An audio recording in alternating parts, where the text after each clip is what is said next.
What's going on, guys? Astrolarius here. Gonna do a bit of news catch up. Trump had met with the Australian Prime Minister, so I'm sure he had some things to say, probably took questions. We're gonna catch up on that here. And then see what other news there is, and probably end off with some Fallout 4. Do some gaming tonight, since it's been at least a couple days since I've played that. But I wanted to catch up on news because I've been really light on keeping up with stuff, so let's hop in here and see what's going on. Prime Minister of Australia, fantastic place. A lot of friends over there, and this is one of them right here. The Prime Minister is, as We have some Australians that stopped by chat, actually. you know, Anthony Albanese. I appreciate them. He's highly respected, done very well in his election, and I hear you're very popular today, right? I mean, it varies from day to day, but with all of us. But he's done a fantastic job as the Prime Minister. We're here to talk about Varies from day trade, to day. submarines, lots of other military equipment. They're big orders of our great military equipment. We have the best equipment anywhere in the world by far. And, ooh, you gotta watch that. Watch that. You're not allowed to break that. That mirror is 400 years old. The camera just hit the mirror. Ay. Oh my gosh. I just moved it up here special from the vaults, and first thing that happens, the camera hits it. That cameraman is probably Hard to sweating. believe, isn't it? Hard to believe, but these are the problems in life. So we're going to be here to talk about lots of my different gosh. things, and we might take a few questions before, but we are discussing critical minerals and rare earths, and we're going to be signing an agreement that's been negotiated over a period of 4 or 5 months. And it was sort of good timing that we got it done just in time for the visit. And we worked together very much on rare earths, critical minerals, and lots of other things. And we've had a very good relationship. We've been working on that for quite a while. In about a year from now, we'll have so much critical mineral and rare earths that you won't know what to do with them. They'll be worth about $2. But in the meantime, we're working with Australia and other countries. They're working with us too. But other countries also on that. But we're really working on anything having to do with military protection, military ships, vehicles, guns, ammunition, everything, the whole thing. We've been long-time allies, and I would say there's never been anybody better. We fought wars together. We never had any doubts, and it's a great honor to have you as my friend. It's a great honor to have you in the United States of America. Please, would you like to say something? Well, thank you so much, Mr. President, for the invitation here to the White House and for showing us around the improved Oval Office, and for what you're doing around here as well, and for the great honour as well of my delegation staying just across the road. We could have walked, but they didn't let us. We drove all of 20 metres there from Blair House, but it's a great honour to be able to stay there. We are great friends and we're great allies, and this is a relationship that's been forged in the battlefields of the world. We have stood side by side for freedom and democracy, and congratulations, I must say, Mr. President, on the work that you've done with the Middle East. Is an extraordinary achievement. And on defence, we've already had a discussion about taking it to the next level. Our defence and security partnership with AUKUS is so important for us, and I thank you for the support that the administration are giving as well. You've had the Chief of the Navy here as well, which will play obviously a very critical role with the subs and increasing the security for the region and the world. And our economic relationship is so important. The US has a trade surplus with Australia, as you know, and we can continue to take what is every opportunity to improve the relationship even further and make it even stronger. And today's agreement on critical minerals and rare earths is just taking it to the next level, seizing those opportunities which are before us to take our relationship to that next level. And it's been fantastic, the contact that we've had together, the friendship that we've developed. And Australians love America, and I think Americans kind of like Australia too. We do. And as we go forward, I think that today will be seen as a really significant day in our relationship. So I thank you very much, Mr. President. Well, thank you very much, Anthony. It's an honor to sign this, and we'll do it now. And then we'll take some questions. Some good ones, I think.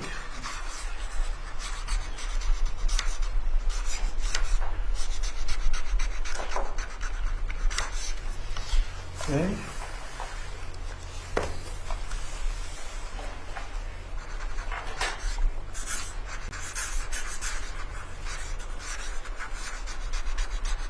Well, this is a $8.5 billion pipeline that we have ready to go.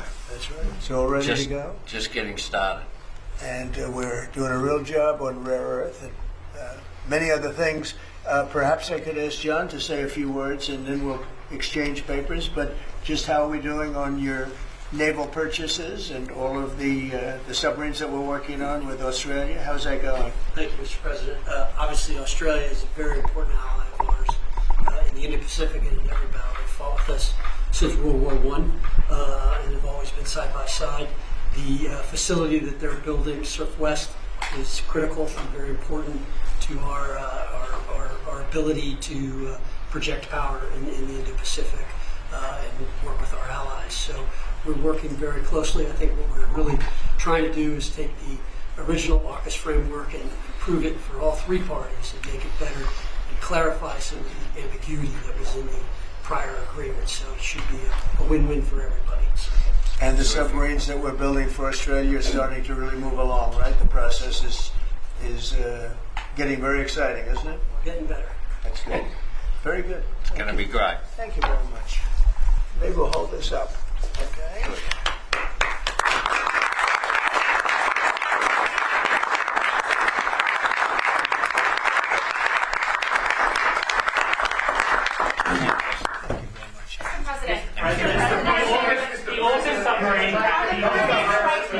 The AUKUS defence tact that the Prime Minister just mentioned, it is a critical issue for Australia. Yes. You haven't really spoken much about it publicly. It was a deal that was done under Joe Biden to sell submarines to Australia at a time when you're not really making enough for your own needs. So can you tell us, have you gotten across the details of the deal?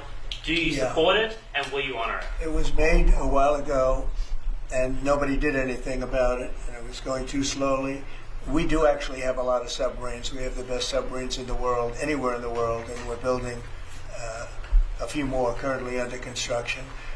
And now we're starting, we have it all set. With Anthony, we've worked on this long and hard, and we're starting that process right now, and I think it's really moving along very rapidly, very well.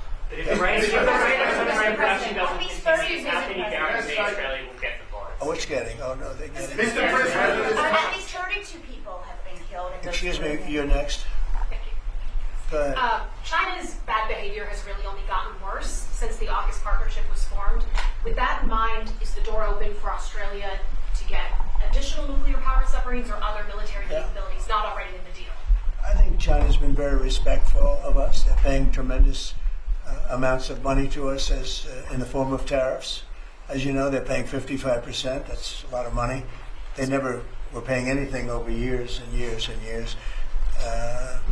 But they were like anybody else. A lot of countries took advantage of the U.S. They're not taking advantage anymore. No, China's paying 55% and a potential 155% come November 1st unless we make a deal. And I'm meeting with President Xi. We have a very good relationship. We're going to be meeting in South Korea in a couple of weeks. And we'll see what we can do. We have a very good relationship with China, but you know, it's been probably a little bit like your relationship with China. They try and take advantage, but most countries do. I mean, I can say the European Union took advantage, but not anymore. We worked out a very fair trade deal. Japan, we worked out a very fair deal. South Korea, where I'll be meeting President Xi, we worked out a very fair deal, and I expect we'll probably work out a very fair deal with President Xi of China. So most of you will be with us. It's going to be very exciting, and I think we're going to work out something that's good for both countries. Are you at least interested in expediting?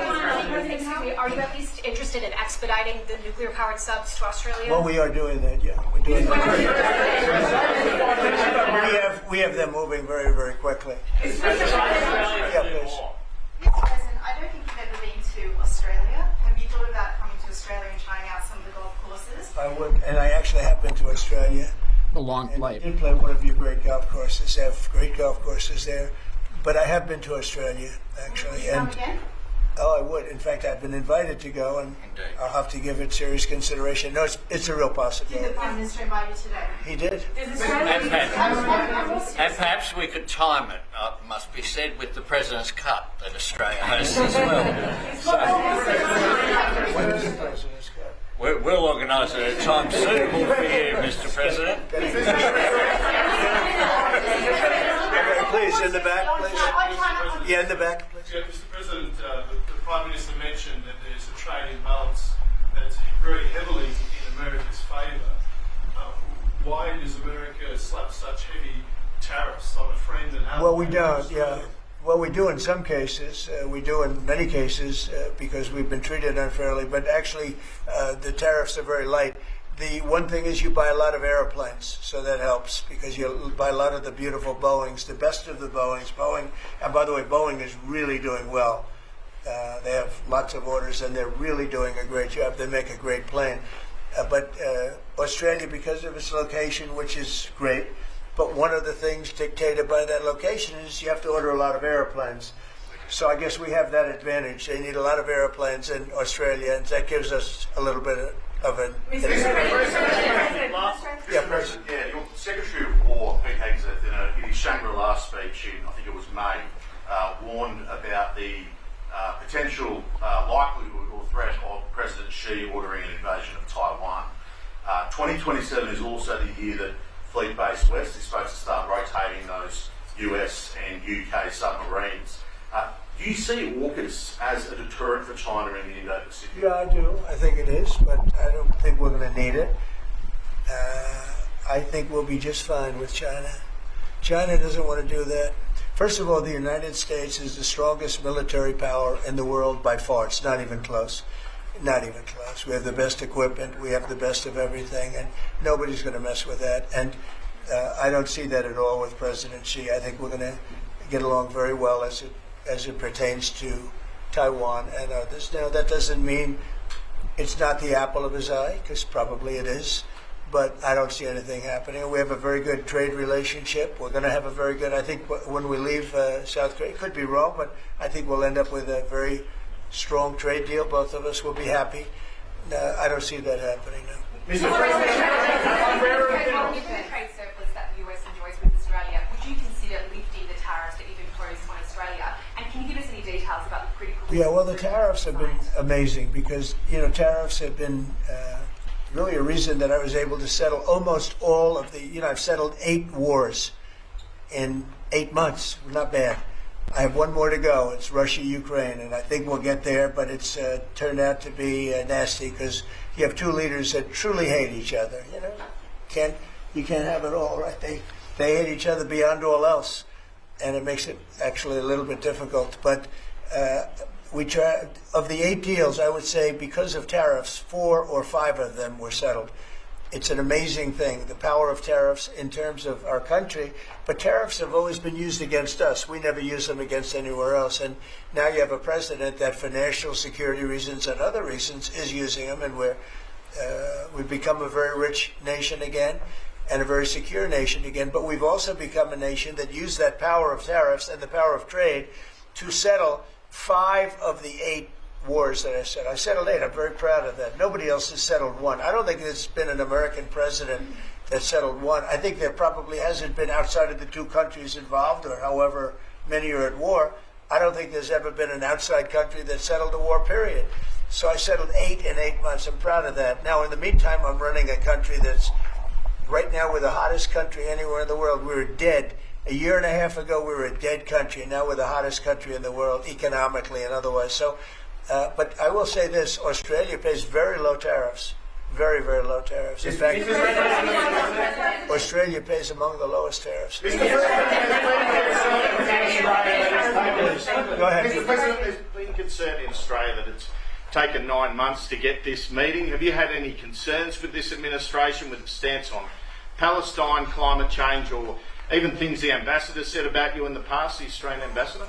I don't know anything about him. I mean, if he said bad, then maybe he'll like to apologize. I really don't know. Did an ambassador say something bad about him? Don't tell me. I don't know. Where is he? Is he still working for you? Yeah. You said bad? Before I took this position, Mr. President, I don't like you either. I don't, and I probably never will. Go ahead. No, you went. Go ahead, behind you. Mr. President, your Secretary of the Navy said there will be some clarifications around some ambiguities on AUKUS. Can you tell us Well, what he'll get that taken care of. These are just minor details. That he'll Can take. I ask you specifically on... John, you're going to get that taken care of, right? Correct. There shouldn't be any more clarifications because we're just going now full steam ahead building. Yeah, please. Thank you, Mr. President. Are you now satisfied with Australia's defence investment, or do you want Australia to invest more in defence? Well, I'd always like more, but they have to do what they have to do. You know, you can only do so much.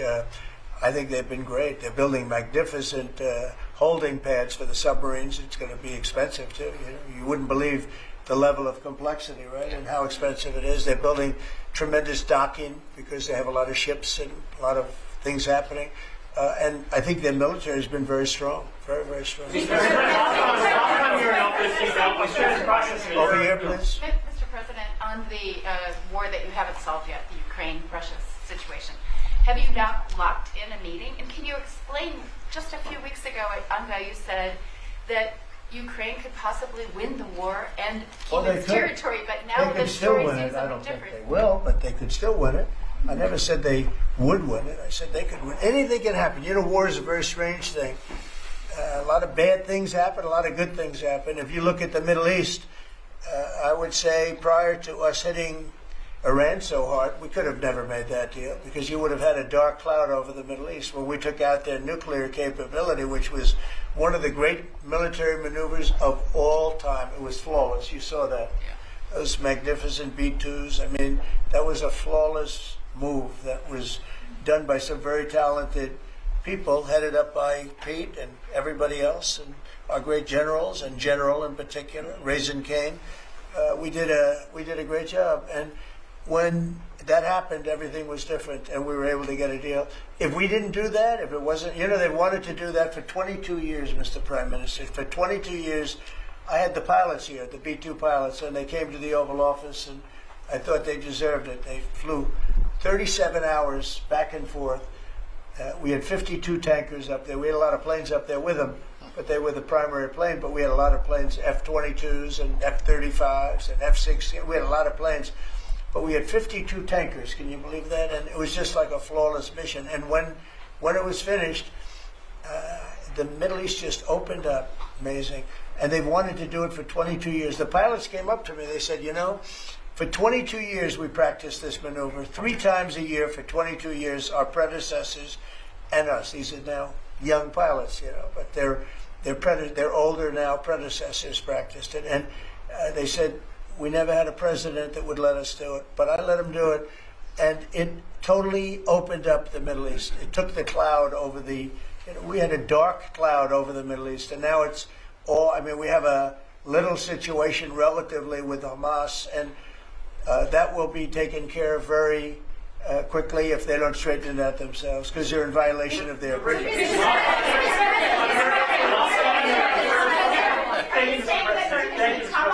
On rare earth minerals, Australia is one of the only places in the world that processes rare earth minerals. Yeah, could there be an agreement? China has 90% of the processing. Could there be an agreement over processing rare earth minerals with Australia? Sure, yeah. That's what we're doing. It's part of the agreement. Can you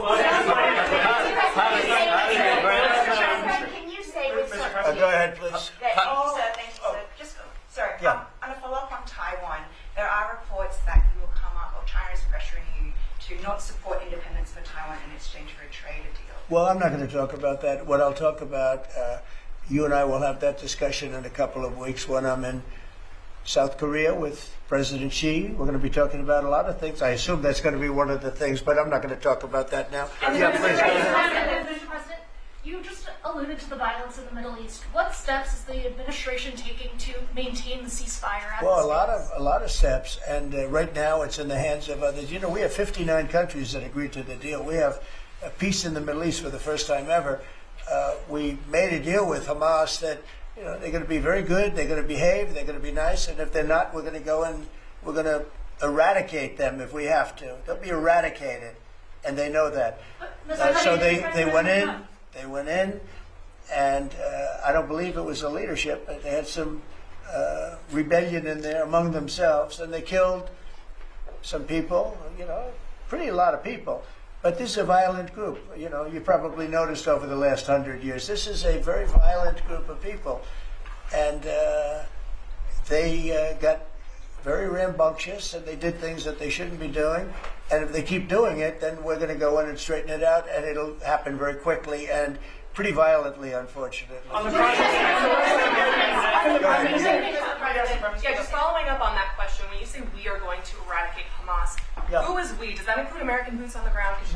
No, it won't be on the ground at all. We don't need to, because we have many countries, as you know, signed on to this deal. The way I view it, 59 countries, and unanimous. There's never been, nobody ever believed us. Countries that 4 months ago didn't like each other, and now they're all aligned together. I mean, we've had countries calling me when they saw some of the killing with Hamas, saying we'd love to go in and take care of the situation ourselves. In addition, you have Israel would go in 2 minutes if I asked them to go in. I could tell them, go in and take care of it. But right now we haven't said that. We're going to give it a little chance, and hopefully there will be a little less violence. But right now, you know, they're violent people. Hamas has been very violent. But they don't have the backing of Iran anymore. They don't have the backing of really anybody anymore. They have to be good. And if they're not good, they'll be eradicated. Everyone killed in the Caribbean was a narco-terrorist. Were any innocent civilians killed in the Caribbean, Mr. President? Could the Prime Minister weigh in more on the processing? And can Australia expand the process of rare earths? Absolutely we can, and we have the capacity to do so, and part of this deal is very specific, $8.5 billion pipeline. There will be $1 billion contributed from Australia and the United States over the next 6 months with projects that are immediately available. There's 3 groups of projects, ones that are joint activities between Australia and the United States, such as Alcoa. Secondly is projects that will be US investment that the US will undertake in Australia, including processing, and then ones that Australia will undertake, some as well. One of them is Australia, the US and Japan as well. So what we're trying to do here is to take the opportunities which are there. Australia has had a view for some time, a bit similar to putting America first. Right. Our plan's called A Future Made in Australia, which is about not just digging things up and exporting them, but how do we make sure that we have across the supply chains with our friends being able to benefit, seize those opportunities. So we certainly see part of what this is about isn't just digging things up, it's also about processing, including the joint ventures between Australia and the United States. Can the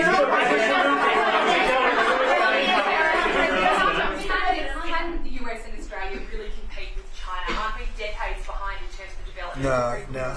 You've been reading the wrong newspapers. We're not decades. We are way ahead of China militarily, the United States. We're way ahead of them in every form of military, other than they're building a lot of ships, and we'll have that started. We'll be catching them on that. But we will, when it comes to weaponry, when it comes to, I'll go right now, AI. The big thing is AI. They're building more plants in this country than anybody ever imagined. We're going to have over $20 trillion of investment for this year. The most we ever had was a tiny fraction of that. As an example, Biden, who's the worst president in the history of our country by far, by the way, but they were less than $1 trillion for 4 years. we're already now breaking $18 trillion of investment in 8 months. 18 trillion. No country in history has ever done that. We're way ahead of China in AI, and we're way ahead of China militarily from the standpoint of the sophisticated weapons. We have weapons that a lot of people don't even know about it. I got them started 4 years ago. I rebuilt the military 4 years ago, fortunately, because Biden didn't do anything but give a piece of it away to Afghanistan. Fortunately, as much as it sounded like it was a small part of what I built, but the Afghanistan giveaway was one of the worst. That was probably the most embarrassing day in the period in the history of our country. But we have the greatest military. We have the best equipment. We have the best manufacturers of equipment. We have the best weapons. When you look at our weapons, I've been talking a lot about our weapons. Everybody wants our weapons. But it's great to be working with Anthony. It's great to be working with the people of Australia because they also, I mean, it's a smaller country, but you have done a fantastic job in weaponry and the kind of things that we do a lot of joint work together. Our militaries work very, very closely together. We've been really an amazing ally when you think of it, right? There's never been any games. We're strongly committed, and they're strongly committed. There are some games with other countries, but there haven't been games with Australia.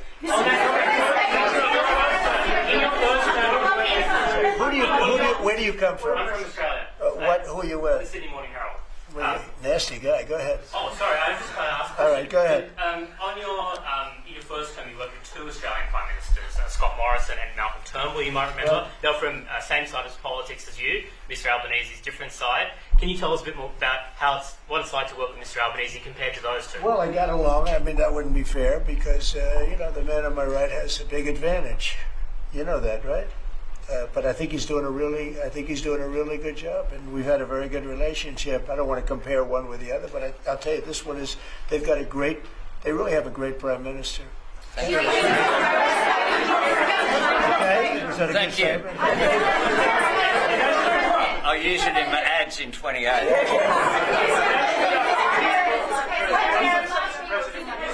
President Putin on Thursday, did you discuss his ongoing attacks on civilian areas in Ukraine? Yeah. Did you say cut it out? Did you say show an article of good faith to me? I did. But as you know, most of the people dying are soldiers. The soldiers that are dying in Russia and Ukraine, it's unbelievable. 5,000 to 7,000 a week. Can you believe it? And I look at that and I say it's pretty amazing. But in addition to that, there are attacks on Kiev and some of the other places. And it's human lives, but the big number of human lives are soldiers that are being killed in the battlefield. Anywhere from 5,000 to 7,000, sometimes more than that every single week. It's not even believable. It's a bloodbath. It's the worst since the Second World War, the worst number of people. And it doesn't affect us in any way. We don't pay anything because now they pay us for the weapons that they get. The NATO is paying us for the weapons, as you know. It doesn't affect. I guess you could say that's a positive thing. They pay us, but I'm not interested in that. I did straighten it out. Biden gave them $350 billion. Can you believe it? And all they did is get deeper in. It's a shame. Gave them $350 billion. A lot of lives were lost. That's a war that would have never happened if I were president. But we do speak about that. I speak about all of the lives, but I do speak about the civilian lives. Yeah. The First Lady has done such an amazing job on Ukrainian children who were abducted by Russia. Would you support Senator Lindsey Graham's bill to declare Russia a terrorist state? And you have within your power the most powerful man on earth. Why don't you just enable Ukraine to finish this war tomorrow? Well, if you knew anything about what you were talking about, you'd be able. You do. I don't think you do, really. I don't think you do because it's a little more complicated than that. But it sounds easy. We're in the process of trying to make a deal. If we make a deal, that's great. If we don't make a deal, it'll be a lot of people are going to be paying a big price. Quiet. Go ahead. A question to both of you, if you don't mind. I love his haircut. I'm going to try that. No, I love it. Go ahead. So, as we all know, China controls 90% of the global supply of critical minerals. They have launched attacks on Australian companies, primarily Lynas Rare Earths. What will happen to China if they don't play fair with this? So, it's a very interesting question. We have a tremendous power. and that's the power of tariff. And I think that China will come to the table and make a very fair deal, because if they don't, they're going to be paying us 157% in tariffs. Right now, they're paying 55 to 57%. When I was first president and first term, we had the greatest economy we've ever had. And as you know, people don't write too much about it, but China paid us hundreds of billions of dollars worth of money for tariffs. Biden left it, but he didn't enforce it. He gave exceptions to almost everything. And so he left the tariffs, but he didn't really collect the numbers that he should have collected, and because he didn't know what the hell he was doing. So now the tariffs are much higher in China than they were before, and they're high on other countries depending on whether or not we like that country or we get along, and that's for national security purposes. So I made deals with Japan, I made deals with the European Union, or the whole of Europe practically, but the European Union, made deals with a lot of different people. We have a very fair deal for, I will say, Australia's paying a low number. They do have, I'll change it, we have a little bit of an advantage on that one. I told you, the advantage we have is airplanes. We sell a lot of airplanes to them, and they need them. It's a very vibrant place, and people go in and out, and I look forward to going there myself. And I think it's unlikely I'll be taking a ship. That's a long journey. That's a long. But China has treated us with great respect. Now, in the past, they didn't treat other presidents with great respect. They would take hundreds of billions and even trillions of dollars out of the country, and they would spend it and build their military. Now they're treating us with great respect. Now, we'll see what happens. I said, if we don't make a deal, I'm putting on an additional 100% on November 1st. I think we'll make a deal. They threatened us with rare earths, and I threatened them with tariffs, but I could also threaten them with many other things, like airplanes. You know about airplanes, because they can't get parts for their airplanes. We build their airplanes. We do a great job. They're largely Boeings, and we could stop the parts. We did stop the parts, actually, when they did the initial threat. That's a big...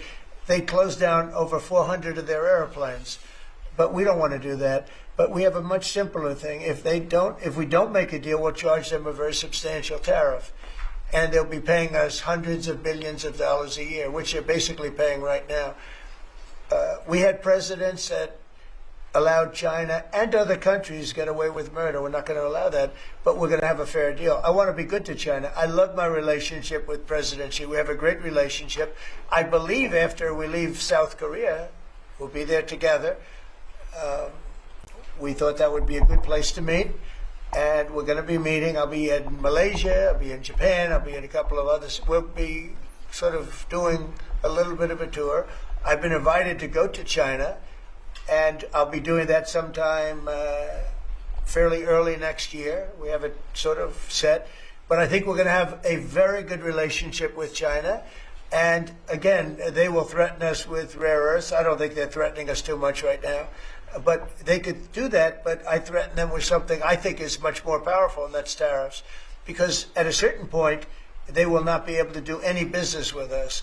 At a certain point, if they pay enough tariffs, it's almost like saying, we don't want to do business with you, but it's probably nicer. Saying you're going to pay 158, 157% tariff is a nicer way of saying that we don't want to do business with you.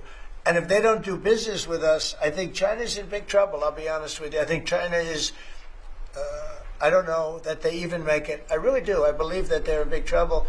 And I don't want them to be in big trouble. I want them to do great. I want them to thrive. But we have to thrive together. It's a two-way street. I think when we finish our meetings, and it's going to be a big deal. I'm meeting with a lot of other countries, but this seems to be the one that people are very interested in. I think when we finish our meetings in South Korea, China and I will have a really fair and really great trade deal together. I want them to buy soybeans. They stopped buying our soybeans because they thought that was punishment. And it is punishment to our farmers, but we're not going to allow that to happen, because I made a great trade deal with China, a $50 billion trade deal, and they were great about it. They were doing everything that they were supposed to do. And then when Biden came in, you know, I used to call President Xi all the time to say, thank you, or you're not buying enough. In other words, they were supposed to buy. Biden, do you think Biden ever called him? I don't think Biden ever called him. You think Biden lied awake at night thinking about trade with China? He didn't know what he was doing. He was an incompetent president. We had an incompetent president, but you don't have that anymore. So I think we're going to end up having a fantastic deal with China. It's going to be a great trade deal. It's going to be fantastic for both countries, and it's going to be fantastic for the entire world. Thank you very much, everybody.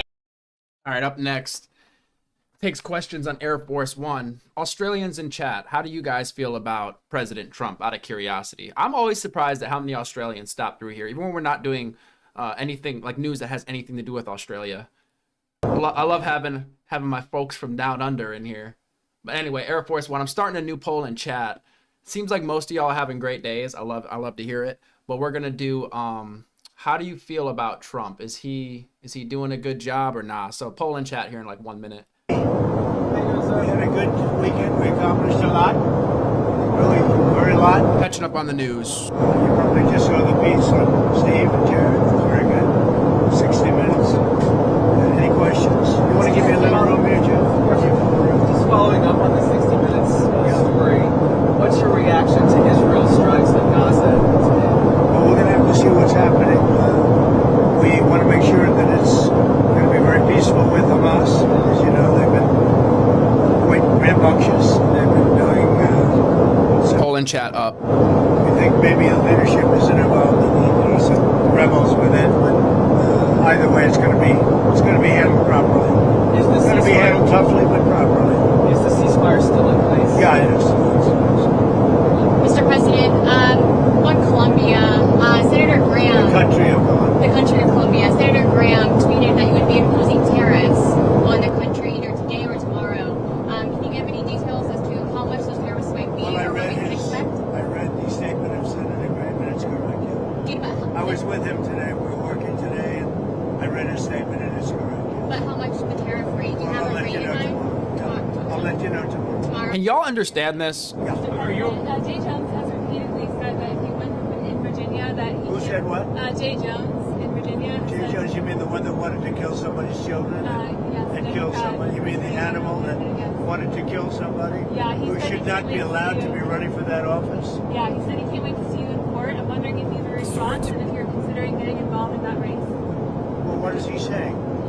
He said in the debate on Thursday night that he can't wait to sue your administration and see you in court. No, he's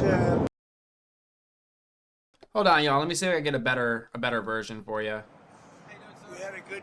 Okay, here we go. Jeez, I don't know what they were doing over there. All right, sorry about that. We accomplished a lot. I think really a very lot. You probably just saw the piece on Steve and Jared. It was very good. 60 minutes. Any questions? Do you want to give me a little room here, Jeff? Just want to make sure this is the right one. Following up on the 60 Minutes story, what's your reaction to Israel strikes on Gaza today? Well, we're going to have to see what's happening. We want to make sure that it's going to be very peaceful with Hamas. And as you know, they've been quite rambunctious. They've been doing some shooting, and we think maybe the leadership isn't involved in that. You know, some rebels within, but either way, it's going to be handled properly. It's going to be handled toughly, but properly. Is the ceasefire still in place? Yeah, it is. Yeah, it is. Mr. President, on Colombia, Senator Graham. The country of Colombia. Senator Graham tweeted that you would be imposing tariffs on the country either today or tomorrow. Can you give any details as to how much those tariffs might be? Well, I read the statement of Senator Graham, and it's correct, yeah. I was with him today. We were working today, and I read his statement, and it's correct, yes. But how much the tariff rate? Do you have I'll let you know tomorrow. Yeah, I'll let you know tomorrow. Tomorrow, it will be announced? Yeah. Jay Jones has repeatedly said that if he wins in Virginia, that he can't. Who said what? Jay Jones in Virginia has said. Jay Jones, you mean the one that wanted to kill somebody's children and kill somebody? You mean the animal that wanted to kill somebody? Yeah, who should not be allowed to be running for that office? Yeah, he said he can't wait to see you in court. I'm wondering if you have a response and if you're considering getting involved in that race. Well, what is he saying? He said in the debate on Thursday night that he can't wait to sue your administration and see you in court. No, he's a third-rate intellect. He's a guy who I've never seen anybody say what he said, that he wanted to kill his opponent's children, he wanted to kill his opponent. No, I can't imagine anybody voting for Jay Jones. Look, you would think he's totally discredited. I would think he wouldn't even be allowed to do that. Anybody would be put in prison for what he said. So he can join the long list of attorney generals that have been suing and losing. But the people of this country want law, they want order, they want safety. They don't want to be mugged or raped or shot. And that's what we provide. We have tremendous numbers also. You see the crime numbers are coming way down, way down. Then you take a look at a place like Washington, D.C., which is now one of the safest cities in the country. It's one of the worst cities, most dangerous cities. We moved out 1,700 career criminals and people that came here through Biden and his open border policy. And Washington, D.C. is now one of the safest cities. And Memphis is doing fantastically also. We went in there a week ago. This is a bumpy flight. I better say that, otherwise they'll say, what's wrong with the president? This is a bumpy flight. But Memphis is doing really well. I think that Chicago will do very well. We're going to go into San Francisco at some point in the not-too-distant future and make that a great city again. It can only be a great city if it doesn't have crime. If it has crime, it can't be a great city. A question on Colombia. Are you concerned that if aid is cut to Colombia, that would undermine Colombia's fight against drugs? A lot of U.S. aid. They don't have a fight against drugs. They make drugs. They refine drugs. They make cocaine. They have cocaine factories. They have no fight against drugs. And I'm stopping all payments to Colombia because they don't have anything to do with their fight against drugs. And in fact, even when they had better presidents than they have right now, that's how they're making a lot of money, drugs. I used to complain about it when they had a very nice president, but he wasn't doing it. It was all talk. They are a drug manufacturing machine, Colombia, and we're not going to be part of it. So we're going to drop all money that we're giving to them. It has nothing to do with them stopping drug production. And you look at the fields are loaded up with drugs, and they refine the drugs, and they make tremendous amounts of cocaine, and they send it all over the world, and they destroy families. No, Colombia is out of control, and now they have the worst president they've ever had. He's a lunatic who's got a lot of problems, mental problems. One more question on Colombia. The Colombian president says that the U.S. killed an innocent Colombian fisherman in one of the strikes.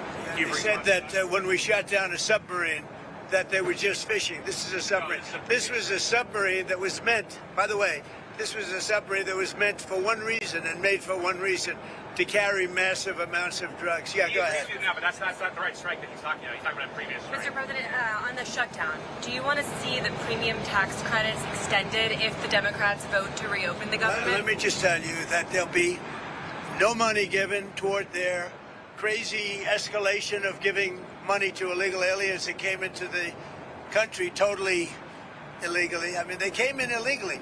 They want to spend $1.5 trillion with a T, $trillion, giving it to people that came into the country illegally. They shouldn't have come in. In fact, one of the reasons they came in was to get this money.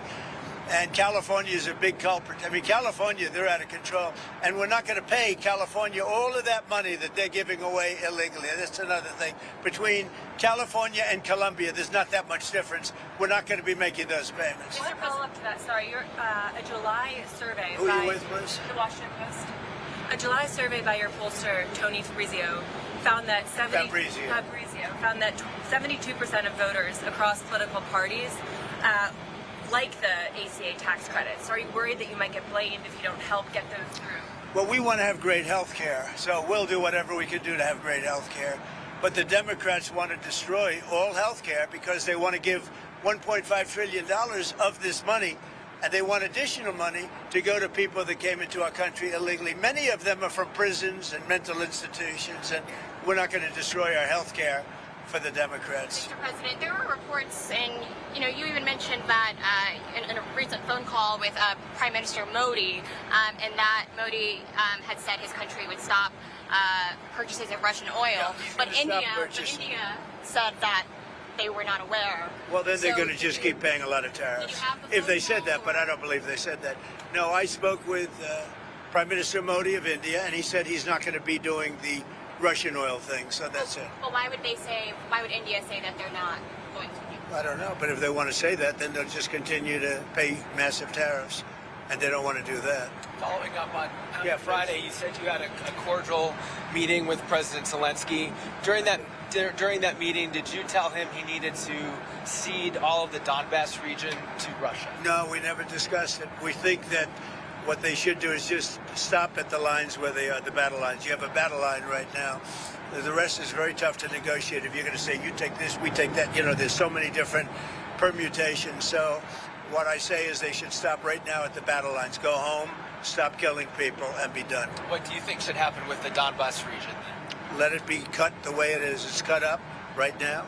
I think 78% of the land is already taken by Russia.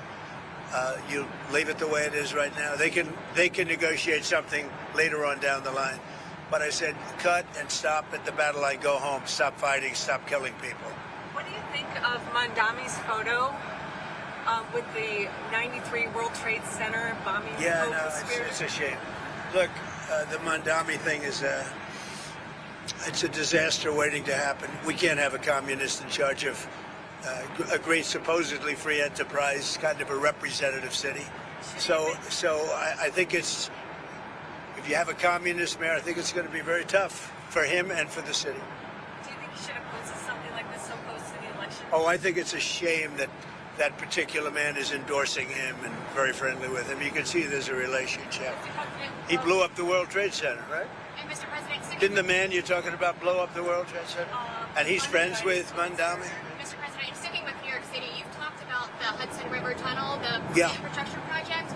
You said that the funding has been terminated, but folks in New York have said that it's not terminated. So where does that stand? Well, as of now, it's terminated, and that's up to me. And as of now, it's terminated, and it's terminated because the Democrats are so foolish what they've done to the country. I mean, we have the hottest country in the world. There's no country even close, and they just want to do this. There's nothing for them to do. All they have to do is just say, let everything continue. And I will say a lot of Democrats want this to get over. So the administration right now is not sending funding? Right now, there is no funding because it's up to me. What is your response to the protest? Who are you with? I'm with the AP. With AP? What's your response to the protest over the weekend, the No Kings protest? I think it's a joke. I looked at the people. They're not representative of this country. And I looked at all the brand new signs paid for, I guess it was paid for by Soros and other radical left lunatics. It looks like it was. We're checking it out. The demonstrations were very small, very ineffective, and the people were whacked out. When you look at those people, those are not representative of the people of our country. Mr. President, besides San Francisco... And by the way, I'm not a king. I'm not a king. I work my ass off to make our country great. That's all it is. I'm not a king at all.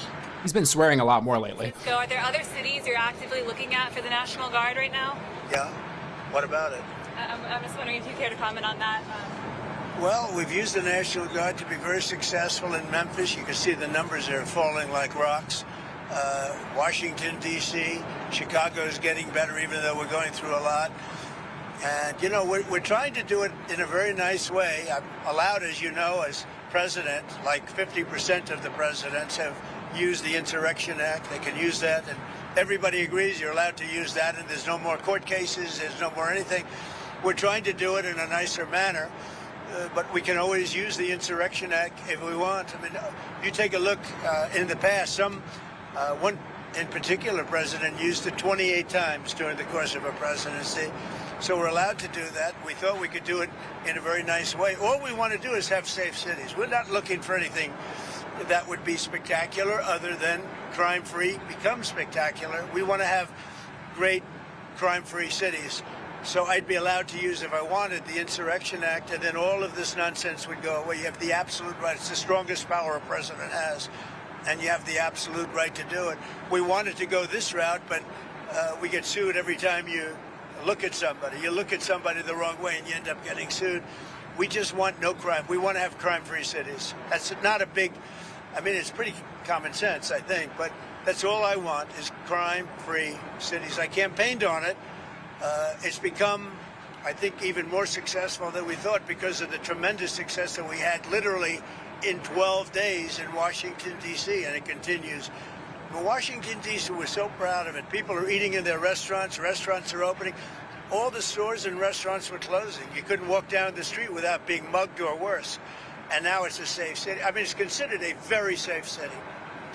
And it's safe because we took 1,700 people out of there and brought them back to where they came from. Yeah. You said you're going to South Korea to eventually meet with Chinese president. That's right. Can you tell us more about your goals for your trip to Asia? Where else you may be going? I have a very good relationship with President Xi of China.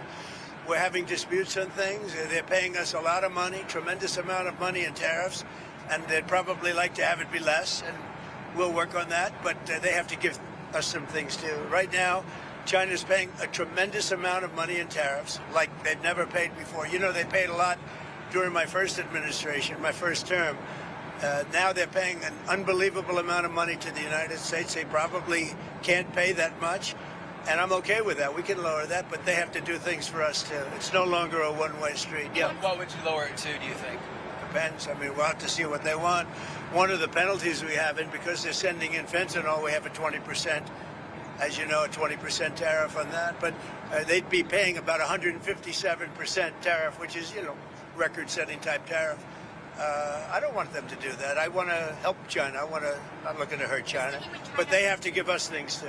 Sticking with China, Mr. President, on soybeans, are you confident that you'll be able to get it? I want them to buy soybeans. One of the things I want is China's going to buy soybeans. I want China to stop with the fentanyl. Very, you know, normal things. I don't want them to play the rare earth game with us. But you want them to, but do you think they will make a deal on soybeans? I do believe, yeah, because otherwise I'm not going to make a deal. No, I want them to buy. Our farmers have been boycotted by China as a negotiating point. I don't want that. Our farmers are great, and in particular our soybean farmers, and I want them to start buying soybeans at least in the amount that they were buying before. And I believe they'll be able to do that. Sticking with soybeans and on Argentina, you're looking to do that deal with Argentina, the bail swap. So, making beef. Are we expecting a beef deal? I assume you're talking about beef. Yeah. No, to get beef prices down, the only price we have that's high is beef, and we'll get that down. And one of the things we're thinking about doing is beef from Argentina. But my question is, what do you have to say to U.S. farmers who feel that the deal is benefiting Argentina more than it is them, they are Argentina's fighting for its life, young lady. You don't know anything about it. They're fighting for their life. Nothing's benefiting Argentina. They're fighting for their life. You understand what that means? They have no money. They have no anything. They're fighting so hard to survive. If I can help them survive in a free world, I happen to like the president of Argentina. I think he's trying to do the best he can. But don't make it sound like they're doing great. They are dying. All right? They're dying. What do you mean by a beef deal, sir? We would buy some beef from Argentina. If we do that, that will bring our beef prices down. Because our groceries are down, our energy prices are down. I think we're going to have $2 gasoline pretty soon. We're getting close. And everything's down. The one thing that's kept up is beef. And if we buy some beef, now I'm not talking about that much from Argentina, it would help Argentina, which we consider a very good country, a very good ally in a place. Although I must tell you, if you take a look now, South America is turning. Those South American countries are starting to turn very much toward us. They're getting away from socialism, and you can go right down the pack. But they are starting to turn. It's pretty amazing. May I ask you about Israel again? Do you feel that Israel was justified with striking when it did? Striking where? In Gaza, today and overnight. I'd have to get back to you on that. I'd have to get back. What is the next step? Because we're going to be determined. You know, all of that's is under consideration right now. It's under review. Mr. President, on Harvard, who are you with? I'm with the Washington Post. That's what I thought. On Harvard, you said the other week that you had reached a deal, but we haven't heard anything. What's the holdup? Well, we reached a concept of a deal, but it's pretty complicated because under this deal would be $500 million. They're going to open up trade schools, and I love the idea of trade and trade schools by Harvard. So, you know, they get into like a vocational type school. And the one problem with it, it's very complicated. You know, when do they start? How do they start? Who do they use? You know, there's 1,000 different things, and we may just charge them a fine, big fine, $500 million fine. Mr. President, and they won't do it again. And if they do, we'll have to just charge them another fine. You haven't weighed in on the Virginia gubernatorial race that's in a few weeks. Do you plan to endorse with the lieutenant governor? Well, I think the Republican candidate is very good, and I think she should win because the Democrat candidate's a disaster. So I haven't been too much involved in Virginia. I love the state. I did very well in the state. But I will tell you, I think the Republican candidate is excellent, and I think the Democrat candidate is a disaster. I mean, I watched her in the debate. She couldn't answer the most basic question. And you know, a big thing with that race and also the race in New Jersey is going to be energy. Both of the Democrats are going to drive the energy prices through the roof. Through the roof. Your energy is going to double and triple. If the Republican gets elected, your energy is going to be coming down by 70, 80%. Thank you very much, everybody. Vote Republican. This wasn't the one he dropped the F-bomb at the end of. I got free entry to an exclusive Hold 200. on. I want to switch over to the Antifa roundtable. Oh, crap. Wait, will you watch the video I set to the Discord this stream? Which one? Let me check the Discord. I'm going to pull up the Antifa roundtable. I really wanted to watch that. And I know it's a bit, I know anything over a week long is old news on the internet, but I just have yet to get to it. But I'm going to pull up Discord here. Dealing with. Join the Discord, y'all, and you could send me links and stuff so we could actually, you know, run down your sources and whatnot. And hit the like button, subscribe, all the good stuff, blah, blah, blah. People from the Middle East, Arab people, and other people on the potential peace deal for the Middle East. Peace for the Middle East. It's a beautiful phrase, and we hope it's going to come true, but it's very close. Anything over a day old. They're doing very well. We have a great team over there, great negotiators, and there are, unfortunately, great negotiators on the other side also. But it's something I think that will happen, got a good chance of happening. I may go there sometime toward the end of the week, maybe on Sunday, actually. And we'll see, but there's a very good chance negotiations are going along very well. We're dealing with Hamas and many of the countries. As you know, we have all of the Muslim countries are included. All of the Arab countries are included. Very rich countries and some that are not so rich, but just about everybody's included. It's never happened before. Nothing like that's happened before. And our final negotiation, as you know, is with Hamas. And it seems to be going well, so we'll let you know. If that's the case, we'll be leaving probably on Sunday, maybe Saturday, maybe a little later than Saturday evening, but that seems to be our schedule. It should be clear to all Americans that we have a very serious left-wing terror threat in our country. Radicals associated with the domestic terror group Antifa that you've heard a lot about lately, and I've heard a lot about them for 10 years. And other far-left extremists have been carrying out a campaign of violence against ICE agents and other officials charged with enforcing federal law. In Chicago, anarchists have surveilled at least 4 local ICE facilities and posted diagrams of the buildings online, meaning nothing but bad, accompanied by photos of specific ICE agents that they're targeting, one in particular who's a top person and a great patriot. In July, approximately a dozen Antifa-aligned militants stormed the ICE facility in Texas and then lured officers out of the building before firing dozens of rounds at police. They were crazy, frankly, shooting one Texas officer in the neck. And in Portland, Oregon, Antifa thugs have repeatedly attacked our officers and laid siege to federal property in an attempt to violently stop the execution of federal law. Everything we're doing is very lawful. What they're doing is not lawful. And what the governor and the mayor of, as an example, you could say of Portland, and you can say certainly of Chicago, it's not lawful what they're doing. They have to be very careful.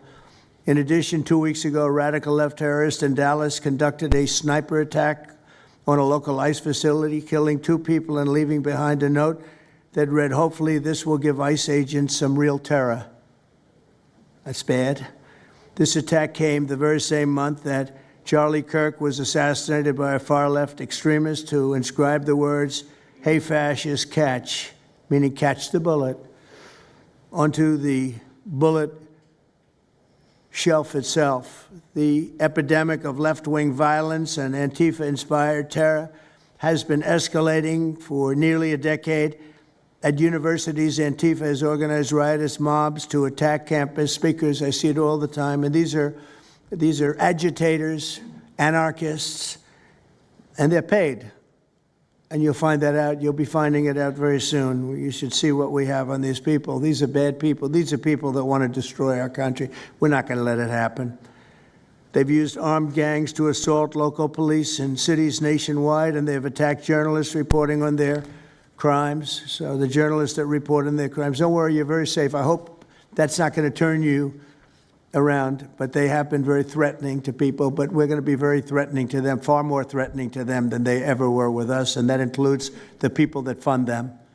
Probably some of the people I know, some of the people I dine with, but if they do, they're in deep trouble. So we're going to be looking very strongly at the people that are funding these operations. When you see the signs, and they're all made out of a beautiful, beautiful paper, beautiful, nice, stiff, very expensive paper, with beautiful wood handles, all the same color. They come from very expensive printing machines. These are not people that write out their signs in a basement that believe in something. These are paid anarchists. At least 3 of these courageous journalists have personally been victims of Antifa attacks. Andy Ngo has been repeatedly beaten by Antifa thugs for his work in Andy is a very serious person, too, I have to tell you. I've been watching him for a long time. Is Andy here?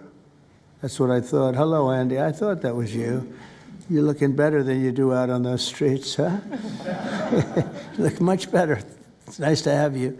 You feel a little safer here, I think, maybe. Well, not that safe, because you have them. You have to worry about them. But thank you very much. Andy Ngo has been repeatedly beaten by Antifa, and including one assault that left him with a brain hemorrhage. Only days ago, Nick Sortor was assaulted in Portland by a flag-burning mob, and we've made it 1-year penalty for inciting riots. We took the freedom of speech away because that's been through the courts, and the court said you have freedom of speech. But what has happened is when they burn a flag, it agitates and irritates crowds. I've never seen anything like it on both sides, and you end up with riots. So we're going on that basis. We're looking at it not from the freedom of speech, which I always felt strongly about, but never passed the courts. This is what they do, is they incite. When you burn an American flag, you incite tremendous violence. We have many examples of it, many examples of it, and it's actually down on tape, and you see things happen that just don't happen unless it's the flag that's burning. Very recently, Katie Davis Court was hit in the face with a flagpole in Portland by an Antifa radical, leaving her with a very blackened eye. So, Katie, thank you very much. And I'd like to also say that I watched Nick. Where's Nick? Is Nick here? Right here. Nick? Hi, Nick. That was a rough time you went through. I hope you got my little note. I wrote you a note. Yeah, I really appreciate that. It helped a lot because it was a difficult situation. It was very stressful, and your note helped a lot. I truly appreciate it. I thought it was terrible, actually. I thought it was terrible. So we'll talk about it a little bit. Under the last administration, the Department of Justice targeted faithful Catholics, Christians, and patriotic parents as domestic extremists. They said, oh, they're extreme because they believe in God. They're extreme because they go to Catholic church, or evangelicals, where everybody was under the gun. Unless you were a really bad, sick person, then they left you alone. Under the Trump administration, we're going after Antifa criminals, and all who fund and support their campaigns are in serious trouble. And we have a lot of records already, a lot of surprises, a lot of bad surprises. It's people that you would never think. I want to thank Attorney General Pam Bondi, who, by the way, yesterday was incredible in Congress. It was amazing, and she just did it from the heart and the brain, because she's very smart, in all fairness. But she did it from the heart, and she did an incredible. Everybody was talking about it. She exposed some of these fake senators, these terrible senators, people like Blumenthal that had a phony war record. For 20 years, he talked about it, what a hero he was, and it turned out he never went to Vietnam. For 20 years, he talked about being a hero in Vietnam. Then it was exposed when he said what platoon he was with, and it was exposed that somebody was watching from that particular platoon. They said he was never with us. And then he went out and he cried, and he was ready to drop out of the election. And disgraceful. And then he looks at people like Pam and he starts criticizing her, and she's a patriot. And they ought to do something with that. You know, we have a young congressman that's right now in jail for lying about where he went to college and other things. It was, you know, frankly not good. It was pretty bad. But it was nothing compared to Blumenthal. I mean, what Blumenthal did, he was for 20 years a hero, a great war hero.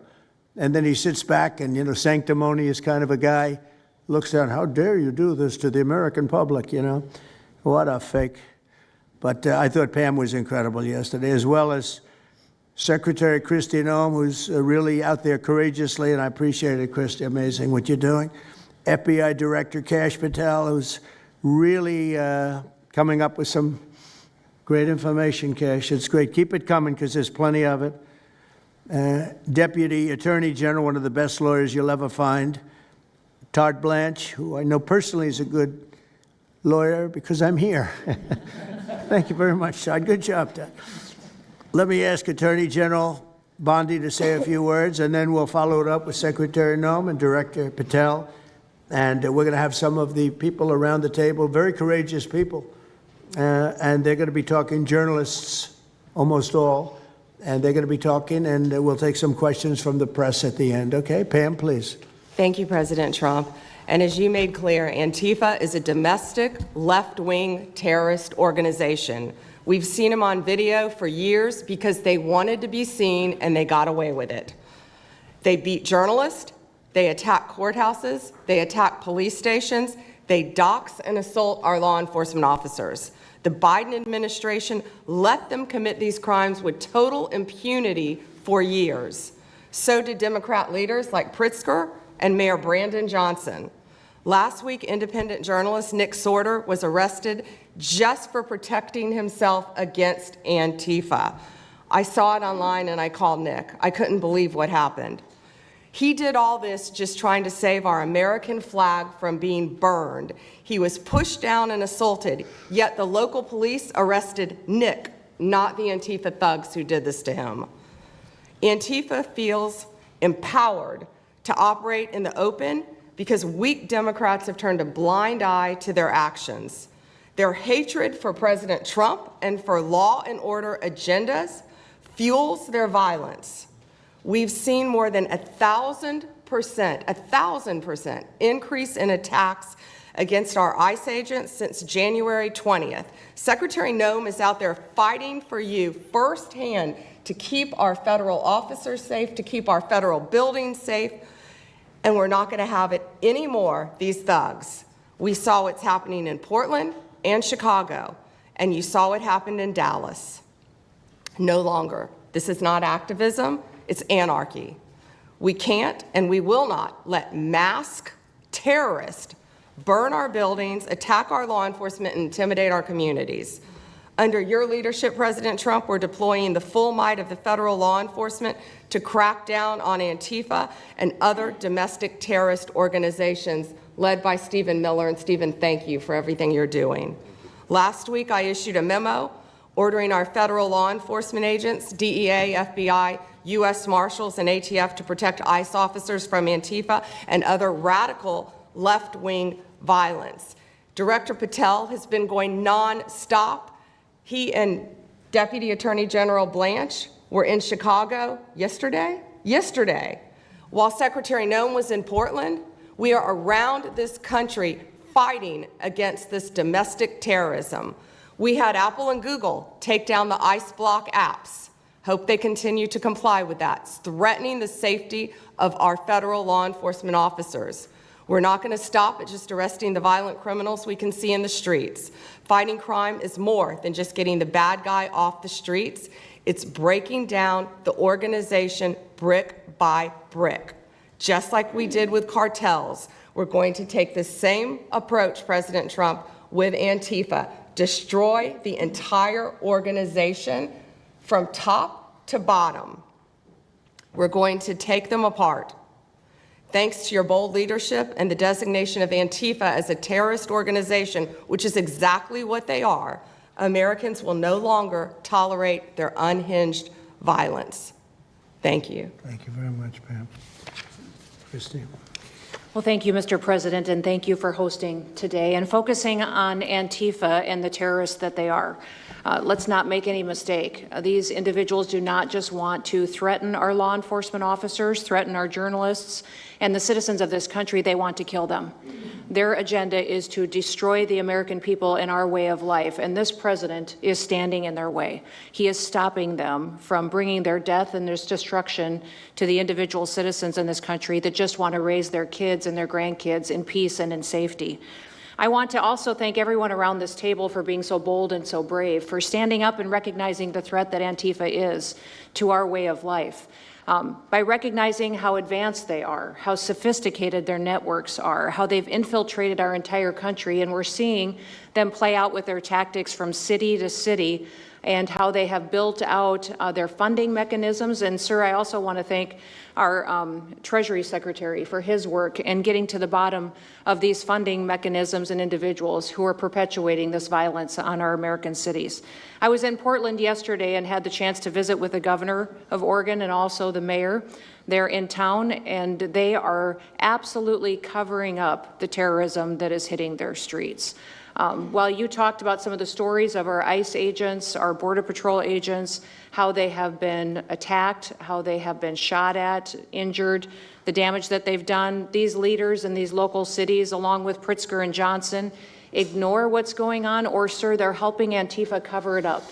We have arrested dozens of individuals that are Antifa members or affiliated with them, and I want to thank our Attorney General for prosecuting them and making sure they never see the light of day again.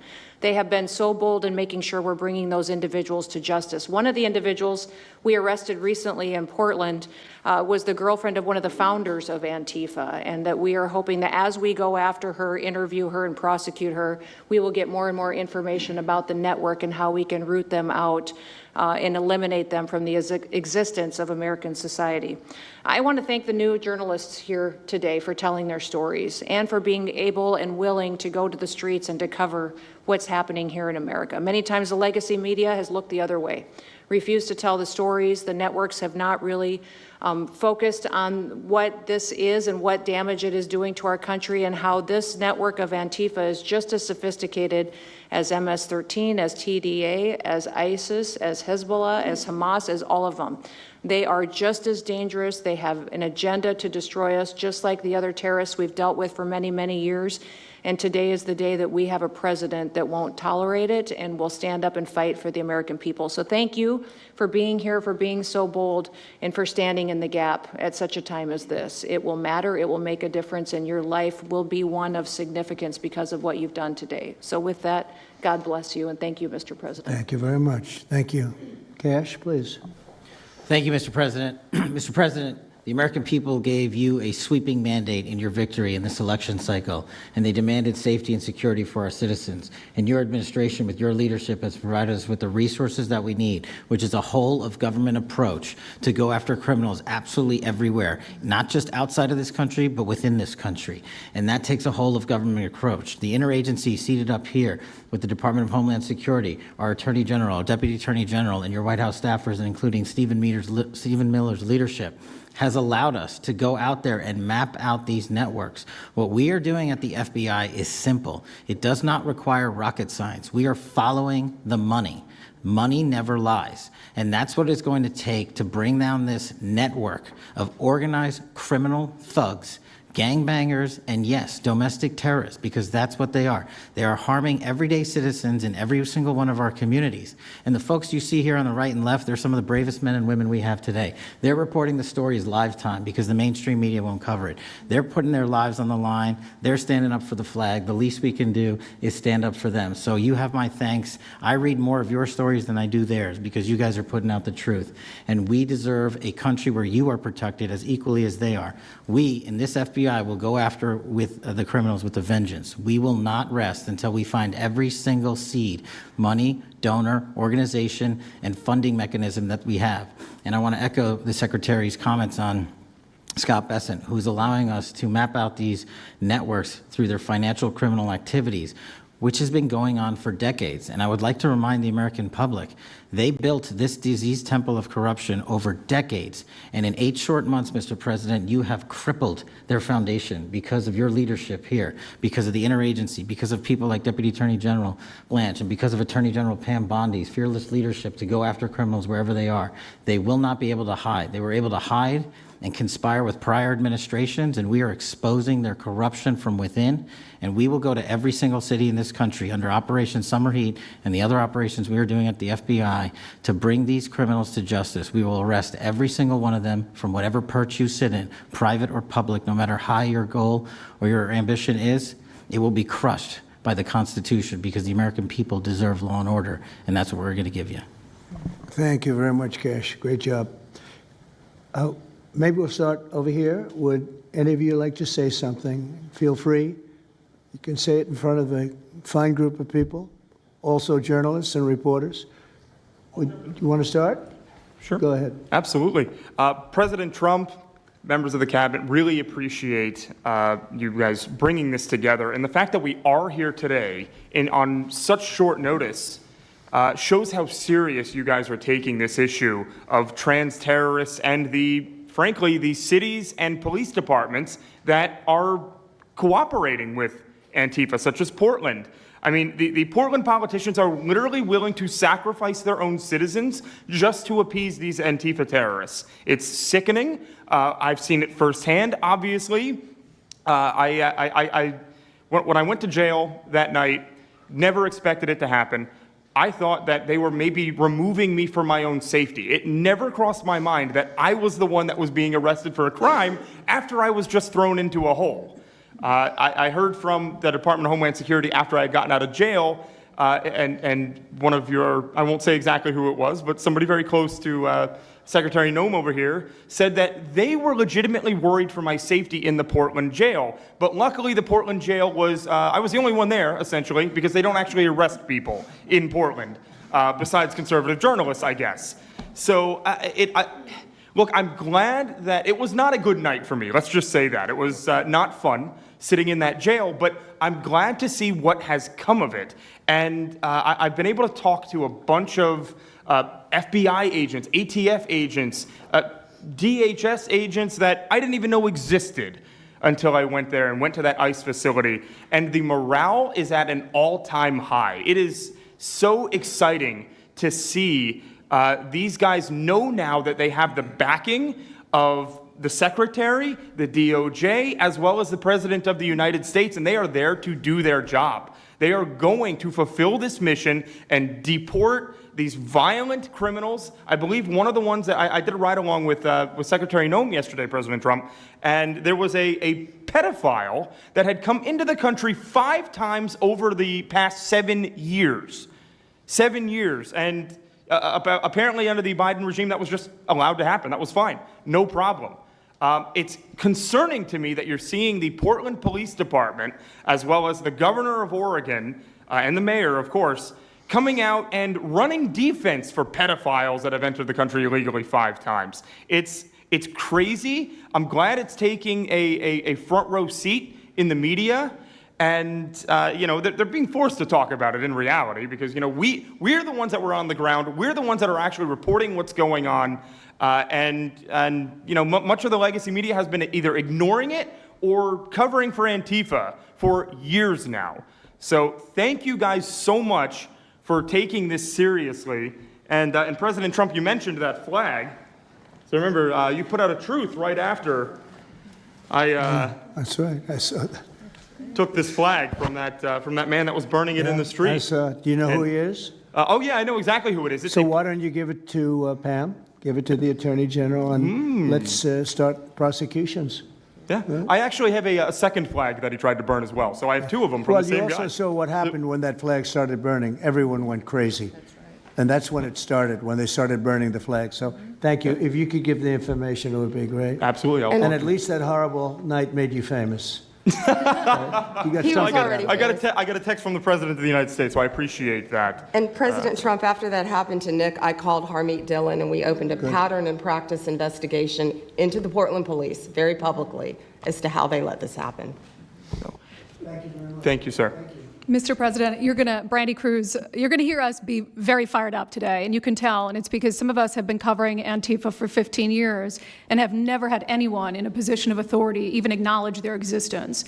And I'll also tell you that I think that had you not done, the single most powerful thing you've done to deal with this scourge has been acknowledging that Antifa is a real thing.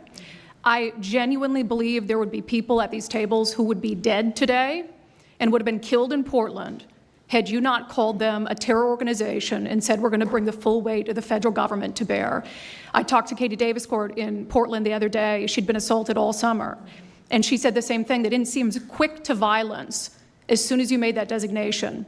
So they're thinking in their heads, they're worried. There's been 24 or so arrested in Portland. They don't want to go to federal prison. There's this video of them, one of them who was in the face of an ICE agent, and then he's in custody shaking. Once you take the mask off, they're nothing. Right. And I was told by probably a dozen people not to tell you this. I'm going to tell it to you anyway, because it's relevant to what we're talking about. I'm living proof that you can recover from TDS. I had strong Trump derangement syndrome for probably 8 years. This is one of the reasons I recovered from it. And by the way, it's much better to not have TDS. I'm happier, I'm healthier, more successful. I even think I got a little more attractive after I got rid of my Trump derangement syndrome. Yes. You know, I'm a reporter in Seattle, and frankly, I could not care any less what any of you have to say about this meeting. Could not care any less. We're not here for you. I'm not here to convince any of you that Antifa is a real thing, because if you have not come to that conclusion by now, you are never going to come to that conclusion because you don't want to see it. And you're going to go and you're going to say it's a bunch of right-wing conservative influencers who are here spinning a tale. I was one of you. I was a mainstream reporter in Seattle for 10 years. I was a TV reporter on the streets doing my job, and I was still assaulted by Antifa. So it's not about being conservative. It's about people who go there and show what they're doing. And when I saw, after all those years, that the media wouldn't be honest about what was happening, that Democratic politicians wouldn't be honest about what was happening, I thought, well, gosh, if they're not being honest about that, maybe they're not being honest about President Trump either. And it opened my mind to just looking at things for what they were. And now I find you quite funny, actually. Now it's like I said, I'm much happier about it. But, you know, for me, again, I could not care any less the stories that they go to print. This is what I care about. We have 3.5 years. Nothing is guaranteed, although I think if Democrats keep it up, we'll probably have Republican presidents for the next 3 decades. But nothing is guaranteed, and so what I want to see over the next 3.5 years is a full court press to dismantle Antifa once and for all in a meaningful way. I know, Andy, we talked before this about some ideas. That's really what we want to. I don't care what the media says. I don't care what Democrats say. They will never wake up to this fact. So we want the federal government to take as many of these cases as possible, look at the interstate travel between Portland and Seattle when it comes to these people who are committing violent acts, and hopefully in 3.5 years, they will be a shell of their former selves. Very close to that, and it's Antifa and many others, unfortunately. Yes. There are many others, bad ones. Most have been named terrorist organizations. There are a couple that we're going to. But I think we've got it pretty well covered. But there are many others. But very specifically today, it's Antifa, and it's really bad. And we're going to get it cleaned up. Andy, do you have something? Thank you very much. I'm glad you no longer have TDS. I feel very good about that. Fully recovered. Thank you. Thank you, Mr. President and members of the Cabinet. I have a lot of gratitude and a little bit about my background. I'm born in Portland, Oregon, from there. And growing up, it's always been left-wing, very progressive. And I liked it. It had cafes and artists and those who lived a bohemian lifestyle. And in 2016, I was a graduate student at Portland State studying political science. I was an editor at the student paper there, a very progressive paper.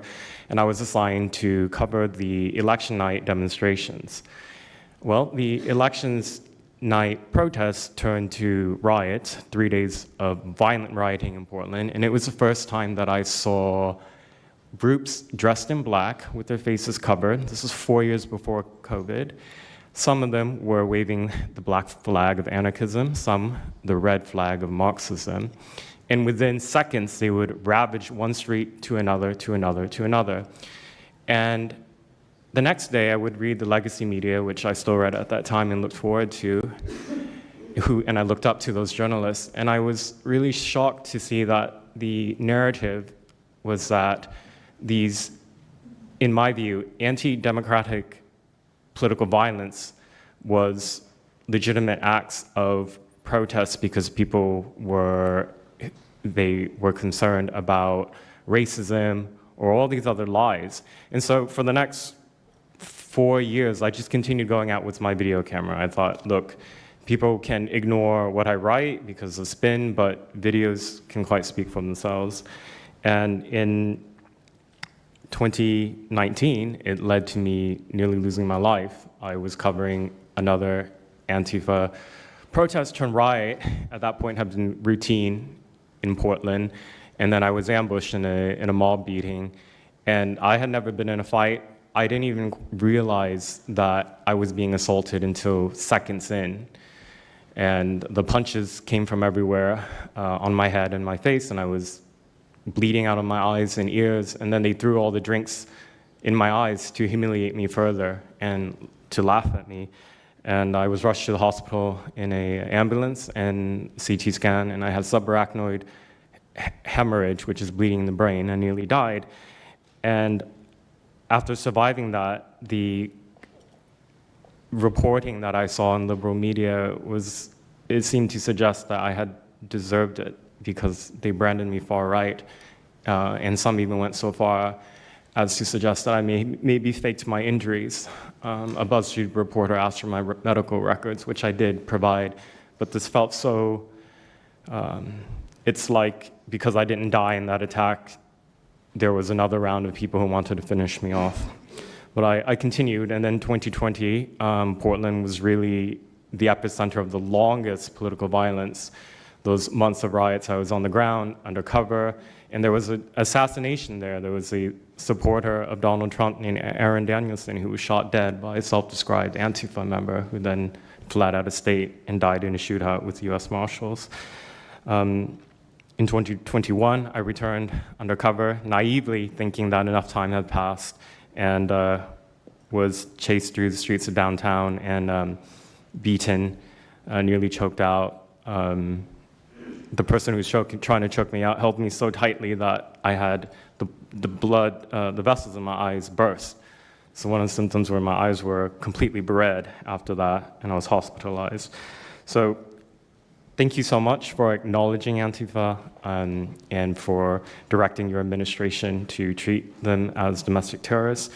It's going to be really challenging because how they organize is that they are decentralized, autonomous, and they operate on deception. And we're still to this day told that they don't exist, that it's a figment of our imagination. I think the DOJ could look at federal conspiracy charges. The state of California and San Diego County last year broke up an Antifa cell in San Diego. And I think maybe perhaps the State Department should designate Antifa, its international arm, as a foreign terrorist organization, FTO. So thank you so much for this invitation, Mr. President. Thank you very much, Andy. Great. That's a rough time you had, huh? So the chokeout was almost the end, you felt? Yeah, that was my only near-death experience in my life, and I'm quite shaken when I think about it now. It really feels unbelievable to me that on the streets of America that this type of violence against citizens could become so routine and accepted and cheered on by people.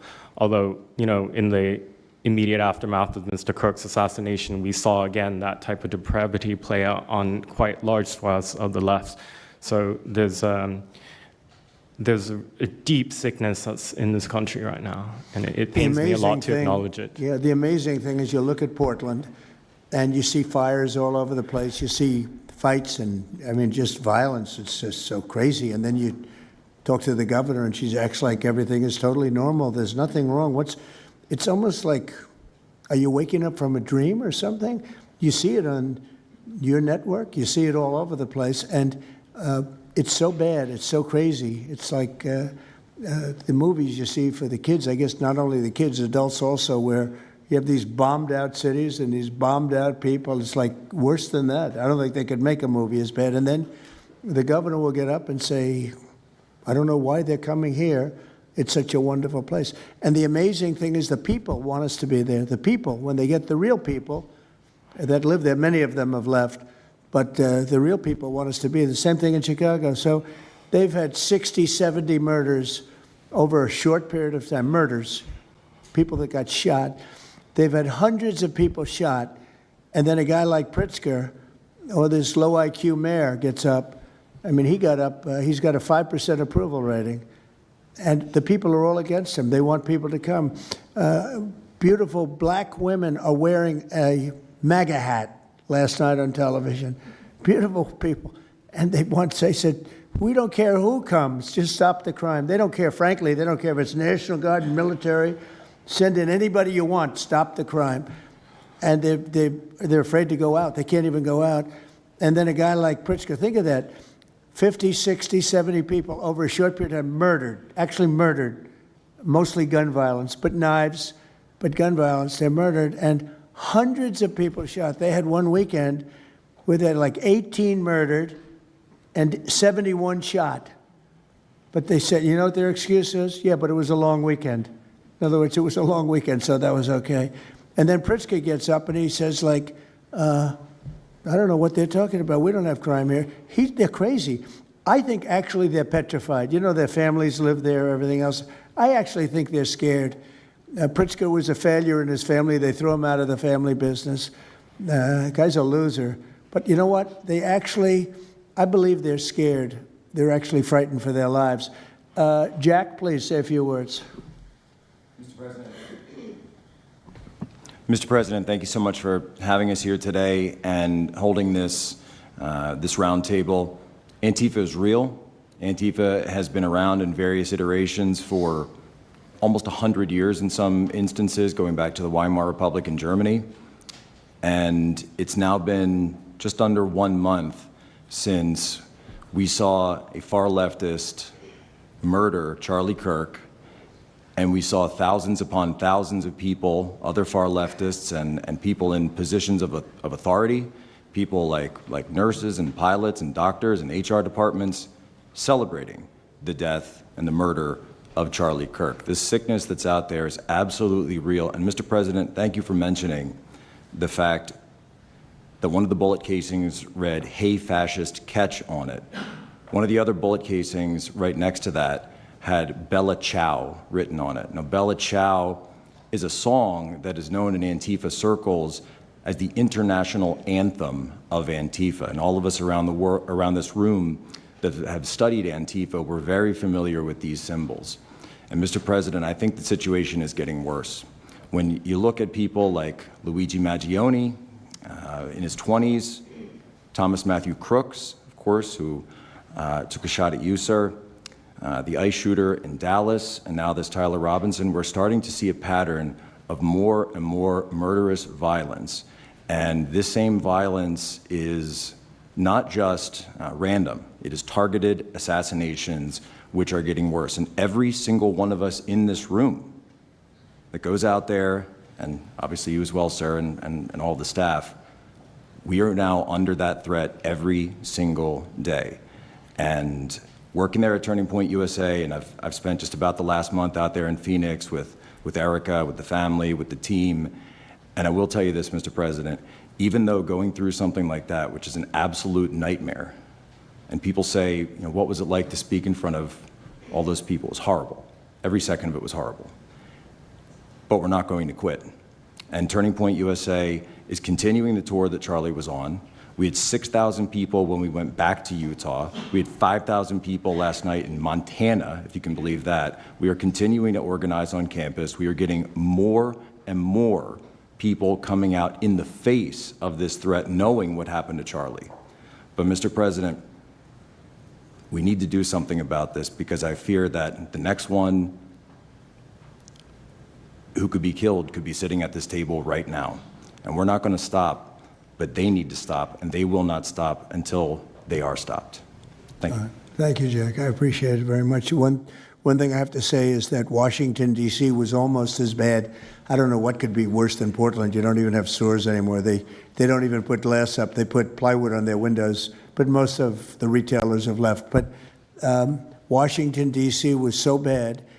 And Pam, I'd say it took 12 days to really make it pretty good. and a month to make it great. And now people are going out to dinner. The restaurants are booming. They don't have enough seats. They're opening up new restaurants because many of them closed. And people are walking down the street totally safe. A reporter, I'm not sure if she's there. I can't see somebody reported there. She is. She was violently assaulted. And I don't know, she tends to be somewhat liberal, but she wasn't liberal on this one. I appreciated your honesty, but that won't happen again. It won't happen again. You're lucky you're alive, frankly, with what happened. I know exactly what took place. So Washington, D.C., our capital, we thought we'd start there appropriately, and it's safe, and people are so happy. They're so happy. And now it's a couple of months. I went to dinner there. I felt totally safe. I gave a press conference right in the middle of the street, which I don't think Secret Service was thrilled about. But, I'll tell you what, I wouldn't have wanted to do it 6 months ago.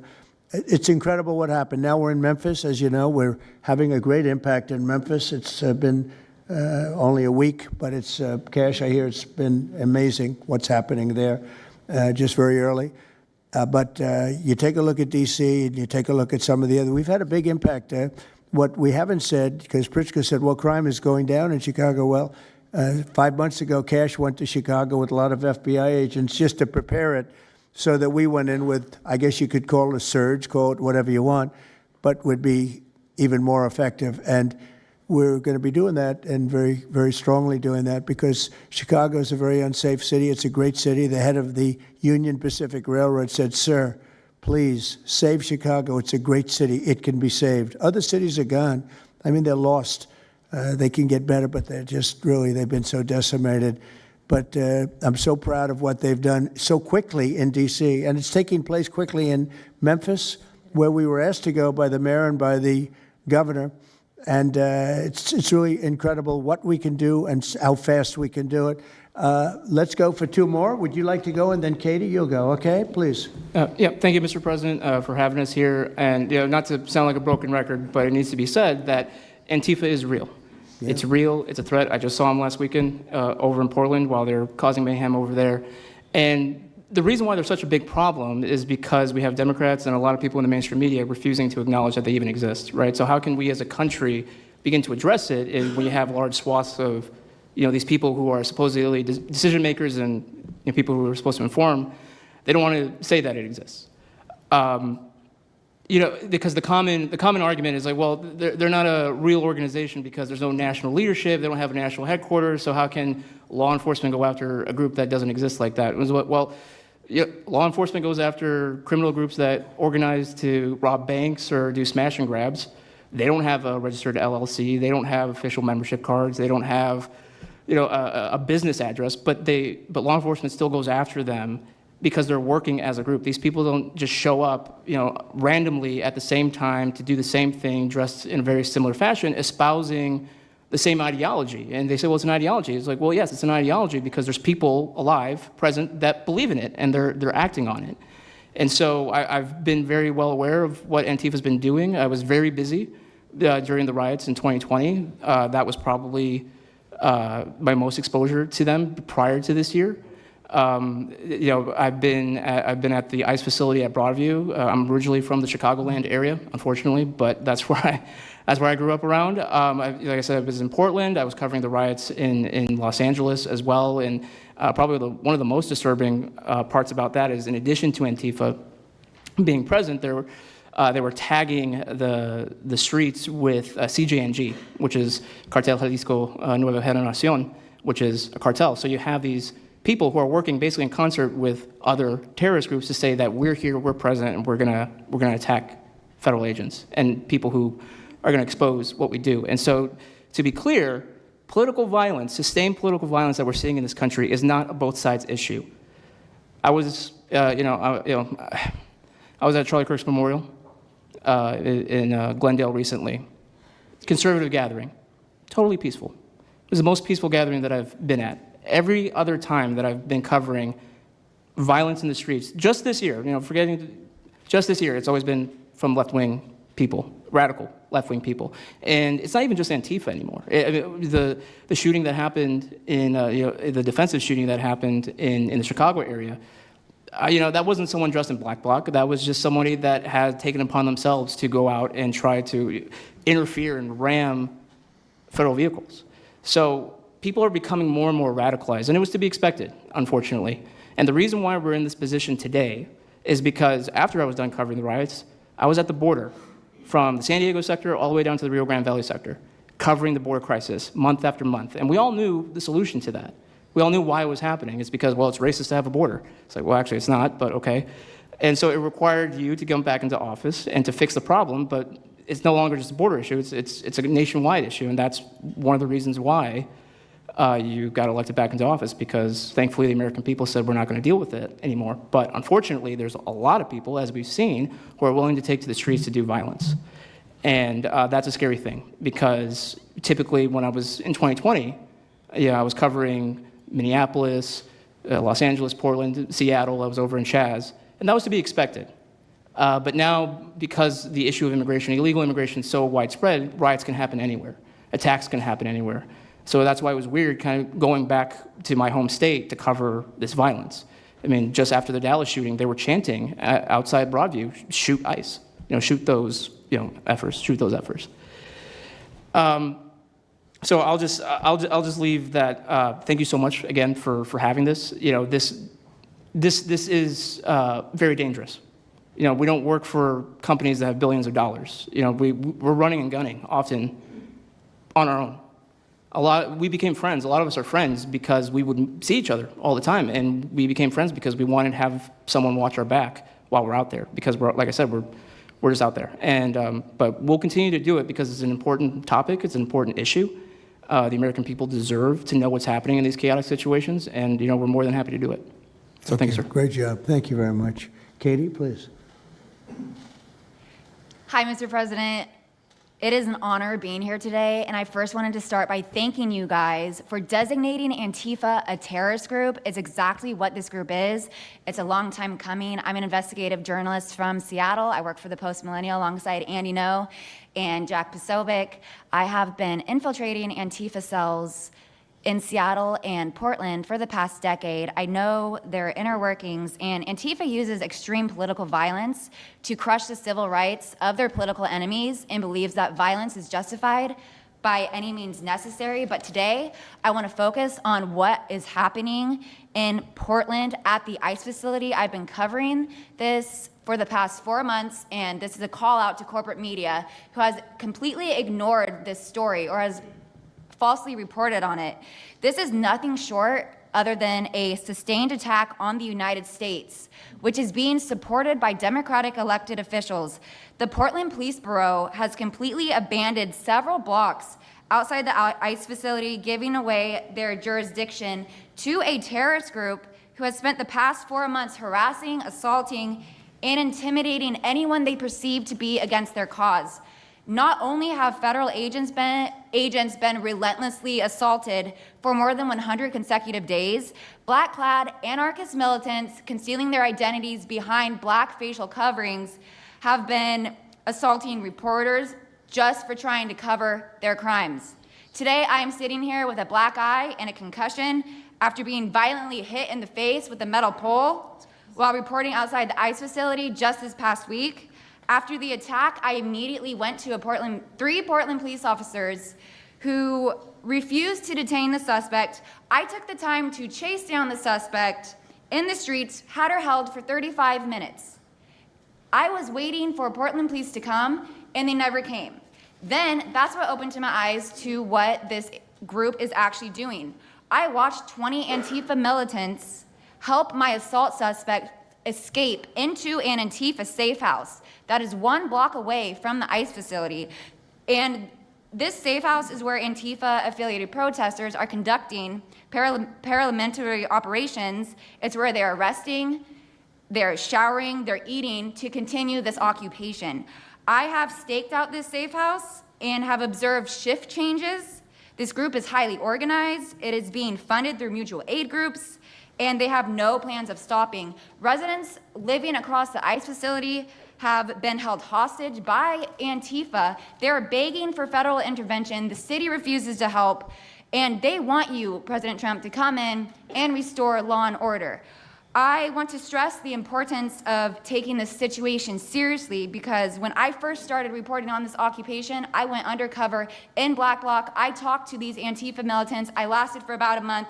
They believe that ICE agents are the Nazi Gestapo who need to be killed. They told me that directly, and I think that if this situation is not taken as seriously as it is, it's just a matter of time before someone gets killed.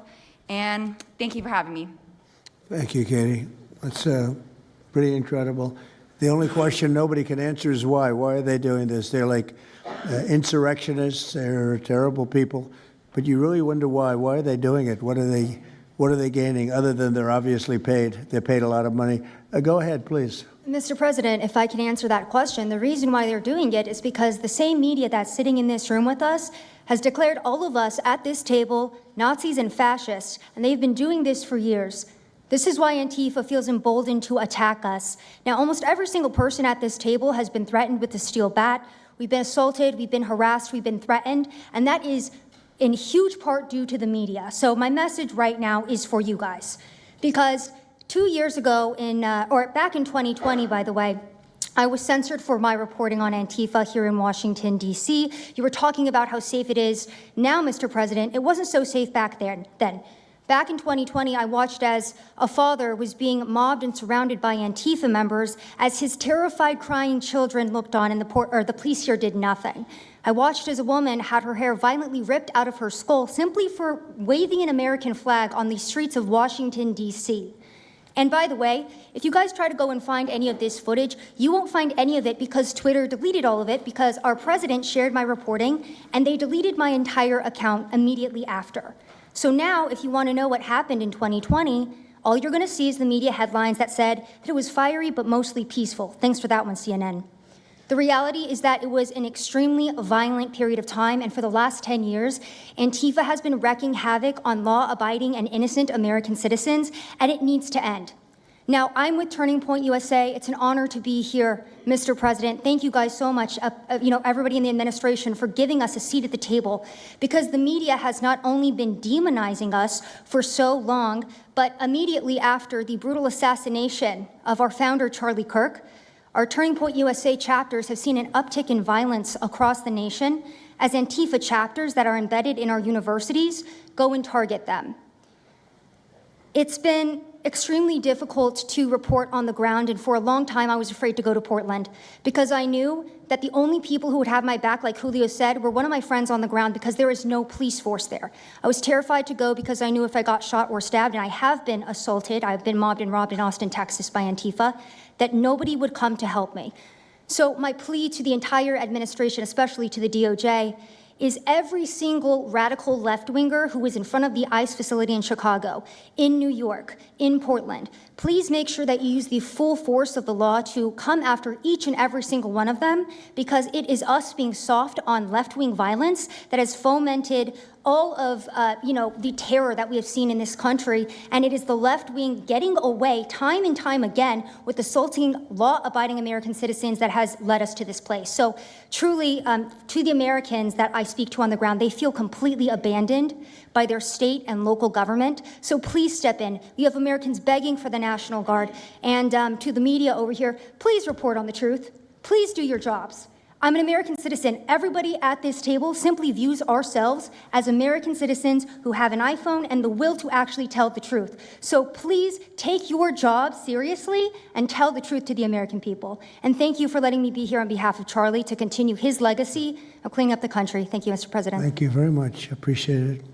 Wow, you feel very strongly, I can see. I'm mad. I got beat up so many times, Mr. President. My friends have gotten beaten up, and I want to cry right now from happiness because we have been completely ignored for so long. For almost 10 years, we've been getting assaulted on the streets. I have watched children cry as their parents have been attacked on the streets. That should not be happening at our nation's capital. So please, again, the DOJ, please utilize the full force and go after each and every single one of these people. Fantastic. Thank you very much. Great job. Impassioned.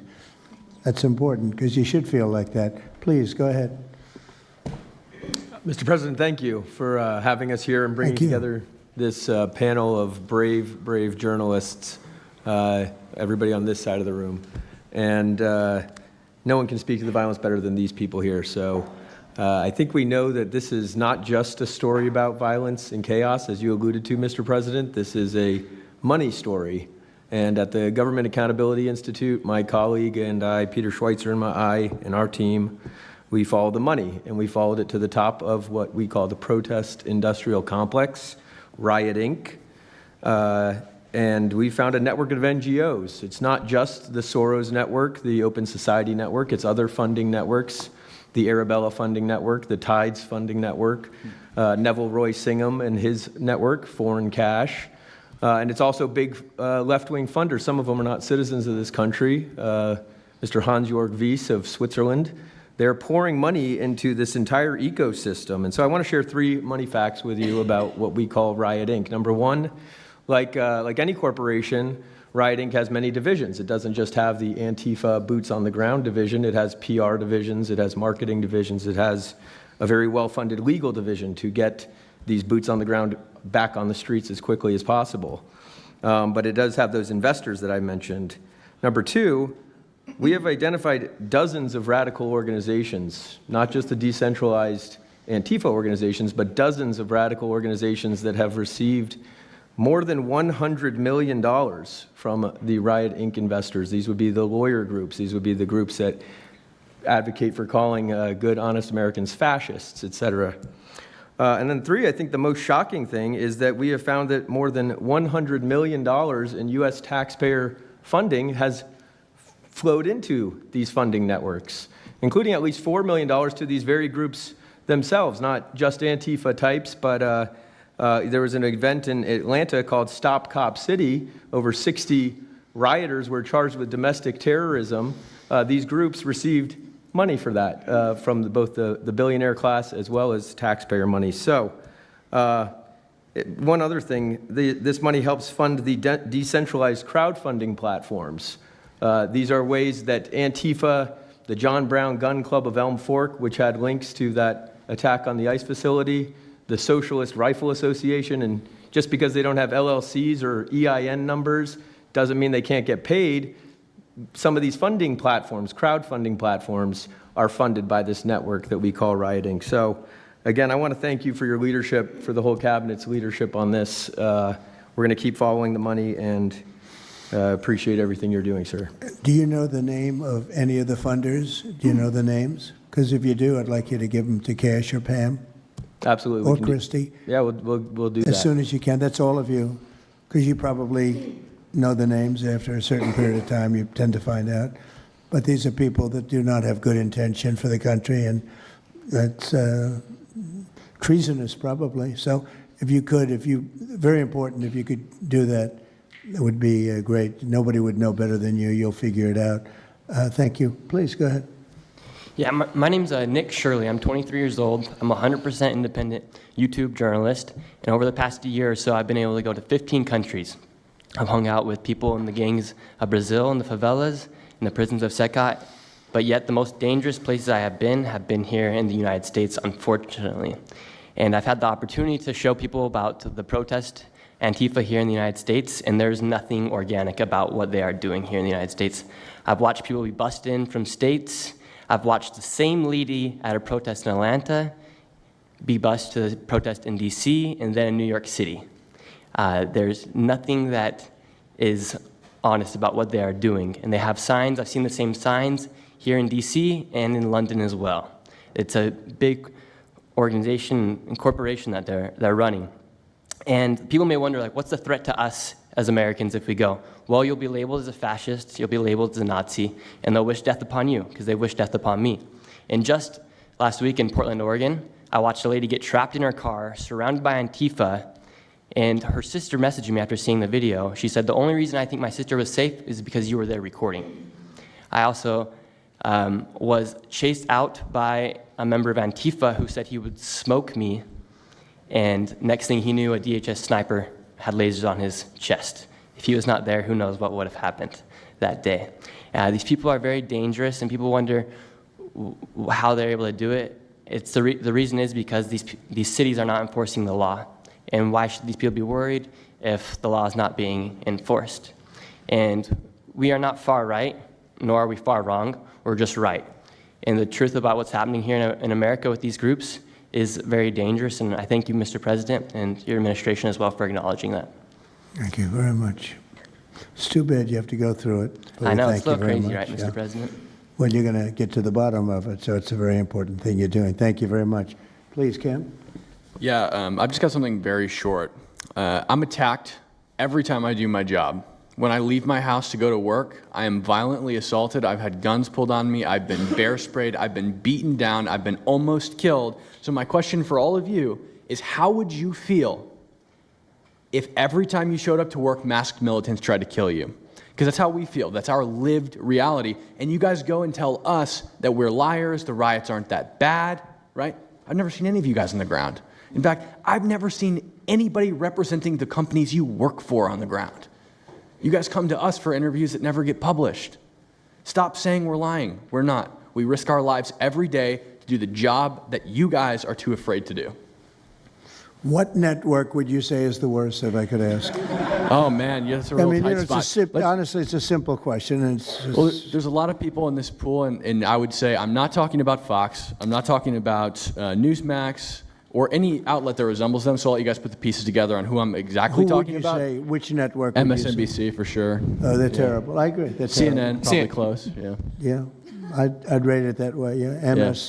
MSNBC, that's Brian Roberts. Yeah. That he allows that to happen is a disgrace. Absolutely. And CNN is second. Yeah, I would say CNN is not quite as bad as MS. MSNBC is not really a news site anymore. Oh, MSNBC is sick. Yeah. They're sick. Well, sir, it's who also else? just the stories that they publish about what's the ICE enforcement operations that are so heavily slanted that it's no longer, as I was saying, no longer just Antifa, but Americans that are becoming radicalized. So they've been very irresponsible with how they've been reporting Who on is it. that? MSNBC, for example, they're... Would you rate them the worst? Probably. Who would you rate second? Well, they ran a story about an operation in Southern California about how a father of 3 Marines was arrested, and they made it seem like they just did it because he's brown. But there's video of that same man charging at the agents with a weed whacker. Now, I've worked with weed whackers back in the day, and you don't want to be in the receiving end of one of those. So that's why he was arrested, but the story was presented as if it's a brown guy just simply being arrested. And I've been around ICE agents, and I'm a citizen, so I feel fine. But it's just that's why. It's not just Antifa. It's not happening in a vacuum. It's working in conjunction. I think they work in conjunction with some of the media. I think ABC is very bad. I think NBC is very bad. And CBS has a new owner, so we have hope for CBS. CBS has a great new owner, my opinion. But I will tell you, ABC is terrible. NBC is terrible. NBC's MSNBC too. They changed it. They moved it over legally so they couldn't be tainted by the words MSNBC, but they are absolutely terrible. There are a lot of them. What about independents? Independent networks. They're a little bit better, but I would say that we're an example of how you don't need to be part of a super large company to be able to do just basic journalism. All you got to do is sit and record, and you'll let the story play out. And that's why they hate us. That's why Antifa targets us. A level of dishonesty that's incredible, where answers are changed. Like just before the election, an answer was changed by Kamala. She gave a horrible, death-defying, election-defying answer, and they took the answer out and they replaced it with another answer that she gave 5 minutes later, having to do with a different subject, but at least it wasn't election-defying. No, the level of dishonesty with the media is incredible, whether it's on Antifa or many of the other groups. You're talking about Antifa, and I know that's close to your heart because that's the one that's most affecting you, but there are others that are as bad or almost as bad as Antifa, having to do with different people, different sections of the world, but it's terrible. We're not going to let it go on in this country. We're not going to let it go on. And a big problem is not all of them, but some of the networks out there. And you do wonder why. You really do. Okay, please. Go ahead, yeah. Mr. President, thank you again. Thank you. My name is Jonathan Cho. I am an investigative reporter for Frontlines Turning Point USA. I'm also a senior fellow at Discovery Institute in Seattle. And I cover far-left extremism as well as the homeless drug crisis in America. And I find it oftentimes those worlds intersect. And hot off the presses, what I wanted to bring to your attention today is a report from a Capital Research Center here in D.C. in conjunction with Discovery Institute. They just put out this study right now, and what it shows is that Antifa is heavily embedded in the homeless and housing nonprofit sector. In many cases, the homeless industrial complex is running cover for Antifa. Antifa is benefiting from American tax dollars, and they're essentially being used as the muscle. Let me give you an example. There's a group called Stop the Sweeps in many U.S. cities right now. They get in front of encampment sweeps. What they're doing quietly is they're bringing in Antifa militants to manufacture a crisis to make the police look bad.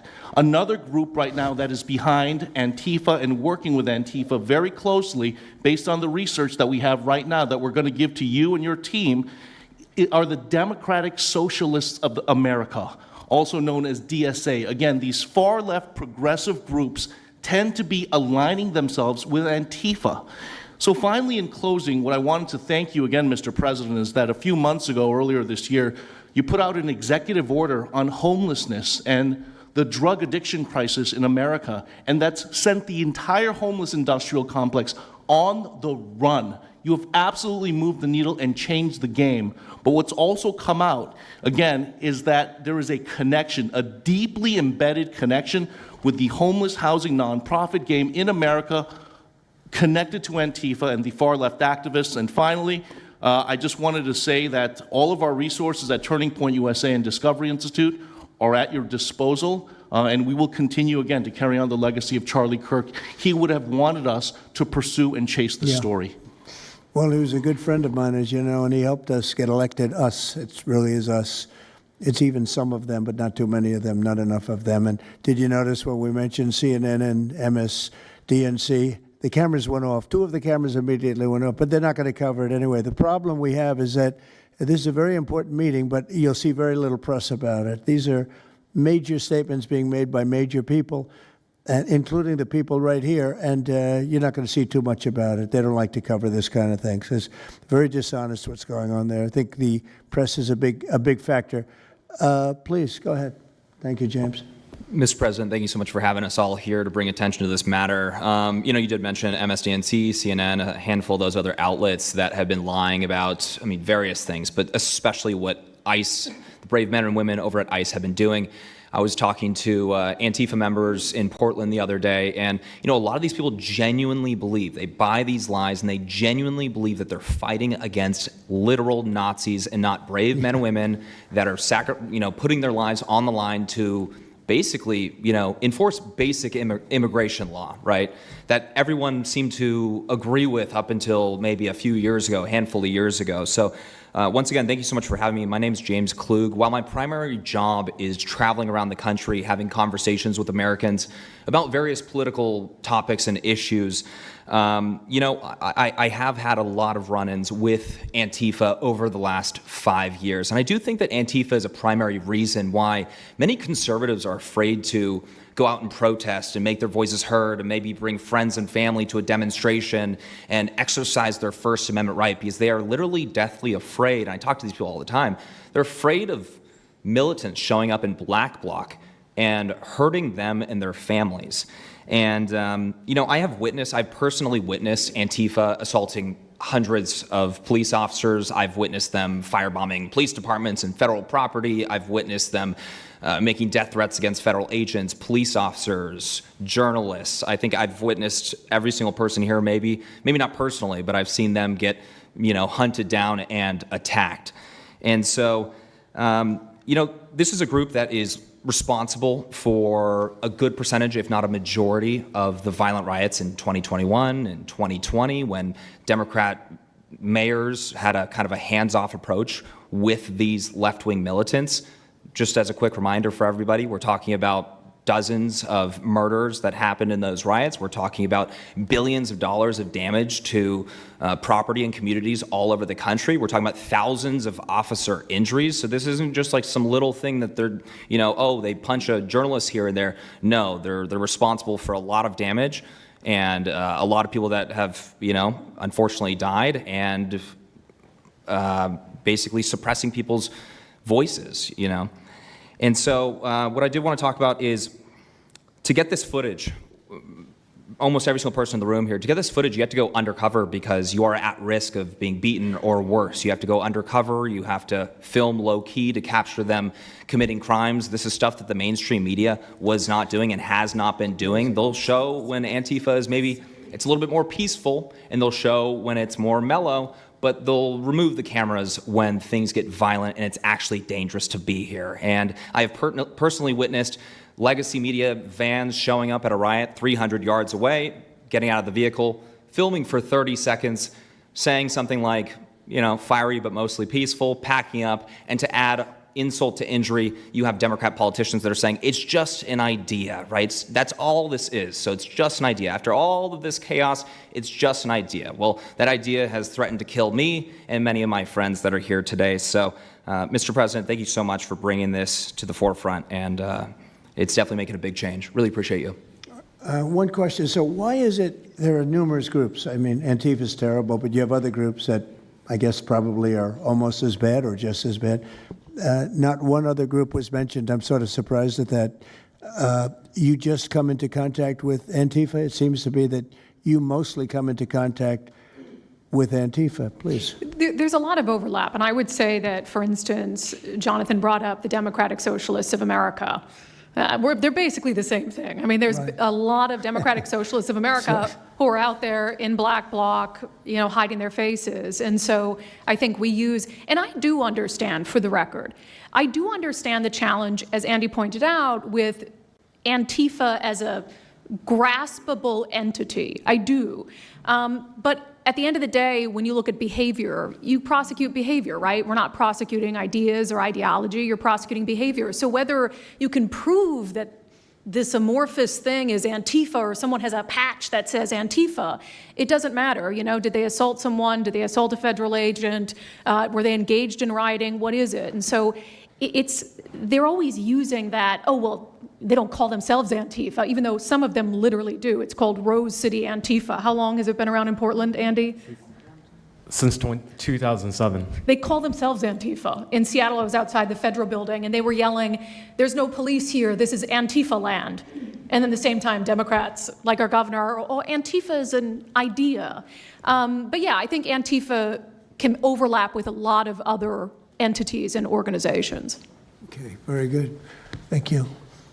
You know, President Trump, I just wanted to add this real quick, because you were asking which mainstream media outlet is the worst. What I think, it's any of them that decided to call Kilmar Abrego Garcia Maryland Dad. Because when I'm out there on the street talking to these people, you know, they call Maryland Dad is this human, he's actually a human trafficking MS-13 gang member that's illegally in the country. But the amount of people on the street that I spoke with that thought that he was a U.S. citizen that was being deported to Uganda is dangerous. These people genuinely believe, based on what comes out of the garbage standing over here, that you guys are deporting U.S. citizens.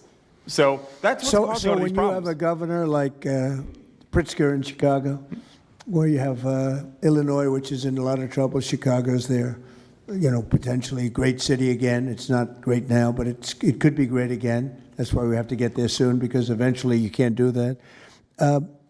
What makes a man like that say that things are wonderful? Why doesn't he say, we love that President Trump is going to come and help us clean up Chicago and make it safe again, as opposed to fighting us and pretending that there weren't 50 murders and 200 shootings and all of that? Why is that? Go ahead, Nick. To spite you. To spite the administration. That's simply what it's about at this point. Because, you know, if you go and talk to some of these citizens, like I'll use Portland as an example again, because I've been there for so long now. You talk to the neighbors that live in the apartments next door to the ICE facility.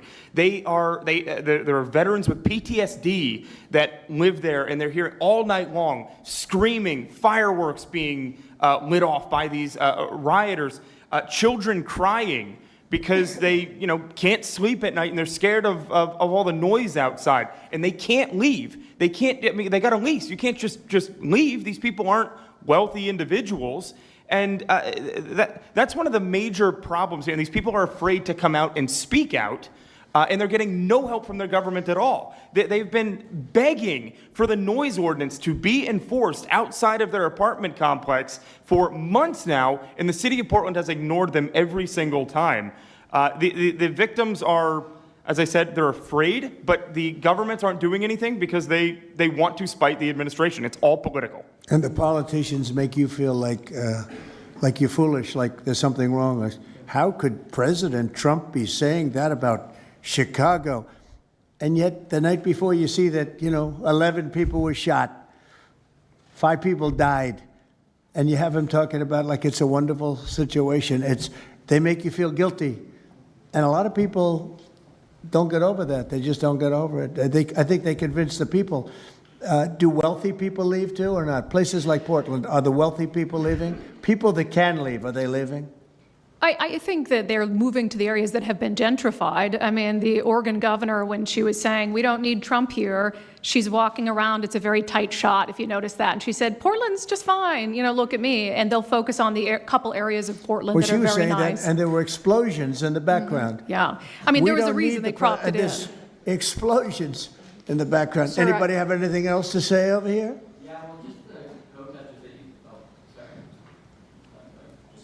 And then should we be taking questions, or is it just a waste of time? Because they can ask questions, but, well, there's Brian, he's good. But you know what? In a way, it's a waste of time, because if you give a great answer, they don't put it on. If you give a horrendous answer, or even if you give a great answer, they make it sound like it's not a great answer. They're very dishonest. Go ahead, Nick. Yeah, and I think part of that dishonesty comes from what they see. For instance, I've never been asked to go on any other show besides Fox News. My clips go viral everywhere, but they've never even asked, like CNN's never asked, MSNBC's never asked. And a lot of times when I go to hotels, I'll stay and I'll watch like MSNBC. Fortunately, their ratings are terrible. They are terrible. MSNBC is dying, and CNN is dying like a dog. And poor CNN, it's so pathetic. It is very pathetic. You ever see their anchors in the evening? Nobody ever heard of them. Where do these people come? I could take anybody off the street in Washington, D.C. that do a better job. Yeah, and it's not hard to show what's going on these days. You literally have an iPhone and you can post it on X. They don't believe in the star system, It's just one of those things, right? Mm-hmm. Okay, Nick, you finished, Nick? Yeah, Are you very finished, much. Nick? Good job. Thank you very much. Well, you've been through hell, I tell you that, but you're really incredible patriots, incredible people. Go ahead, please, Brian. Brian, go ahead. I'm so thankful for each and every one of you here right now, and I'm very grateful that my network, Real America's Voice, has partnered up with many of you. Jack Sobin, you have a show on a network. Many of you, Savannah, have appeared on a network as well, so thank you for being here. My question is this: in terms of following the money, I would just notify that the city of Austin is cleared to vote tomorrow to basically waive a $120,000 fee so that a No Kings, basically an anti-Trump rally, can occur in their city. They're bypassing the fees, rolling it to the taxpayers. So my question is to you: what can the people of Austin, Texas do right now to make sure that their tax dollars don't fund a No Kings anti-Trump rally coming up? Well, you just tell me that I would love to do something about that. Bring a lawsuit, do something. The best thing you can do is have honest elections, because the elections are totally rigged in so many of these places. You take a look, the people, they're all loving you. They can't breathe. They love so much, every one of them. You don't see one negative, then all of a sudden you lose the election by 20 points. The elections are so rigged, and we proved that in 2020 more than any other time. But even the last election, there were areas that I won by much more. We won in a landslide, but I actually won in more of a landslide than we thought. I said, you got to get out, make it too big to rig. And fortunately, the people made it too big to rig. They tried. But the biggest thing you can do is have honest elections. If you don't have, and you need great media. You need borders. Wait. You need borders. You need honest media. You need honest elections, and you have a great country, and you need all three of them. Yeah, go ahead. To a lot of these radical groups that you talked about inside here. So thank you for removing. I would like you to make a big deal, though, if they're waiving a fee, but I guarantee they wouldn't waive it if it was it's not Trump. If it were a conservative rally, they wouldn't be waiving it. So maybe you can look into that, Pam. Todd? That sounds like one for Todd, Pam. Go ahead, Todd. Good luck. Thank you. Antifa actually infiltrated. Who are you with? Who are you? I am with What Al- network? I'm with Al Arabiya. It's an Arabic network based in Riyadh in Saudi Arabia. But I am the foreign pooler today. Mr. President, you said that you might go to the Middle East on Sunday. Do you mean Egypt and Israel? And would you consider going to Gaza to see what things I on the would, ground? yeah, I would. I might do that. I may do that. We haven't decided exactly. I'll be going to Egypt most likely. That's where everybody is gathered right now, and we appreciate that very much. But I'll be making the rounds, as the expression goes. I probably will. Go ahead. Mr. President. Go ahead. Just to clarify, you said you might go to Gaza. You're saying on that's Who the you first with? topic. I'm representing the TV pool, but I'm with NBC, sir. That's too bad. Go ahead. Well, just to clarify, you said you might go to Gaza, and then the second question I had earlier today, you said the mayor of Chicago and the governor of Illinois should be jailed. Have you asked the Justice Department to look at possible charges? No, I've seen the law, and when you have a group of people where the police call off the safety for ICE officials, I've understood that, and I've read it today in numerous journals that that's illegal. What they did is I guess it was ICE, Christie, right? They were under threat, and the police were helping beautifully, and it was fine. And then all of a sudden, a woman was on the line saying, "Everybody, move back, get out, get out." And they were given an order by the second person in the police department, and the governor knew about it, the mayor knew about it. I understand that's a criminal offense. Do you want to comment on that, Christie?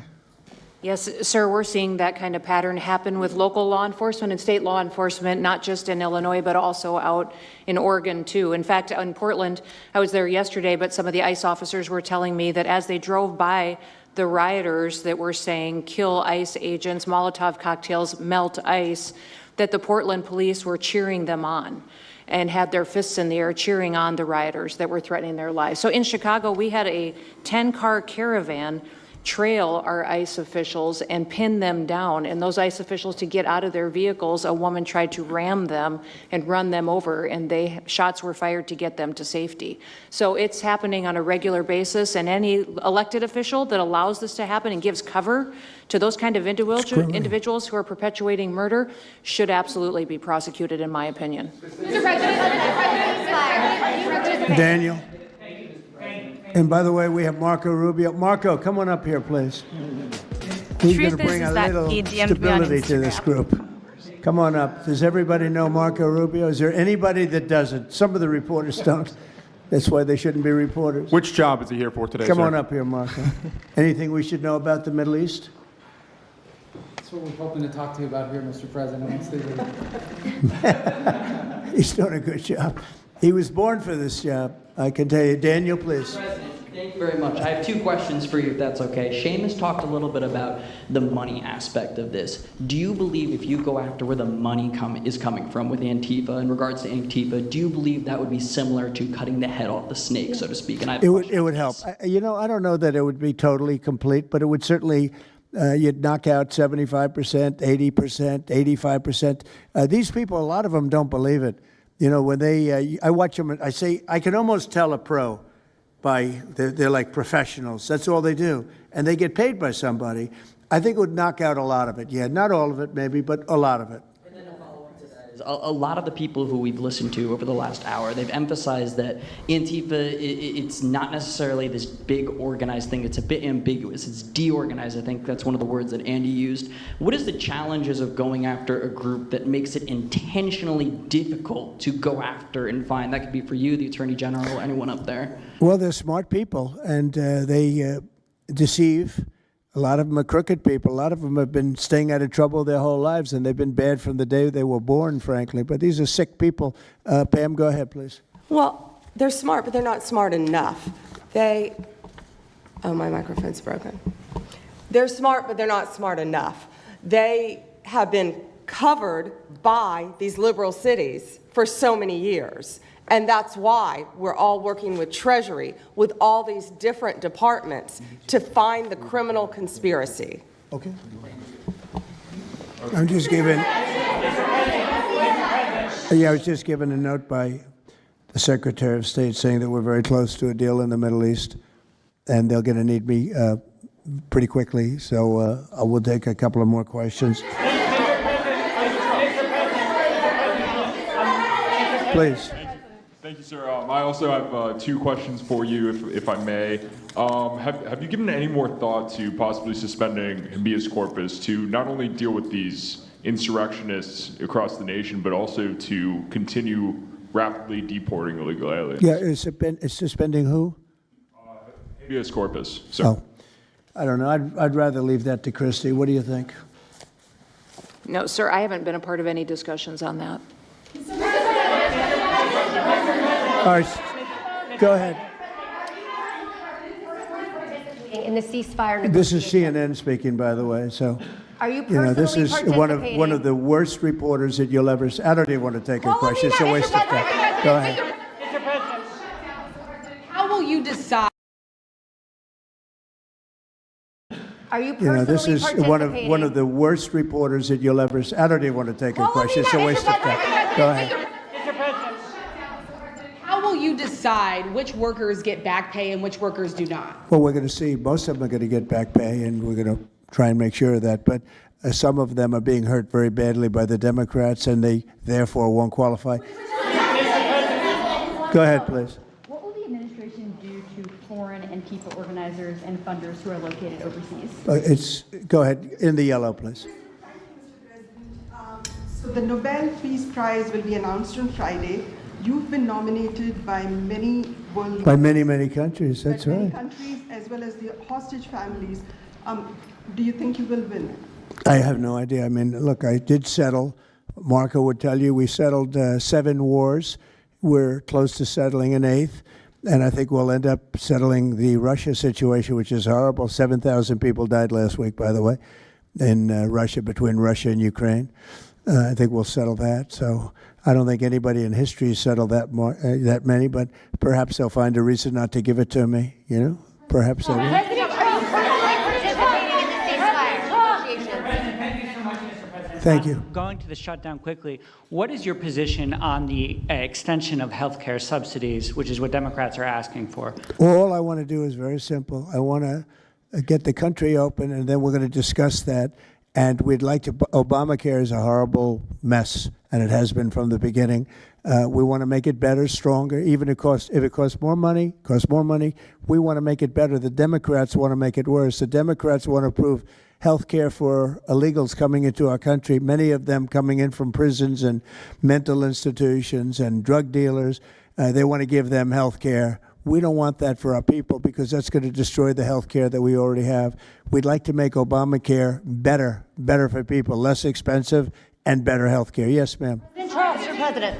I'm wondering if you've been briefed on the organization and funding of Antifa, and if so, what have you learned? I have been, and they have pretty good knowledge, but they're going to have a very good knowledge. And I really ask these very brave patriots that we're surrounded with today to let us know, because I think you probably have some pretty good ideas. And even if you're not sure, let us know and we'll figure it out, okay? If you could do that.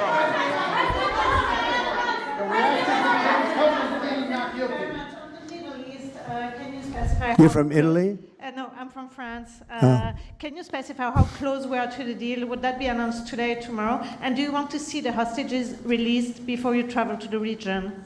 No, I think I'll probably go maybe before the hostages are released or shortly thereafter, pretty much shortly thereafter. Yeah, please. Participating in these negotiations. Go ahead. Who are you with? The Center Square. I had the honor of asking you originally if you would designate Antifa a terror organization. And I stand here before you today, and I'm echoing what Andy said over here. Are you going to work with your administration, as the Secretary of State's here, are you going to work with your administration to designate it a foreign terror organization? You mean a terror? Antifa? A foreign terror organization. Well, has that been done? Pretty close, right? Would you like to see it done? Yes, Mr. President. Do you think it would help? They have foreign links I'd be glad all to across do it. Western I think it's Europe. the kind of thing I'd like to do. If you'd like, does Middle everybody East. agree? If you agree, I agree. Let's get it done, okay? Let's get it done. Marco, we'll take care of it. Mr. President. That's international, you mean? Yes. International. Mr. President. Sounds good to me. Foreign terror organization. Steve, are you okay with it? Yes, it's true. There are extensive foreign ties, and I think that would be a very valid step to take. Good, I think so too. Yes. Good, I think it's a Good point. Thank you. President Trump, we're only participating in this. On the shutdown, we are now about 1 week away from military service members missing their paychecks. We'll always take care of our military. Would you encourage Congress to pass a standalone bill to pay our service members? Yeah, that probably will happen. We don't have to worry about it yet. That's a long time. You know what 1 week is for me? An eternity. 1 week for me is a long time. We'll take care of it. Our military is always going to be taken care of. Yeah, please. Blue dress, blue. President, Rebecca with Blaze News. I'm curious to know, so you're talking about the money funding these Antifa organizations, and somebody brought up Roy Singham, I think it was you, who, by the way, is married to one of the co-founders of Code Pink, this infamous left-wing organization. I'm curious to know the administration. Who is that? Who is that? Roy Singham. He's married to. No, did you say they're here? No, he's not. A journalist brought him up, but he Oh, I is, see. Okay. Yeah. Okay. Seamus, thank you. Good bring up. Excellent. Go ahead. He's somebody who's been reported on extensively, and I'd love to know what the administration is going to do to actually bring consequences to some of these names. You mentioned. Well, I don't know the name, but I would like to ask Pam to take a look at it. You know, a lot of the best information we find are through you and other people like you, so I'd like you to look at it, Pam.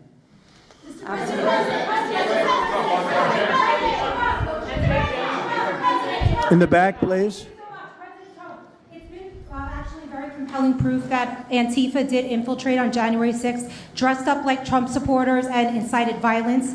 Is that something that you would want the new J6 committee at Congress to look into? Well, I've heard that. They dress up like, they're fresh out of MAGA, but they have nothing to do with MAGA. And they make trouble and they try and blame it. And yeah, we know some of that and we will be acting on some of that. We've seen it. So I think you could stay a little longer, but you know, the problem is, although you have some very honest journalists in here, you also have some largely dishonest journalists like MSDNC and CNN. I think they're very dishonest, unbelievably, like a waste of time even talking to them. But I have to go now to try and solve some problems in the Middle East, although I'm very well represented by our Secretary of State. He could probably do an even better job than me. But who knows? We don't want to take any chances, so we're going to go and do that. If you'd like, Pam, would you like to stay for another 5 minutes, 10 minutes while we have all these great people? And I'll let Pam and Christy take over and get some good points out. I just want to thank the people around the table in particular. You've been amazing. You've been brave. You're real patriots. You're real patriots. And at some point, we're going to have to look into, at least in certain cases, rewarding you with some very important medals and honors, okay, as we have done and will be doing with Charlie Kirk. You know, Charlie is getting the Presidential Medal of Freedom, which is our highest award outside of the Congressional Medal of Honor. And I think they're sort of even. One's civilian and one's military. But unfortunately, the civilian sometimes is military also because of what we have to go through on the streets of this country. I can only tell you this. We have a great nation. We have a nation that's right now the hottest in the entire world. We're the hottest nation in the world, despite all of the things we've been saying today. But that's going to make your job easier, because nobody's doing better than we are financially. We've never done better. We've had, I think, 58 stock market increases since I've been top, meaning record increases. We have never seen anything like it, and we're going to keep it going. That makes it a little bit easier for what we're doing. I guess maybe it also makes some people crazy because they don't want to see us do well. But we're the hottest nation anywhere in the world, and we were a dead nation 1 year ago. I say it all the time. We were a dead nation. Now we're the hottest nation in the world, and that's said to by every leader. One of the reasons that we have every country already signed up or just about to sign, every country in the world on this whole mess we have going over with Hamas and the Middle East and all of the things you see, is they respect our nation. A year ago, you wouldn't have been able to get it. You certainly couldn't have gotten it with Biden. He didn't know where the hell he was.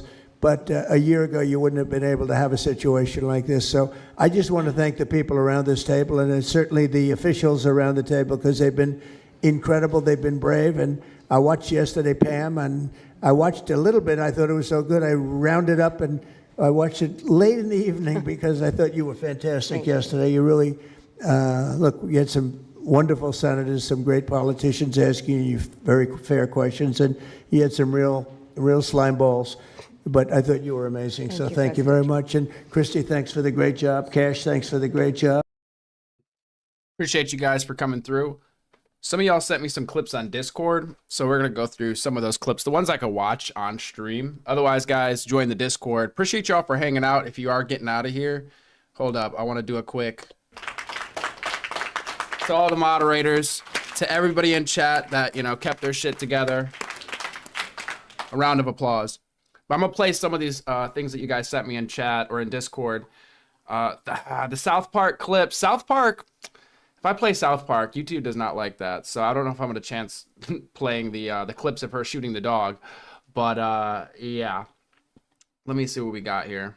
Really appreciate you guys hanging out, chit-chatting. Drop a like, get sucked into the black hole. You know, join the Discord. We'll be doing deeper political streams and whatnot, news streams. I've kind of taken a break from it. It gets a little, what's the word? Toxic?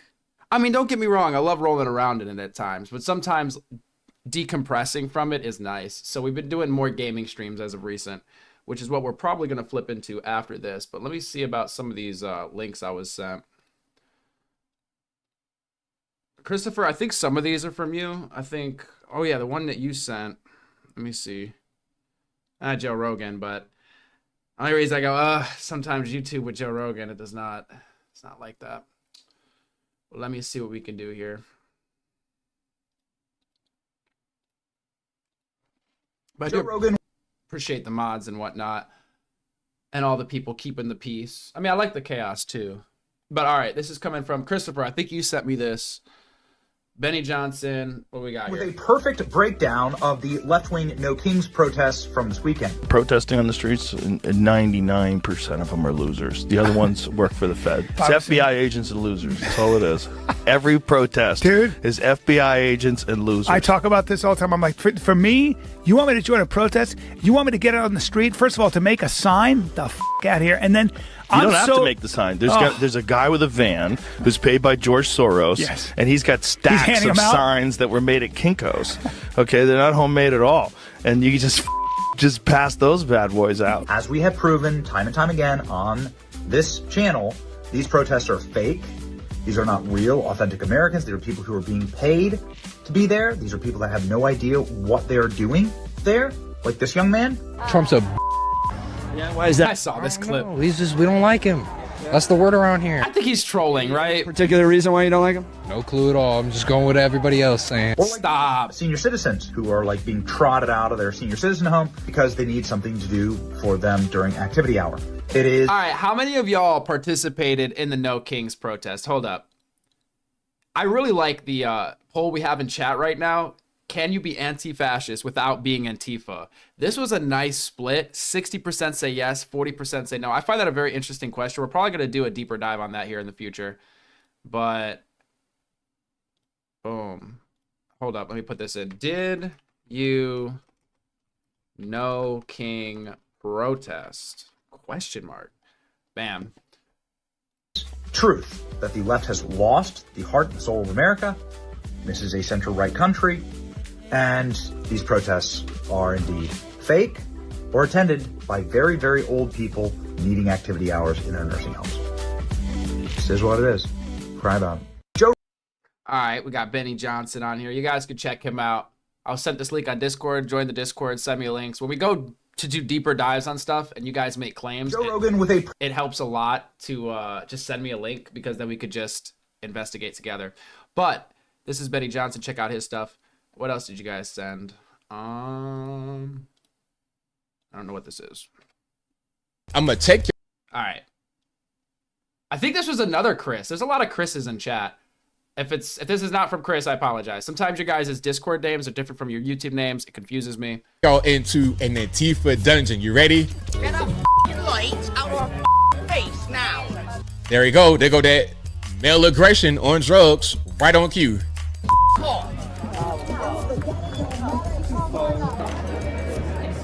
This looks like a video game. This was like Cyberpunk 2077, Night City, the little front area. You get your weapons.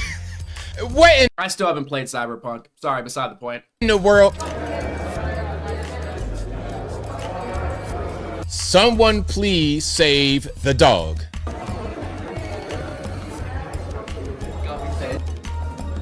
says disabled toilet.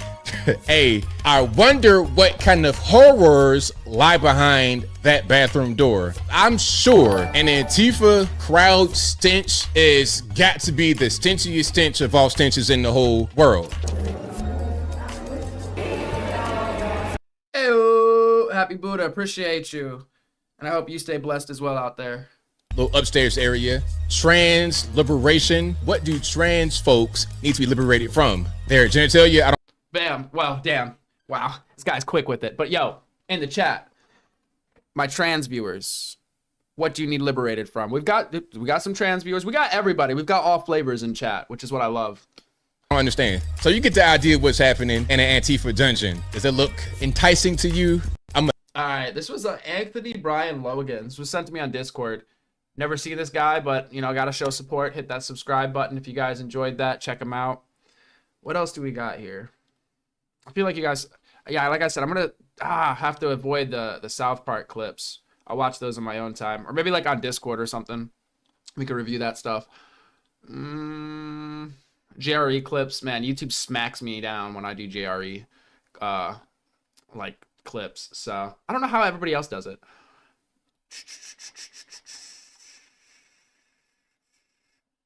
Conspiracy chart. I know some of y'all have been wanting me to do a deeper dive on Israel, Palestine. That is not a tonight thing. So I do have some of the videos you sent me though. But that's not a tonight thing. Wait, how long? Oh my gosh. Why does it play ads through this? Wix gives you the power of AI to build the website you need. Nah, I'm sorry, guys. I'm not trying to hit you with ads. So one of the things. Yo, Christopher, are you in chat? Well, which?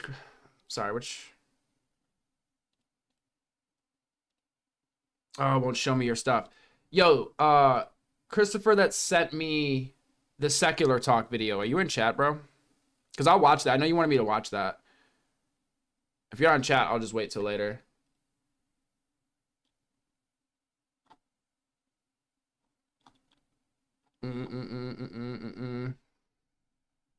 Let me know if you're in chat.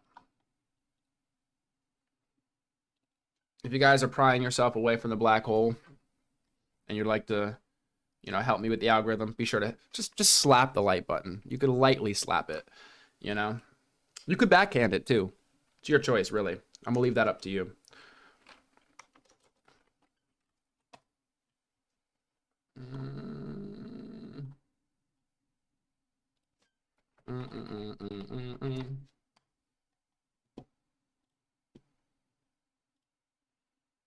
I'm gonna try not to blow your ears out here.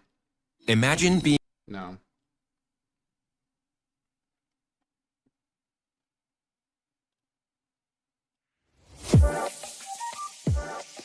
Alright. That dead air was killing me.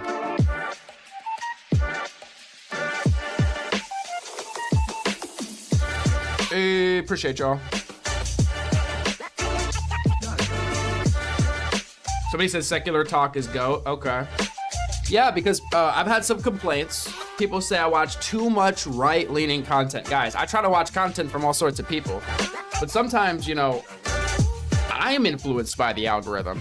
So if you guys want to share who you're watching or who you want me to see, let me know. So secular talk was sort of apparently a lefty that I was sent. I don't watch too much of his stuff.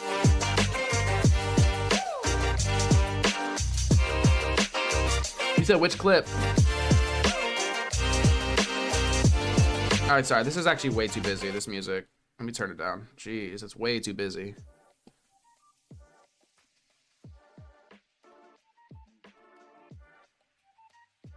The clip in the Discord.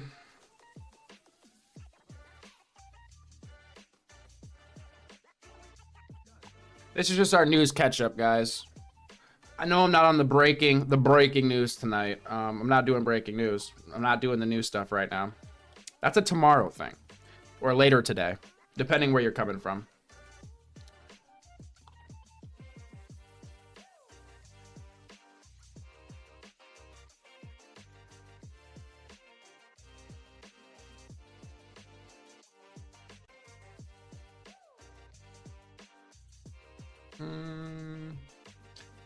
Epstein files. That's probably one of the most popular things to be brought up in chat. Is there anything new with the Epstein files, guys? You said which clip? Well, no, I'm looking at the secular talk clip for the Trump is destroying farmers.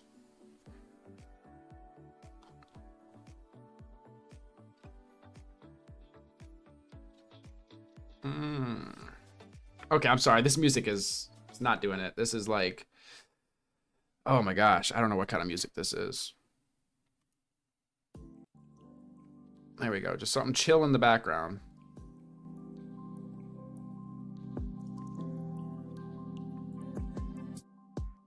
Actually, I'm gonna put the chat back on the screen. I think we got far enough with this poll, didn't we? Wow, 72%. Did you know King protest? 28% said yes, 72% said no. So right now, it's only 107 votes. But right now, most people in chat did not know King protest. Oh yeah, no, it's a different Chris. There's a lot of Chris's in chat apparently.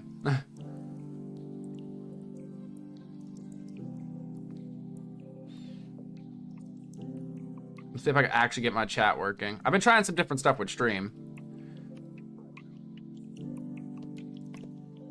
I doubt it's gonna work. Oh, it kind of does.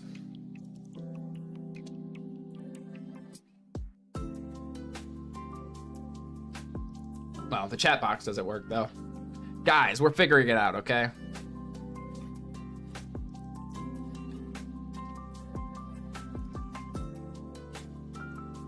Only 28% clown. Guys, we try to keep a nice balanced chaos here. All right.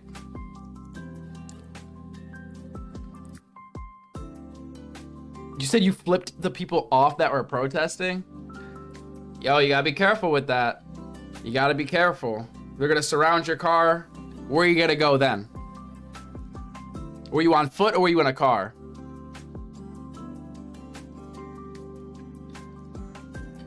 They released more Epstein files? I mean, I'll put that on the list. We haven't heard anything that I can't imagine. Oh my gosh, did you guys see the Prince Andrew situation? Oh, can I watch that? Hold up. Because remember we did that Prince Andrew stream? YouTube or the BBC did not like that. And I had to take that down. But yo, Prince Andrew, hold up.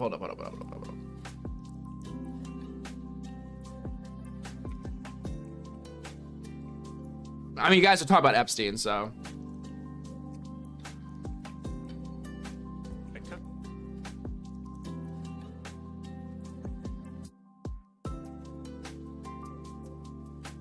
I got you. That's like some Animal Crossing music or something. Oh, there's the chat. Hey, glad you could make it. He's giving up his royal titles, including Duke of York, pardon me. He says he has discussed the matter with King Charles. He's denying the accusations against him. Let's get straight to our... Oh, not yet, Crab. Max Foster. Max, what more do we know? What does the statement say? Well, he hasn't technically given up his titles, but we'll come to that in a moment. I know why you're saying it. But this is after consultations with the King, other members of the royal family, also with Prince William, of course. I'm told that the King is glad of the outcome, so read into that what you will. The decision, I've been told, was taken in recognition of the fact that the Prince's personal issues continue to be an unwelcome distraction from the work of the wider royal family. Read into that, Issa. His associations with Epstein and how they kept on blowing up. I think one of the most damning things that happened most recently was a couple of British newspapers had an email from Prince Andrew to Epstein, which was dated after the date where he said he had broken all contact with Epstein. So we're expecting more revelations to come out of all these Epstein files. Maybe there's going to be more. It's just become too much. Look, we watched that together, guys. So that's one of my favorite interviews. There's a few good interviews on the internet that like I'll sometimes circle back to. There's the Prince Andrew one. It always makes me laugh. And then Juicy Smoulier. I don't know why those two interviews just crack me up so bad. Much of a distraction. I mean, it's kind of messed up, don't get me wrong. But at the same time, just watching it, it's just like the gall, right? For the royal family. In terms of what it means that the titles that he has, he's agreed to no longer use. They haven't been taken from him. So Duke of York, he's no longer going to use that title, and there are various other titles that he has and honours. He's no longer going to use them, but they haven't been actually taken away.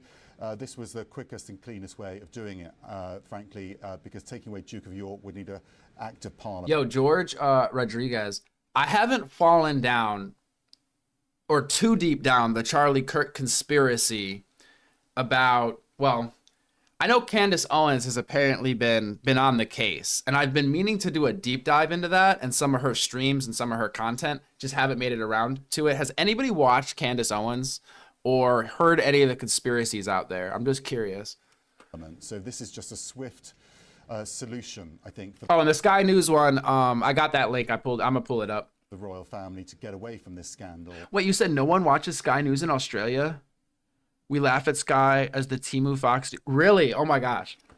And Prince Andrew has agreed to it all. He is, Issa, still Prince Andrew. That title's never going to be taken away because he was born with that title, being the son and a grandson of a monarch. So that can't be taken away. So he is still Prince Andrew. So that's how it stands. And for our viewers, Max, just joining us, what we have seen, of course, in the UK, we follow this very closely, but we have seen kind of a drip feed, haven't we, of allegations, like you said, an endless distraction, of course, for the royal family and for other members of the royal family. Just bring us up to date with all the allegations that, you know, that really point towards Epstein.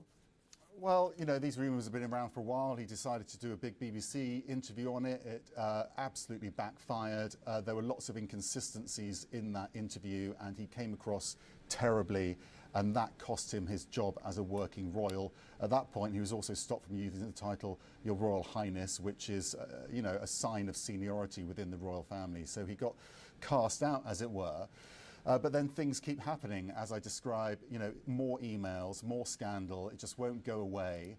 And the family just feels as though it's just too much of a distraction now. We haven't seen him in public for a long time, but do we still have a decent amount of Aussies in chat? Appear at private family events where there are cameras, so if there's a family event, we will see him. That's even going to change now, Issa. He's really been thrown out into the cold now. I'm told that he's not even going to be invited to Christmas. So we won't see him at any... I've been meaning to watch the X-Files, guys. We get into UAPs and paranormal talk late at night sometimes. So if you're into that, circle back. Public events at all. And, you know, what he did have in terms of a public profile has been completely stripped away from him. He's lost all privileges. I mean, think about the Order of the Garter. It is the highest level of chivalry. This is the outfit they wear for those occasions. My favorite part of the interview was when he said he didn't, or he used to not be able to sweat. That always cracks me up. I don't know why. In the UK, he's no longer part of that. You know, it speaks to the whole problem, doesn't it? Chivalry. Is he seen as chivalrous? I've never seen X-Files. What does it mean for his ex-wife, I don't know how. Ferguson, and his two daughters? Do we know? I know you're still doing chasing all the news lines and making contacts with your sources. What are you hearing on that? Well, you know, all they're saying is for a long time she's been known as Sarah Ferguson in her professional capacity, and will do so in all other areas. Not entirely true. She does call herself the Duchess of York sometimes. She certainly on social media calls herself the Duchess. She, I'm sure, you know, having looked at how she operates, she doesn't... I don't think CNN is going to say anything of interest in this. Want to cause any more problems for Prince Andrew. I think she'll probably agree not to use that title as well. And in terms of the children, it's an interesting one. They are both princesses.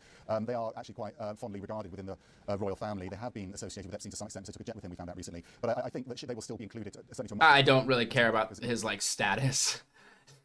So, all right, guys. I just found that interesting. Oh, you sent me that Sky News thing. I have it pulled up. Give me a sec. Dead air, dead air, dead air. All right, Sky News. Bam, drop this in the Discord, so we're going to check it out, guys.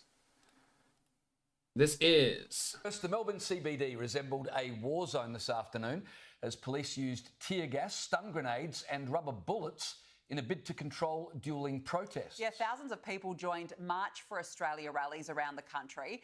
And as you would expect, the march in Australia was met with a counter-protest and things quickly turned ugly.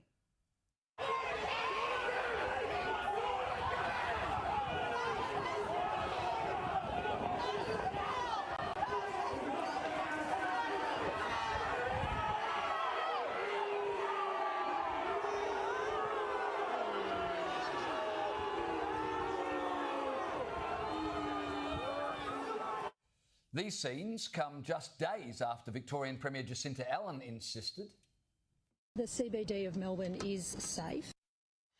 Yeah, famous last words, because Police Commander Wayne Cheeseman begs to differ.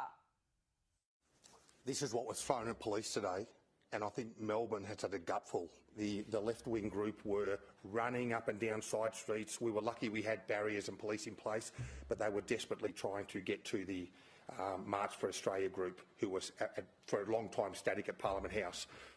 You can see their police are furious. A couple of points about this, but before we get to that, I should mention a female police officer had a broken hand. Yeah. A male police officer had to be treated for a gash to the leg after he was glassed. And female and glassed? Is that what protective shields were? Is that what you guys call being cut by glass? Being glassed? Or is he talking about something else? I've never heard that. He got glassed. Cracked. Such was the force with which things were thrown, and they were attacked. A couple of thoughts. Firstly, isn't it interesting to hear a police officer saying what many in the media won't, that this violence is coming from that quote, left wing? Let's see if the ABC pick up that little report. But the police commissioner specifically said these are issues-based left-wing protesters. They call themselves anti-racists. Isn't it interesting, the ones who proclaim to be the moral guardians are the ones who are throwing rocks, throwing bricks, attacking police? I've heard of glassing with explosives or lasers, but never just, with a piece of glass, right? Like turning a place to glass. I've heard of that. Second, if there's any StarCraft, never mind. I'm not getting off topic. Point I would make is police are furious now that they have been attacked. And I'm not having a shot at police, but I wish we'd seen that level of anger from Victorian police after people were attacked with machetes, after people were carjacked, after people had their homes invaded. Aussie, are you saying this is fake news? You said they are reframing a bar fight to be political. This is my problem, guys. I'm kind of far away from Australia. We orbit a black hole out here. It's pretty far away from everything. So, I'm getting like second, third-hand information here. Finally, police are ropeable now that their officers have been attacked. Well, Victorians have been putting up with this sort of rubbish for a long time. Maybe now they'll get action. Of course, it won't be from Victorian Premier Jacinta Allen. She will say this is unacceptable. This has no place in Victoria. We're going to, enact tougher legislation, and we'll see the similar events next weekend or the weekend after. Nothing will change. And I think we have to broadly also look at the march itself. Why these people were there, James? They were there because... Stop it, Sasha Bain. You said some of these head protesters in America are getting paid $80,000 to $100,000 a year. No flipping way. I'm not saying, look, I just know some people that could use a job. So if you could just send me a link, I just need it for a friend. Because if they're paying $80,000 to $100,000, I know some people that are looking to change careers. So if you could just go ahead and drop in the Discord, drop me that link, Guys, if I find a link to some sort of site or anything where they're paying protesters, we are definitely covering that. We're definitely covering that. I've seen some stuff online, but nothing really conclusive. At least for me, nothing that really screams to me like these guys are absolutely being paid. But if you guys have anything, please link me. Sick to death of mass migration. They want. Well, that's the other march. And yes. This is what I'm saying though. Yeah. Just to clarify, the March for Australia group police were very, very.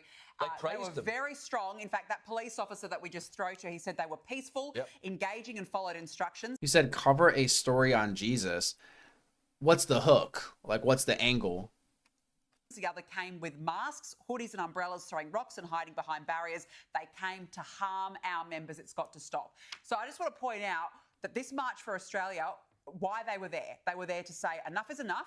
We've had enough of mass migration in this country. We have to start putting Australians... Y'all are wild. And there was this one woman that was there particularly. This is what she said. Have a listen to this. You said ABC News Australia is the most trustworthy news to view down here? Okay, so I got one Aussie telling me ABC is the one to go with. Immigration. Crab, do you disagree? We do need a pause, but it's got to be well considered and well managed. And unfortunately, the current government doesn't seem to be able to manage that. I'm not against migration at all. Stop it. Yo, Logan S. We were just talking about this on stream one day. I said, why isn't slavery a part of the 10 Commandments? Like, hey, you shouldn't do this. I was thinking about this the other day. I think we were talking about it in chat. I'm not trying to get into the whole theological debate right now necessarily, but oh my gosh, we're going to circle back on that one of these days. I feel like a press secretary, a certain press secretary that was always like, oh, we're going to circle back on that.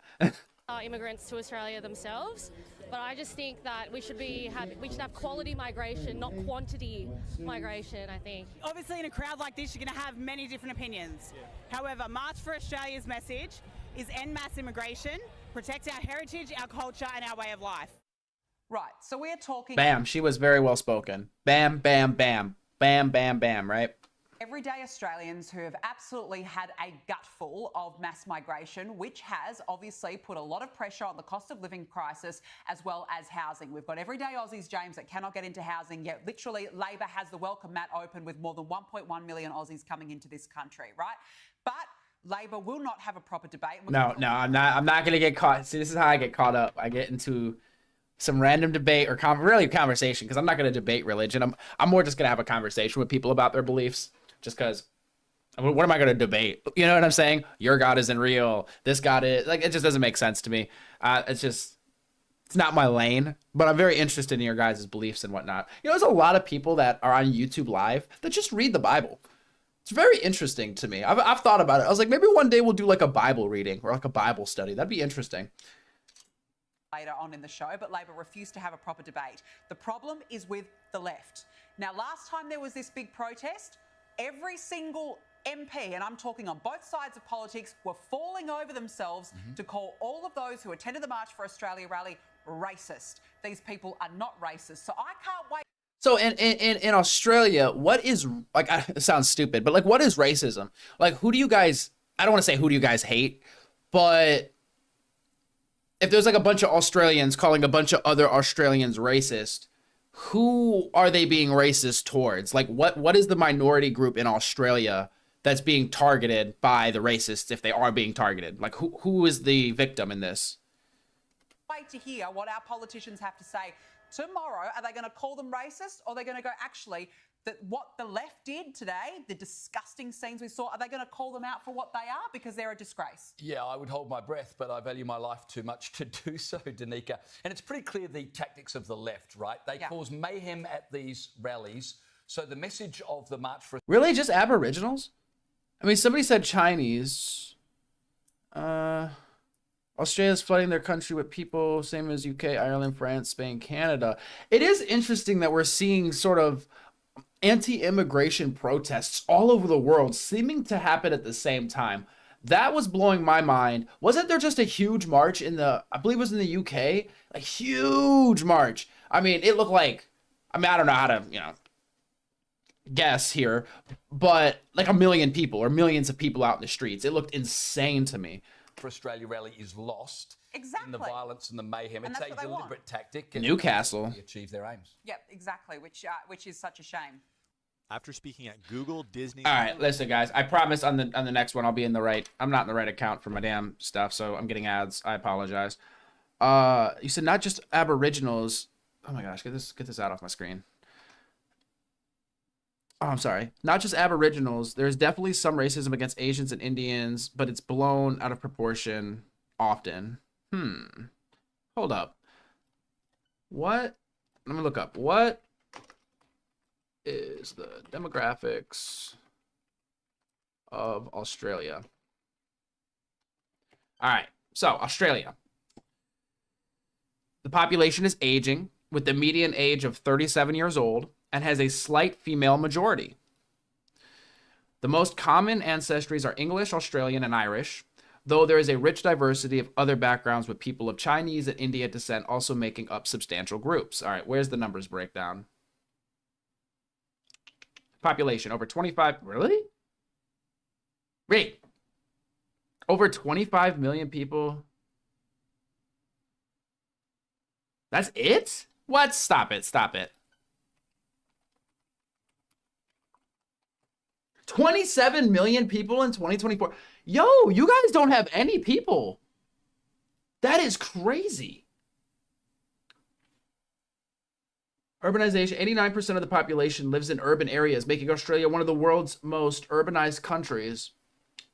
Population density is extremely low, with an average of 3.7 people per square kilometer due to the vast arid interior. Overseas-born population. 26% of the population was born overseas as of the 2021 census, a higher proportion than in the US, Canada, New Zealand, or in the UK. Over half the population is either overseas-born or has an overseas-born parent, demonstrating a rich cultural mix. Interesting. Okay, okay.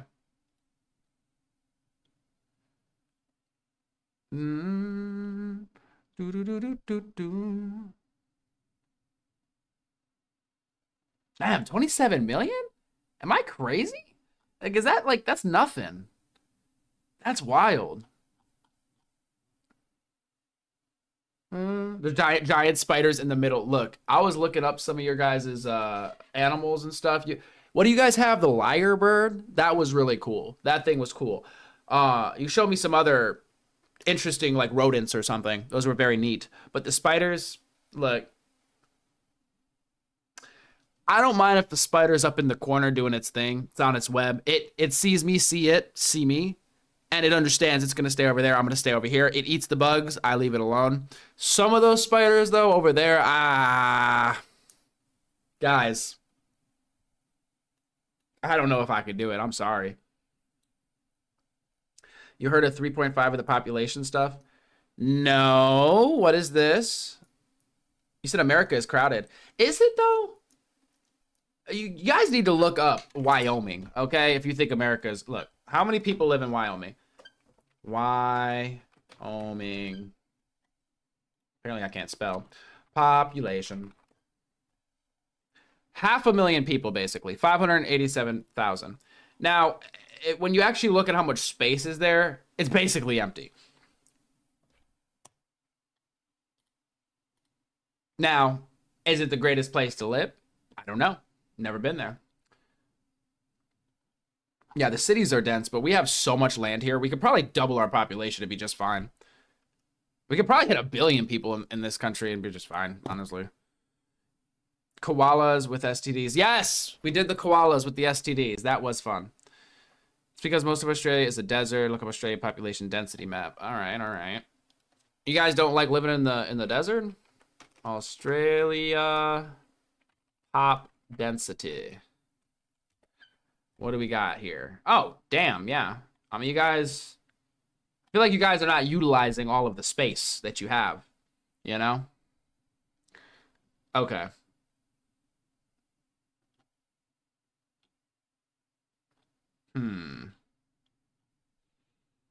Okay, yeah. So you guys are pretty densely populated in that sense. Okay. You guys need to spread out a little bit. I'm just kidding. Oh my gosh.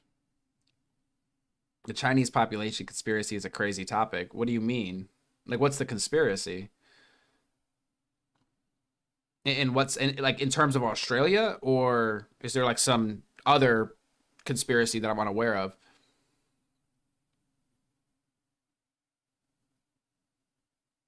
Something about only the 3.5% of the population needs to protest because the rest are working or can't? I'm not following. You said studies show their population is closer to the US population? Wait, what do you mean? Oh, wait, are you saying they're lying about their population size? No way. That's crazy. I've never heard that one. I've always just assumed they had 1 billion people. Them in India, right? 80% of our population lives within 50 kilometers of the coastline. Huh. 3, 4, 5, take the streets. They can influence the government in any way. I mean, yeah, right. I mean, what's 3% here? That's like over 10 million people, right? Roughly.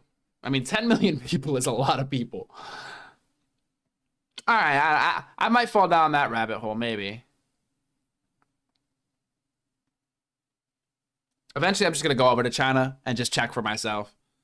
I'm going to just, like, eyeball it. I'm going to look around and be like, that looks like 1 billion.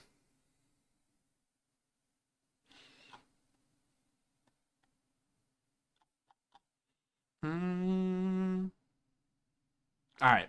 Let me see if there was anything else. That was the Sky News thing. Like I said, the Israel stuff is for another day. Oh, I see you sent this in the... Yeah, that's crazy. I can't imagine being in like the center of Australia though, and being able to look up at the sky. You guys probably have so little light pollution. It's probably gorgeous out there.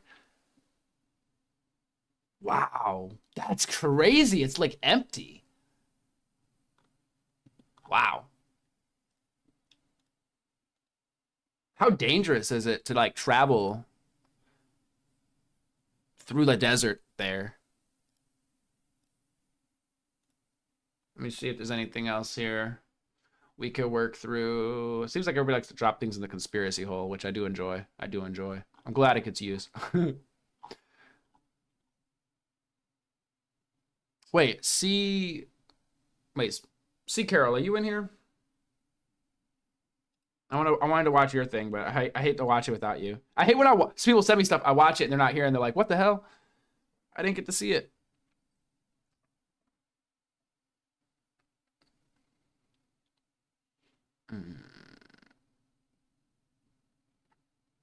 The one child policy made so-called ghost children. What is this? What are you talking about? China ghost children. What do we got? The term China ghost children most commonly refers to... Well, I can't pronounce that. Hazi, or quote-unquote black children, who are unregistered children born in violation of the one-child policy or in other unregistered circumstances. These children were denied access to government services like healthcare and education and faced severe discrimination because they did not have a hukyo, household registration. The term can also sometimes refer to, quote, left behind children, whose parents migrate for work, leaving the children in the care of others. Wow.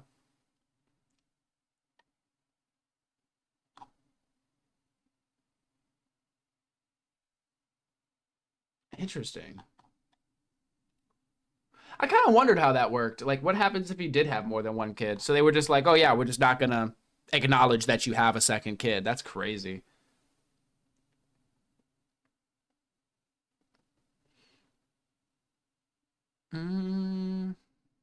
It's conspiracy practice.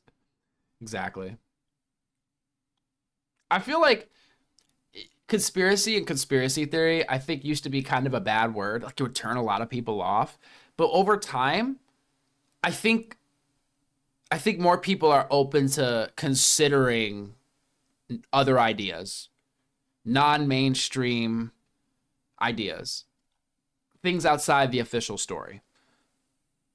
Forced abortions a lot of the time. That's what I had assumed. Did you know there were thousands of black babies born after WW2 in Germany from the American soldiers? I mean, that's believable, right? I mean, anywhere an army goes, I have a feeling there's going to be a lot of sex going on between the soldiers and the natives there. So that's kind of what I assume. If they're stationed there and it's mostly dudes that you're stationed with, and then you go to the local town and there's women, they're like local women, it kind of just makes sense.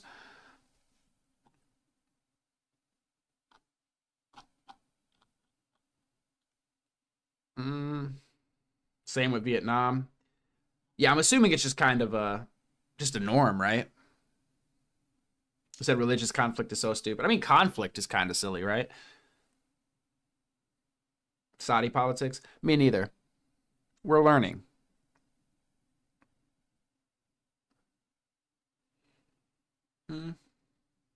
Oh, you're talking about the Saudi princes and the comedy stuff. Did we cover that? I feel like we did. I think we watched the Too Lazy to Try video. And really, what was the issue? The issue was the fact that Bill Burr seemed to kind of stand on the soapbox at some point and be like, hey, don't accept or don't do work for people that, you know, do immoral actions. Don't do work for oil blood money. And then he goes and does, you know, some things that people are saying, you know, is hypocritical. That's the problem. Listen, you can't stand in your soapbox and preach and then turn around and do the same thing. I don't have an issue. Like, I respect them if they're like, look, I don't care about any of that stuff. I tell jokes. I went over there to tell some jokes and make some money.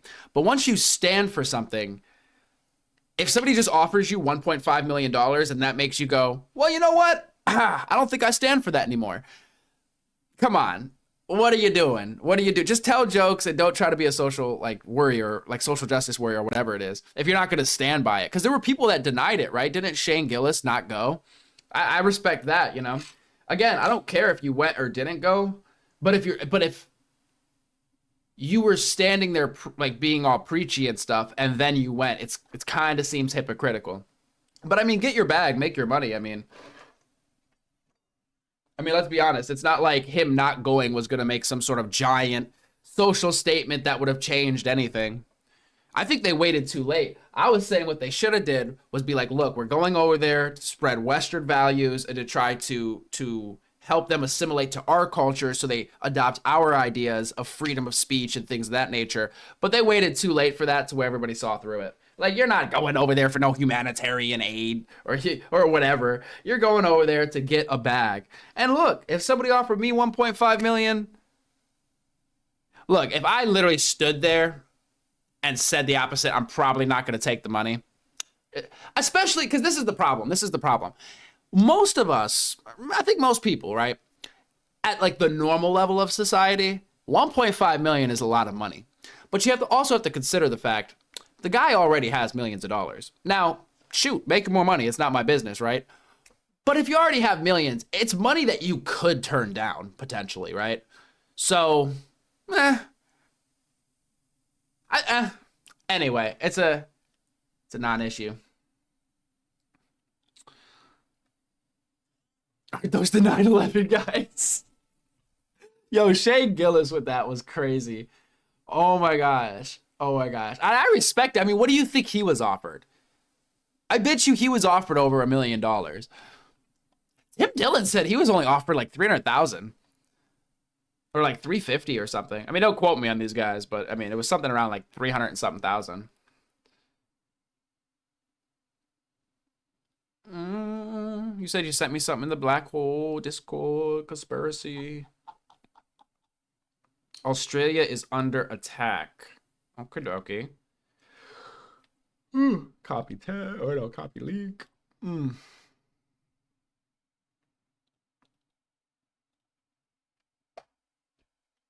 second cue.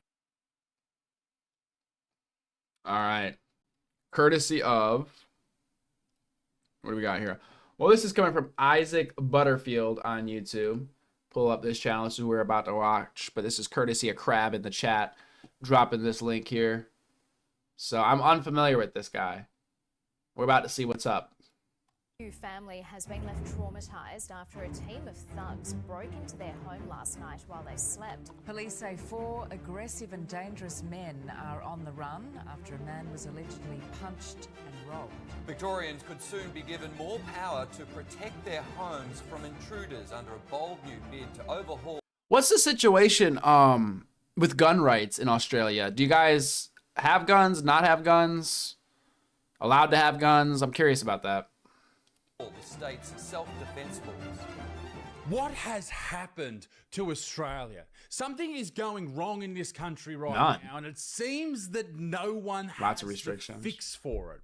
Australia used to be called the lucky country. Well, we're quickly becoming the violent country. There has been, over the past few months, if not few years, a giant surge in the prevalence of violent crime affecting everyday citizens. Every week there are more and more reports of people having their cars broken into, things stolen, but moreover and more terrifyingly, home invasions. People forcing their way into their safe space. Now, I know for a long time, the idea of a safe space was more of a joke, more of a meme than anything else, and it only existed on college campuses. Your home is your safe space. It's where your body can actually switch off and relax. And right now, it seems like safe spaces don't exist at all. Everyone seems to be somewhat... I'd say my safe space is probably the bathroom, the shower in general. The shower, I like the shower, very comfy in the shower. But also right here, I love this space, man. Being right outside the black hole. It gets a bit wonky and weird out here, but this is my safe space. On edge. A few days ago, this happened. A 20-year-old woman, in this case, was breaking into someone's home, allegedly, armed with, allegedly, a knife. Now, what happened when this 20-year-old, like obviously something's gone wrong in their lives to be breaking into people's houses, and particularly a woman, like that seems very out of the ordinary. But what happened when she broke in, allegedly? Well, the people who lived there, they subsequently restrained this individual. And like you do. Unfortunately passed away.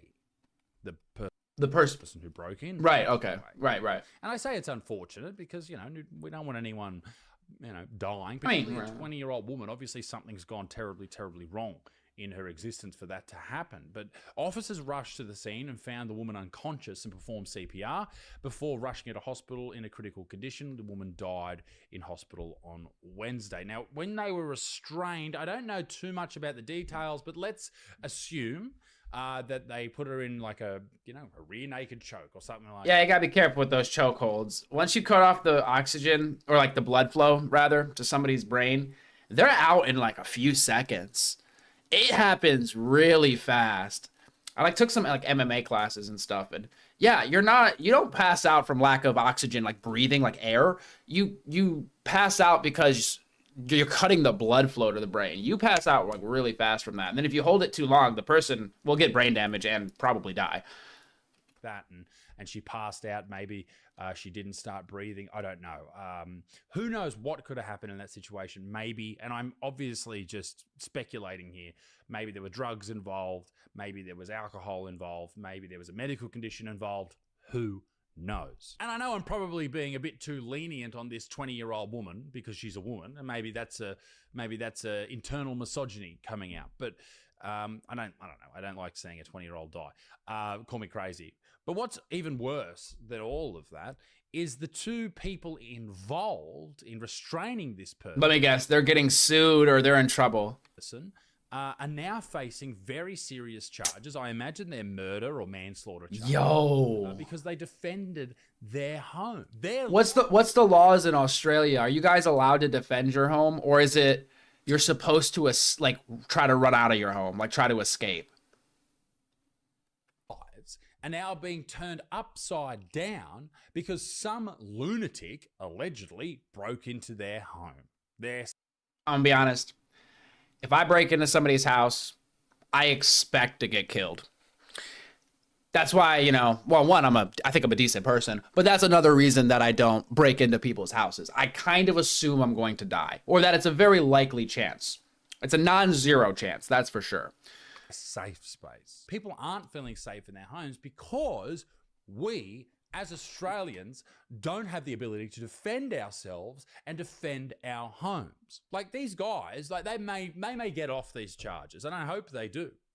But they also have to then spend all this money defending themselves. So their lives are completely changed forever because some idiot broke in, allegedly, to their house. This all seems to happen more often than not in Australia's left-wing capital, Melbourne. Now, year on year, 21% increase in violent crime has happened in the state of Victoria, in which Melbourne sits in. This happens all over the world in far left progressive cities. It does. You can argue... That stuff is crazy to me. Like, obviously, you know, you can't tie the person up that breaks in your house and, like, put them in your basement and, you know, hold them there and whatever, right? Like, obviously, there has to be some sort of rules here. But if you get in trouble for defending yourself, like within reason, somebody's breaking in your house, you defend yourself, the person kind of dies. I mean, again, if you executed them or something, like, you know, they're handcuffed, obviously not a danger to you, and you just kind of take out a gun and shoot them, obviously that's a problem. But if just in the struggle, they lose their life, obviously you have to do an investigation and see what happened. But if the investigation concludes and it's, yeah, this person broke in their house, maybe assaulted them, who knows, but they weren't supposed to be in the house and these people defended themselves, the person ended up dead, I don't think you should be held accountable for that. Not in terms of murder, like in terms of like an illegal killing, because you're defending yourself in your home. Again, like if I kind of anticipate that, you know, if you climb through somebody's window, if you break into somebody's house, you're taking it upon yourself that you might die. You know what I mean? Like, am I crazy? Me all day, but the stats point to the fact that it is far more likely that you are going to encounter someone violent in one of these places rather than in a place where their politics are more centrists or slightly right-leaning. We don't want far right, no way. But in the middle, that's where we want people. That seems to be where they're the most... Especially in the United States. You break into somebody's house, you're getting shot, dude. Like, straight up. Logical and the calmest. As for Australia, here's the answer. We need the ability to defend ourselves in our home. But our government has told us that that won't be happening. And I'll get to that in just a minute. But before I do, I wanted to focus on a story that really cements the problem in Australia when it comes to the justice system. And all right, Biz, I hear you. To go out on bail and then commit other crimes, or they get arrested and sentenced to jail and they're out in a couple of months, couple of years, and they're back on the streets. This is a story from Alice Springs. A Northern Territory Chief Justice outlines the court's decision to bail teenager charged over Alice Springs home invasion. This is the craziest story of the year, okay? Now, when I say that, I'm not being a... Can I make the sound louder? Let me make... Oh! I'm sorry, guys. Yo, I appreciate that. You guys are always keeping me on point here. I think I turned it down because of the music. My fault. Dick. All right, I'm not being crazy. Listen to this. The Northern Territory's Chief Justice has released a rare public statement responding to backlash over a decision to release on bail a teenager charged with an alleged home invasion in Alice Springs. A 17-year-old should be in jail for 10 years if you do this, by the way, minimum. Are you guys saying Alice Springs is a... No, I appreciate you for pointing it out. I didn't realize. It's a lot of little dials and stuff. You said Alice Springs. Is that like a rough place over there, or...? Was charged over the break-in at a Larapinta home in December that left a 2-month-old baby girl with a fractured skull. I'm fucking sorry, but if you do that, if you do something so horrific, you need to spend the next 2 decades in prison. I don't give a fuck about the rest of your life. That is fucking insane. Jesus. He was granted bail last week to attend his grandfather's funeral in remote community Larjaramunu. Fuck, I cannot pronounce things. Too fucking bad, bro. If you do that, you do something so outrageous, you don't get... Well, wait, did it... I know it's not... The distinction might not matter that much, but did they purposely? The Northern Territory's Chief Justice has released a rare public statement responding to backlash over a decision to release the bail of a teenager charged with an alleged home invasion at Alice Springs. Charged with the break-in home that left a 2-month-old girl with a fractured skull.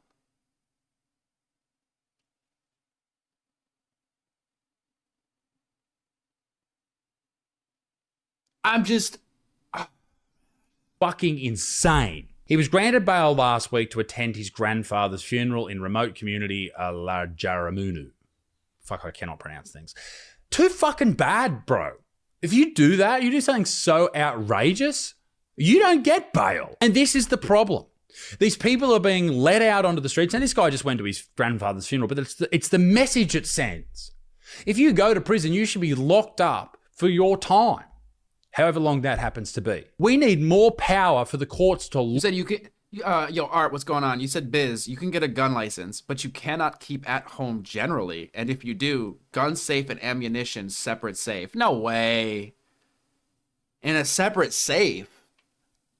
So you have to have 2 safes. You have to open both safes to even load your weapon? You're not even... that's... Lock up criminals. Lock up bad people, violent people. If you're a drug dealer All right, if you're like a petty criminal, whatever. Bail those fucking idiots, whatever. But if they're a violent person, fuck you. Lock you up, motherfucker. Make the streets safe. Christopher, my concerns with a finger... Man, the fingerprint safes, do they also have combinations you could put in? I just would not want to rely on any digital technology to be between me and, my protection, so to speak. Because if for some reason it fails in that moment, you're kind of screwed. Like, what if you don't plug in and charge your safe or something? I mean, I'm kind of kidding, but you get what I mean. Safe. And what makes this more, and I alluded to this just before, when we try to do something, there was a petition, right, to go in front of the Parliament about castle law, about making changes, about giving Australians the ability to defend ourselves. We don't have anything. The best idea, like the Victorian government, for example, the best idea that they have to stop violent crime is to ask nicely to these violent criminals to put machetes in bins. Wait, what? Machete amnesty safe disposal bin? Stop it. Hold up. What are we talking about? Machete amnesty bin. A machete amnesty bin is a secure container where people can anonymously dispose of illegal bladed weapons. Illegal bladed weapons? Wait a minute, what? Australia laws on bladed weapons. You guys aren't even allowed to have blades? In Australia, carrying a bladed weapon in public is illegal without a lawful excuse, such as for work or sport. Possession of prohibited items like flick knives, butterfly knives, and sword canes is restricted, and carrying a bladed weapon for self-defense is not a valid excuse. Laws can vary by state, with some jurisdictions recently implementing stricter rules, such as classifying machetes and swords as prohibited weapons unless an exemption. I mean, you probably don't need to be carrying around a machete. I mean, I'm not trying to police, what people can carry around, but if I see somebody carrying around a machete, I'm going to be very concerned. But, I mean, just a little knife, like a little pocket knife or something? That's interesting. In like clothing donation bins. Yeah, put your machetes in there so you don't commit any more violent crimes. Wasn't there a dude with a machete that they let out on bail and he ended up killing 2 other people? Wait, you said they're illegal smaller than your member are illegal to carry in Canada. Well, that doesn't say much. It could be 13 inches, so I don't know what we're saying here. Fuck! In Australia, we don't have a way to protect ourselves. If someone breaks into your home, what are you going to do? We can't have pepper spray. That's illegal. We can't have the pew pew bang bangs. They're illegal, right? What do we do? I guess can you carry shields? You could probably carry a shield. Stop it. 13 million? I don't believe it. Dude, if that's... I would think that's fraud or something. Come on. Now I gotta look this up. Machete bin Australia cost. Okay, with some sources citing a cost of around $2,500 to $3,000 per bin and others claiming a much higher price, the overall amnesty program cost was reported to be $13 million. The $13 million program budget included other expenses such as public awareness. Okay. I mean, at least it's not just for the bins, such as public awareness campaigns, staffing, and additional operational costs. Actual bin costs, $2,400. Man, I need to start building bins and selling them. If we defend ourselves with an object from our house, we're likely to go to jail if we hurt that person. Fuck you. If you enter my home, then you enter a whole new set of rules. That should be late. Listen, bro, we don't sleep here. Look, where's my no sleep emoji? All right, hold up. Bam, no sleep, all right? Out as doctrine in this country that if you enter someone else's home, appreciate you. Fucking bad, mate. You're gonna cop it, and rightfully so. You come into my fucking home and threaten my family? I don't want to say these things on YouTube. I'll say it on Patreon. Here you go. You can join Patreon for $5 a month. Okay, I just said something a bit ridiculous on Patreon, but anyway, whatever. There's a libertarian guy known as David Limbrick. No Patreon here, guys. Everything here is free. I mean, if you want to hit the like button, if you want to hit the sub button. And memberships are $0 a month. I'm just going to let y'all know that right now. $0 a month. That's right, 99 cents. Pfft, I know, it's crazy. And he's pushing for castle doctrine to come into law, similar to the one that exists in the UK and the US, to be introduced into Victoria. Whoa, Jim, I don't know. This is my first time hearing Isaac, all right?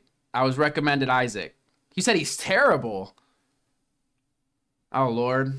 Where all these violent crimes are happening. Castle doctrine would create a law that affords Victorians the opportunity to forcibly ward off home intruders without consequence, which is a fantastic idea. And in fact, here is the... Wait, in Australia, it's $1.50 a month. Wait a second. Are you serious, Crab? When you click on it, does it raise the price? Wait, what do you mean it's $1.50? Wait, hold up. It's a currency thing, right? Look, 99 cents is as low as they would let me set it. Petition. We'll put this in the description of the video as well, where you can sign this petition. Unfortunately, we have a lot of very weak politicians, particularly weak men, who won't stand up for this shit. And I imagine wouldn't stand up. Currency thing. Okay. Families. Now, I say men in these situations, and I'll tell you. Well, that ruins my whole entire pitch of it being less than $1. That ruins my pitch of it being $0. Because I thought I was very clever. I'm like, guys, it's $0. Oh, 99 cents. Now it doesn't work. It only works in the US. So that's kind of lame. Why? If a baby, say you're a mother and father, husband and wife, and you've had a baby, they're 6 months old. In the vast majority of cases, if that baby cries, the mother wakes up. The father sleeps through it. But if there's a noise outside the window, that sounds a bit odd, sounds a bit ominous, sounds a bit scary, isn't normal, the father will wake up in the vast majority of cases and the wife will sleep through. Because we are programmed to defend ours. This is probably why I expect male politicians to get behind this castle doctrine, but they haven't. They won't. Victorian Attorney General. It's like, babe, I think somebody's breaking in. All right, babe, just go handle it. Go handle it. I'm asleep over here. No, I'm just playing. Sonia Kilkenny defended the state's existing self-defense laws. Our self-defense laws in Victoria are proportionate, and Victorians are encouraged. In fact, we plead with Victorians to please continue to call Victoria Police in any emergency situation. That's not helpful. Yeah, obviously call the police. Police are there to help you. Agreed. They do an amazing job. I mean, you obviously call the police, but I've learned that the police are there for after shit goes down, okay? In the moment, you are not relying on police. You call them to let them know, hey, you're going to need to send an ambulance and maybe some officers, okay? But I've got a situation that I need to handle right now. I would like you guys to start coming on over, though, okay? Because it might take them a minute to get there if you're lucky. It might take them 20 or 30 minutes. You kind of have to survive in that time period. And they have to deal with bullshit every single day. But unless the police are parked out the front of your house, you're fucked. You have to fight off this attacker for 5 minutes. I remember I worked at this job, and we just had to call the police a lot because of the nature of the job. And I remember this cop shows up an hour later after I have to remove somebody from the premises. And he's like, wait, so everything's okay here? And I'm like, well, yeah, I mean, at this point. And he's like, oh, okay, well, the city is kind of like busy tonight. So if there's nothing else you need, I gotta go. There's other stuff I gotta do. And I'm like, I mean, you showed up an hour later. Like, if this guy had a knife or wanted to cut me up or whatever, I'd be dead. You know, so I appreciate that fact that you made it over here. But I mean, after like an hour, you might as well just not even show up at that point. Or more. But I've got some good news. Victoria is cracking down on this. In July, the Victorian government cartons of beer details of new bail law changes that it said were the toughest in the country. These changes will see people accused of committing 6 serious robbery and home invasion offences whilst on bail refuse additional bail. Unless the decision maker is satisfied, there is a high likelihood that the accused will not reoffend. Oh, so you can do 5 reoffences if you're on bail, but not 6. Don't do 6. That's too crazy. I got an idea. How about fucking none? How about no more offences? How about no more break-ins? How about no more violent attacks, you fucking scum? This is so consistent with the fucking politicians of the Western world who are confused. They think they're there to protect these fucking violent criminals. This is what it looks like. They don't believe they're there to protect us, the average citizen, and it's fucking garbage. And yet we voted in time after time. And if you don't believe me that the average citizen isn't looked after here, earlier 6 hours in the emergency room.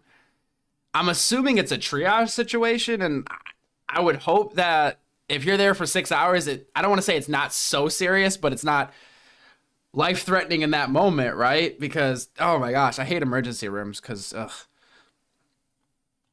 You said slingshots are kind of regulated? But, like, how are you going to regulate something you can make with sticks and elastic, right? A TV remote works like a pistol if you hold it right. That could work. Wait, prepare for the reveal. Ah, crap. This year, Aldwin Serrano, and this is from a Greens, like a left-wing parody page, but it is a real story.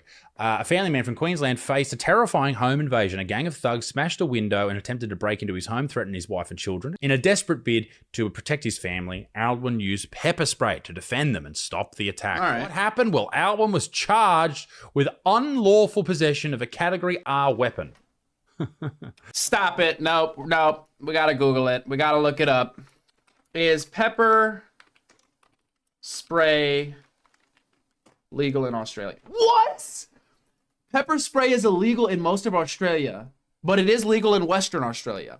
In other states and territories, possession and use of pepper spray are illegal unless you have a specific permit for a genuine reason, such as for business, theatrical, what? Or collection purposes. What? Collection? Stop it. This is like, the Google AI overview. So, I mean, maybe it's not giving me all of the pieces, but collection purposes or theatrical and have completed approval training. It is also important to note that even where it is legal, using it for self-defense can lead to criminal charges depending on the circumstances. At his court appearance, a judge didn't just rule against him, but attacked him. She called his act a misconceived attempt to protect his property and lectured him. You should know the law and know that these things are prohibited. No, judge, you should know that your job is to protect the people. Dude. Failing that, and you should be absolutely ashamed of yourself. The fact that we can't hold pepper spray in this country is fucking that is so ridiculous. That is absolutely unbelievable. A non-lethal weapon. Give every Australian some pepper spray, and if you use it... I mean, what if you use a baseball bat? Would you get in trouble for a baseball bat?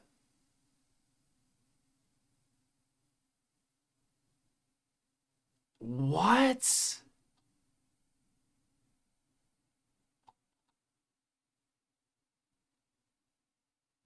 I think you're trying to say rationed, right?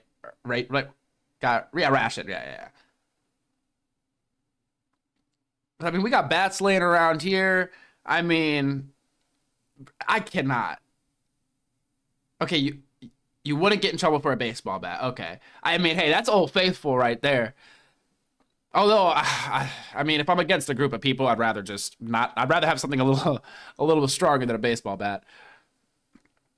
Maybe something with a slug. Unjustly, then yeah, sure, be charged. But the fact remains that we do not have a way to defend ourselves in this country, and if we do it, we will be in trouble, we will go to jail. Despite this man's clean criminal record, he was placed on a 6-month good behaviour bond. Okay, so I've learned. Okay, I'm gonna give him a sub. I appreciate y'all for linking me this guy. You guys could always drop in the Discord, link stuff. I've been looking for some, I was asking in some of the chats for some Australian creators or people covering news in Australia since we're talking about it, because I don't have a lot of people in my feed that do that. But that's insanity. You can't use pepper spray. I don't understand why you couldn't use pepper spray as like home defense, or that just seems so odd to me. Duty to retreat. I understand in a lot of cases the duty to retreat when you're out and about somewhere and you have the ability to retreat. I don't think you should have to retreat from your home. I'm sorry. Like, that is your fucking home. Why would you have to retreat? As far as I'm concerned, if somebody breaks into your place, they're basically signing their death warrant. Not saying you have to kill them or that you should necessarily. I'm just saying if it ends up happening, it's kind of an on them thing. What are you doing breaking into people's houses? Again, if I break into somebody's house, I expect a baseball bat across my skull and for me to never wake up again. Okay? That's what I anticipate. At the very least. This country, honestly. Ladies and gentlemen, be a good motherfucker. Peace in the Middle East. But extinct to... I gave him a sub. So, oh yeah, that's right. I always have to give credit to what we're doing over here. So, Isaac Butterfield. Whoa! 2.2 million subscribers. Check out his stuff. It was a solid video and stuff. I mean, I learned some things. We did some Googlings. And apparently you're not allowed to have pepper spray. This is actually kind of wild. You said he's a comedian? I'll have to check out his comedy. Does he do, like, he does stand-up, you're saying? Man, I have the most basic... Well, no, I like my thumbnail. Fuck it. I don't know why I'm even thinking. Same with these two broke into my phone. I didn't condone this. Or broke into my home. Universe, do your business and take care of them. Set traps. I have a feeling you'll get in trouble if you set traps. I mean, even in the United States, I don't think you're really allowed to set traps. Because, I don't know if you're allowed to set traps in your home. I'm pretty sure outside your home you're not allowed to because you could catch an innocent person or something. I don't know. I've heard arguments, or I've heard people say you're not allowed to set traps. I'm actually not sure about that.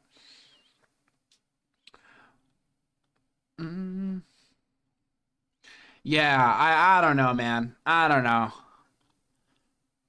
Yeah, traps are illegal inside or out. Yeah, okay. What was that can of acid doing on top of your door, sir? I'd be like, sir, I don't know. I don't know. I don't know how it got there. The Black Widow defense worked a month ago. The lady said they were pets. Black Widow? Stop it. What are you talking about? Somebody has like defense Black Widows protecting their home? You could get sued if someone breaks into your house and falls down the stairs.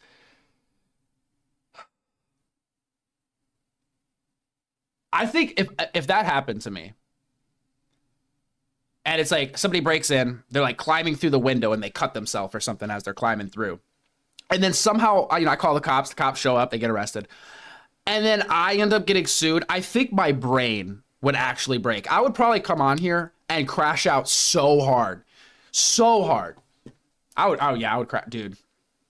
That would just, I'd be so black-pilled at that point. Defense Black Mamas 2025. Tactical box jellyfish. Oh, big dog. Yeah, dogs, I mean, that's the thing about a dog. They'll let you know. Like, I've always loved having dogs because they'll let you know when somebody's there. They'll let you know. If your dog bites someone breaking in. What? Okay, I just said the whole dog thing. That would upset me. Because if somebody breaks in and my dog bites them, and then my dog gets put down or taken away or something, again, that would break my brain. I'd be completely black-pilled. My friend's grandparents got sued for several million because someone broke into their house or something. And they had aggressive dog signs, and he got bit and sued them.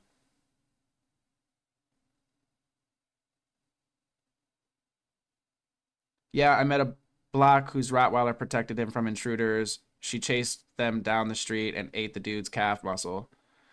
Well, I mean, it's a shame for his calf muscle, but I mean, you can't be breaking into people's houses, guys, okay? You can't be breaking into people's houses. Who's breaking into your house anyway? Are you Al Capone or something? Listen, bro. People get their shit broken into all the time, all right? I moved into a pretty nice neighborhood. They told me, make sure to lock your car. People like to walk through this neighborhood and just steal your shit. They just walk up to your car. If it's unlocked, they steal your shit. They're still paying the settlement to this day. Oh my gosh. I'd be so disheartened at that point. I don't even know what I'd do. That would just be so tough. You're going to be liable to pay their medical bills. That is just crazy.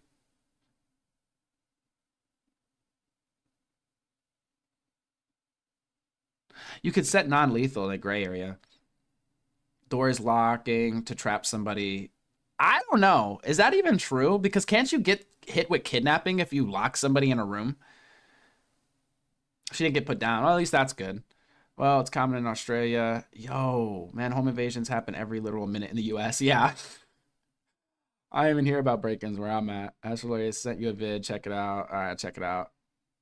Oh my God, dude. Okay, I'm sorry. We'll pull him off. Somebody, Christopher here sent me another one. It was this one, right? Oh, this is the lawyer guy. You know you could trust the lawyer guys when they're wearing a suit. And if they're not wearing a suit, I'm like, I don't know about these guys. But if they're wearing a suit, I'm like, okay, maybe I could trust you. there's some people that are going to take that serious, and I pray for you. Oh, my Lord. What do we got here? Lawyers react. Yeah, he's got, I need to sub to his channel if I haven't. Reaction. A Texas man is fighting for his life in the hospital after he stole a package off of a woman's front porch, only to go back to his car, open it up, and see that it was full of black widow spiders. This woman was tired of this man coming by and stealing all of her before she could get home from work, so she made a little package that was just for him. He popped that package open in his car. Spiders bit him all over his face. What's interesting, ladies and gentlemen, is that when the police went to the woman, she actually said that the spiders were her pets and that she wanted to press charges against the thief for killing them. But courts will always look at what your original intention. Wow. According to this video, the intention of the homeowner was to create a booby trap to teach this thief a lesson for constantly stealing her packages. And the Supreme Court has ruled time and time again that you can't set a booby trap to protect your property, which would make this homeowner liable for all the damages that happen next. Now, if you think you have a case, be sure to visit IThinkIHaveACase.com. Lawyers. I understand. This man is fighting. I understand why we have to be careful with the trap situation. But again, it's like if you're taking something from somebody's and you taking it and it hurts you because you stole it, right? How is that on the person? I just don't get it. I don't get it. That seems so ridiculous. Hold up, where'd my chat go? What the hell? Where'd you guys go? Oh, there we are. She didn't get charged though, okay. Well, she still has to pay for the bills, it sounds like. Too busy doing yeah, until they run out. And then you wonder why your water is not on, and you go and you just realize all your copper in your house is gone. The catalytic converters are gone. Now I'm playing.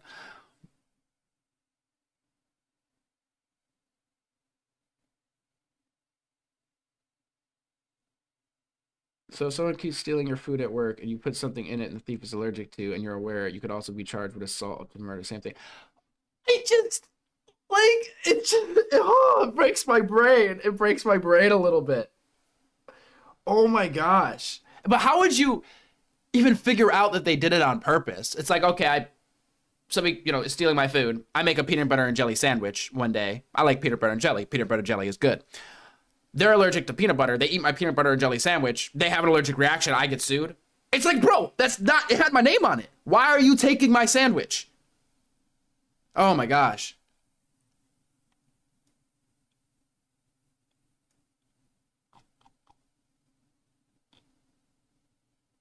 That is craziness. That is craziness. But you said if you know they're allergic, sure. But think about this logic for a second. What if somebody was taking your food every now and then? Or like stealing your stuff? And then you make some food and they're allergic to it, but you're not even thinking like that. You're not even doing it on purpose. Or you order a package that, if somebody were to open up, maybe it's got like corrosive liquid in it or something, right? It's like something specific that you're using that you have to be careful with. And you're not doing this on purpose to hurt anybody, but then somebody steals it and gets hurt.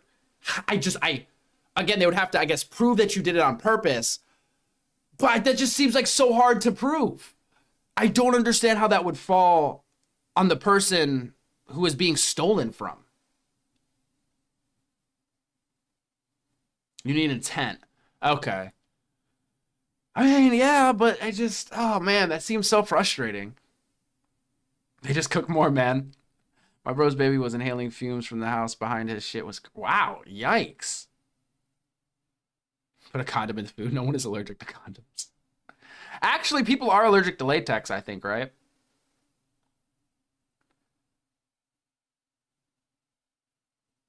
I think putting it intentionally, that's not good. Okay, two wrongs don't make a right. I will agree. But if somebody is like stealing your stuff and you put something there to stop them from stealing it, you could even say, look, I made the peanut butter and jelly sandwich because I thought they'd look at the sandwich and be like, I don't like peanut butter. And they wouldn't take the sandwich. But they took the sandwich anyway. They took a bite out of it.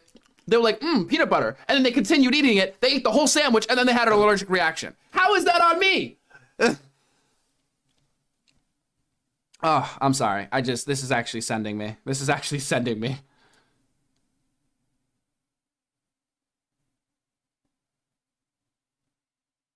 Oh my gosh. Okay, this is actually kind of frustrating. Again, I'm not saying we need to run around and booby trap everything, because that's going to lead to probably innocent people getting hurt or accidents happening, and you don't want that, right? At the same time, guys, we got to stop stealing stuff and breaking into people's houses, okay? That's just not... It's not neighborly behavior, okay, guys? You want to be a good neighbor. 1 to 6% are allergic to latex. Yeah, but is that even like a severe allergy? Like something that you could actually die from? Or is it just... I mean, how many people are like severely allergic to it?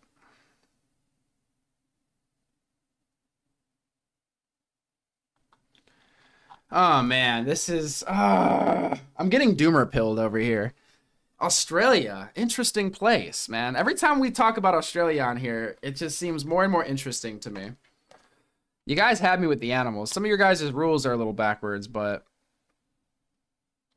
Oh, shit, you sent me another... No, you sent me this one. I just watched it, right? Yeah. Kitchens have to use vinyl or nitrile. Gives gloves due to latex allergies. All right, guys, I'm going to go eat a latex glove. We're going to test this. I'm not allergic. It's like you guys see me eat the first one, and I'm like, not bad. Start eating the second one.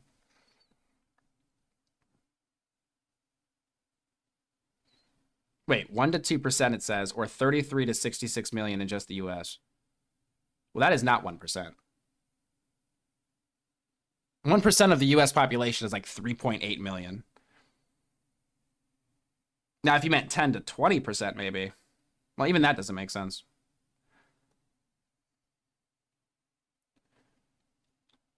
But I think 1% of our what was that, 380? 3.8 million? 3.3, my bad. Okay, yeah. I was about to say, I'm like, what the hell? Maybe the population is much bigger than I thought.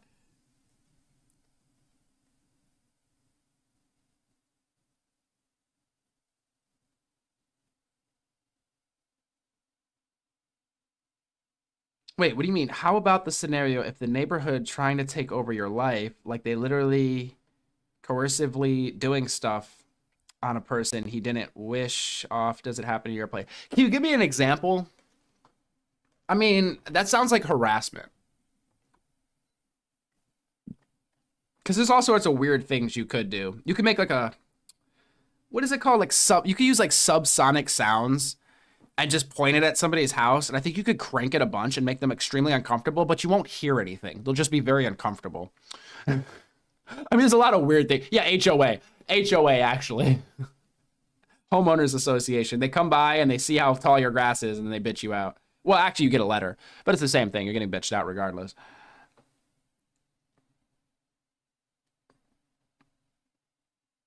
Drunk to stone. Yeah, no, it's understandable. I knew where you were coming from. Gang stalking moment. I mean, yeah, you shouldn't harass people in your neighborhood, right? Example, like they coercively pushing you to get pregnant, bro. Wait, stop. What? What does that mean? What do you mean by that? Daily routine Philippine facts. I'm going to be tapping on you for some Philippine facts, but right now we got to get to the bottom of this. They're coercively pushing you to get pregnant. People in your neighborhood? Well, how is this coercively being done? I don't understand. Well, I might understand, but that's just... If it's what I'm thinking, that's illegal. I mean, that's just illegal. So, I'm not going to jump to conclusions, though. Do you know how much it cost when I was a kid? Don't know, because we didn't use them. Oh my gosh. Oh, I'm fascinated right now by this example I'm being. Yeah, if you're being gang stalked or, you know, coercively, I don't know what you mean. But self-defense.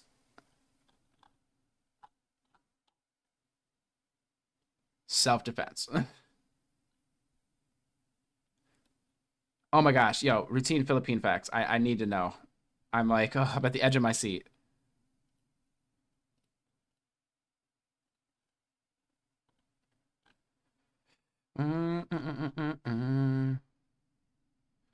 Yes, it's fair. Perhaps you're allergic.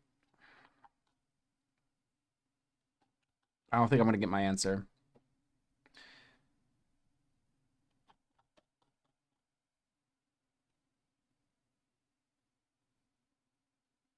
I'm not getting my answer. Damn it. It's okay though. It's okay.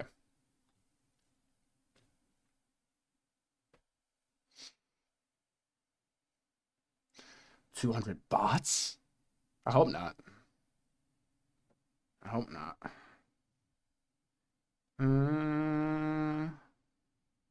I know, we're all waiting. I mean, this is like fascinating.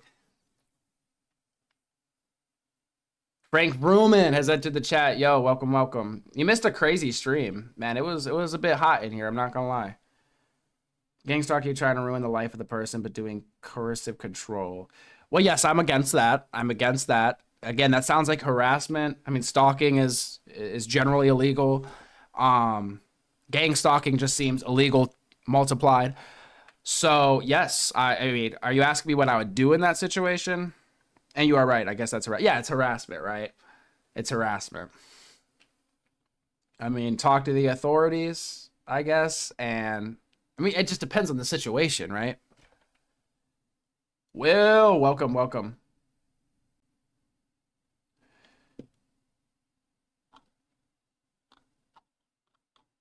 My buddy got drunk and passed out in his neighbor's yard. He got a prowling. What is prowling? What is prowling? What is prowling charge? A prowling charge is a criminal offense for loitering or wandering in a suspicious manner that causes alarm or concern for safety, often occurring at a time or place not usual for law-abiding individuals. It typically involves circumstances that suggest an intent to commit a crime, such as looking into windows late at night, trying car door handles, or hiding in an area without legitimate reason. The charge can result in fines, jail time, and a criminal record. Prowling. I didn't realize that was like a legal thing. His neighbor was a bitch. Sounds like it.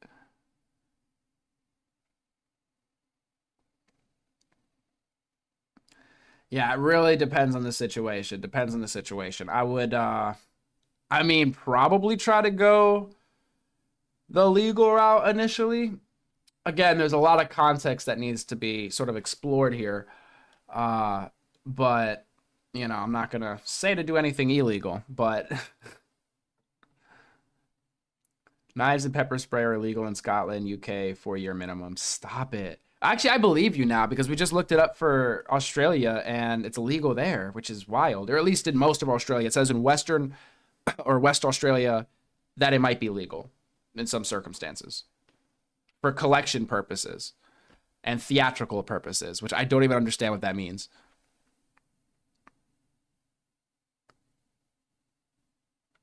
You scared that lady, go to jail, but a dog biting you when you break into a house is the homeowner's fault. Yeah. It's a state-specific charge. Oh, okay, gotcha. Wow, that's crazy. Ugh. Man, knock on wood, none of us have to deal with any home invasions anytime soon. You know, I pity the fool regardless. But, yeah. Knock on wood. This isn't even wood, though. This is like some, this is like that particle board shit. So, I'm gonna have to go find some wood. But regardless, you guys get what I'm saying. Man, wildness. But there's a saying.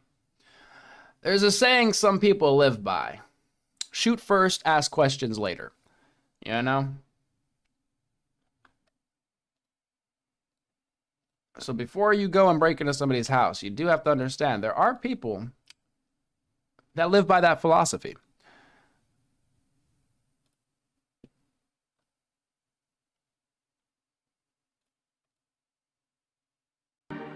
Don't give me an ad. Why are you giving me ads?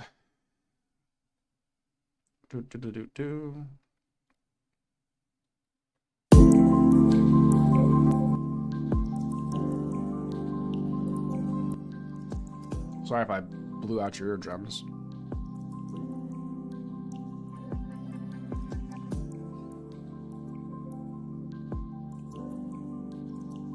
Perhaps we start the Bible study stream. I don't know if I have the energy today for the Bible study, or at least on this stream. Actually, I would have to use a digital Bible.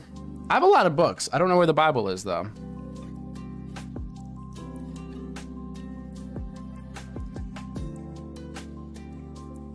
But the black hole does scatter things. So what can I say? Prowling is essentially searching for a victim. Okay.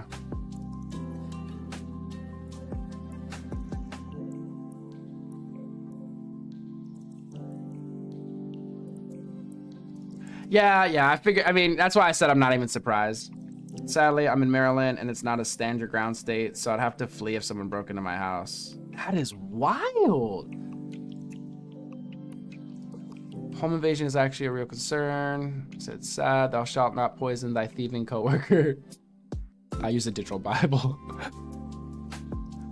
Face.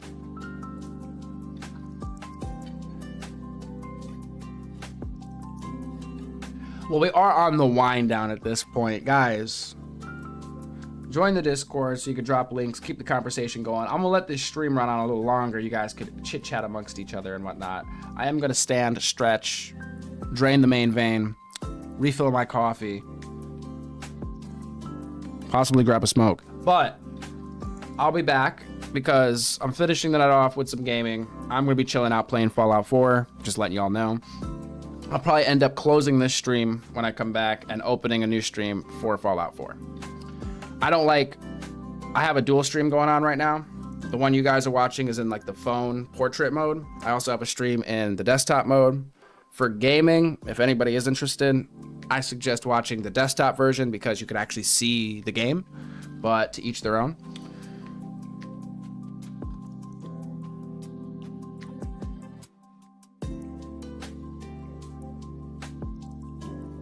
Where is... Oh, I'm sorry about that picture that was on the screen the whole time, damn. That was from a short we were watching.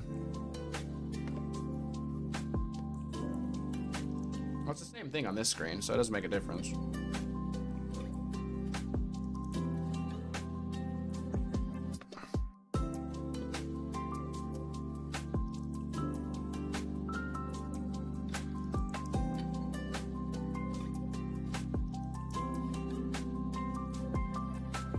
No, I broke my chat box. What the hell?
Yes. All right, guys. Let me get myself right over here.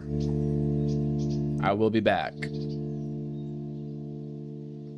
If very trash music starts playing, my apologies in advance. But sometimes it's funny.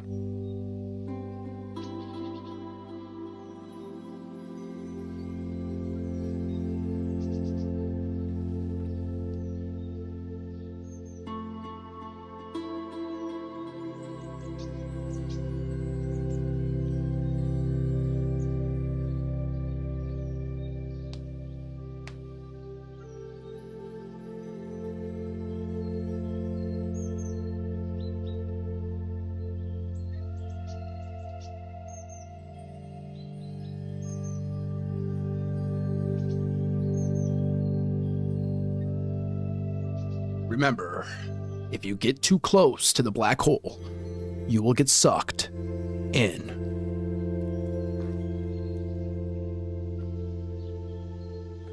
Another round of applause for the amazing moderators, the members of the stream as well, and all of the wonderful chatters. Yes, I love it. Y'all are amazing.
Introducing Iron Beam, a bright choice for futures trading. Iron Beam is an industry-leading broker catering to traders worldwide. With 24-hour live support and the free Iron Beam platform, you can trade the most popular and liquid future contracts anywhere and from any device. With day trade margins as low as $50 and no account minimums, futures trading is more accessible than ever. Register now and let us help you shine a light on futures trading. Iron Beam.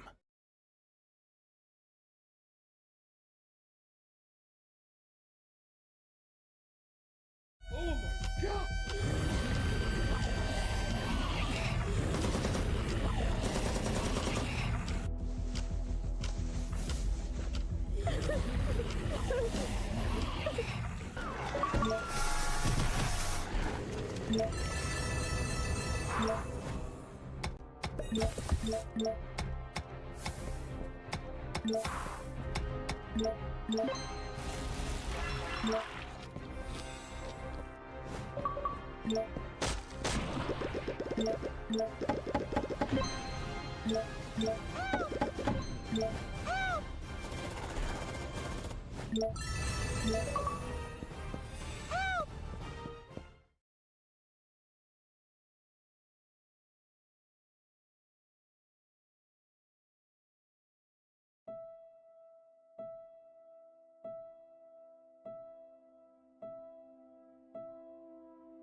For the ones who get it done, the most important part is the one you need now, and the best partner is the one who can deliver. That's why millions of maintenance and repair pros trust Grainger, because we have professional-grade supplies for every industry, even hard-to-find products. And we have same-day pickup and next-day delivery on most orders. But most importantly, we have an unwavering commitment to help keep you up and running. Call, click Grainger.com, or just stop by. Grainger, for the ones who get it done.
This message is brought to you by Apple Card. Get 3% daily cash back when you buy an iPhone with your Apple Card at Apple. Subject to credit approval. Apple Card issued by Goldman Sachs Bank USA, Salt Lake City branch. Terms and more at applecard.com.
Dude, did you order the new iPhone 17 Pro? Got it from Verizon, the best 5G network in America. I never looked so good. You look the same. But with this camera, everything looks better, especially me. You haven't changed your hair in 15 years. Selfies? Check, please. With Verizon, get the new iPhone 17 Pro, designed to be the most powerful iPhone ever, plus a new iPad and Apple One. No trade-in needed. Offer ends November 5th with a new line on Unlimited Ultimate. Best 5G source root metrics data, United States 1H 2025. All rights reserved. Additional terms apply for all offers. See Verizon.com for details.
creators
Ah, that's the sound of someone who's misplaced My debit card. their debit card. Where'd I leave that thing? Not at the gas pump, or the checkout counter, or the roof of your car.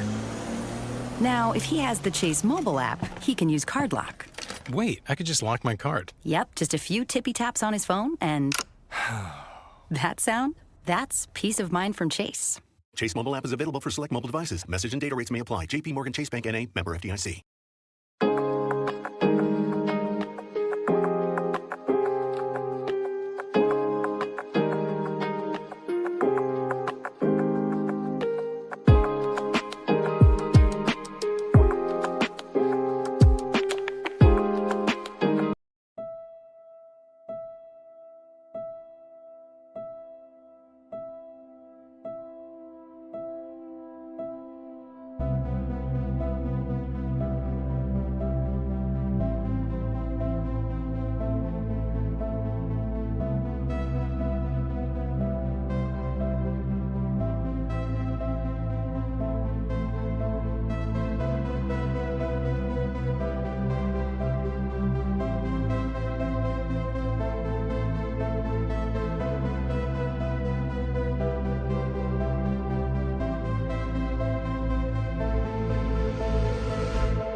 Architecture and interior design?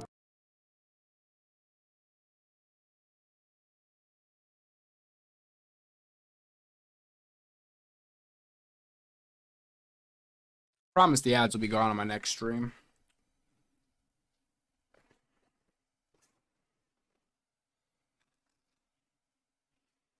Hope y'all are doing well, still hanging out here. Got to stretch my legs a little bit. Hopefully the music has been chill. Oh wow, there's still a few of you guys hanging out. Very nice, very nice. Appreciate y'all. We're only 4 likes away from 400, which I don't think I've ever gotten before, so appreciate you guys. This has actually been a really, really fun stream.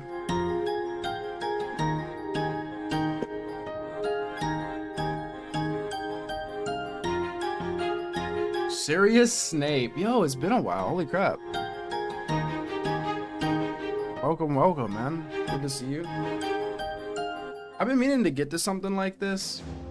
I would love to have a chat or like a stream where it's almost like lo-fi music or something. And just a chat.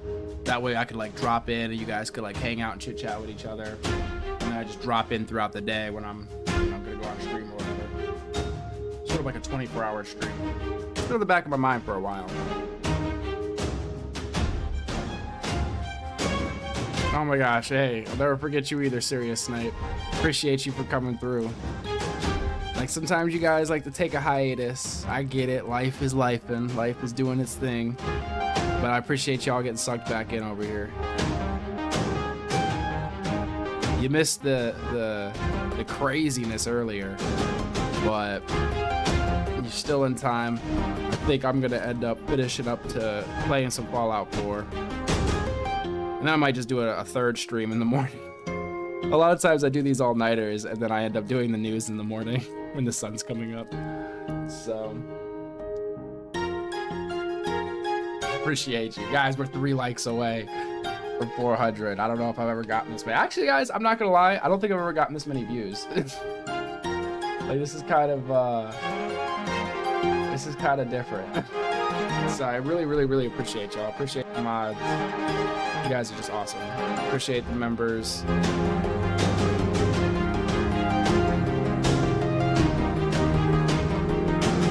Let's see, the stream is saying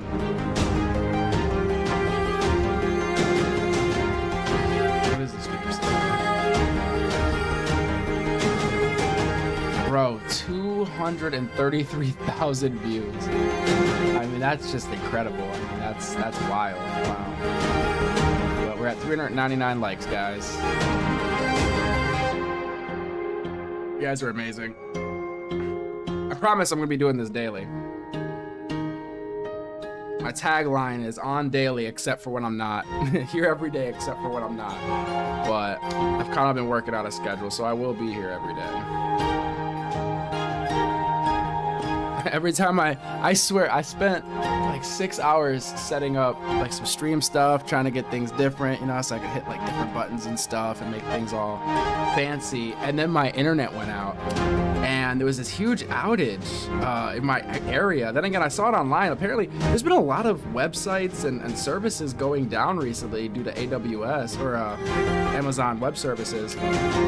And I don't know if that has something to do with my internet going down, but I spent all night like getting my stuff right. And then I wake up to no internet for like a whole day. And I was like, what the hell? Every time I feel like I'm set up. But I really appreciate y'all.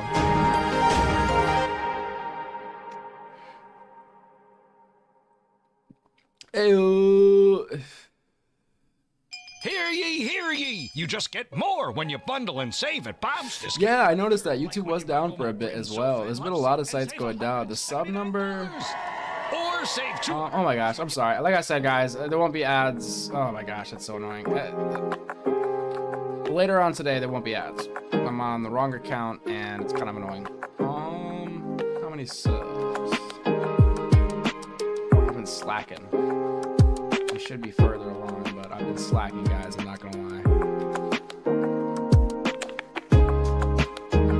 We are at, wow, 6,128. That is insanity. I think when I started this stream, we were at 5,000, maybe 800, like 5,800 or less. So that's incredible. Wow. Really appreciate y'all.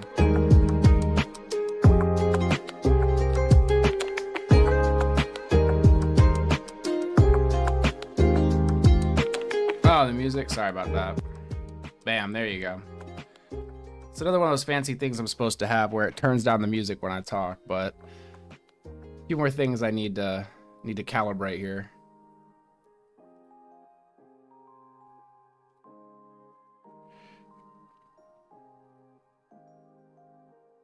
Oh, no, it's totally worth it. It's totally worth it. Sometimes I sign into the wrong account and I don't notice because the White House, when you watch videos from the White House, they don't get ads. So I don't start to notice them until I'm either playing music or I'm playing like other content. And then I realized that today and I just didn't feel like signing out and signing in the middle of everything. But yeah, it's worth it, especially if you're on YouTube a lot. But I'm here a lot and I hate, you know, watching stuff with y'all and having ads play, so.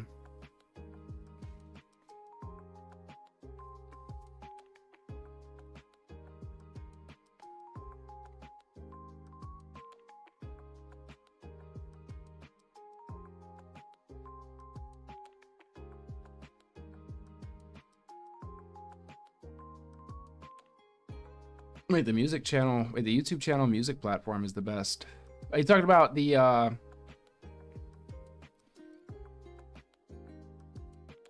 what we're listening to, or are you talking about they have like an actual like platform, or are you talking about the YouTube music app?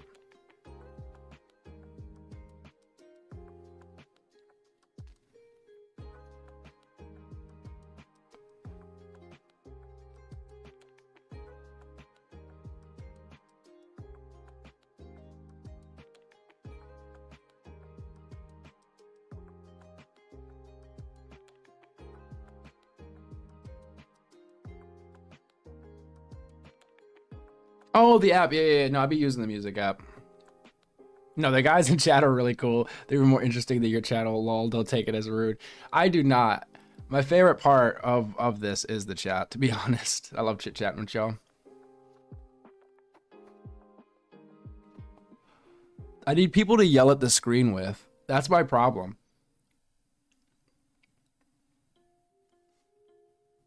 Even when I'm hanging out with people, I want to pause the video and, you know, it'd be yelling at the screen. So I was like, you know what? Let me get on YouTube because, you know, that's what people do. That's where people go to yell at the screen.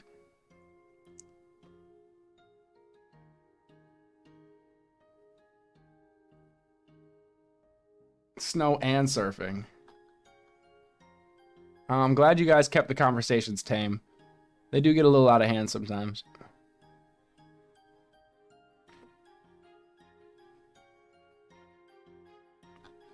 Yeah, Christopher is a goat, I swear. He's the goat. Always put me onto, or linking me to some good stuff. Things that are in my blind spots. It's another reason y'all are so great is the internet is very vast. So, yeah, I miss a lot of things. But y'all don't miss anything. Collectively.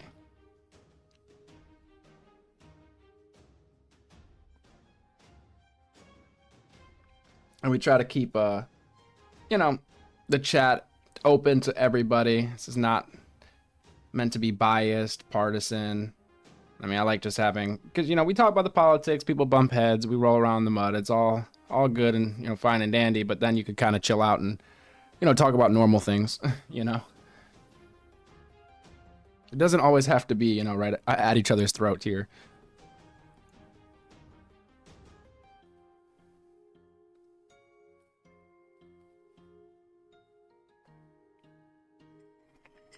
Chess is great.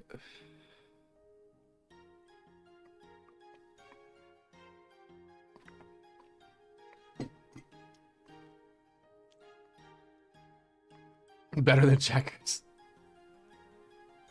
What about Go?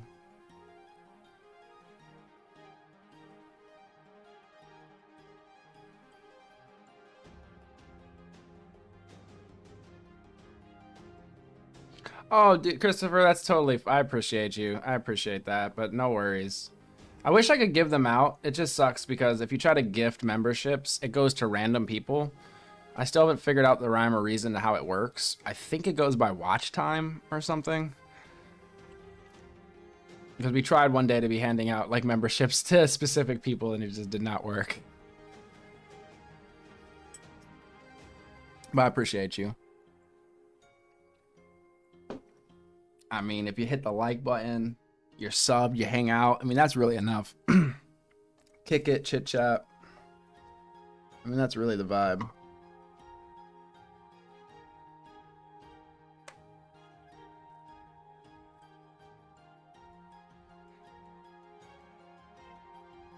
Just wait until you see Canadian. We've got some Canadians in chat. We have some Canadian moderators. They're fun.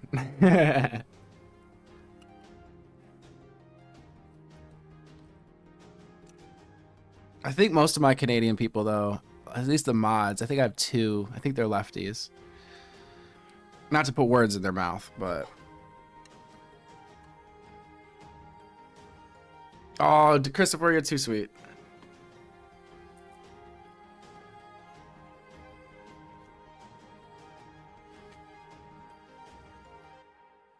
We'll be up in the production value soon. I mean, I'm always trying to, you know, think outside the box and stuff. We got some ideas in the back burner.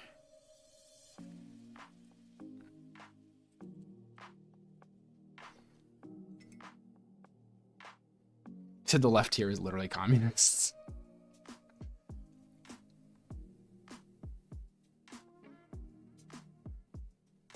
All right, we're gonna have to dive into Canada then. We've got some communists in chat as well. I'm surprised we didn't see Kami in chat today. He's generally lurking around. Yo, Kami, if you're in chat, say what's up. I don't know why you like to lurk. Generally, when somebody mentions communism, though, he'll pop up. It's kind of funny.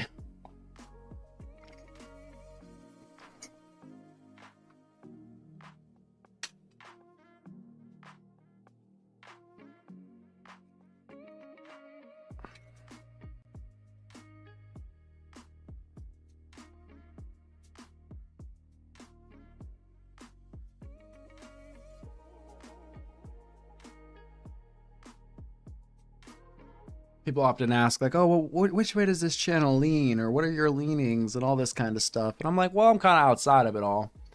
You know, I guess you would call me a middle person in the center. But as of recent, I've been thinking nonpartisan. I'm a part of the nonpartisan party. I don't know if that exists. If it exists, then never mind. But if it doesn't exist, then that would be my party. The nonpartisans, I think. We consider the ideas of everybody and, you know, try to come up with the best solution.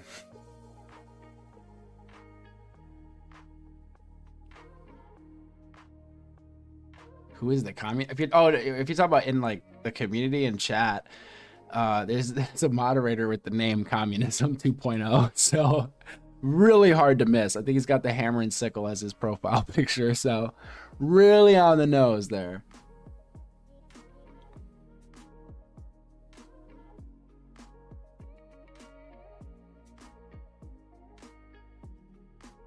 Does not hide it.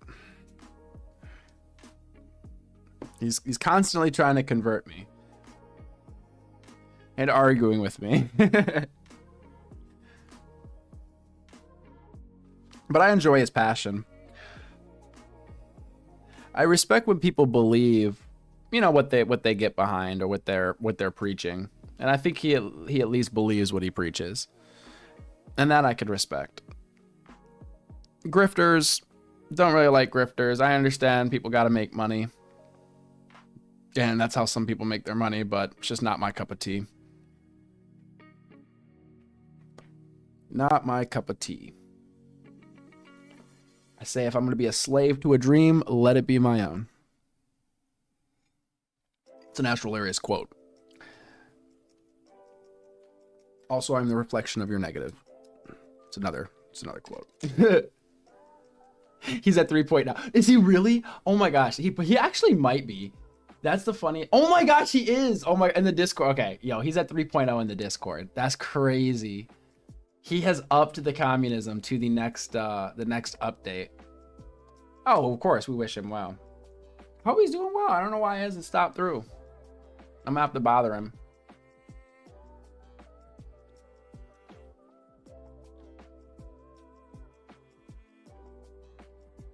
Leveled up, exactly.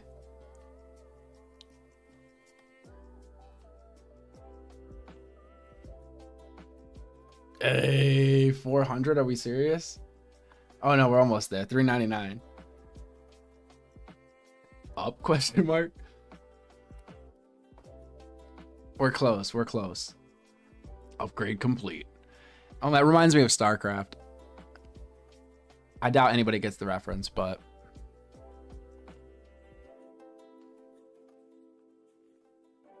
well, it's communism, so there's no up. It's just sideways, right?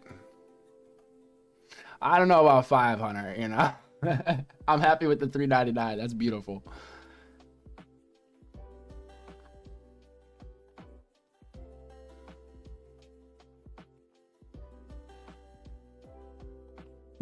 Y'all are crazy. Oh shoot, it shows 4. Hey, well there you go. I'm sure my billion of tabs is my billions of tabs open are slowing it down on my side, so. Wow, you're a vet. Oh shoot, man, I still play StarCraft 2. I've been getting bodied lately. But I've played that game for years. I played StarCraft like Brood Wars when I was a kid.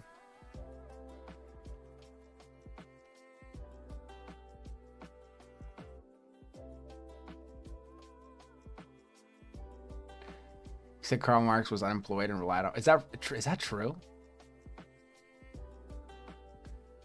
Christopher, I played Warcraft 1 and 2 before StarCraft was a thing. Wow. I played Warcraft 3, what is it? Like Reign of Chaos, and then Warcraft 3, the Frozen Throne.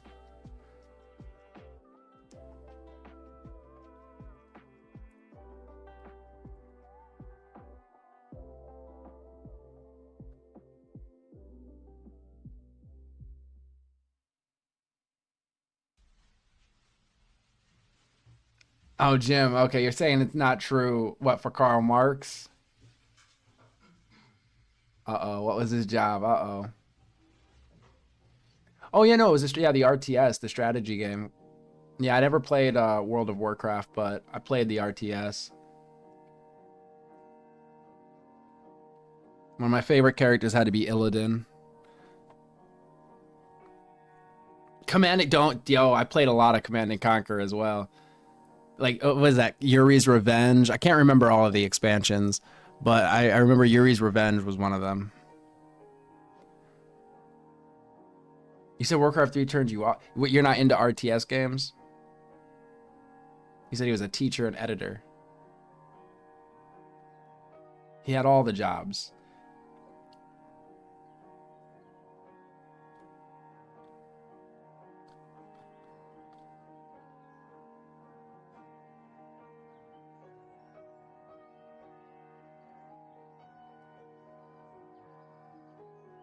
Oh yeah, Red Alert. That's right. Okay.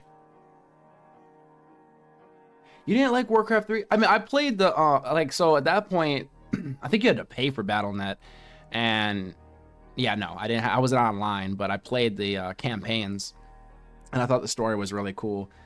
You know, this guy sets out to save his people from the undead. He ends up taking a cursed sword to gain power to save his people, and then in the end, he ends up being the king of the undead and defeating his people because of the curse of the sword. I mean, it was just, I thought it was such a great story.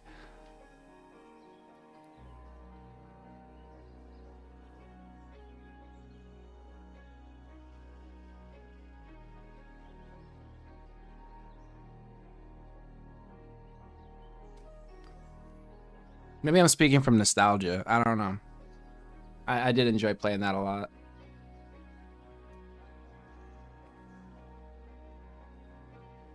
I never really got too much into big MMOs.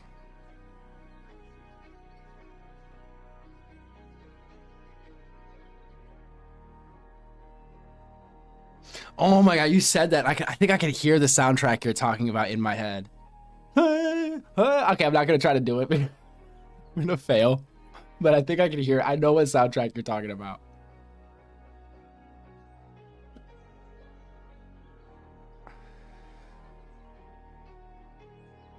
I think the story took precedent over the gameplay. I mean, I can see that. I've been a Papa John's GM as a kid. Designer career. Prison, then the AC tech. That's my resume. Oh, very nice. Like AC in terms of, what is that, like HVAC?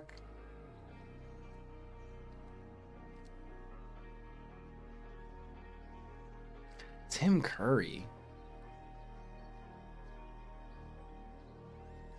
Let me see. Yeah, I think so. Tim Curry played Premier Anatoly Cherdenko in the 2008 video game Command & Conquer: Red Alert 3. His over-the-top performance as a Soviet leader is famous for its theatrical delivery, including a memorable scene where he declares he is escaping to space to avoid capture. You were on the money there.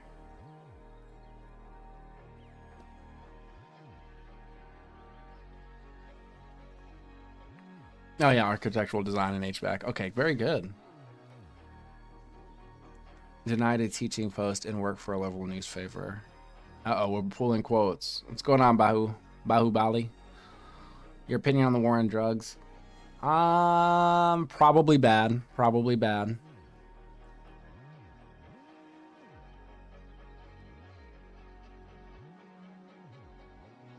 The war is over. Drugs won.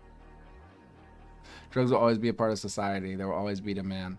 Yeah, that's why I think it's bad. And then you try to outlaw it, and you end up creating a black market. You inflate the prices, which gives people more incentive to go out and sell the stuff. Then people go out looking for the stuff. They're not getting the clean stuff, so they end up getting it mixed with things, and then they end up overdosing. So it's a tough one to solve, because I don't know if you necessarily want to say, okay, guys, it's all legal. At the same time, I don't think if you make it illegal. I mean, like, look at prohibition. Didn't work. Cannabis. We see how that worked out. So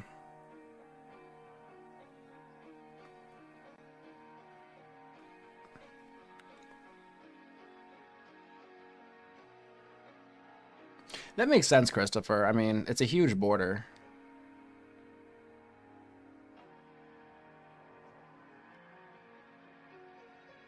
All right, very good.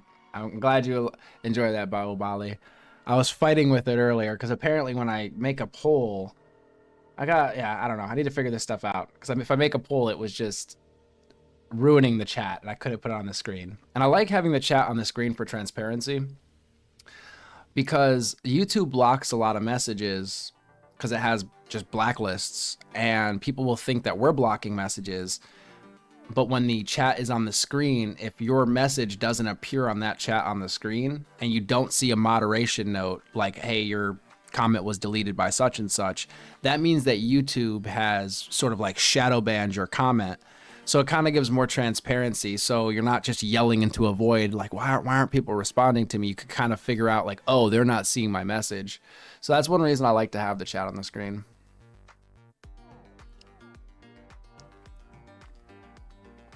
Yeah, Serious Snape. I've heard it's great for chronic pain, and a lot of people use it that way. And worse, the governor decriminalizes it and hand out so-called safe. Wait. Oh yeah, safe supply.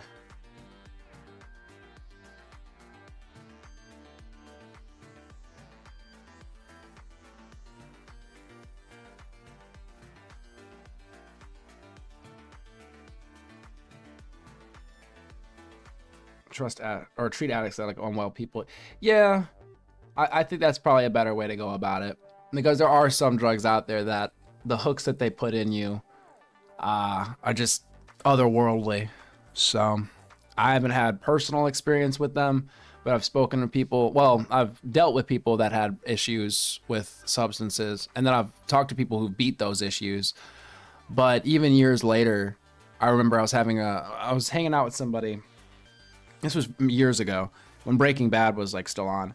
And I was like, oh, let's try watching Breaking Bad. And I remember she ends up telling me that she can't watch it because, years prior, she had gotten hooked on this stuff. And she got off of it. But even talking about it, she would start, I don't want to say twitching, but, having those like, I don't know how to explain it, like draws or tics. And she says she can't watch things like Breaking Bad because it like affects her and, you know, kind of makes her not relapse, but essentially, you know, kind of trigger. I don't know why I'm failing, but yeah, it's a trigger.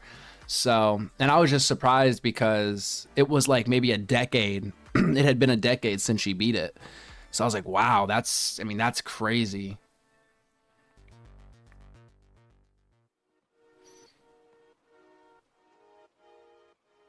You said, but how can a man who writes for a liberal newspaper speak of factory workers? I mean, he must have worked in a factory at some point, right?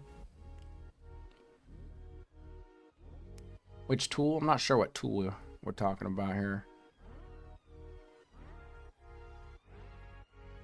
Yeah, they need help.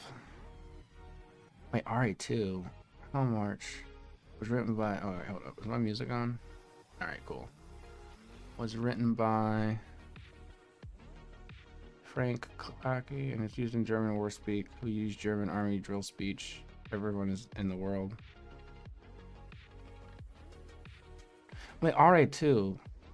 Oh, Red Alert 2, duh. German war speak. Oh, wow, that's crazy. I wonder if that's like the soundtrack I could hear in my head right now. I love the emojis. Wolong Fallen Dynasty online co-op adventure game where you can create your own character for the PS5. Check it out. All right.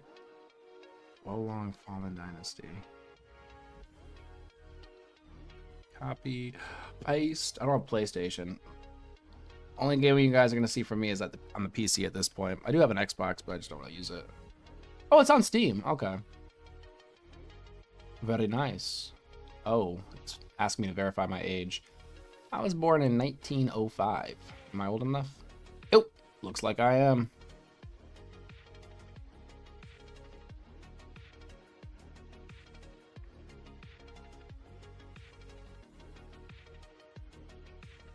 Yeah, it triggers them forever. Yeah, and that's what it seems like. So there are some things out there that, you know, people are like, well, just don't do it. Well, once you start doing it, there are some things that you can't just stop, you know, cold turkey, because you'll actually die. And yeah, if those hooks are in you forever, I mean, that's some difficult stuff. And I've seen it eat people up too. So he spoke with factory workers. Well, there you go. Despite his work, he did not earn enough from journalism to support his family and had to rely on financial help from his collaborator, Frederick Engels.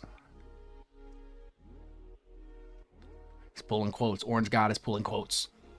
Say I use experimental version of YouTube and feeling some disconnections. What do you mean an experimental version? I'm confused. What are you doing over there? He said, as a journalist, would write about them and imagine collaborate a lot with workers. Siri says Jim is right. Barely, hardly. Why are you so invested in Marx?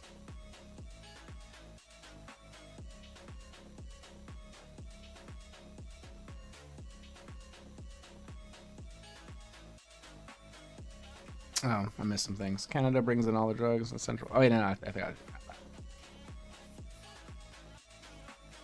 when I wonder about an idea, I look to the source. I love it. Beautiful.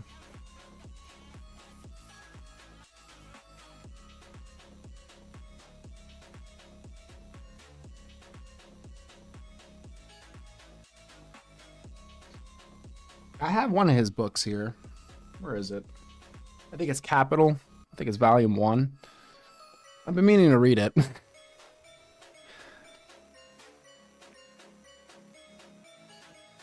But why is his universal life pertinent to the theory?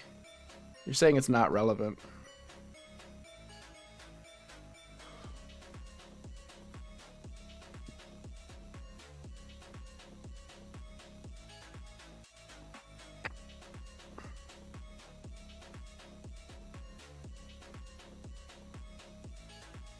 Das Kapital.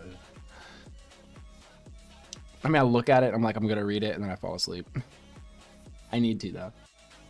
That and there's actually, I have a whole stack of books by my bed I need to read.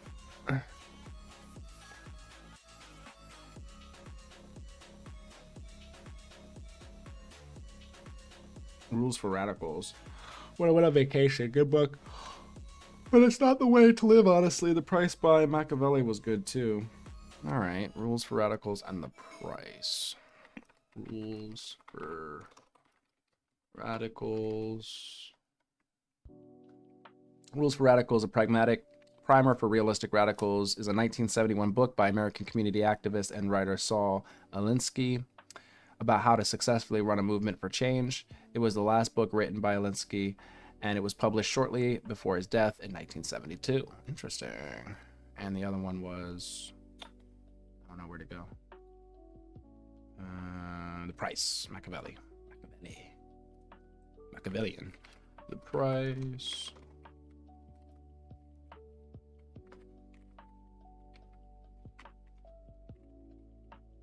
Wait, The Price or The Prince? Am I reading that wrong? The Prince, I'm sorry. The Prince is a 16th century political treatise by Niccolo Machiavelli. Did I say that right? That serves as a realistic guide for rulers on how to acquire and maintain power. Its central theme is that a ruler should be willing to use immoral or ruthless methods if they are necessary to achieve political stability and glory, famously suggesting it is better to be feared than loved. Written around 1513 but published posthumously in 1532, the work remains a controversial but influential text on leadership and statecraft. Oh wow, I definitely got to read that. The ends justify the means. Yeah, basically, right? I mean, I bet you that sums up pretty much everything. It's like you have to get the power to be able to make change. So anything to get the power. Because if you don't have the power, you can't change things to your concept of good. So, If you couldn't afford to live, surely the establishment wasn't supporting or helping him. Yeah, the Book of Machiavelli sounds interesting. I mean, I imagine that's where Machiavellian comes from. Because I've heard like that, like the term. How to survive in the forest? To survive in the forest.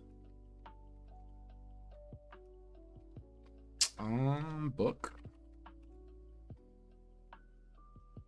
Well, hold up. Might need an author.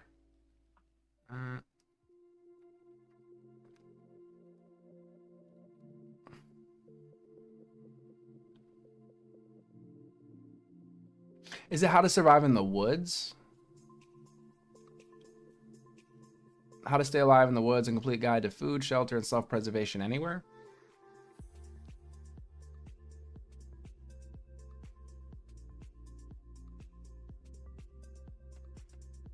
He called for the overthrow of establishment, but yet would have to rely on said establishment.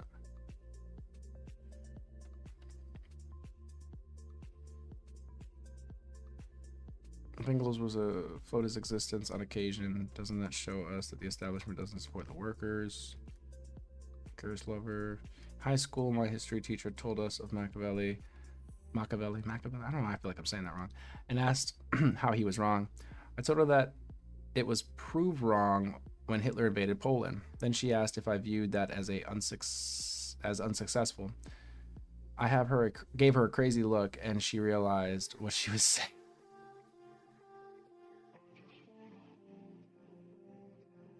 Okay, I'm gonna play devil's advocate. Maybe she meant the fact that he rose to power, period.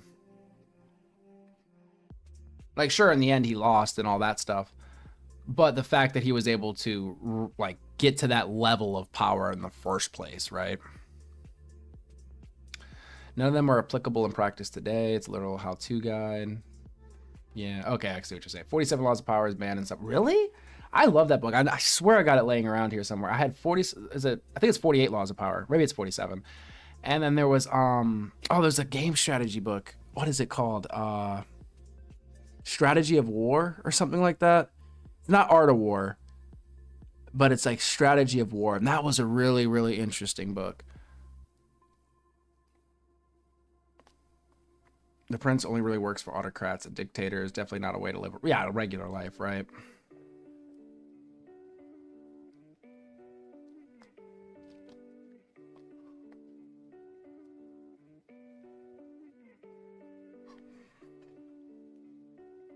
No, not Sun Tzu, not Art of War. Oh my gosh, I have to look it up. It's like Strategy of War or something. It's really good.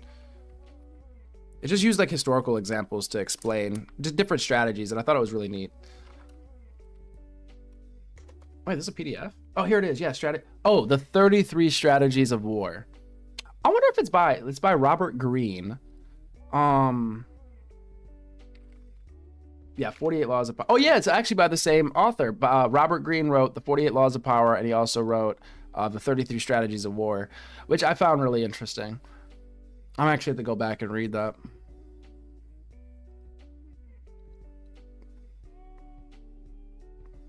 Yeah, Art of War too. I mean, I've perused it, but I definitely need to sit down and actually read it.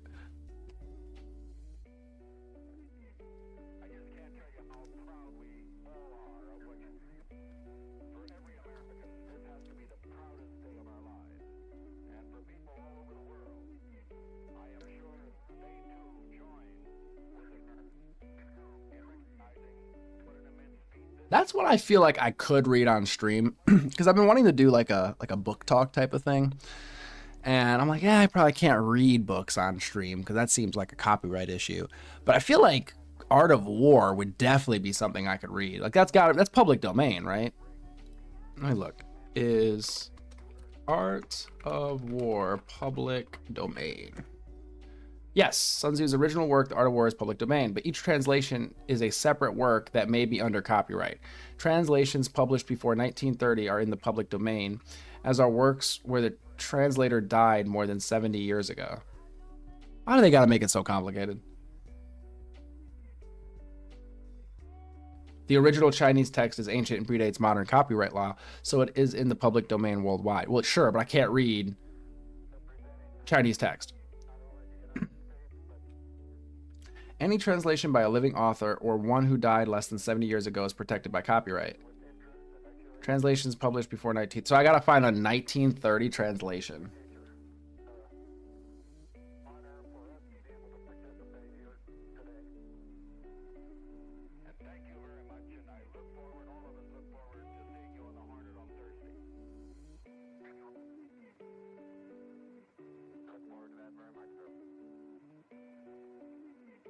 Okay, cool. It basically says it is in the public domain.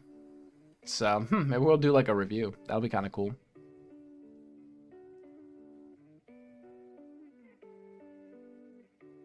Yeah, that's why I'm like, how could it not? You know, I just would hate to be caught by some sort of loophole. And then like Penguin Publishing comes over and is like, oh, did you just read our book on stream? And I'm like, wait, your book? How is this yours? Well, you see there in the right past the cover, it says I'll be like, damn, you got me.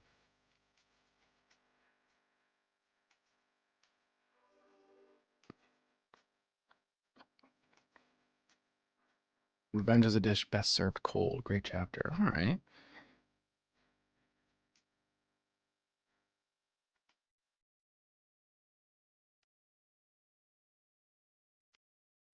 Yeah, so I could probably at least read excerpts from that and stuff, and we could talk about it. That'd actually be really cool. So I might try to. Well, actually, I could probably just download it at this point. Art of War.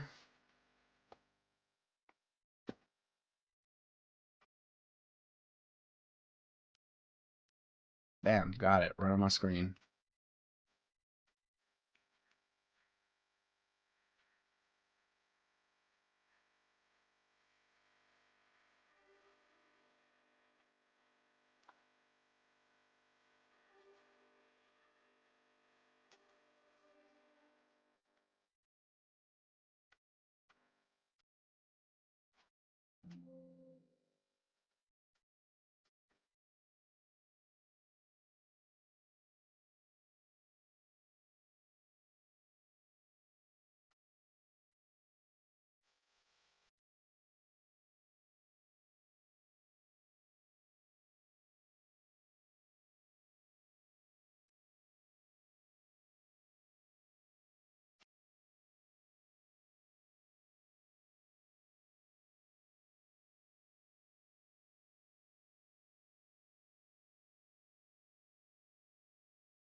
Ah, here we go. Got it. Okay. I was like, there's no way that's the whole book. Okay, got it. There we go. It's actually on a oh, it's on the Internet Archive. Okay, beautiful. All right, we got it. We're locked in.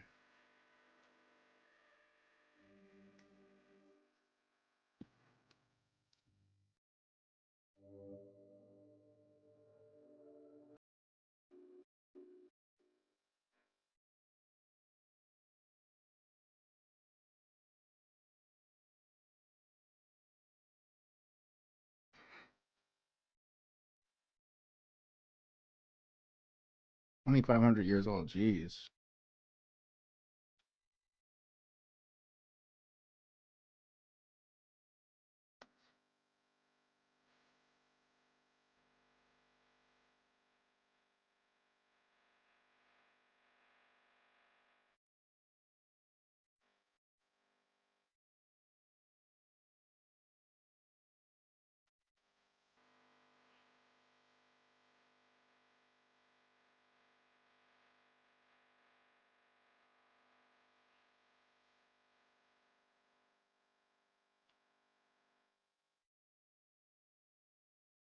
Oh, wait. Serious? Are you German?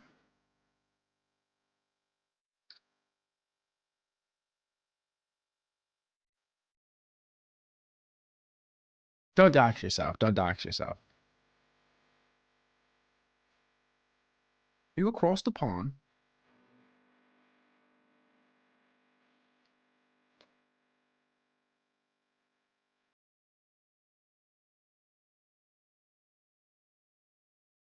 You said I am. Wait, Jim, are you German? Oh my gosh, serious. You're dude, oh my gosh. How many Austrians do we have in chat? This is crazy. Okay, so you've met the other Austrian, right? I should say the other, because I know there's like more than like one or two. But that's oh wow, that's so interesting. Okay, so you're from Austria, but you live in Germany.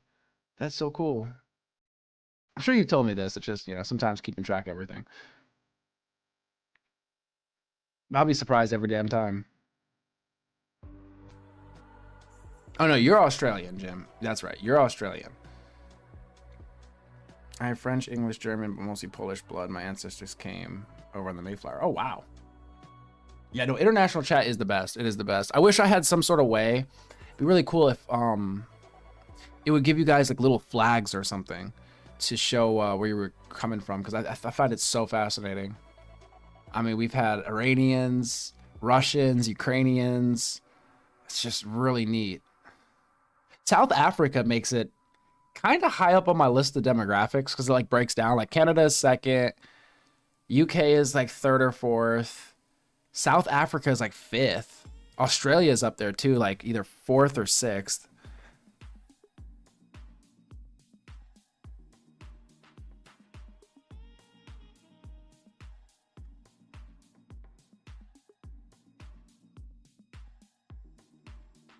Oh my gosh. Wait, you're from Austria. Hold up. I was trying to learn some stuff. Or is it German? Okay. Okay. Check me out. Hallo. Right? I know. I'm like bilingual. Anyway. Damn it. I actually was like writing stuff down the one day because I was like, I'm going to learn. Oh yeah. Milk. I think we've been through this already. Milk, right? Milk. I'm working on it, guys. Anyway. No borders on the interwebs. Give them time. Give them time.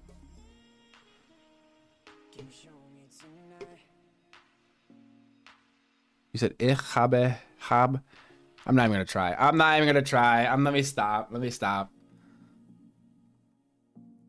That emoji, like I know you're cringing. Let me stop. Okay, what is, I don't know if this is German, and I'm probably gonna like butcher it. Vogel in Kef, okay. VOGEL space IM space KAFIG. Vogel im Kafig?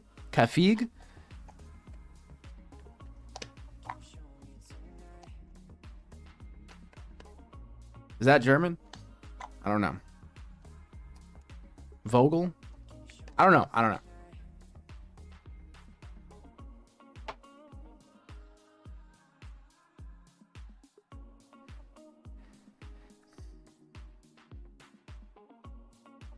First. You're the first Klingon. Oh, you guys are speaking Klingon? Okay, I'm way off.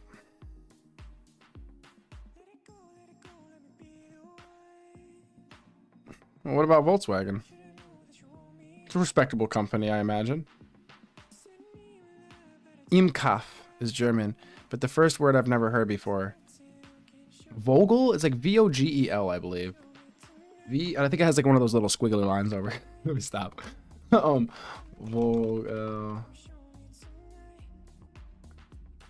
Okay. And let's see. Yes, it says it's German and translates to bird in a cage. Translates to bird in a cage. It's a song. Well, yeah, it's a song. It's a composition, I believe.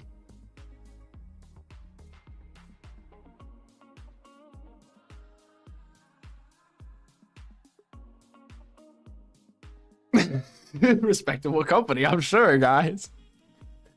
I mean,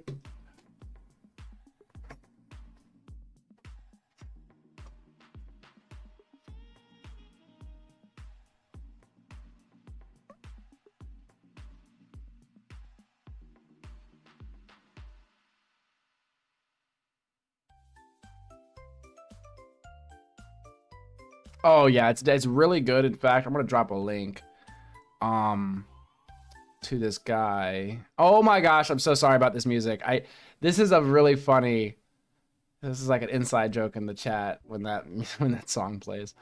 Let me find this. This one guy does a I don't know why my words aren't working.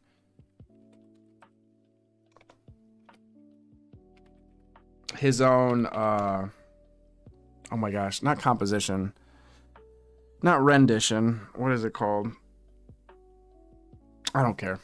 Anyway, you'll see what I mean. But I want to say it's this one.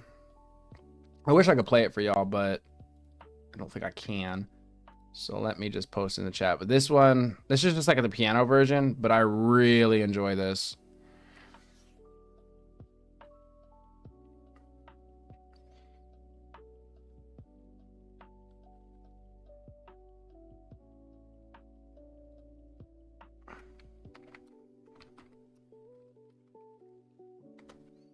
Volkswagen. Whoa, car graveyard, NPR. What do we got here? Why 300,000 Volkswagens are being stored in these massive auto boneyards. Yo, if they could just break me off one, like what's wrong with them?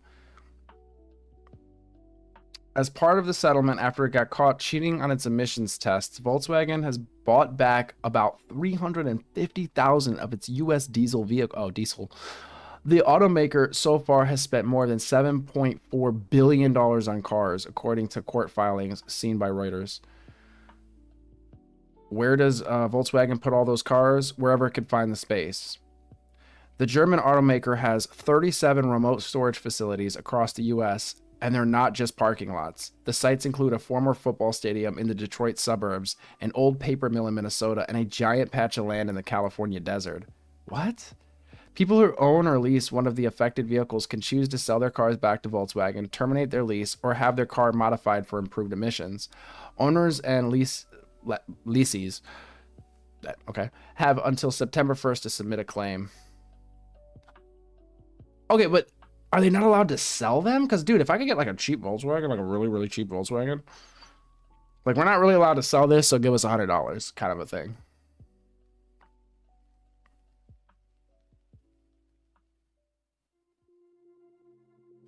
Oh, these vehicles are being stored on an interim basis and routinely maintained in a manner to ensure their long-term operability and quality so that they may be returned to commerce or exported once U.S. regulators approve appropriate emission modifications. I only say that because of the sheer number of them. I mean, I'm sure they're doing their best out there, but some of these pictures, I'm like, wow.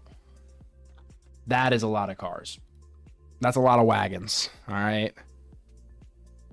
No one can own them? That's wild. Hitler wanted all people to have cars to make up for the Autobahn because the tanks couldn't drive on it. Wait, what? It's Volkswagen people's car. Hello from the North Pole. Hey, we got some people from the North Pole. What's up? Let's see what the weather is in the North Pole right now. Weather, I don't know if it's gonna work. Yo, Nightbot, can you help me out? What's the weather in the North Pole right now? Weather in the North Pole. Conditions are cloudy with a temperature of 27 degrees Fahrenheit. The wind is blowing from the north at about 2 miles per hour, guys. And for those of you that don't speak American, that's 3 kilometers per hour. And the current humidity is about 84%.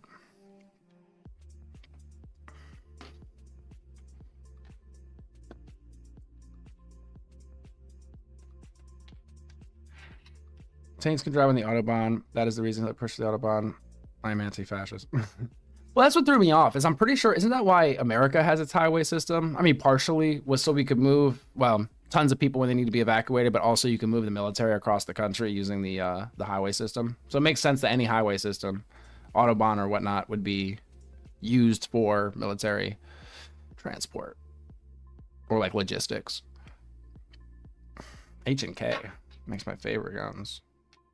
H&K. I played a ton of Gary's Mod back in the day. I'm not familiar.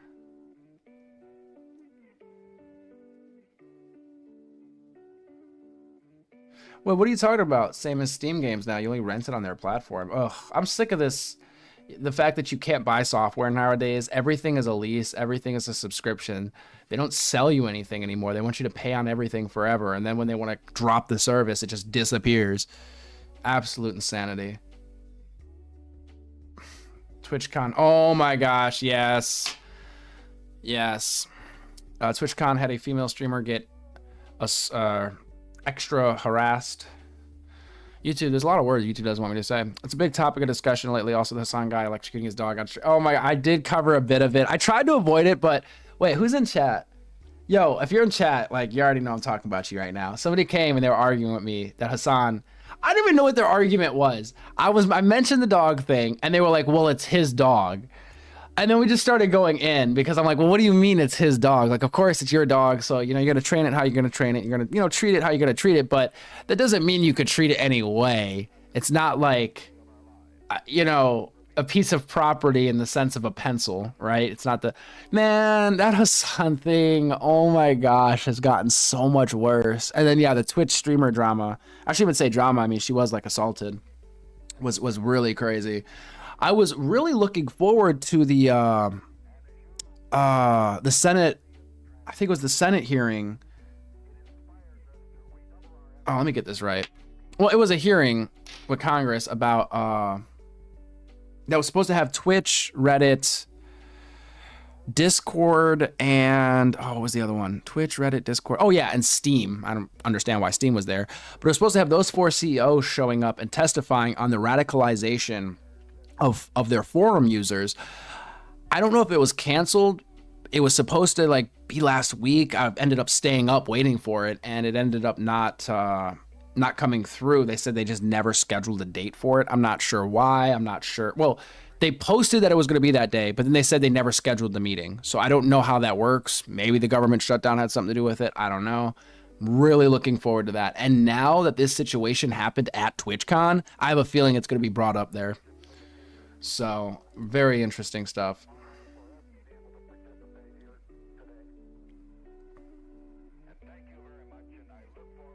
Life is beautiful. I love our planet. The asphalt would disintegrate with mass mobilization. It was not thick enough to support the mechanized forces. Huh.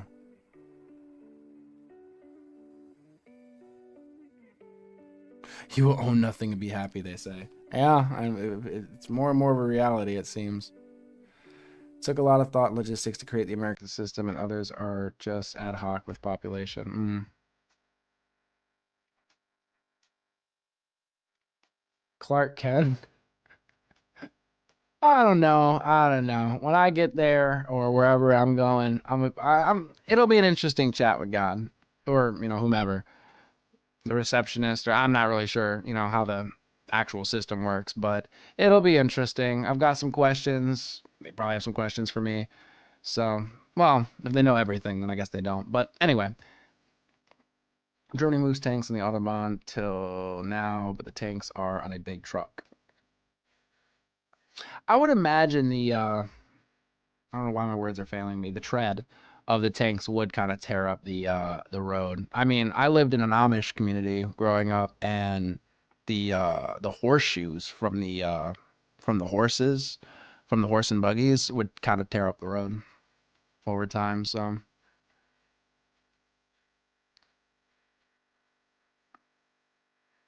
Sean Piker's interview with Jesse Lee Peterson sent me. He did a Jesse Lee Did I see that? He did a Jesse Lee Peterson interview?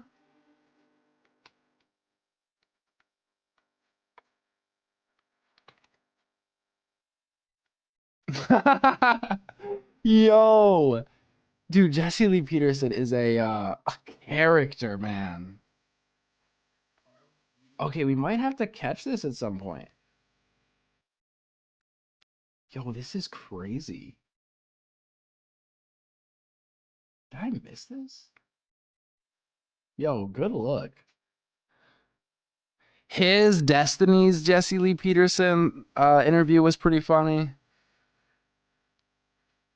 The entitlement. Oh my gosh. The internet is here is via satellites, and I see that the chat sometimes lags. We're doing scientific work here. That's why my dream is to go to the South Pole. Bro, exactly. Right?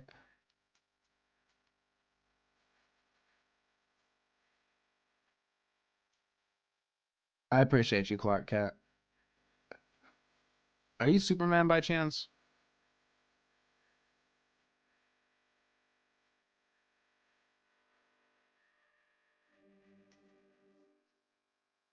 Oh, you're saying the Volkswagen going to be affordable to make the Autobahn make sense. I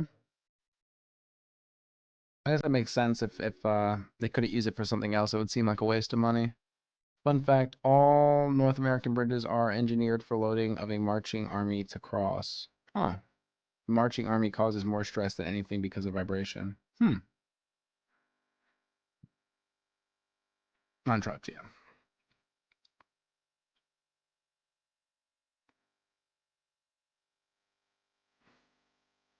That's the place in God's wrath.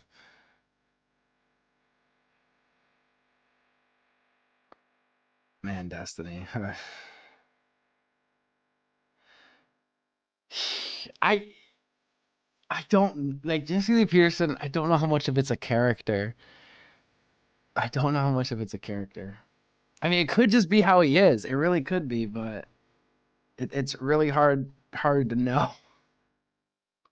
I mean, that's true for everybody, but he is, I feel like, a special case.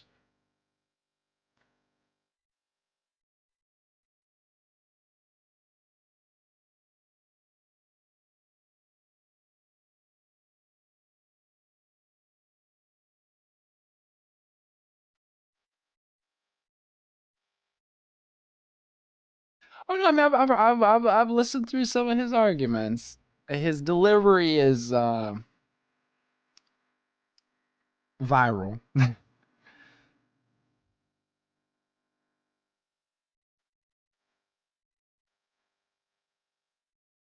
Anything else on the planetary scale? We're not getting into politics here. If anyone is interested in exploring the planet, it's a world and an atmosphere all its own.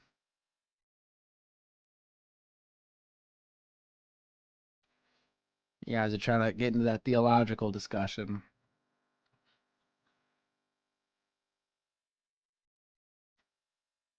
Beta? Beta!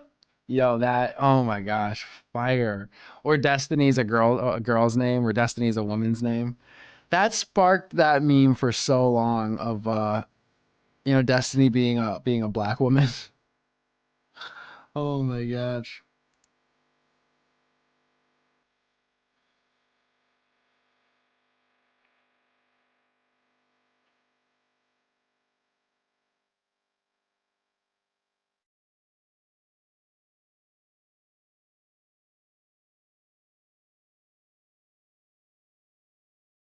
We are all over the map tonight.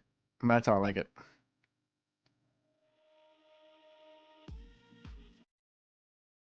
I had actually never built a website before, but Fiverr had exactly what I needed. I don't mean to be so invisible here, but I'm here. To market in 3 months, was unheard of, and we could not have done it without Fiverr freelancers. Go to Fiverr.com and start scaling your business.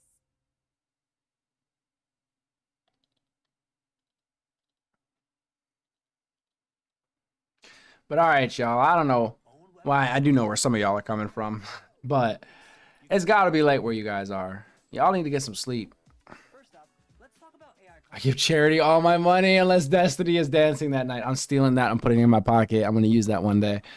I hope you know that. I appreciate you. I'm gonna quote you. I'm gonna say I was Christopher 863. That's awesome. I love that. When I first saw Destiny was a conservative. Now he's beta. Moment of silence. I watched Destiny years ago. I mean, I feel like I've watched everybody.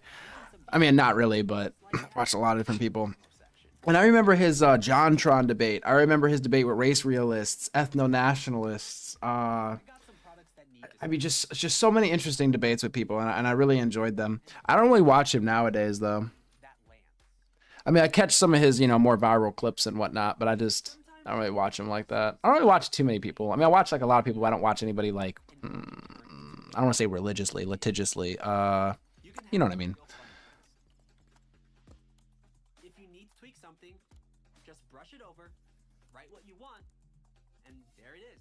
He has like some of his rhetoric was good, at least from what I've saw in the past. I mean, this was like 10 years ago.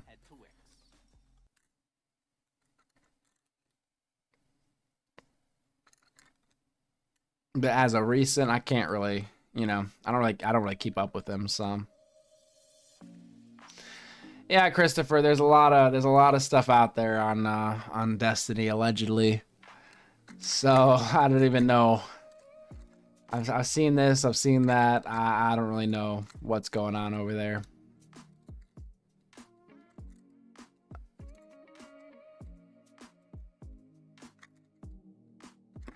That is what some of the internet is saying.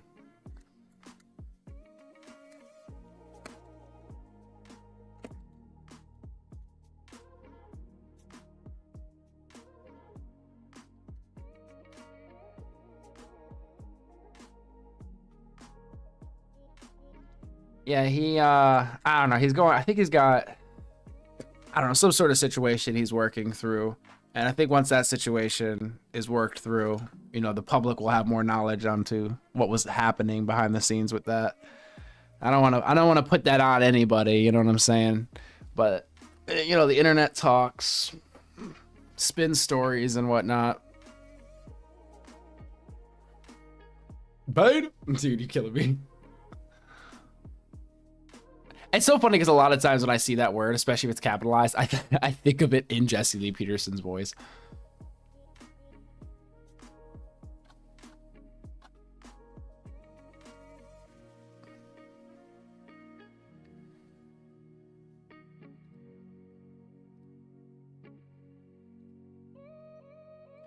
What I do appreciate from a lot of creators, though, is like, sometimes I worry, I'm like, man, what if I say some like really crazy stuff that, people are really upset about? That'd be like crazy, right? But I mean, it is what it is. But then I see the crazy shit that other people say on some of these platforms, bro. I am like, wow, I really have nothing to worry about. I don't know if I'll ever say anything as unhinged as some of these people. I'm not even speaking about Destiny in particular, just in general. I've heard some just wild, wonky stuff from streamers and content creators, and I'm like, how do you get away with saying this? Slim Richmond, I'm not sure. It's like your uncle or something. I don't know. I think it's a term of endearment. I'm assuming it's a young people thing.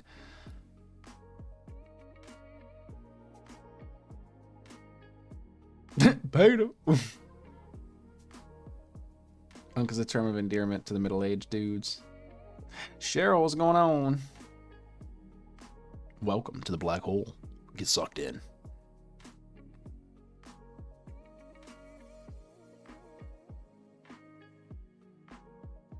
Slim Rich. Yeah, it's a term of endearment. I don't think I've ever been called Unk. Let's keep it that way.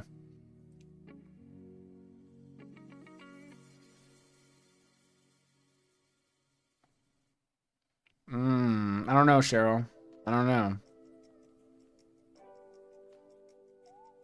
Even though you're from 2004, you disavow.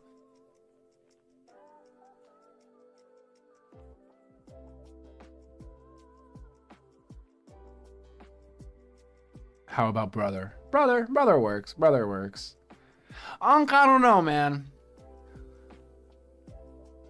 OG is original gangster. Unc is 30 to 50-year-olds. 50 plus is OG. Okay, there we go. We've got the breakdown. Hood knowledge. Hood knowledge. I don't have a sound on my soundboard for that. Hood knowledge. Does that work? Maybe. Or maybe hood knowledge. I don't know. My soundboard is weak.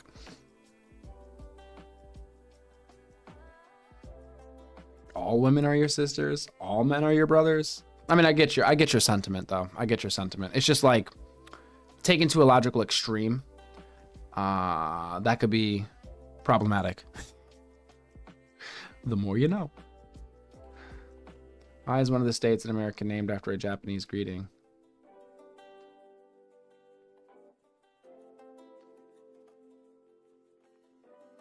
Ohio isn't. It's not Ohio, right? Is it Ohio? Or is this a joke? This is a joke. Oh, no, it is Ohio. Okay. Right? Okay, cool. I think that comes from like a Native American thing, if I'm not mistaken. I should know that, considering I kind of grew up there.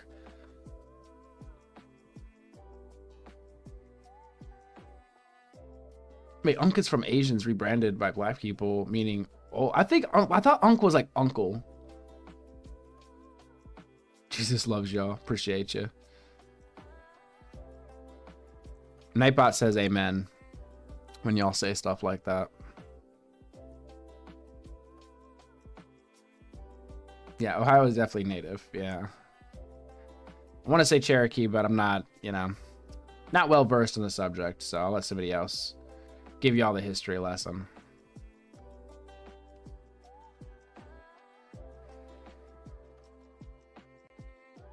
Old and out of touch. Okay, damn. I thought it was like a term of endearment.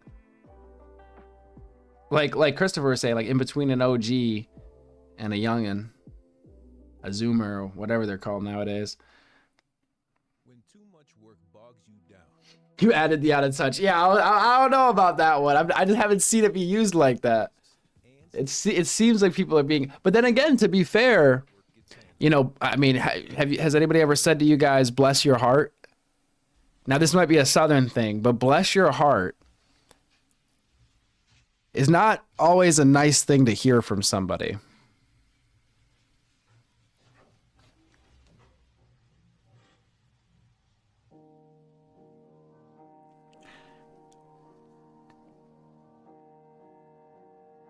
We just found 3,000-year-old pyramids in Georgia or Alabama area. That's a history lesson. Oh, nice. Wow. Man, there's pyramids all over the place. It seems like they were building pyramids all over, like everywhere. If a group of people got together a few thousand years ago, they were building pyramids.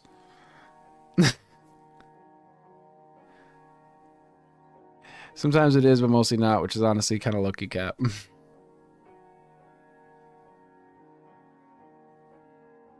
Bless your heart. Man, man, I don't know how to feel sometimes when I get hit by that. I'm like, well, bless your heart.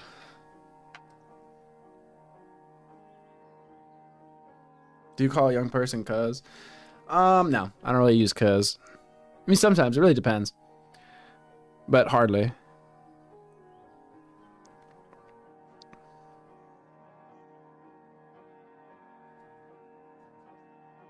No, I don't think I ever say cuz. I'm like thinking about it. I'm like, yeah, I don't think I ever say cuz.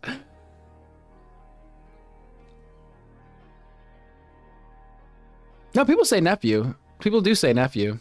I guess it depends who I'm hanging out with. Yeah, I mean, there's different groups of people, so, lingo changes depending on,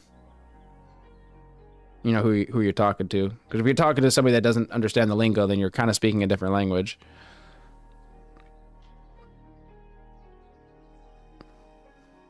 I say bless your heart, and it is said when those whom are wicked are understood to know not what they do, and we forgive them. I've just heard that bless your heart could also mean,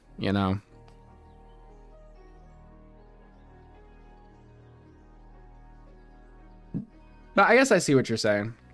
I've heard it kind of means F you. But I guess, I mean, in a way, you're saying the same thing, sort of, kind of.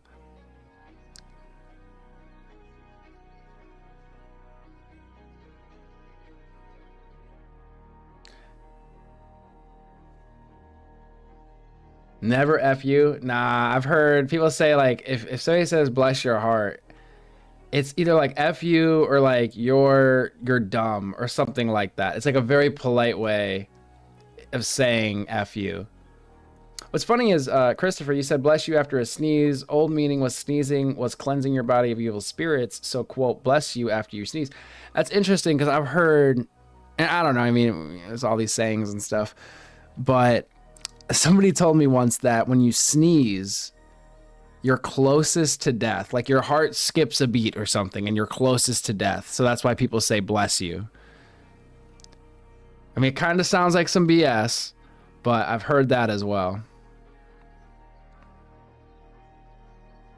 Git is for young kids or young adults. So something I like to say sometimes, nobody says this, gee, right? So like you have bro, I like to say gee for girls, right? Like gee. So that's what the bro, that's gee. Nobody says this. Nobody says this. It's like a me thing. It'll catch on eventually. What's up, gee?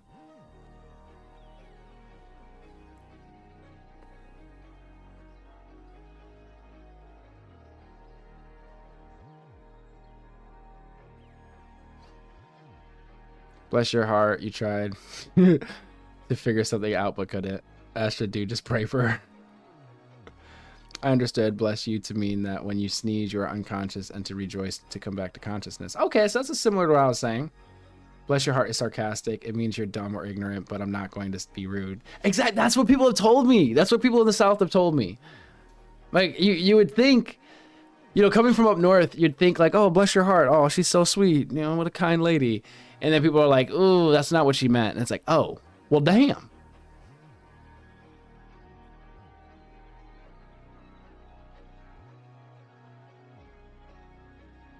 How can I help this love? Sneezing is a skip. Yeah, I thought the heart skipping thing might be, you know. Wait, 67? And you said don't. Wait, am I missing something?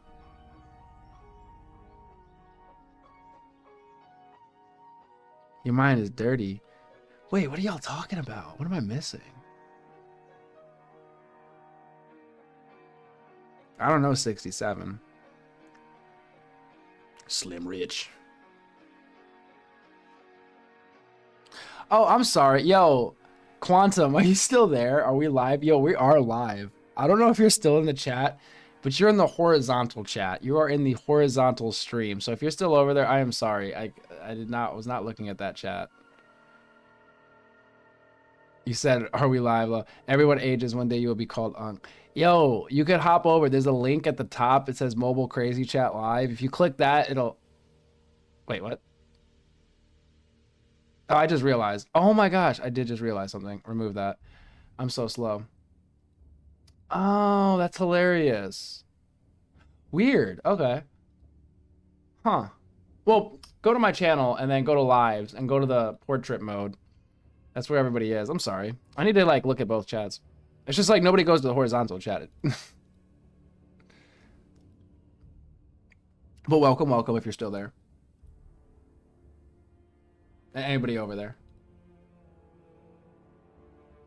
6 was afraid of 7 because 7, 8, 9. Yes, 400. 401. Guys, I appreciate y'all so much. Round of applause. Wait, that was the wrong button. Round of applause for everybody in chat. Beautiful. You know what? Maybe a little water for you guys too. Just a little water, you know? I swear I'm going to up the production value, guys. I'm going to get some different sounds.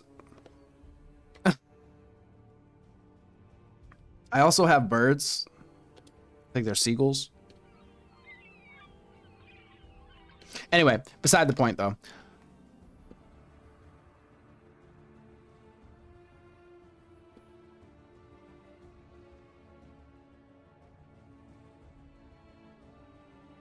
Sneeze with your eyes open could cause your eyes to pop out of socket. This isn't actually a wise tale. Could actually happen. I don't know about that one. I've heard it, but I don't know about that. I love the emojis. Yes. Gotta have to throw that no sleep emoji in there too, because we're doing the no sleep here tonight, it seems like. Some flies. You said it's possible but rare? That'd be wild. Your eyes are just hanging out your head. Yeah, sorry, I sneezed. I had my eyes open. You said you thought it was a lie, so you looked it up? No way. Oh no, not horizontal. So basically I have like two streams. One is in portrait mode, so like your phone, like mobile mode, and then one is in desktop mode. So some people like to watch on their desktop. Some people say they watch on their Xbox, so they prefer the desktop version because it looks really bad. Like the portrait version looks really bad on the computer or on the Xbox.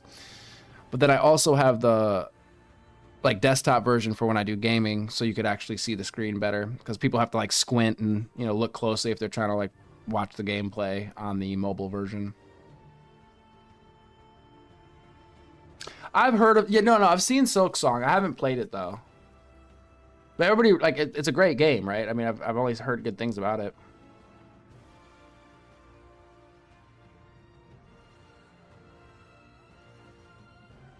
I'm not gonna sneeze with my eyes open. Seether. What's Seether?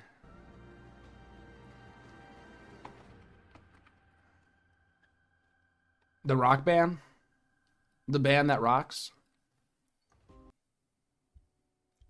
I feel like I've heard of them. I feel like I've heard some music. Astra, everything on YouTube is real. Watch the video. Hold on. Sneezing, eyes open. Yes, it is possible to sneeze with your eyes open. Safety considerations. You may accidentally get germs. If you have a strong sneeze, the force of the air could cause your eyes to water or tear. In rare cases, if you have a very weak immune system, it is possible that sneezing with your eyes open could increase your risk of eye infections. Okay, well, that's not what we're looking for.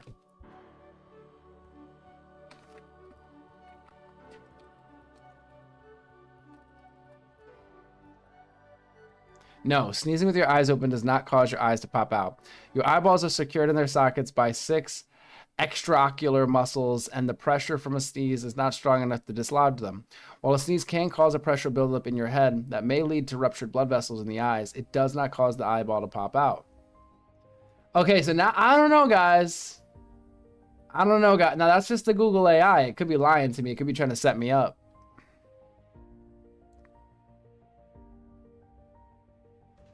Should you hate one, you love none. I like that. I work in a medical field for years now. We had just one case. We just had a case, or you only had one case? Even so, if you had a case, then I guess that proves that it's possible.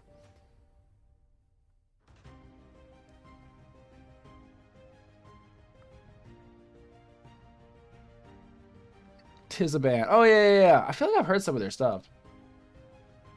Unfortunately, you know, playing music on YouTube is a very complicated endeavor, which means I play music and then YouTube screams at me.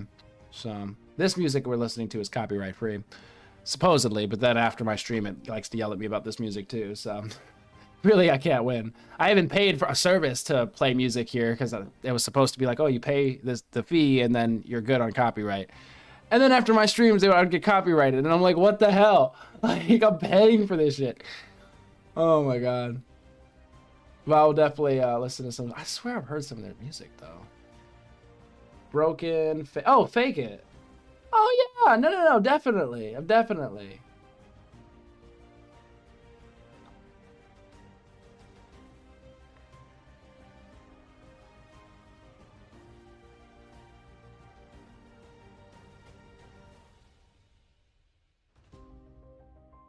%. It's a non-zero chance. There's a non-zero chance your eyes will pop out of your head if you guys sneeze with them open.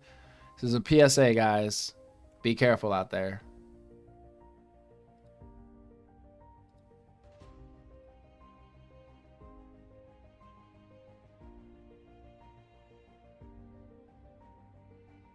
Only one in decades. Okay, so very, very, very low possibility. The stars kind of have to align for you for that to happen.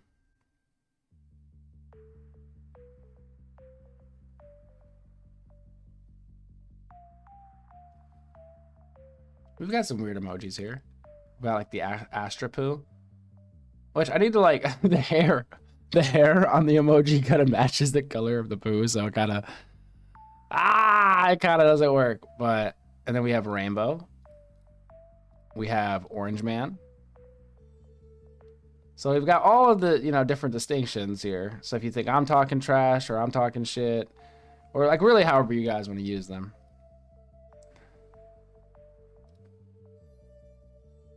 My favorite is no sleep because it's most applicable most of the time.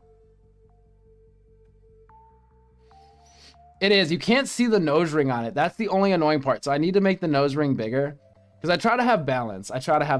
So we even took a vote because that's not the only rainbow hair one I have. I had another one that was shaped like the orange man hair, and we did a vote and they voted on that one. So, but I need to make the Astra poo like, I guess, more distinct because the hair, I mean, you can kind of tell what it is, but not really.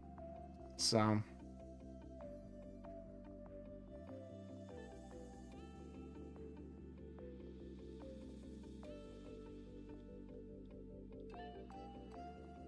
Okay, yeah, you got some wild, you got all sorts of emojis.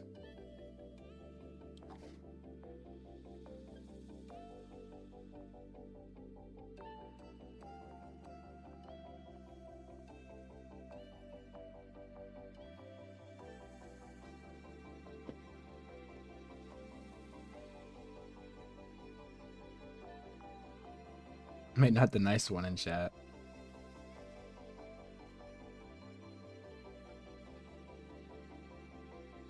One in a billion, so there's a chance. That would be my luck. I would sneeze and my eyeballs would pop out of my head before I'd win the lottery. Wait, is that, yo, Orange God, is that a regular one? The loading emoji? That's kind of cool.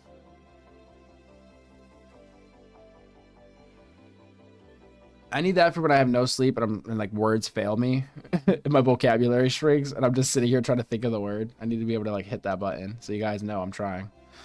I'm buffering.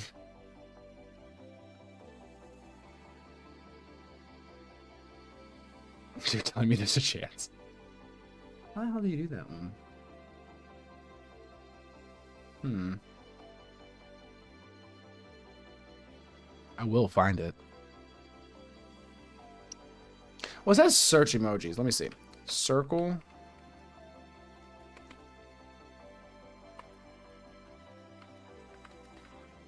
Circle of death is not.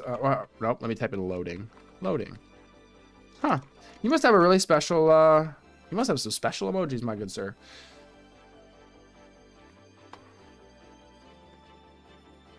Oh yeah. Well, I'll raise you a strike. Anyway.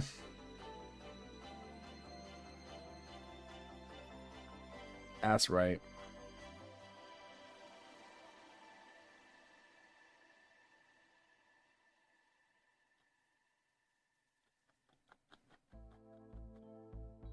Egyptians wrote emojis. Oh man, that reminds me of something. Guys, I be working on like the weirdest stuff. I really don't even have the energy or the calories here to describe what I was doing earlier. But let's just say trying to create a language using sounds. How do I describe it?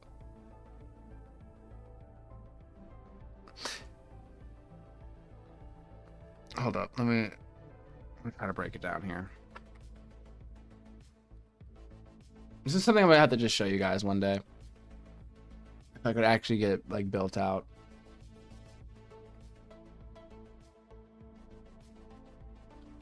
It's kind of out there. Try to design an auditory language, a structured way to encode information using parameters like pitch, timbre, rhythm, and amplitude instead of words or symbols. Okay. So using like clicks and buzzes and things along those lines, I'm using like an audio, like a DAW called Ableton, but it's like a digital audio workspace, and create a language that will transfer information faster than speech. I was working on this earlier. It was a whole thing. And hopefully I'll be able to show you guys some of it if I could actually get my brain trained to do it. Because my thought is, what if I could play a collection of tones and those tones could convey a whole page of information, like a page of a book, but within like 3 seconds, and you could understand it. Not really trying to get all into it because it's like a whole thing, but let's just say I spent a couple hours on that earlier. It was, I don't know why. I don't know why.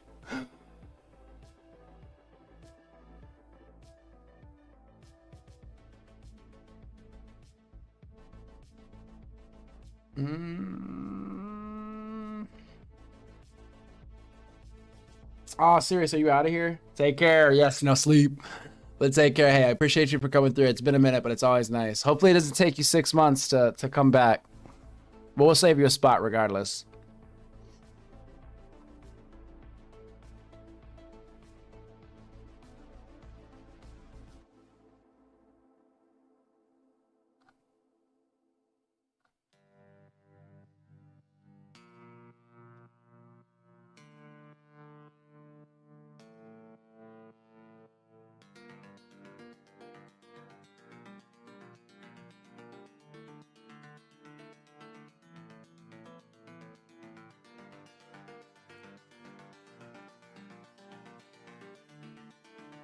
Anyway, I got really tired earlier trying to program the parameters into the synth, and I got frustrated because I just wasn't doing it right, and I realized, and I was like, let me take a nap.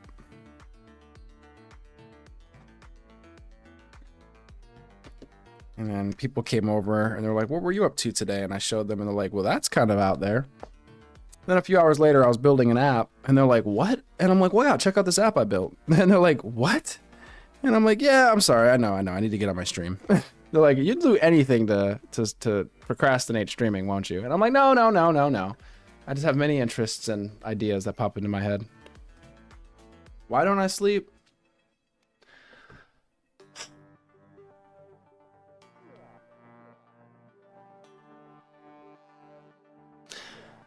It's a good question.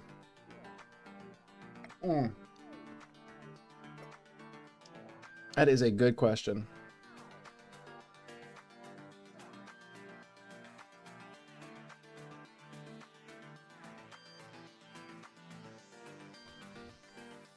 I'm still working on an answer for you. Let me think.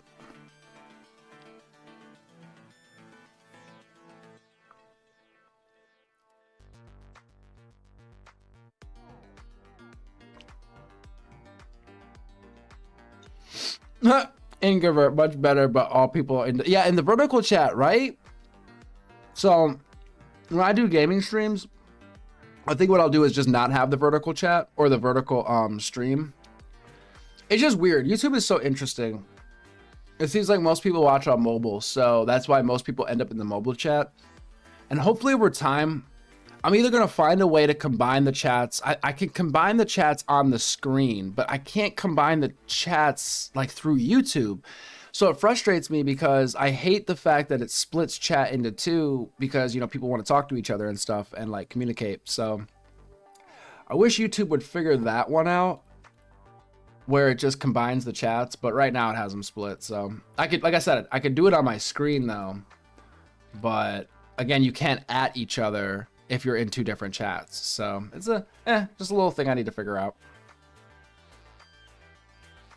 No, my hair is really like this. I do nothing. I wake up. I literally wake up. This is just how my hair is. It's how my hair has always been. I mean, I could mess with it and make it do different stuff, but I pretty much am, you know, just kind of all natural here.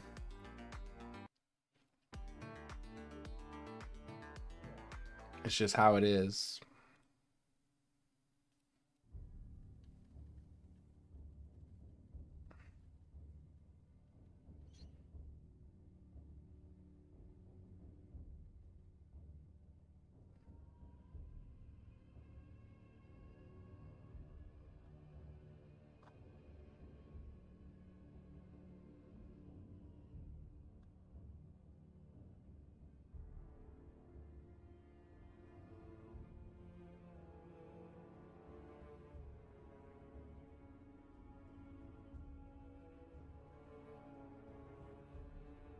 Technology.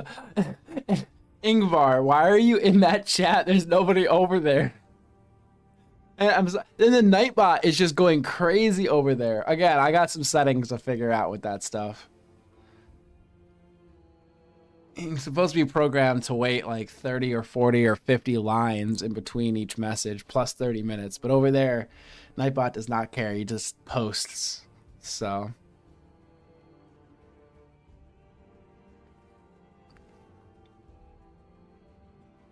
I just feel bad. You're in like this like lonely, secluded space.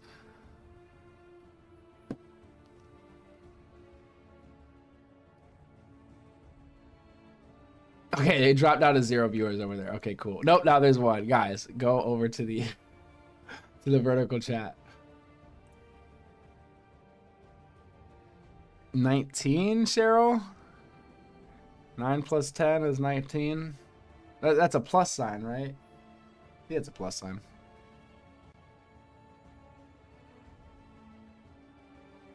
That's a flash.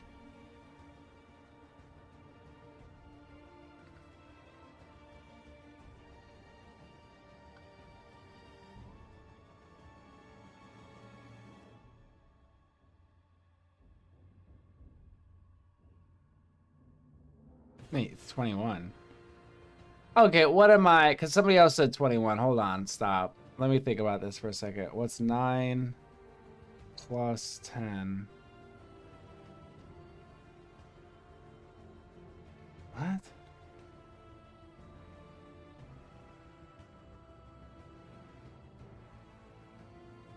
To support your stream. Oh, I appreciate you.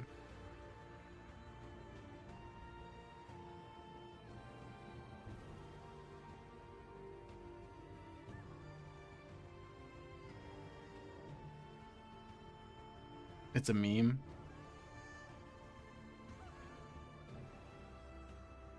Okay, I gotta look this meme up. Hot take, aliens are extraterrestrial. They're either us, future us, or ancient us. Also, they were likely what was described in the Bible as angels, fallen or not, also likely interdimensional. Yeah, man, I don't even know. I don't even know anymore. I get so frustrated with that topic. If I could ask one damn question, if just one journalist could ask Trump a question or Caroline Levitt, I would really like them to ask about UAPs, because Trump did say he was going to release that info on that. I know he said he was going to release some other info too, but I really care about the UAPs / UFOs, if you guys are unfamiliar with the terminology. And we have yet to see that. Now, we did recently have a hearing. Now, whether they're interdimensional, which, you know, they floated that idea at the hearings, whether they're us from the future, whether they were described as the spinning wheels or what have you in the Bible, I can't say. The ocean is very big, very vast. They say that they see these things going in and out of the ocean, so who's to say? The new UAP video? Wait, what's the new? Yes, I mean, if you can, yeah, send it over, but what are you talking about here? I ended up having to take breaks from UAP because I remember at one point I was looking it up every single day for like the longest time, because I really thought some info was going to come out like a year or two ago after one of the big hearings. And I was like, this is it, finally, disclosure. And I remember I would get so frustrated because I just would keep watching people and reading about people just talking about, I've seen this and I've seen that. And I'm like, I've heard this for years. Like, what are we doing? Like, come on, I need something to sink my teeth into.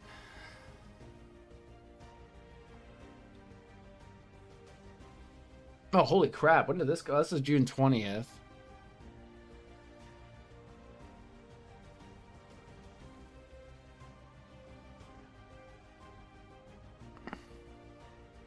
Seraphim.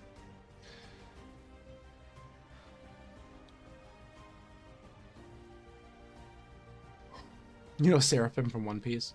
Wait, what are Seraphim in One Piece? I actually don't know, spoilers. I'm sorry, I'm on the Kaido fight right before he goes Gear 5. It is the longest freaking fight in history. I'm on like episode 1050. I took a bit of a hiatus, but I need to catch up. I need to binge it. It's beyond time and beyond your understanding. For now, it's another dimension.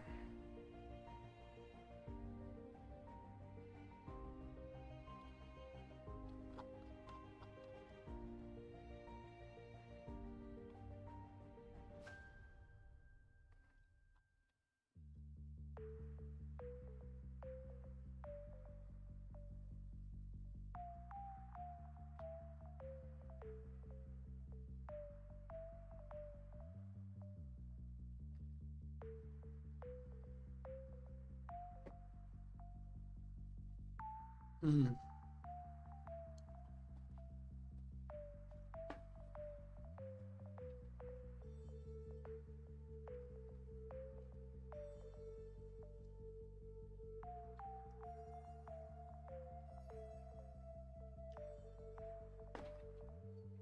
All right, let's see what we got here.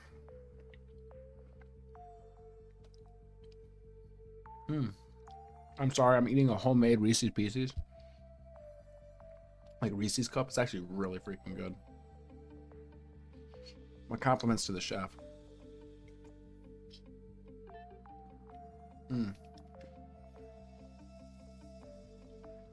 Sorry if you guys can hear me licking my fingers.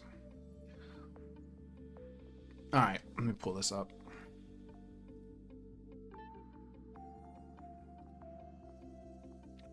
I'm sorry.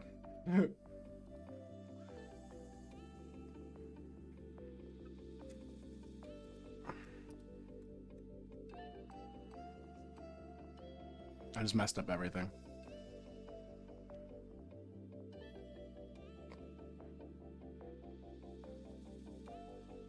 All right, there we go.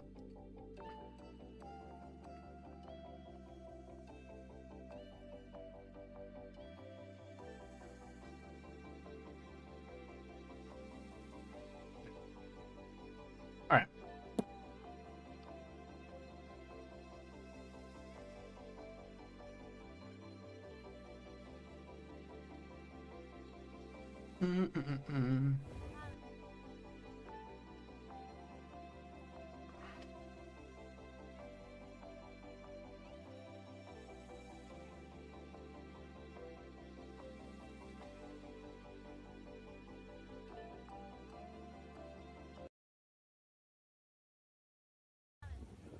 Look behind you.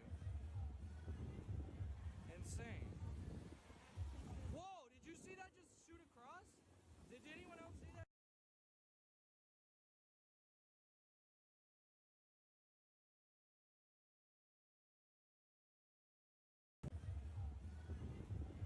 Insane. Whoa, did you see that just shoot across? Did anyone else see that?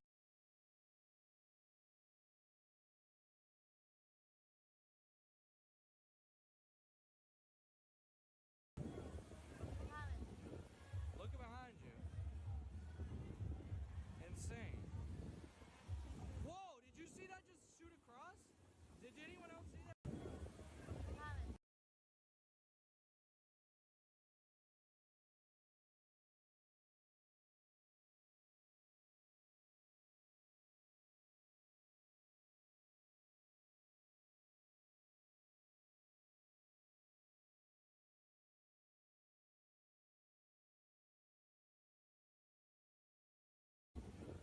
Look behind you. Insane. Whoa, did you see that just shoot across? Did anyone else see that?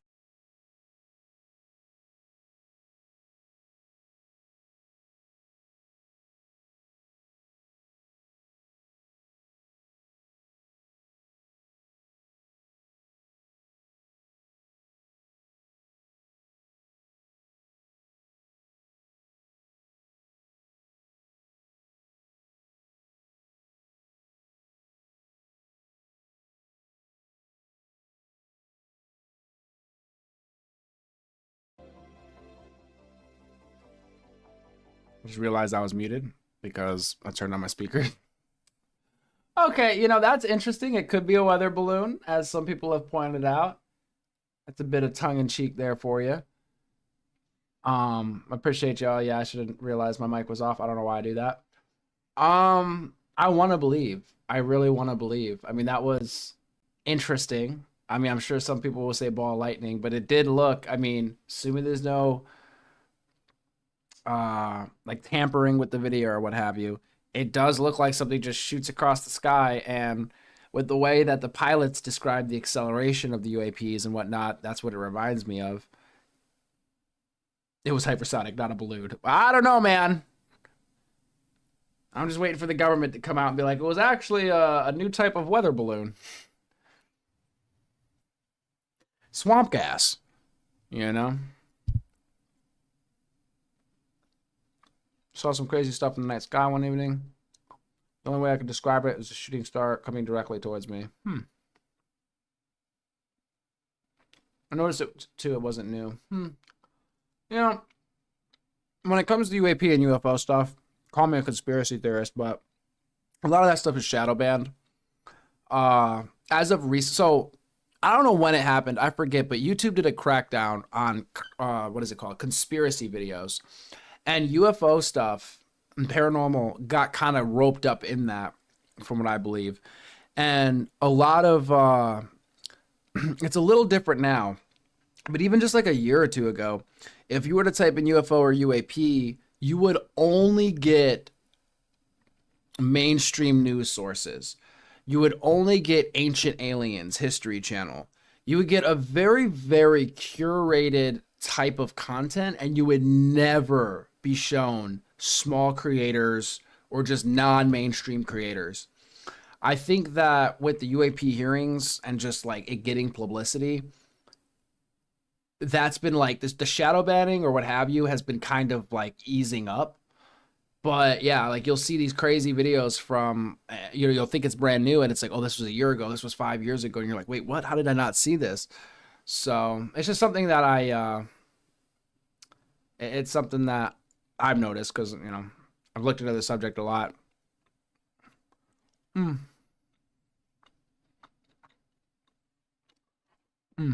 Sorry, I'm eating this bread. It's so good.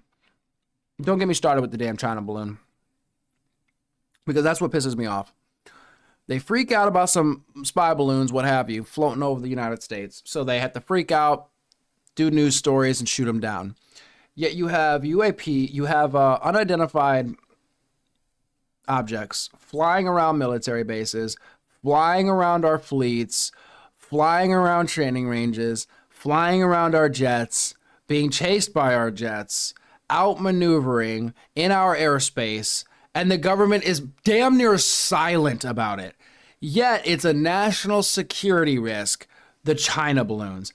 You really want to know what I'm thinking conspiracy-wise? I almost think the China balloons were a psyop to obscure the fact that maybe there was something else in the sky at the time, and they wanted to just come up with a cover story. So they told China, hey, we're about to blame you for some balloons, but it's not really that serious. I mean, this is just speculation, I'm just spitballing here, but the response from the government when it came to those weather balloons, quote unquote, or spy balloons, quote unquote, and the response that in fact, let me show you. This is a little short I made on my channel. I probably should. I mean, some of y'all have seen this, but I just find it rather interesting.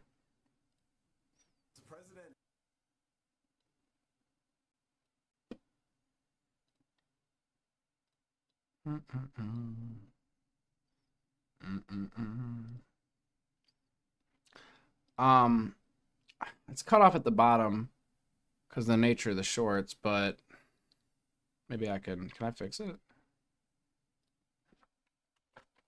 I mean, you don't really need to see too much of the bottom.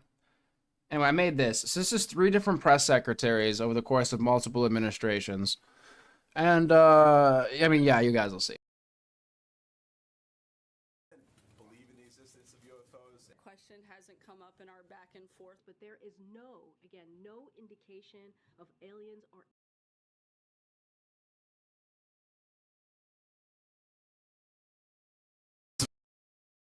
President believe in the existence of UFOs? The question hasn't come up in our back and forth, but there is no indication of aliens or extraterrestrial activity.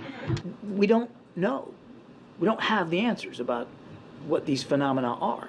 What we believe is that there are unexplained aerial phenomena that have been cited and reported by pilots, Navy and Air Force, that these phenomena have, in some cases, had an impact on our training ranges, on our pilots' ability to fly, train, operate, and stay ready. Does the president believe in these? So yeah,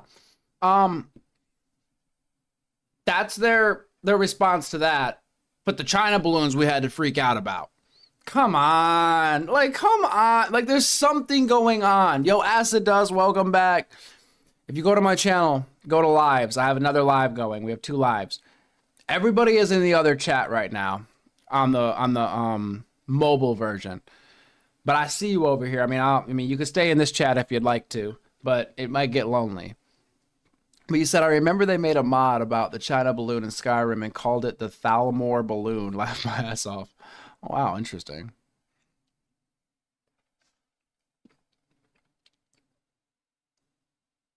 But appreciate you coming through, Acid Dust. I've been meaning to get to Fallout, but now we're on UFO stuff. So, which once we get on this, I mean, I get very distracted.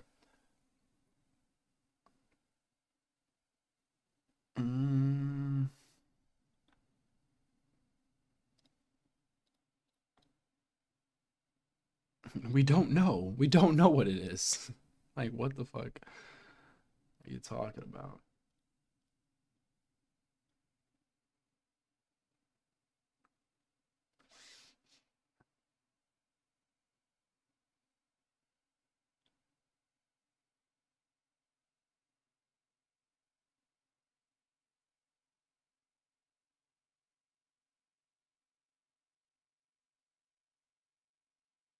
Predator type figure? Interesting. You said we're aware of that in the habitable zone?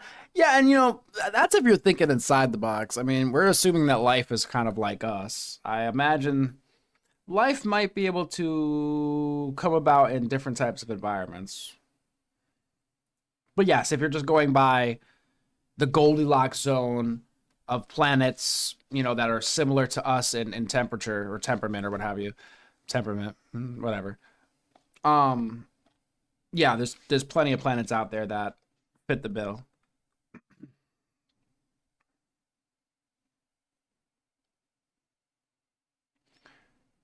Again, I just look at the government's response or lack thereof compared to other things they respond to. Now, maybe it's just some secret tech. I doubt it, because the stories go back decades. The Tic Tac video was from 2004, if I'm not mistaken. It was only released in 2016. If we had this type of technology for decades, I think we would have seen it or deployed it. So anyway, oh my gosh, I could go on about this all day. I often do.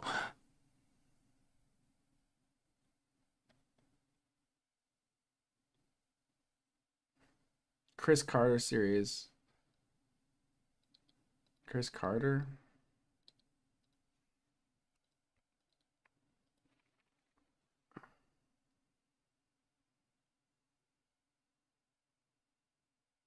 A football player? Reminds me of Coach Carter. If you guys ever seen it, the basketball movie. But you said is it like a good movie or something? Yeah, I like to really stretch my imagination. I like to think that there might be life in the gas giants, like Jupiter. Could you imagine? Was it Venus or something, or is it Neptune, where they basically have, we have the water cycle with, water. They have it with methane. So it rains methane, there's liquid methane, there's gaseous methane, and it's almost like the water cycle, but with methane. Who's to say something couldn't have developed there? You said good flick? Okay, it's in the list. It's in the tabs. Is Air Bud? Air Bud is solid. Let's see, Coach Carter. 5. There was this one I used to watch. It was about LeBron and what was it called? Not the Fab Five. It's the Fab Five of Michael Jackson. There was a something 5, and it was LeBron and his team in high school, I believe, or college. Anyway.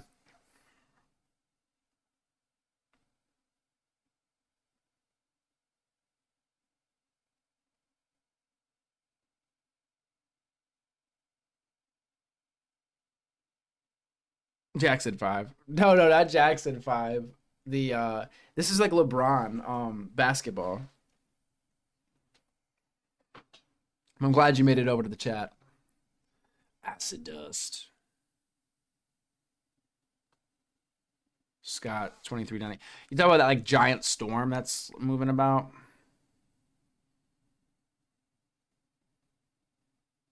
SCP is the big red spot. Is that like an actual SCP?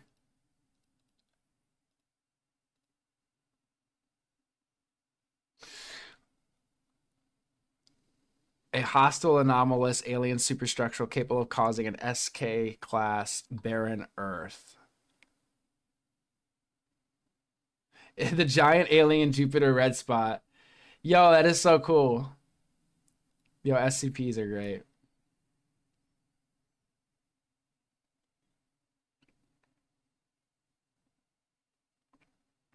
Well, didn't they find the what they think might be the remnants of life on Mars? Things that at least point to, well, there probably was life here at some point.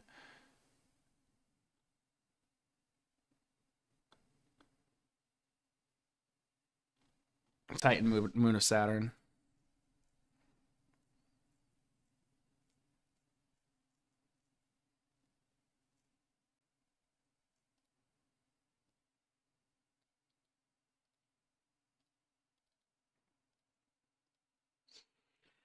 I'm not even like, how do I say it? Obviously, it's very interesting if we find microbial life out there, right?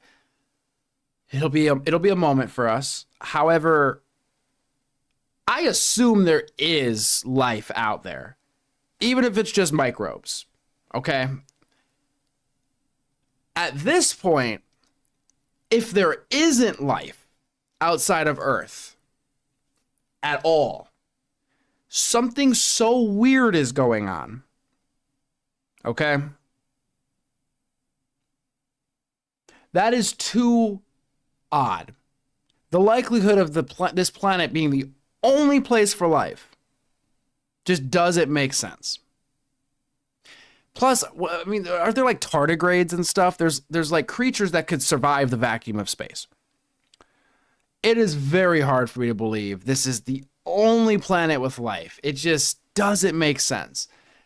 If that is the case, something weird is going on. Like there actually might be significance to our planet, to our existence, in like the grand scheme of things. If we're the only place with life.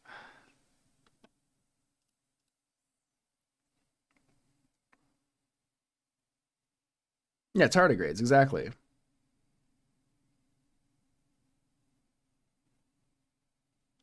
Well, assumption isn't truth. I still assume it. You know what? If it makes an ass out of me, I'll be an ass, okay? All right? You can call me Astralarius, you can call me Astral, you can call me Astro, or you can call me Ass for short. But yes, in the vastness of space and everything else, if we are the only life, something is weird. I'd be willing to bet money we're not the only life form in the whole universe. But call me ass.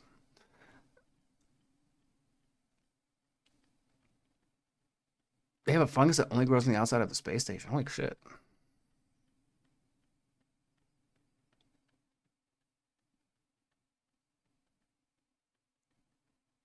Yeah, more than just microbes, but that's what I'm saying. It's like I don't want to say I'll be unimpressed by that. But yeah, my assumption is that exists. Like there's all sorts of that out there, okay? That's not the interesting thing. I mean, it's interesting, I guess, because it's like, okay, once we prove that, then, you know, the rest kind of follows. We could be like, well, if that exists, maybe this could exist and that could exist, you know? It is kind of odd that we haven't found anything, but then again, we've hardly even looked. We've hardly even gone anywhere to find anything. And radio signals, if that's what we're looking for, good luck. You know, with how big the universe is, picking up any of that, assuming anything else is putting off radio signals, assuming it was putting off radio signals far enough back in time for the radio signals to have even reached us by now, or the light, for, you know, it's just, yeah, no. You're entering a great journey. I hope so. And Quantum, you made it over. Good. You made it over from the other chat. Maybe you've already been chatting over here, and actually, you kind of have been, I think, chatting already. But I'm glad you made it over. I didn't know. Yeah, I need to pay attention to the other place. Yeah, actual contact would be wild. You know, some people say we've already done it, you know? They're trying to investigate the, I mean, we've got Arrow. We've got these hearings that are, I don't even know how I feel about Arrow. I feel like Arrow is a psyop. But we have these hearings where they're saying that we have craft, we're reverse engineering them. I mean, who knows, right? I don't know if contact is impossible.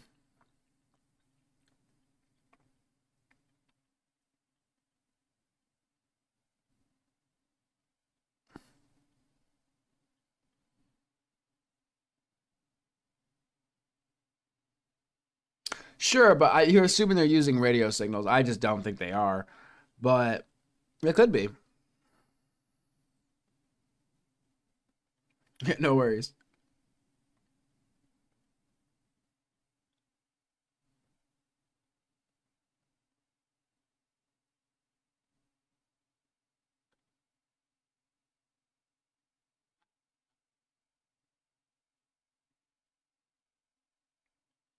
I mean, I hear you saying that's a psyop. Again, so I don't ascribe extraterrestrial to the UAP phenomena exactly.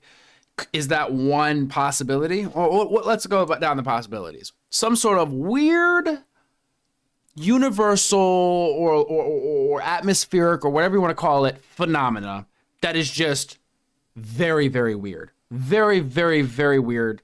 And very difficult, if not impossible, for us to predict. This seems very highly unlikely. Second, experimental technology. This seems unlikely because the stories go back for decades, unless everybody was hallucinating and lying about the same thing for decades all around the world. So third, and this is where it starts to get wonky. It's either, and this is where it gets to speculation and just kind of conjecture, which is like ET, so extraterrestrial. I forget what you call it, like terrestrial, but a breakaway civilization from us, hidden in plain sight, hidden in the oceans, what have you. Interdimensional has been mentioned in the hearings, even though nobody explains what that is. Although I'm assuming it's just there's parallel realities that exist sort of in the same space as ours, but they're moved over on like this extra axis or something. Long story short, we'll just say interdimensional from a different dimension. What else do we have? I mean, that's kind of like the main things, right? Now, I'm not going to sit here and stake my claim in like, oh, it's this one or that one or that one. But I feel like we can eliminate a few things to where we're just left with this giant question mark of we doubt it's anything that we have. We doubt it's human society that we know of, right? Maybe it's a secret society. Maybe it's us from the future. Maybe it's, whatever, but it's probably not from our normal society on Earth.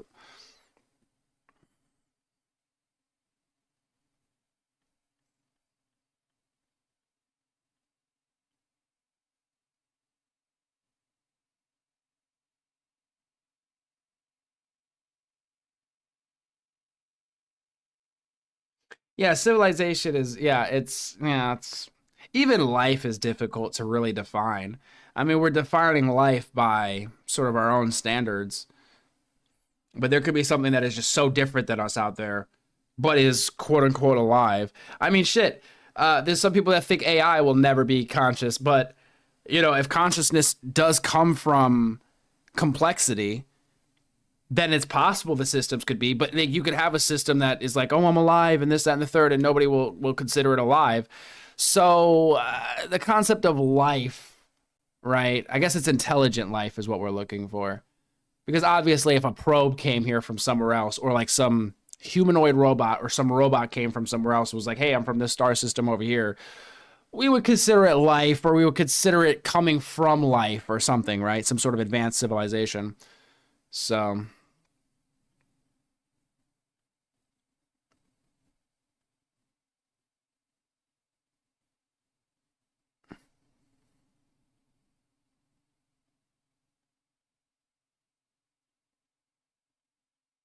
I just think aliens would enjoy air, but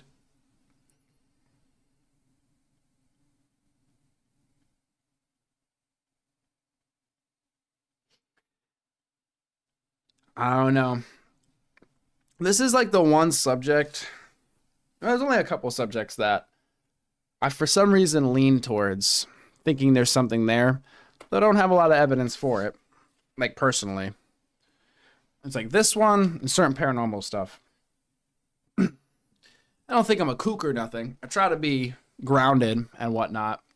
It's just like you look into stuff and you start to realize people have been telling the same stories for a long time. People that are normies, people that are respected in their fields, people that are looked upon for leadership. You look through history and you see time and time and time again people telling these stories. Everybody could be bullshitting. Everybody could be hallucinating. Everybody. It's possible. But the more and more and more and more and more and more and more of it you see, the more you start to think, like, what is the likelihood that everybody's bullshitting at this point? That everybody's hallucinating? That everybody's just, it's just a trick of the light? You know, it's just, at a certain point, you're just kind of like, well, shit, there seems to be something here. Just something. What it is, I'm not going to sit here and claim it's this or that, or some people say fallen angels, some people say extraterrestrials, some people say interdimensional, some people, whatever. That's beside the point. I mean, it's a very interesting and like the most important part, you know, in some ways. But just identifying the fact that there is something there that we're tracking, that is appearing and then disappearing and has been coming here or at least around for a long time. Again, the Tic Tac video isn't bullshit that was put out by the government. That shit was taken in, I believe, 2004. Released in 2016, like 12 years later. We've been dealing with this stuff. Yet it's never shown itself. Like no country has deployed it in battle. No industry has deployed it. We have not seen it like commercially or just anything. Something is off. Something is weird. I could be wrong. I could be wrong.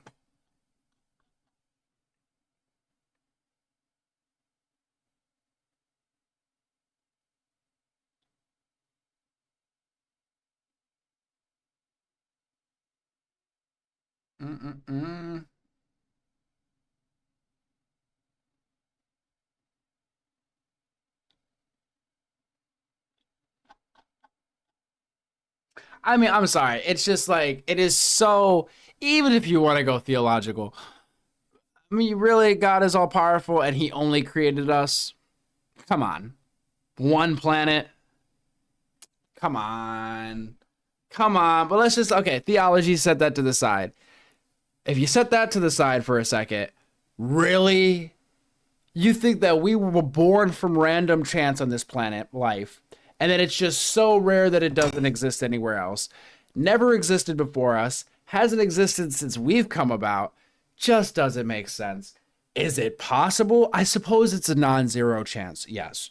But we are getting so close to zero. You know, like, come on. Maybe God had side projects. That's what I'm saying. It's like to assume.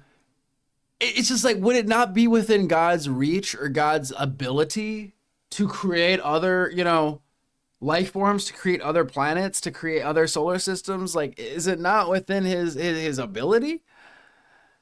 It's just like, I don't think tapping on any holy scripture to say that this is the only, you know, this is the only thing he did. It's just, if anything, you're limiting God's power at that point. It just doesn't really make sense to me.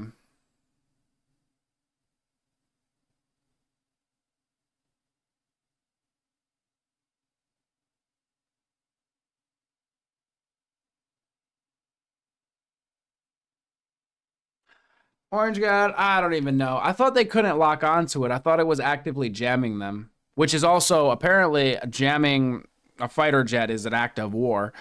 Then it disappeared in like a flash and ended up at their rendezvous point, their predetermined rendezvous point. I just, bro, it's, come on. Like, it's just some weird stuff.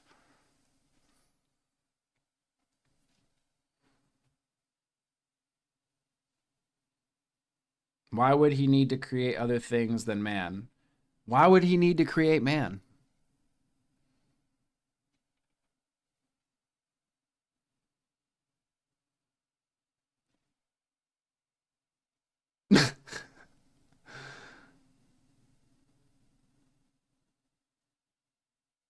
Well, we've run through all the topics, Al. But right now we are talking about UAPs, aliens, you know, kind of the norm actually at this point. Okay, so why wouldn't he want his image to spread across the universe, across the cosmos, you know, or what have you? It's just like you're telling me God created all the galaxies and all of that shit just for this little speck. It just, maybe CIA psyop.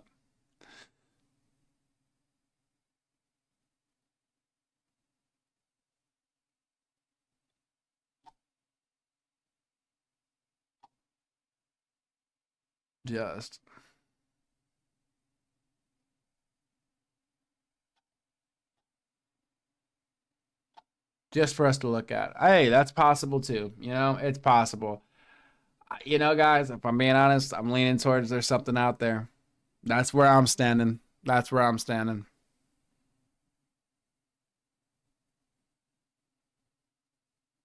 It's possible. Look, it's possible this is all there is out there. I grant that. See, I don't have my head buried too far up my ass. You know, I can entertain ideas. I just happen to fall on the side of, no, I think there's stuff out there. I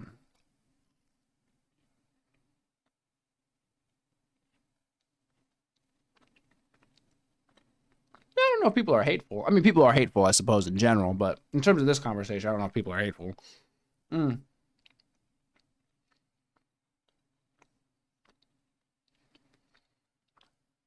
mean, some people are just, you know, their worldviews, they don't preconceive, what is it called?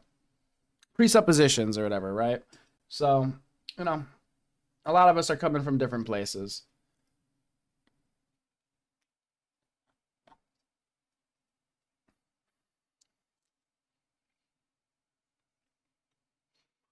You know what, Brian? I'll give you that. I'll grant you that. If Earth is the only place with life in the universe, I think I would be more interested in the religions. I think I would have to start taking up some religion and just, you know, just learning some stuff about it and maybe trying to find God, so to speak, right? A little bit more actively. Because yes, I think that would point to God probably more than anything else. Like for me personally. Now, of course, we can never prove that there's nothing out there, because how do you prove that there's nothing out there? But yeah, if we somehow were to prove that this is it, then yeah, that would just be weird. That means there's something else going on. Life everywhere makes more sense. Exactly. Us alone would require some crazy miracle. That's what I'm saying. It seems unlikely.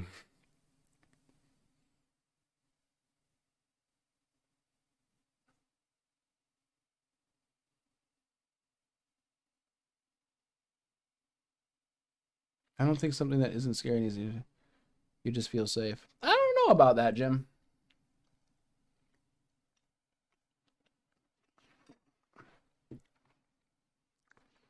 I have a feeling there's some things out there that, you know, might come in peace, but when you lay your eyes upon them, you may fall to your knees in horror.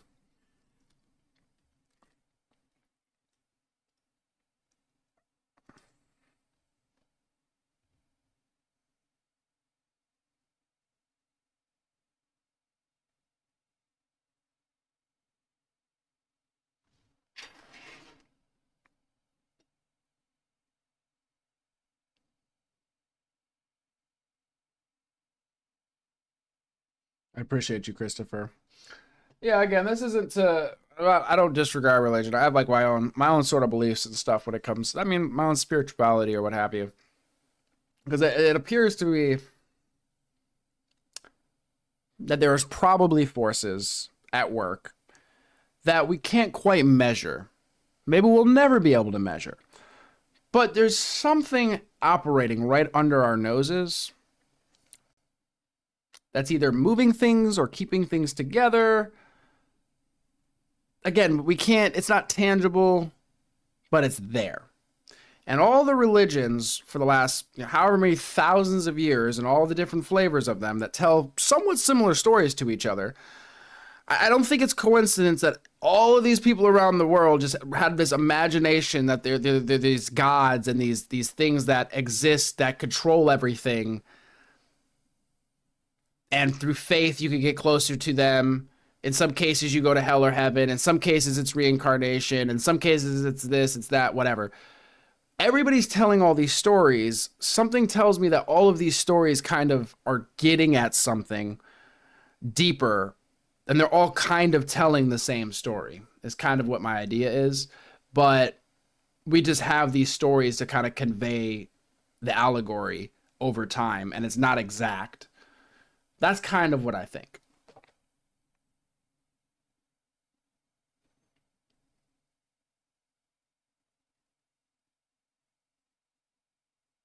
Yeah, the whole life is impossible without God, because then you could go to the question of, well, who created God? And then you'll say, well, God is like, the beginning and the end, so he has no beginning, he has no end, da da da.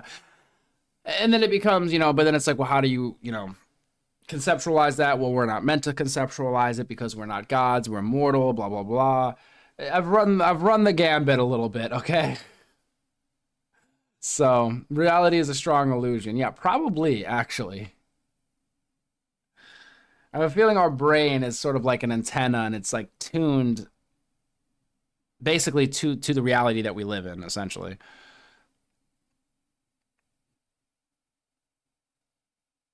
A fundamental meaning, exactly. I don't think they're all bullshit. I think there's something there to them. There's something.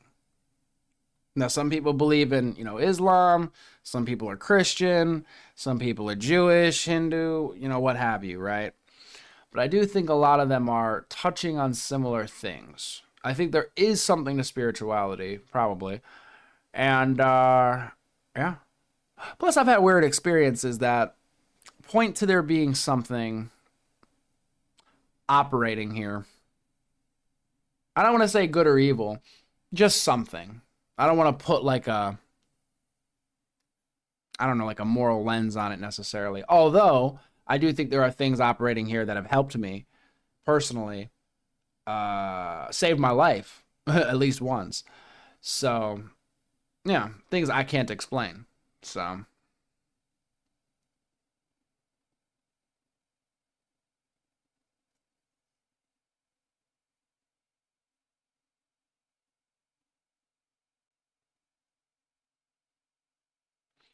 yeah, when it comes to certain evolutions and stuff, it does throw me off as to how so much complexity could arise from random mutation.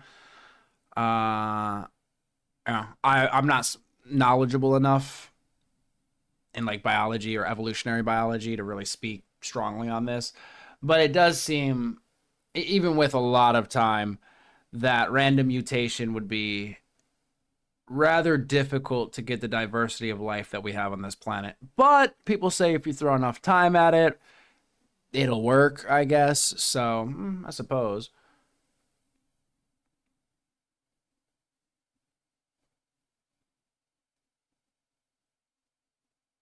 Mm.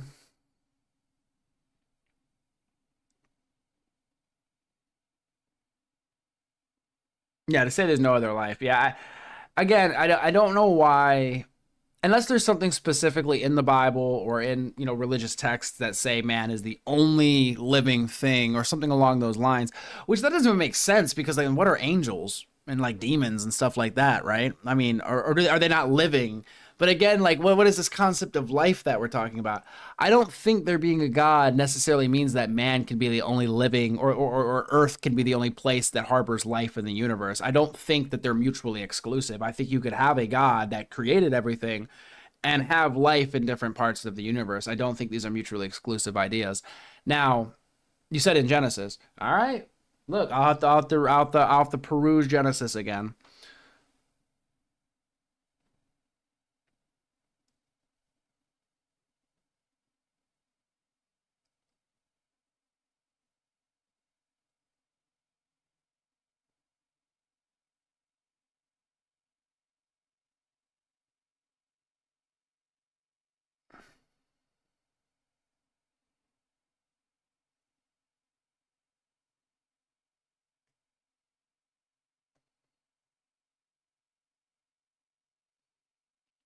Man, guys, hold your tongue. Flute playing squirrels. You've never seen a flute playing squirrel? Let me pull something. Let me stop. Listen, I've had my experiences. I don't know what if I'd call them ghosts or monsters, but I've had things that are difficult to explain. Don't think they were tricks of the mind or tricks of light. Only thing I mean, it makes me sound crazy. I like to think I'm grounded. I like to think I'm reasonable. I try to, have evidences for things and whatnot, and think a lot about things. But I just have had some experiences that point me to there's something here. I mean, even if you just look at our senses only pick up so much of the world. I mean, how many different spectrums of light are moving through you right now? The Wi-Fi from your phone or from your modem or whatever. There's just so much stuff that is existing all around us that we already can't see. And we have instruments that could utilize these things, right? But what if there's stuff outside of what even our instruments can measure, but they're there, we just don't have the instruments to measure them yet? Maybe we never will. It just makes sense to me. And again, had experiences that just, make me open to the idea. No, it's just the idea. If you're speaking to me when you say it has nothing to do with God or ghosts, I don't know if you're speaking to me about that. But just the idea that there's things there that you can't necessarily perceive.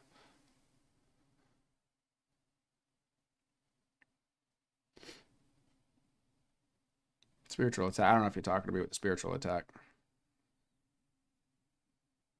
Oh, you may be talking to the gym, the sleep paralysis demon. I think I've had stuff like that.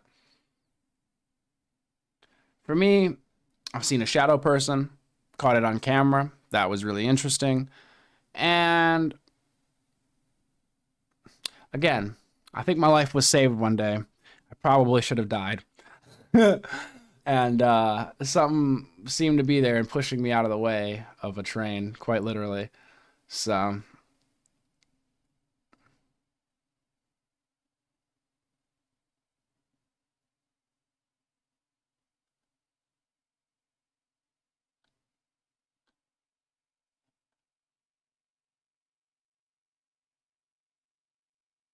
yeah, different wavelengths of light, exactly. Sometimes when we're doing the no sleep stream, where's my no sleep emoji? My brain fails at words, so. Well, shadow people. I mean, I guess you could call them shadow ghosts. I want to say shadow ghost because that just, that colors it a certain way and frames it a certain way. But shadow people. Well, for me, a shadow person. So. Caught it on camera during a Skype call with a friend that was in the hospital. Sent them the video. Didn't think much of it because I was recording myself, sending them a video.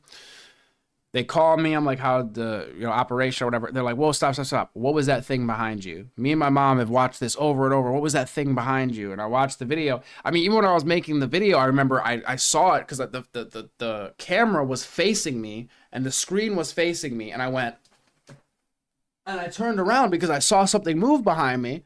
And I just kind of, shrugged my shoulders and shook it off.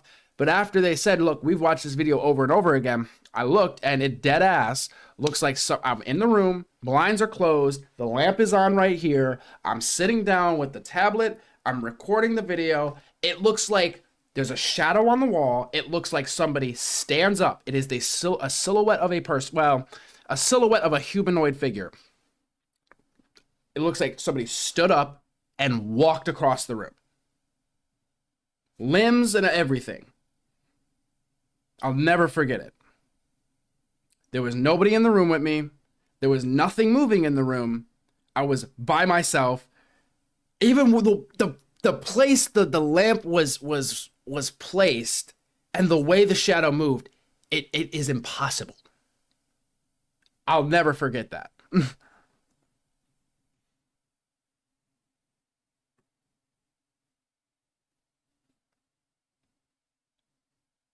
I don't know about demons.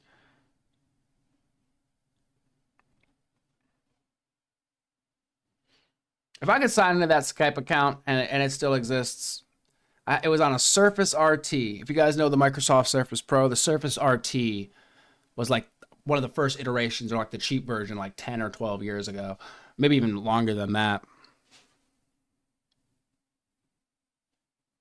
No, this wasn't a trick. This was recorded and then sent to somebody, not even me thinking of it, and them sitting there watching it, and then me going back and looking at it, and it existed. I mean, it was like a real like thing I was just in a video. I just could not explain. It just blew my mind.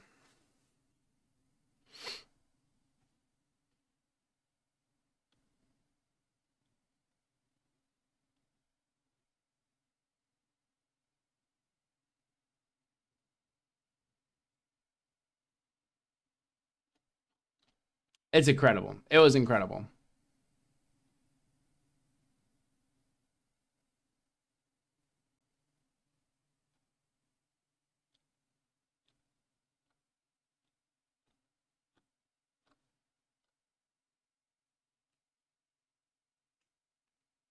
Hey, Sir Cross.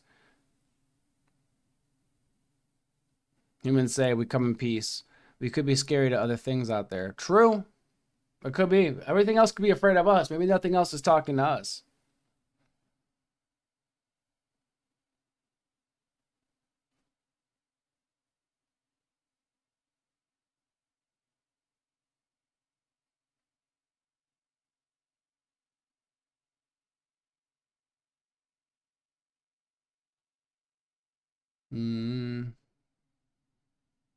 Dark forest hypothesis, sure.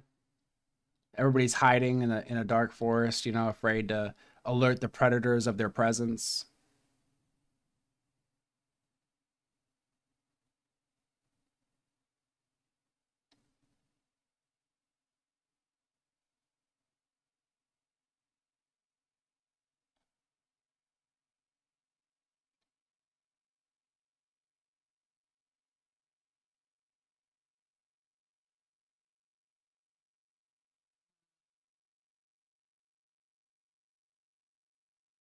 Knew them was making Satan. What do you mean for humanity?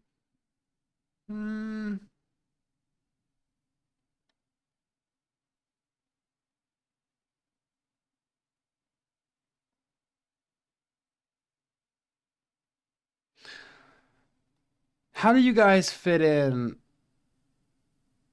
free will to the all-knowing God?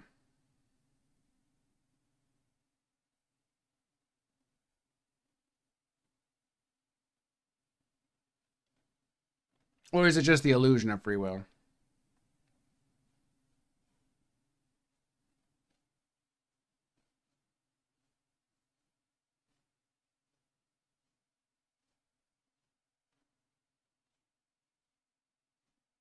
Well, you're crazy. All right, Orange God just came out and said it. There's no free will. So it's just an illusion.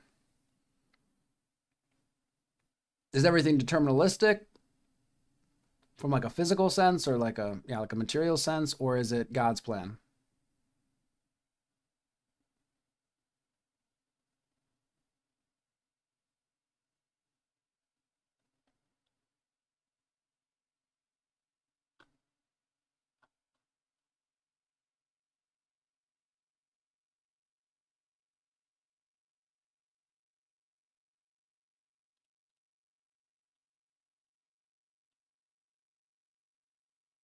You are an illusion. I might be. I might be.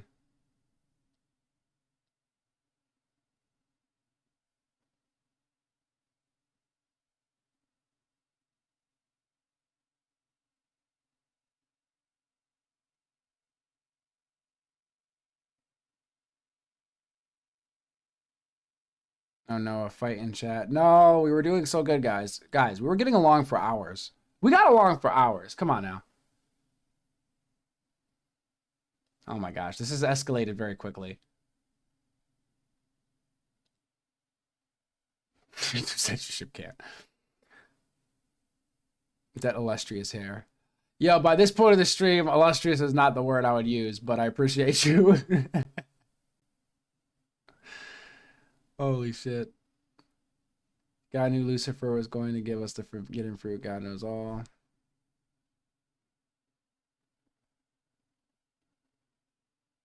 Exactly. That's the problem with it. Even by that logic, even those who disobey his will are following it.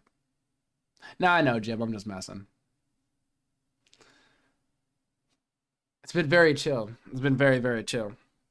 Sometimes when people be talking about, actually, no, most of the time people talk about God here when we get into like the religious conversations, it's actually pretty chill and pretty respectful. I have to say. I think I out of all things, I'd expect there to maybe be more fighting over this issue, but I'd say most people are pretty chill with this. Long hair bros, yes. Long hair bros, no sleep bros, no sleep.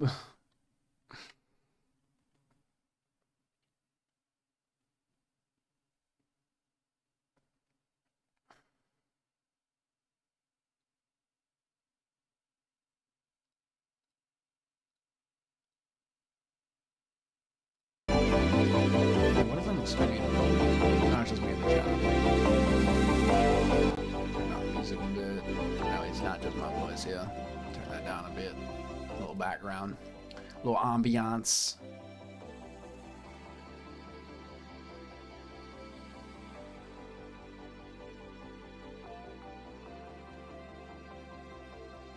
You saw what shouldn't be seen. What are you talking about?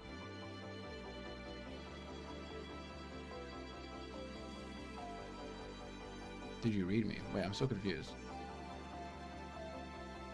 Sometimes y'all gotta at me if you are talking to me. I can't tell.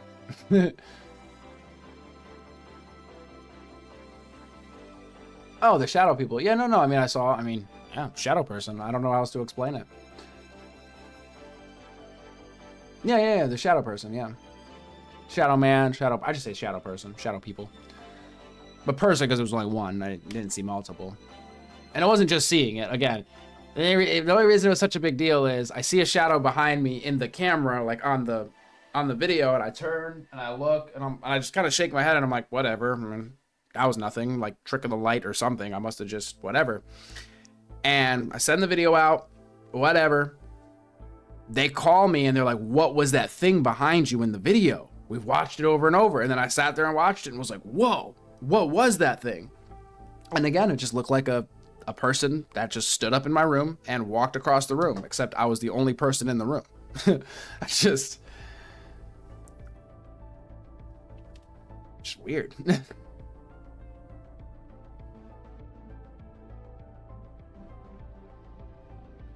Which it's not, like shadow people, I only discovered shadow people like years later, and it dawned on me, it just like hit me like a ton of bricks that's what I call it now, after I discovered that other people have had these experiences. Some people there's something called the Hat Man.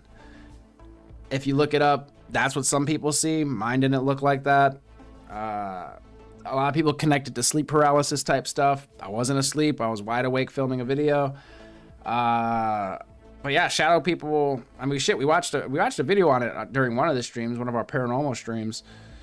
So that's the only thing I could liken it to. I mean, it just looked like the silhouette of a person as a shadow on the wall, walking across my room. So I'm not gonna say it was good, it was bad, it was this, it was that. It just was. You know what I mean? It was an experience that I had that I'll never forget.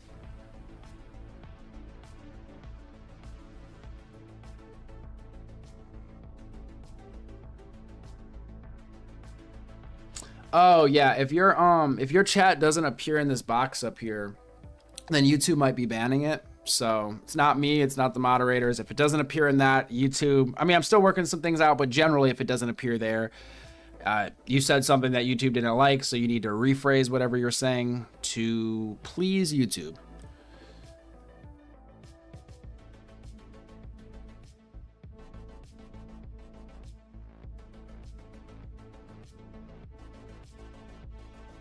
But yeah, I'm just saying my experience. It's not to get anybody convinced one way or the other of anything. It's just like I experienced this thing.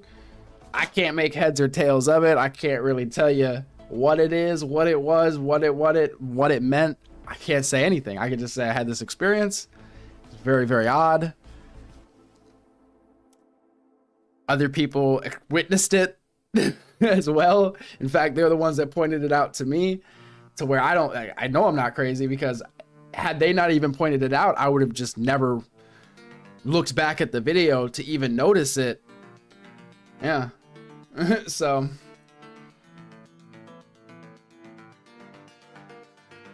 Hey, Magus. Appreciate you. Magnus. Take care. Take care. Appreciate you. Appreciate all of y'all. We passed 400 likes, which I think that's the first time I've done that here. So that's really appreciating y'all for that. Yeah, at the end of the day, I'm just asking questions, y'all. And giving my 2 cents and, you know, what I've, you know, experienced and whatnot. I like sharing some of my experiences too, just to see if you guys, you know, if it clicks anything for y'all and y'all are like, wait a second, I've had an experience like that too. And then you guys could, like, you know, give me your 2 cents or give me your experiences or whatever. Oh, 405, beautiful. Oh my gosh, your guys are awesome. Because I would just love, I mean, I don't know. I'll probably never get an answer to that, but yeah. Oh my gosh, dude, Acid Dust, you're always doing too much. Oh my gosh, appreciate you so much for the 10 gifted. Appreciate you, bro. Holding it down, I swear. MVP. Here. For Acid Dust, hold up. Where are we at?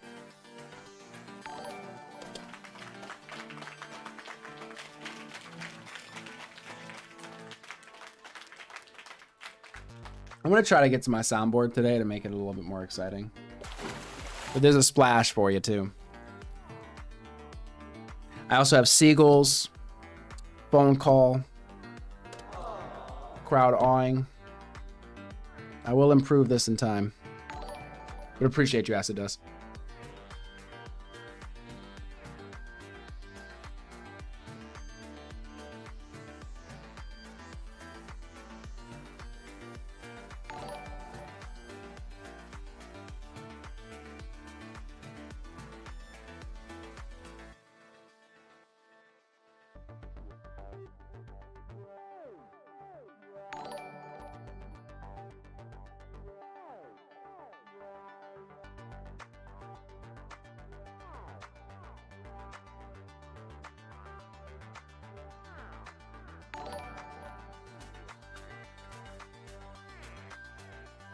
I'm gonna have to take a break. Maybe use the bathroom real quick and whatnot.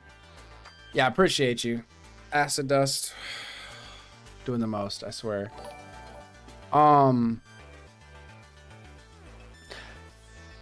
Again, you guys are, a lot of you guys are much more well read on the Bible than I am, for sure, without a doubt. Why would the devil betray God? This is my question. If God is, you know, so perfect, all powerful, and all of this, you think you would just kind of follow along, right? So my question then is, well, why do they explain why the devil, you know, betrayed him? And Airbud, we're gonna have to get like a little Airbud meme for you or something here. I'm looking at my finger caught on the microphone. It's crazy.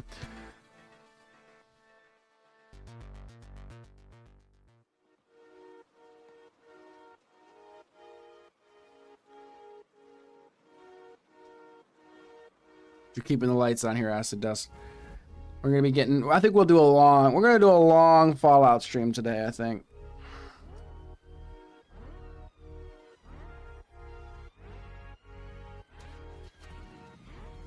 You said, Astro, most people want hell. The devil wants man to believe in anything with God. Lucifer developed an idea that he can be God. Doesn't Lucifer question God's will, and that's why he was damned? Yeah, I'm asking the question. I'm not sure. Because my whole thing is, if this is an all-powerful being, and let's say the being even created you, for you to look at that being and be like, I'm going to betray you, seems like an odd choice to make.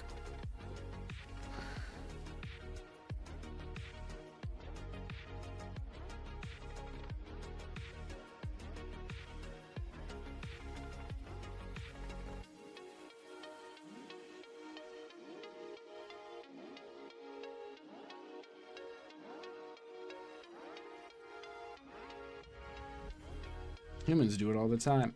Well, yeah, Cross, you say humans do it all the time. I suppose.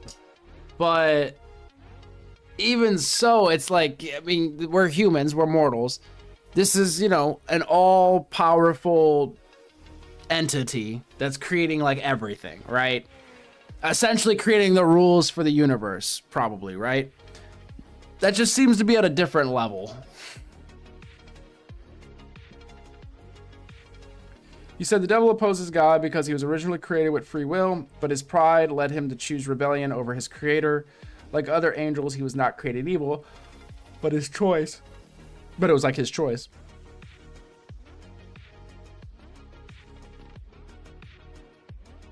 We're back to why you do that. I mean, I think it's a pretty good question, right?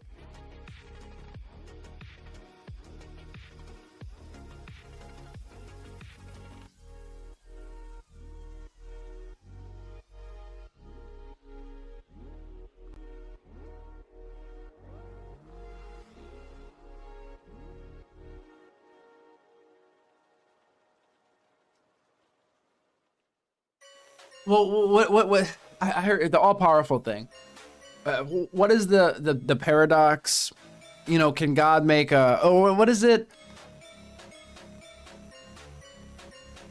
An unstoppable force meeting an immovable object? Like, could God make an object that couldn't be moved, but then move the object? Because if he couldn't move the object, then he's not all powerful. But if he couldn't make an object that couldn't be moved, then he's not all powerful. Isn't it like a paradox or something?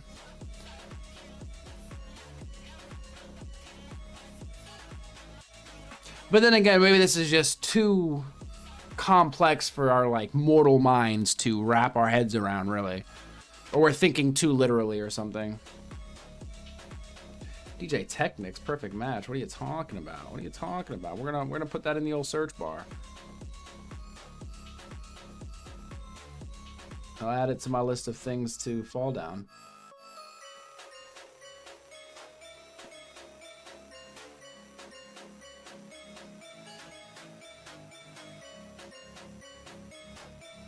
Orange God, I don't understand. Maybe that was for somebody else. I don't understand the. Okay, never mind. Because you said the drug dealer wants to sell drugs. Does that mean you must buy the drugs? That must be for somebody else because I don't understand. You said look up love in the Google AI. Okay. What is love? Okay.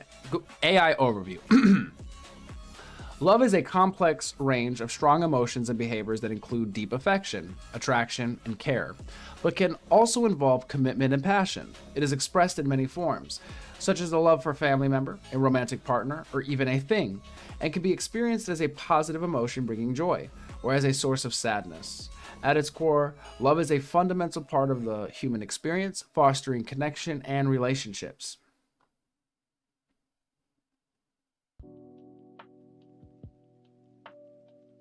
I mean, it goes on and on, but I mean, yeah.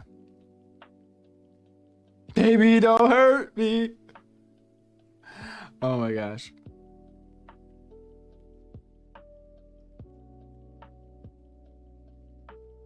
Biblical love is different than human love.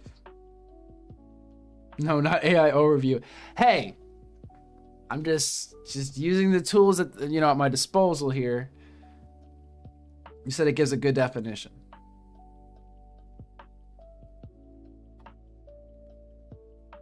The devil wants you to be evil. Does that mean you should be evil? The drug dealer is wrong to sell drugs. Satan is wrong to desire us to have hatred. Well, I'm not even gonna. I mean, sure. I mean, I could. How do I say this? I could grant you all of that. I'm not gonna argue. Like, if I grant all of what you're saying is true, I'm not gonna argue with like. If I grant your premises, I'm not going to argue against your conclusion, okay? But that means I already have to assume your premises are true. Does that make sense? Because you said the drug dealer is wrong to sell drugs. Satan is wrong to desire us to have hatred. I mean, sure. I mean, if that's true, then sure, right?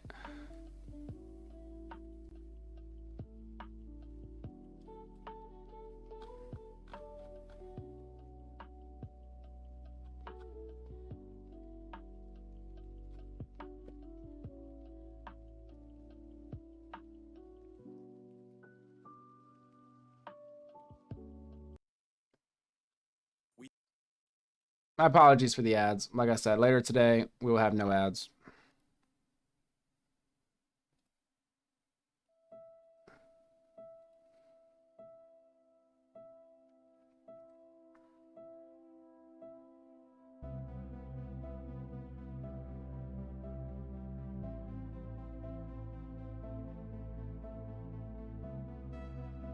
It's crazy because are angels above us in a way?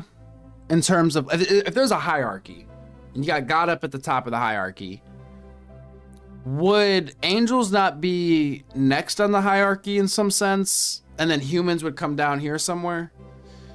So it's if that's true, it's crazy to think that an angel made the wrong choice. Yet man is supposed to make the correct choice. Even the angel. Was it the devil, if I'm not mistaken, the right-hand man of God? If I'm not mistaken. And he made the wrong choice? That just seems crazy.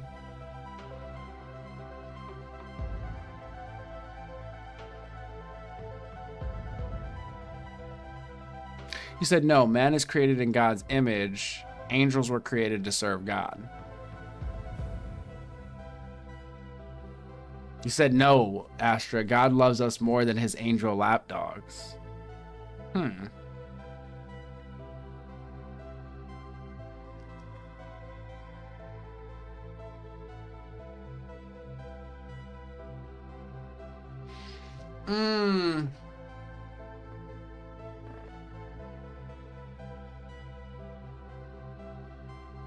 Why would God love us more than his angels?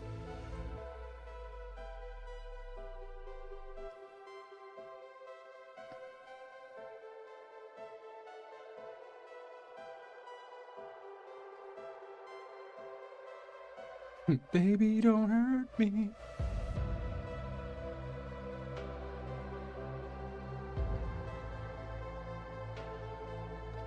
I got you, Quantum. Bam. For the coffee refill, guys. Hopefully that's, I mean, that should be right. It should have my little picture. I think it has my little picture on it. Just want to make sure it does.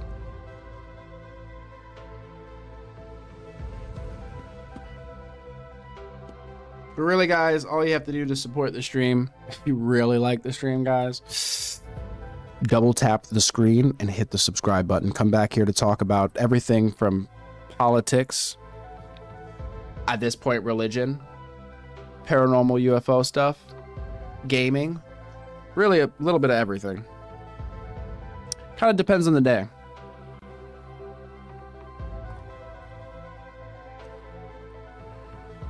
That is really the greatest way to support.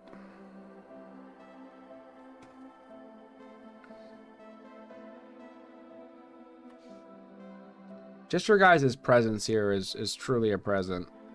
And I appreciate you. I appreciate all the likes and shit. Like I said, I think this is the first time I've hit, I think it's the first time I've hit 400 likes on a live stream. So I'm really excited about that. And I'm not gonna lie, I think we're nearing like 250,000 views on this live stream, which is also, I think, kind of a first for me. Start now. So I really appreciate the support, y'all. Save time creating content. Gets lonely out here by the black hole. Voice with 11 Labs. It's nice having y'all hang out with me. Podcast, voiceovers, and branded content with the #1. The blackest hole in the universe. Stop searching for the perfect voice and stop wasting time re-recording take after take. Get sucked in. Labs for free and start elevating all right, y'all. Content today. Oh, let me oh my gosh, I'm sorry about the ads. It'll be fixed later. But give me a minute. I will be right back. Let me refill my coffee here. This is no sleep radio at this point. Forget black hole radio. This is no sleep radio. No sleep emojis. Bam.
What are your holiday traditions?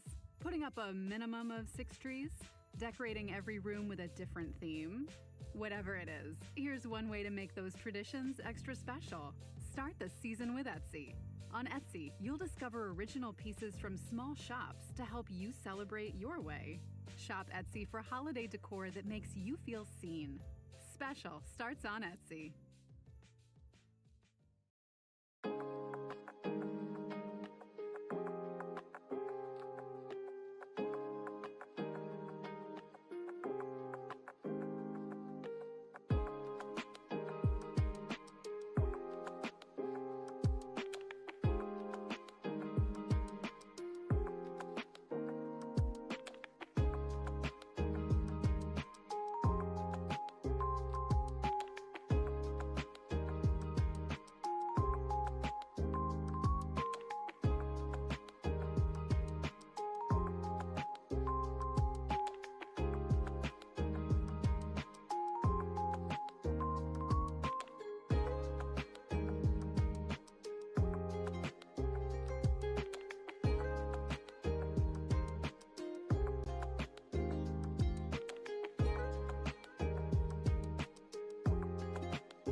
Ew. Appreciate you, RX20.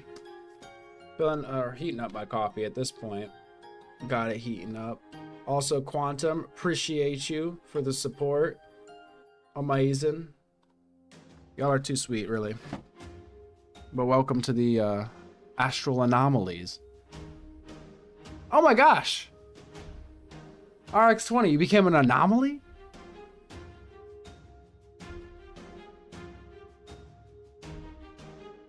No, really appreciate that.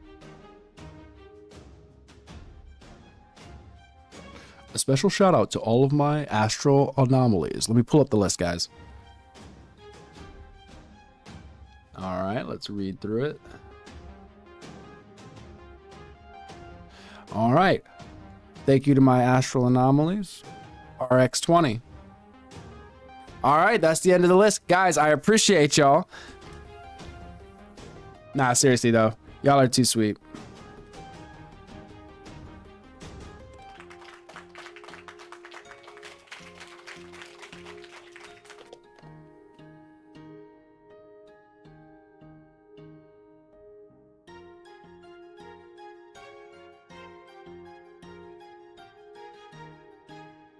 Appreciate you. All right, now you're doing too much. Now you're doing too much. But appreciate you. Yeah, Jim, you do like debate. I appreciate your energy.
When too much work bogs you down, Asana helps you handle it. That's because Asana is where humans and AI coordinate work together. AI makes it easy to hand off routine tasks, streamline workflows, and keep everyone focused on the work that matters most. That's how work gets handled. That's Asana. Visit us at asana.com. That's ASANA.com.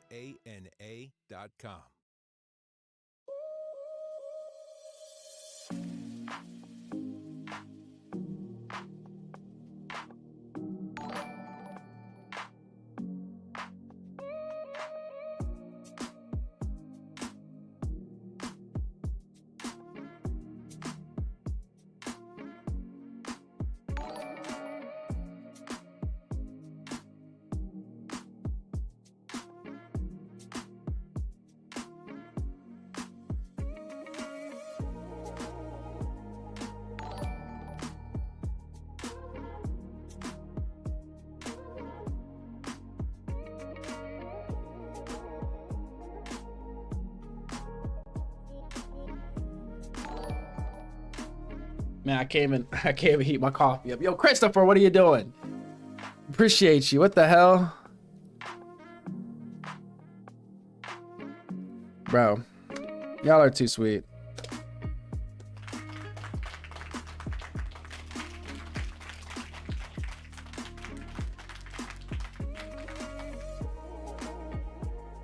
Yeah, I was gonna say, Christopher, I thought you were just saying, like, what are you, I'm like, what are you doing over here?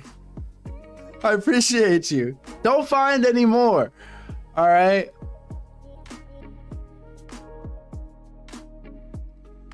Yeah, hold on to them. But yo, really appreciate you supporting the stream here. Y'all are the best.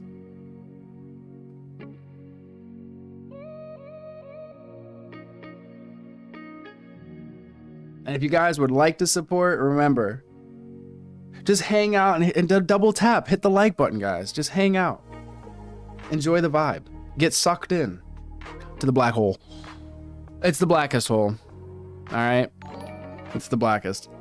the darkest hole in the universe. If I find a blacker hole, I'll move to it.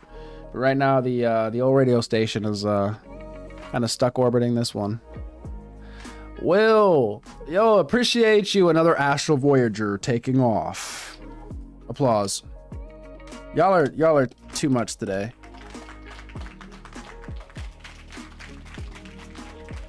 Little mid-distant boom. Y'all making me want to upgrade my damn sound. I'm gonna be adding sounds today. All right.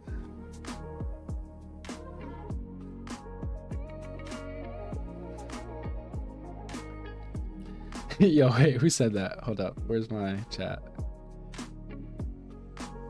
Ingvar. That's all I do. I swear.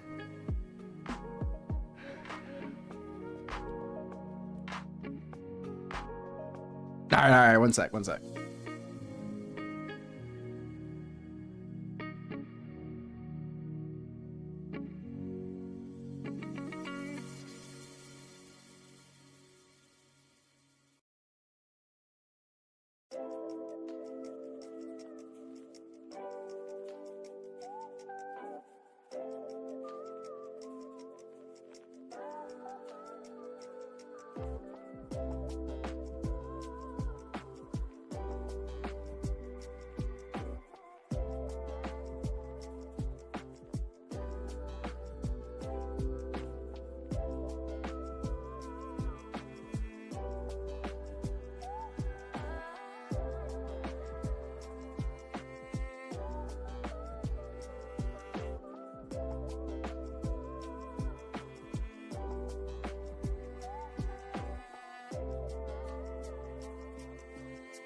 Creators, I built these 3 apps.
Architecture and interior design?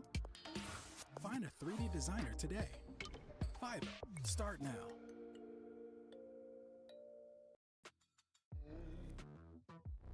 Save time creating content and generate a high-quality clone of your voice with 11 Labs. Change the way you record podcasts, voiceovers, and branded content with the #1 AI-powered voice-generating technology. Stop searching for the perfect voice and stop wasting time re-recording take after take. Try 11 Labs for free and start elevating your content today.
Nationwide is so much more than a great insurance company. They're one of America's largest financial services companies. Like how I'm more than just Peyton Manning. I'm also motivating Manning. When I say insurance, you say financial services. Insurance. Financial services. Insurance. Financial services. Now when I say Nationwide, nationwide, you say is both.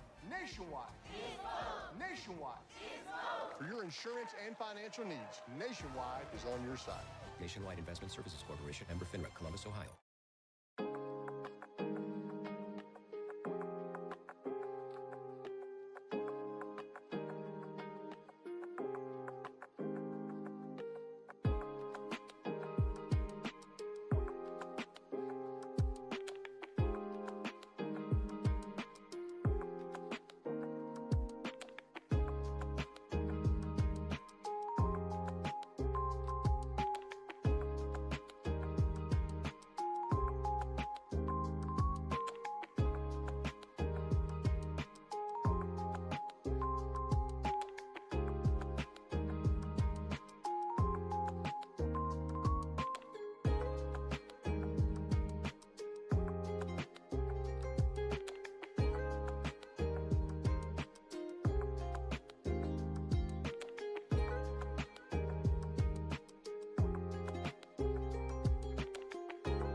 All right, my fault. Jeez.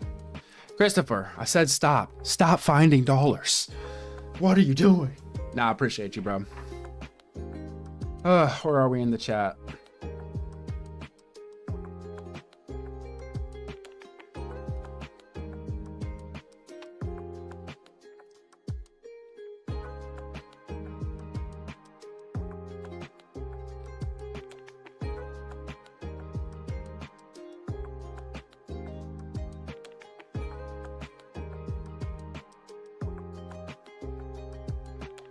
Where are we in the chat?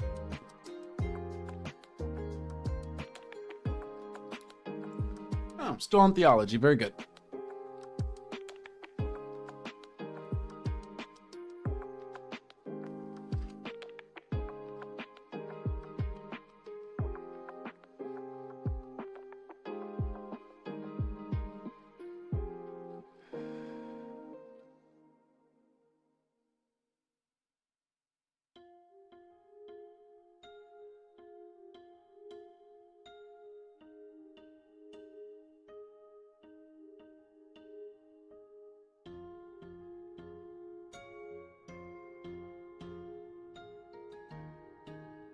Wait, you said a morality test on babies? Sorry, I'm like working through the chat. I try to keep up on my phone when I step away, but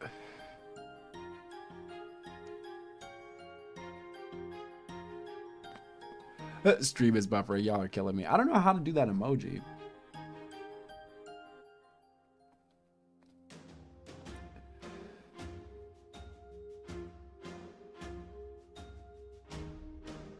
I did see that, Christopher. The tarantulas.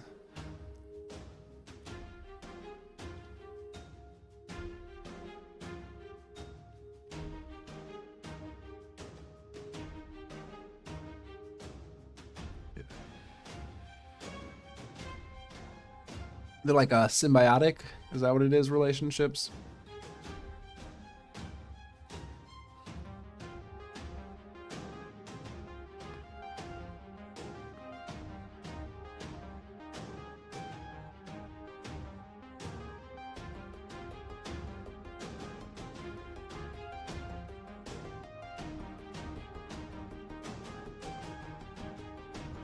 Can you steel man his position, Jim?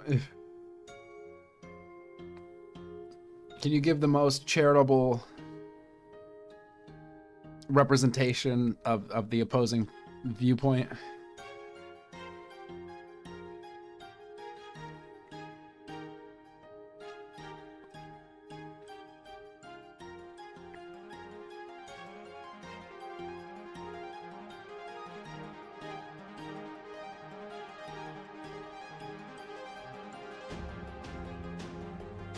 Hey, Christopher, do you think that animals don't have souls?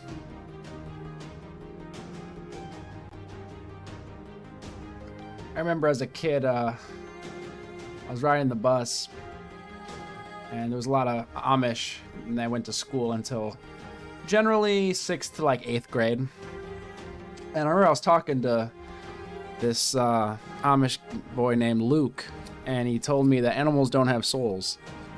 And I found it so interesting.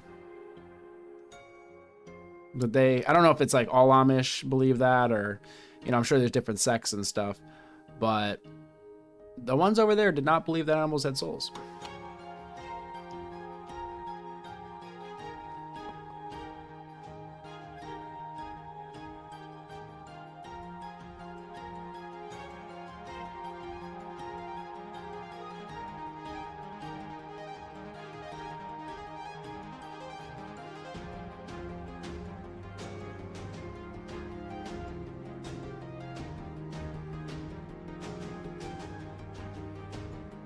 You said humans are not animals. Animals do not have souls. You've never seen the movie All Dogs Go to Heaven?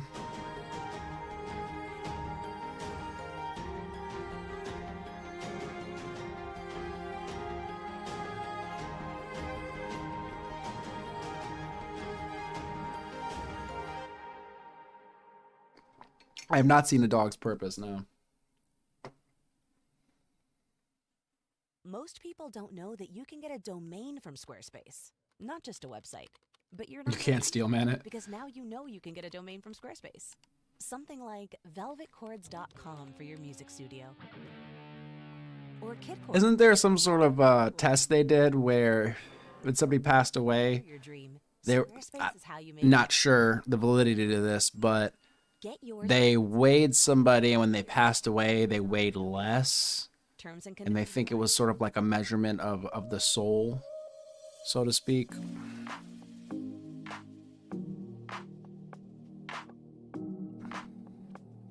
I've heard about this, I'm not sure. 0.006. Is that the measurement?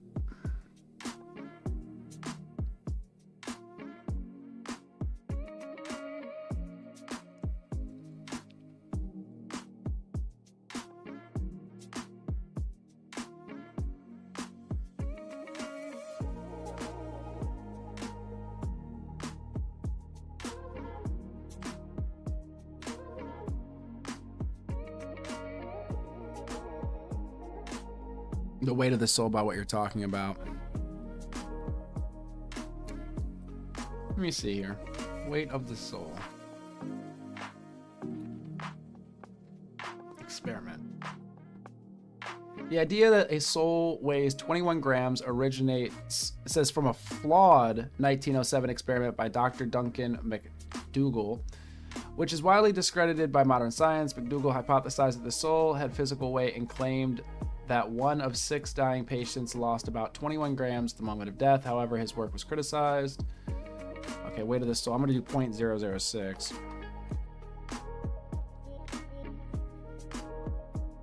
In case it's a different one. Oh, it's a variation. Okay. 0.006 ounces is a variation of the widely discredited 21 grams. Neither figure is scientifically valid, as the soul is a spiritual concept that cannot be weighed or measured by physical instruments.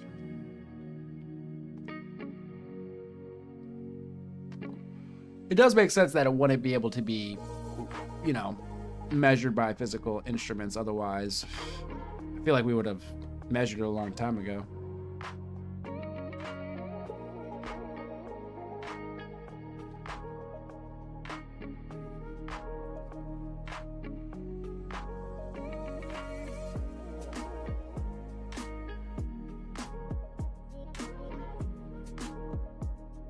Wait, really? The sad part about All Dogs Go to Heaven is that the little girl voice actor was killed before the dog Charlie voice actor had the final dialogue. Before he died. Really? Her dad murdered.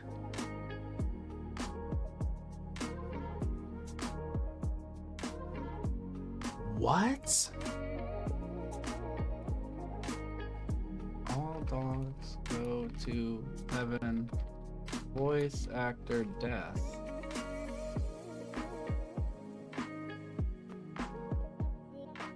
Judith Barcy was an American child actress. She began her career in television, making appearances in commercials and television series Jaws, The Revenge, Ducky, The Land Before Time, All Dogs Go to Heaven, both released after her death. She and her mother Maria were killed in July 1988 in a double murder self-ending committed in their home by her father. Wow.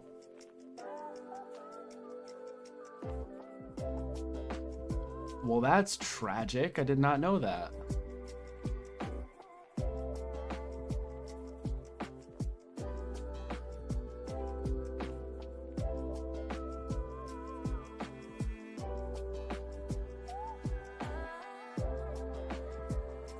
You said watch the short? You sent me a short. Let me see.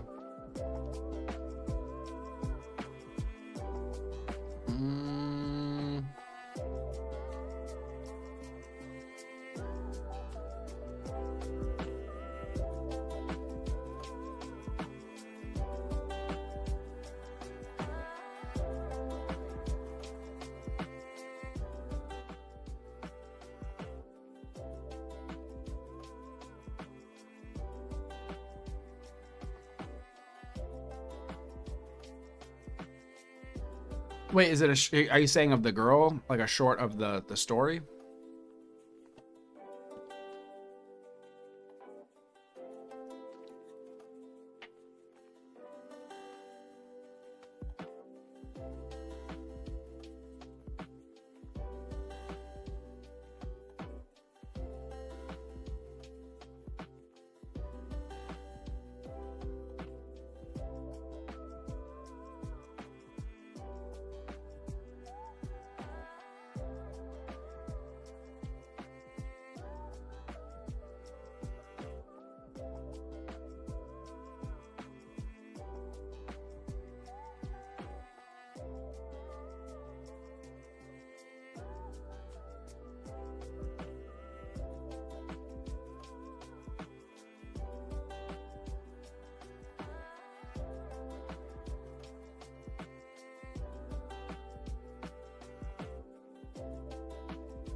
trying to see the video you were talking about. Yeah, still at it. Yo, Dirty Money, go to the vertical chat or the other stream, and that's where everybody's at. Video. Oh, you sent the baby experiment. Oh, there it is. Did you change your profile picture? I think that's what's throwing me off. I swear you changed your profile picture. All right, let me copy paste this link. Copy. Paste. Here's an incredible study by the Infant Cognition Center at Yale University that demonstrates how babies might be able to understand. Let us see.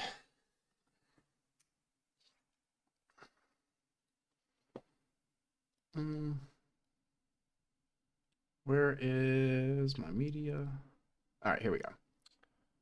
All right, let's see what we got. Coming from Christopher here. Right from wrong. Here's an incredible study by the Infant Cognition Center at Yale University that demonstrates how babies might be able to understand right from wrong as early as 6 months. This experiment starts with a climber puppet whose goal is to reach the top of this hill. It'll attempt to climb the hill twice, but fails both times. On the third attempt, the climber is either bumped up the hill by the helpful character, or it's bumped down the hill by this bad guy, aka the hindering character. Experimenters showed this interaction to infants on an average of 9 times, and at the end of this, they asked the infants to choose a character. Watch what happens next. We're just gonna have her choose between the puppets now. That one. 100% of the 6-month-olds chose the helper, and 87% of the 10-month-olds. The study in its whole was the first of its kind to show that infants prefer an individual who helps another over one who hinders another, prefer a helping individual over a neutral individual, as well as prefer a neutral individual over a hindering individual. Researchers believe these findings constitute evidence that moral evaluation does not require language or complex reasoning, and may be a fundamental part of human cognition, even in the preverbal stages. It also points to the possibility that the roots of morality are present very early in development, potentially because our capacity to evaluate the actions and intentions of other people is essential for our survival. Here's an incredible study by the Infant Cognition I'm taking this in here. University that demonstrates how babies might be able to understand right from wrong as early as 6 months. This experiment starts with a climber puppet whose goal is to reach the top of this hill. It'll attempt to climb the hill twice, but fails both times. On the third attempt, the climber is either bumped up the hill by the helpful character, or it's bumped down the hill by this bad guy. Interesting.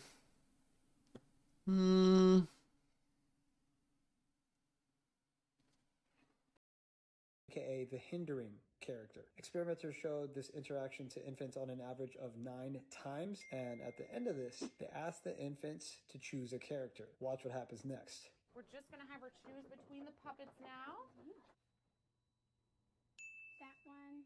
100% of the 6-month-olds chose the helper, and 87% of the 10-month-olds. The study in its whole was the first of its kind to show that infants prefer an individual who helps another over one who hinders another, prefer a helping individual over a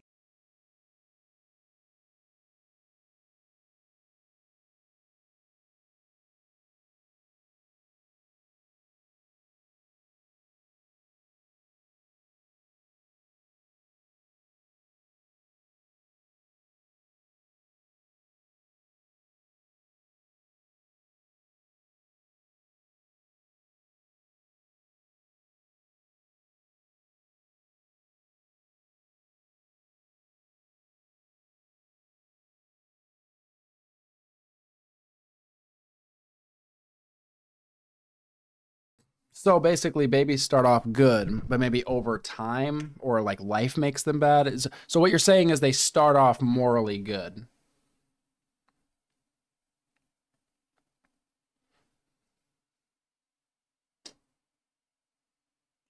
Yeah, the control is a bit, I mean, I would have to, like, the methodology and all that, but taking it like at face value here, it's an interesting study. And it's can babies tell right from wrong? But it's claiming that, okay.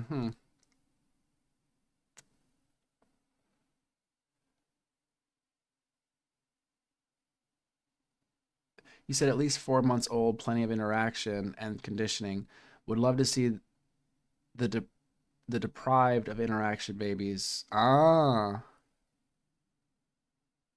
Where you'd find a baby from the streets, though. Oh, RX20, RX. Oh, when's the Fallout stream? Or are we getting to it? I think we should probably be firing it up soon here.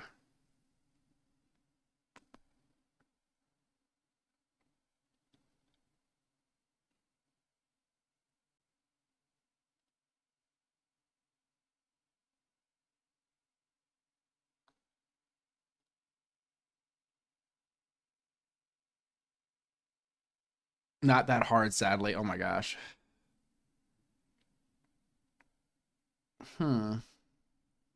Neutral individual, as well as prefer a neutral individual over a hindering individual. Researchers believe these findings constitute evidence that moral evaluation does not require language or complex reasoning and may be a fundamental part of human cognition, even in the preverbal stages. It also points to the possibility that the roots of morality are present very early in development, potentially because our capacity to evaluate the actions and intentions.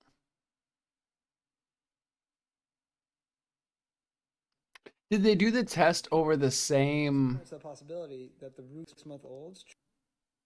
I'm curious if it'd be cool to do the test for the baby at 6 months and then at 10 months. If it's like the same babies. I'm not sure if it's the same ones.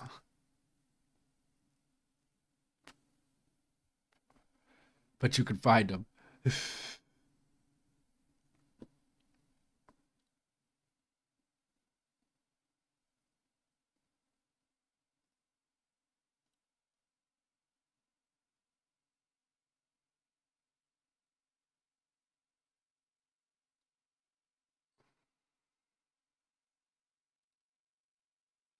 They did it 9 or 10 times, they said. Then again, again at 10 months. Okay, gotcha. I thought it was like they did it 9 or 10 times with one set, like of 6-month-olds, and then they did it with 10-month-olds. Okay.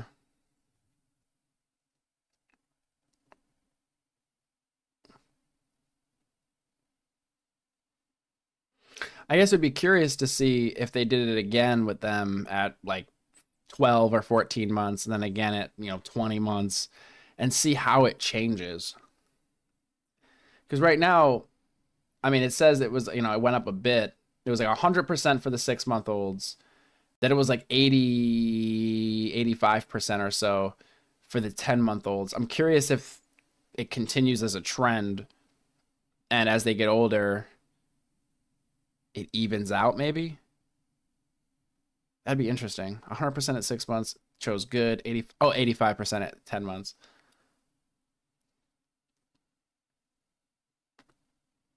What do you take away from that?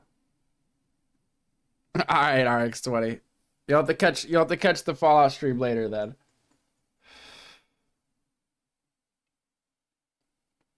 I probably should catch a nap between because Fallout takes a lot out of me. But really appreciate you, RX20. Very good.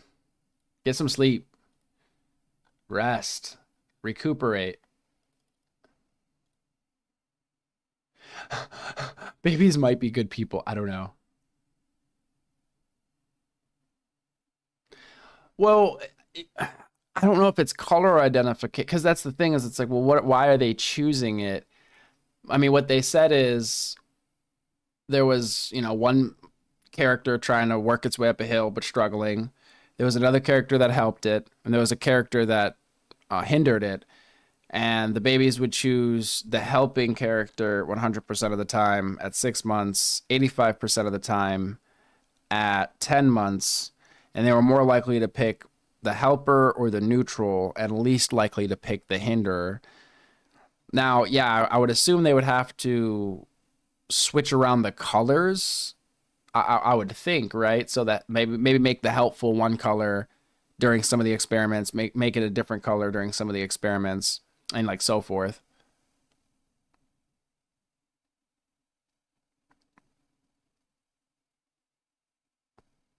Yeah, it is a brighter color or like prettier color over gray. But they seem to have good morality. I mean, I would hope so. It would be kind of scary results if they always chose the hinder, or if it, like, you know, if the results were reversed. That would be a little concerning, right? Well, it's like, well, what does that mean? What can we take away from that?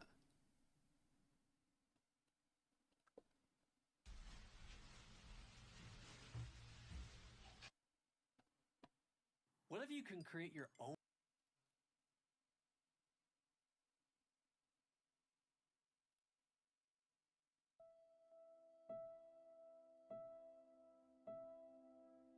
You said little passport bros. What? Stop. Why do you got to do this to them?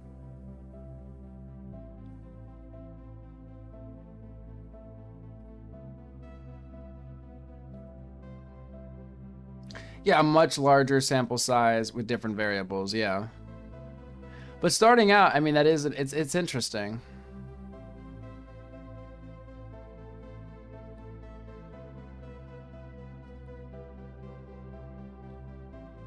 Little passport bros, you're crazy, dude.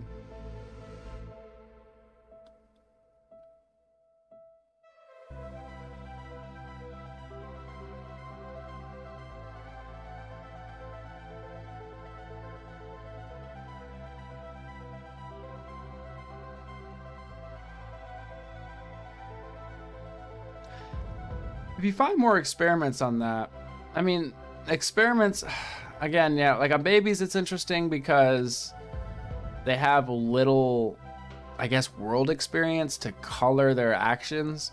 Because as you get older, you might think, well, I should pick the helpful one, or you could have, like, you know, reasoning kind of, or different, yeah, like different reasonings kind of come into play. But the idea is like you're testing a blank, like with the babies, you're testing a blank slate, more or less. Or as blank of a slate as, you know, you possibly could get. They could have been shot collaring, making them choose correctly, or good editing. True. Bro. I can't lie. The free Kaya, the dog memes. I can't believe it's gone on as long as it has with the whole dog situation. Like, I knew it was going to be a bit of a big deal for at least, you know, a little bit, because people really care about dogs. In fact, I was looking this up, and I was surprised and not surprised how many dogs in the US. There are 89.7 million dogs in the US in 2024. Ownership, approximately 65 million Americans households own a dog. Average per household, the average number of dogs per pet owning household is 1.5. The number of pet dogs has grown significantly since 1996, when the population was an estimated 52.9 million. So,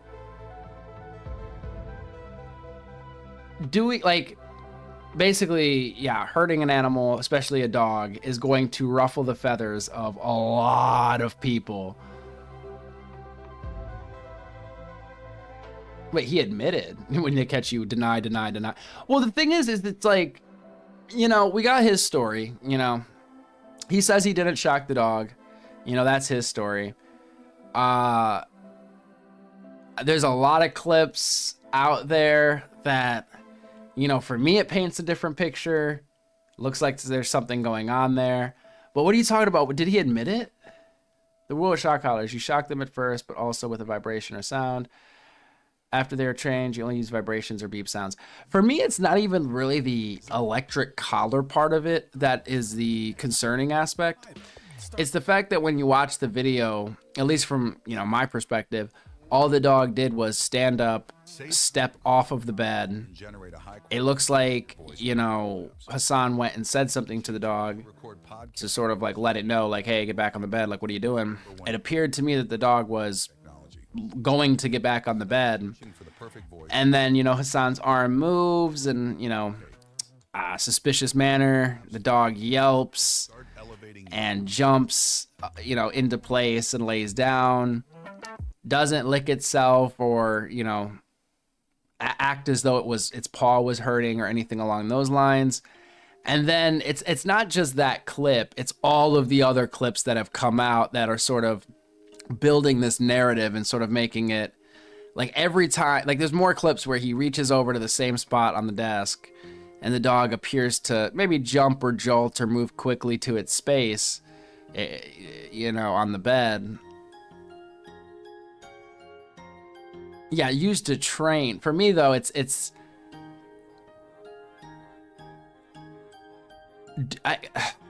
I've had dogs, house dogs and everything. And I mean, maybe it's personal preference, but they've always been allowed to roam. And then, you know, sometimes, you know, the dog gets annoying, you know, it's being too much. Maybe you know, you put it outside the room or something or, you know, whatever, even though I don't even think we've really ever had to do that. But to make a dog lay in one spot and then it moves out of that spot just a little bit and then you force it back in the spot, whether you're using a shock collar or not, it's just, it comes off, you know, kind of messed up.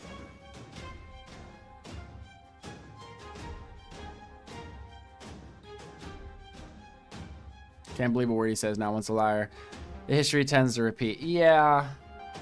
It's like, I didn't want to put it on him though. You know, I was like, hey, his story is he didn't.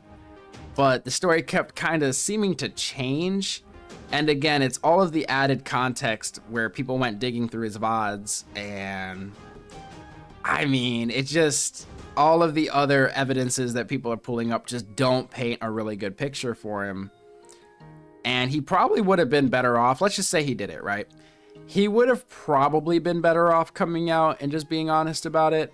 And then maybe trying to be apologetic and come from like, oh, I'm learning. I didn't realize, you know, maybe coming from that perspective. But once he said he didn't do it, he kind of had to keep saying he didn't do it. And, you know, that was a problem. But most people's problems, I think, is the fact that he seemed to get upset or seemed to be so bothered from the dog simply moving from its space, which is pretty normal for a dog to do. I mean,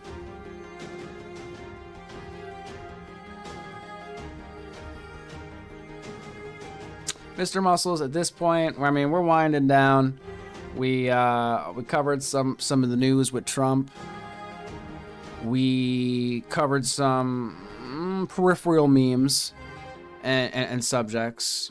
We talked about UFOs and UAPs. Talked about God and, you know, free will and whatnot, and the devil.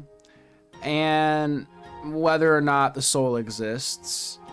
Whether or not babies have a moral compass. And now we are talking about the Hassan dog situation. So we've kind of run through a lot of things.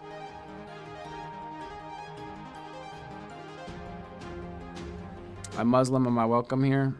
Everybody's welcome here. We don't discriminate based on,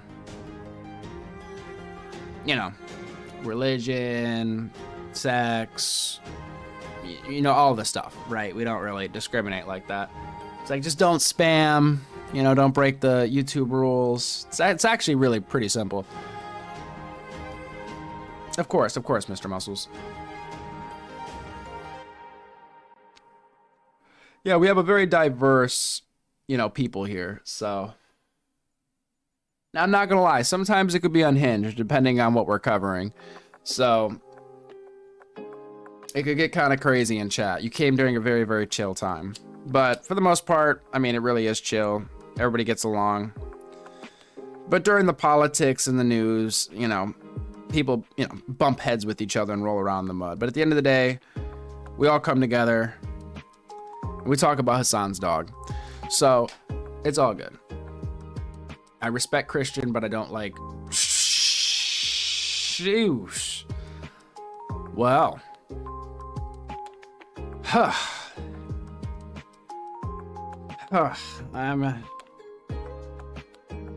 contemplating how to unpack this, Mr. Muscles.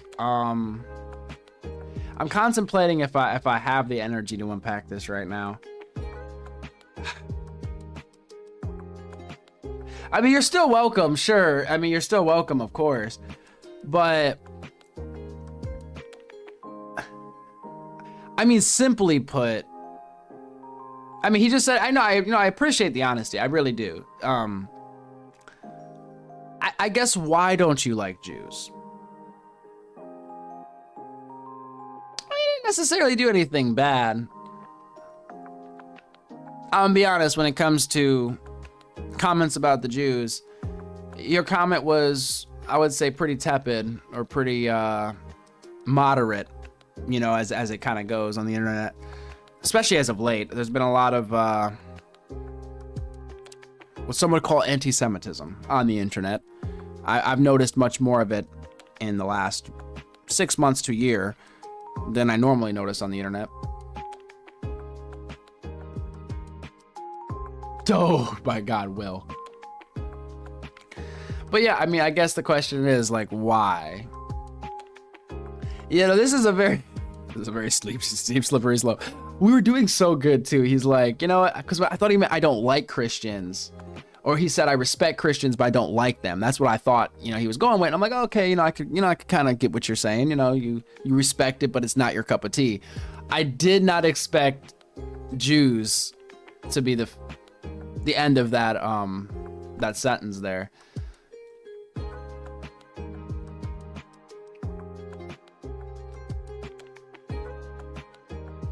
Like, it had me in the first half. I'm not gonna lie, I'm interested now. I mean, I am interested.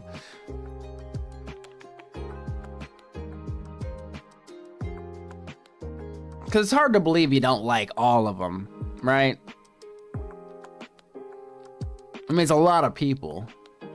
So some of them must be cool, you know what I mean? Like, some of them you probably get along with. Like, if they didn't even tell you they were Jewish and you guys were just kicking it, hanging out, chit-chatting, you guys would probably get along. I do want to see how far it goes as well.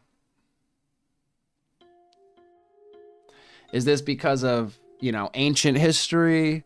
Is this because of, you know, more recent history? Is this from personal experience? Mr. Muscles, I really hope you don't leave us hanging now.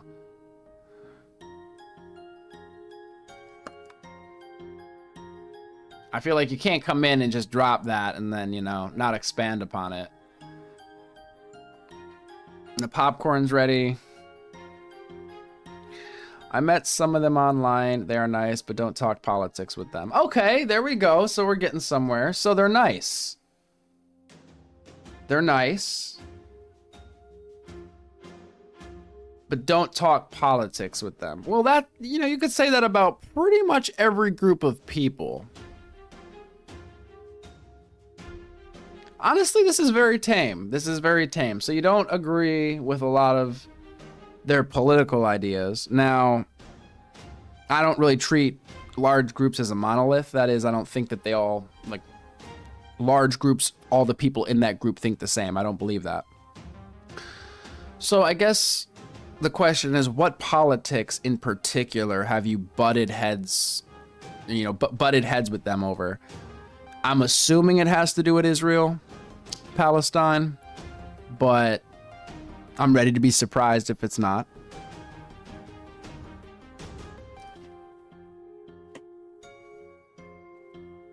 Try to thread this needle here carefully.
Sorry, y'all.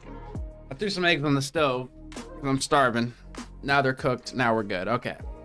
Oh, I knew I was gonna need some calories for this one. Okay. So Mr. Muscles, where are we at here? Oh, and I wanted to say, Mr. Muscles, if your only experience with a group of people is on the internet, I would take that experience with a grain of salt. Because the internet is a weird place. Some people might be just pretending to be that group. But regardless, yes, protein. I got some eggs, threw some onions in it, some ham. I am starved. I didn't realize I haven't eaten in a while. I tend to forget to eat. But let's see where we're at here. There's a difference between Jews and Zionists. Well, sure. Okay, so this is where we're going. Okay. So do you have an issue with Jews or Zionists? I don't like radical Muslims, but you seem kind of cool so far. Respect everyone mostly. Yeah, right. Thank you, Christopher. I was radical, then I dropped it. Oh, interesting. God is good, brother. I dislike the ones that walk into places of worship and go boom. Yeah, that's one way to put it. No, we don't do that, only in the battlefield. The bush will tell you, the rock will proclaim, there's a Jew here. Is that your belief? Where do you go? The worst thing that happened to the world in recent decades is social media. Yeah, maybe. I would just take, anybody on the internet, you gotta kind of take with a grain of salt. I wouldn't paint with a broad brush from your experiences on the internet. You know, I've met some Jews in real life. I've met a lot of different people in real life. I can't say, you know, most groups aren't too much more or less annoying than any other group of people. It really depends on the individual, I think. I've met very reasonable Muslims, very nice people, very kind and I would say loving people. Met some nice Jewish people. Christians, I mean, kind of surrounded by them. They could be pretty nice.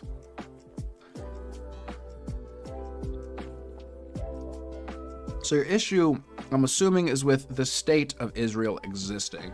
That is what I'm going to go ahead and assume your issue is.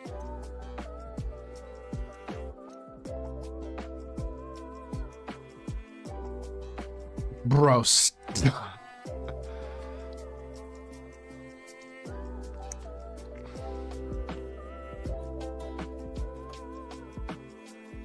okay, so your issue is the state of Israel. Okay.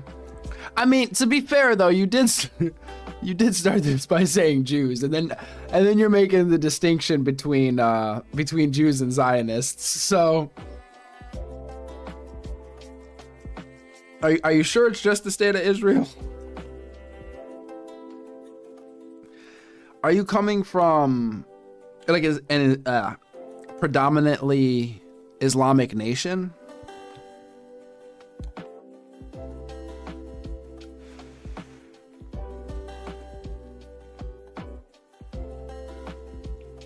Because I'm trying to get your view here.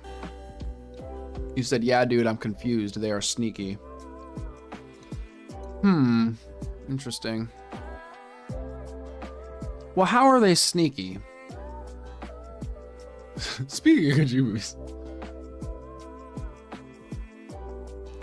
Sebastian, the fuck is wrong with you? Welcome. Holy crap.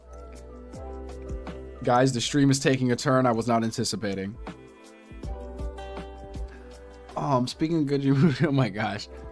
Steven Spielberg is making another UFO movie that comes out next year. I'm kind of excited. Oh shit. I'm looking forward to it too then. You had me at UFO.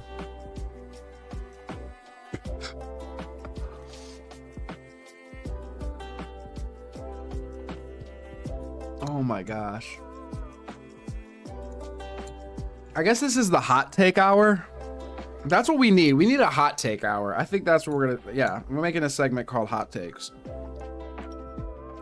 That way we could just, you know, point out the elephants in the room, so to speak, and unpack them.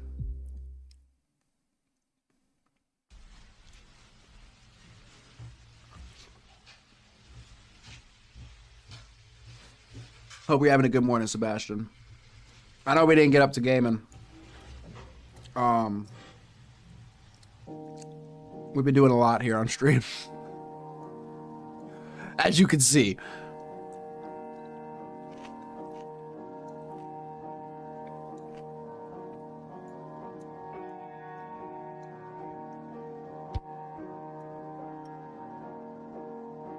I sat up in bed immediately about the Jew thing, and now I'm smoking cigarettes back to back. I'm not gonna lie, it did put a little jolt in my body there, because it was just so, like, it was whiplash. It was whiplash. You're breadcrumbing us, Mr. Muscles.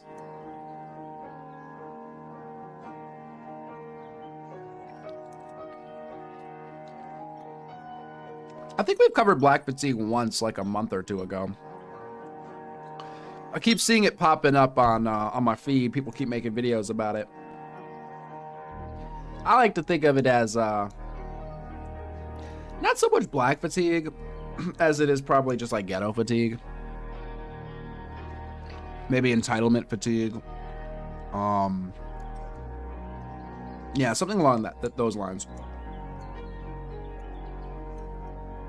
I think everybody's just fatigued in general.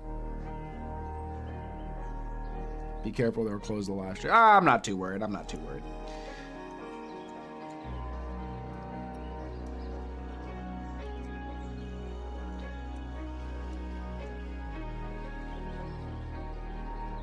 I wouldn't stress about them too much myself. But then again, I don't know what part of the world you're coming from, so. I'm also... Elaborate, please. Well, yeah, you guys can continue to elaborate, but if you struggle to, I'm curious what you meant, Mr. Muscles, by you used to be radical. I'm curious what you meant by that, if you don't mind expanding on it.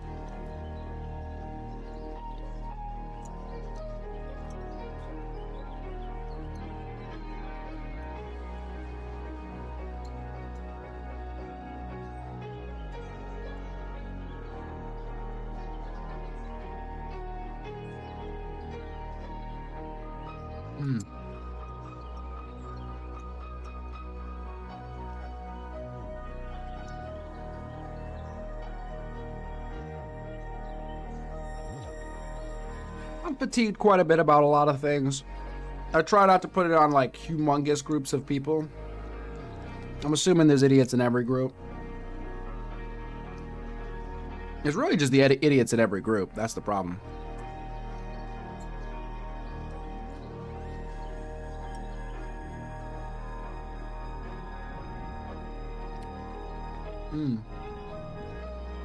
He said, where is the cord? Would you like me to share? So you could share with the rest of the class?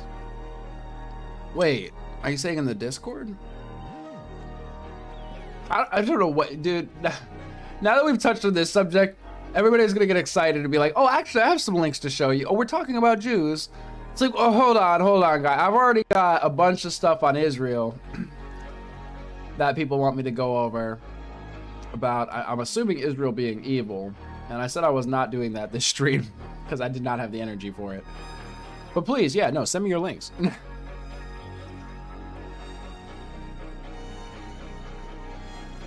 Wow. Mr. Muscles.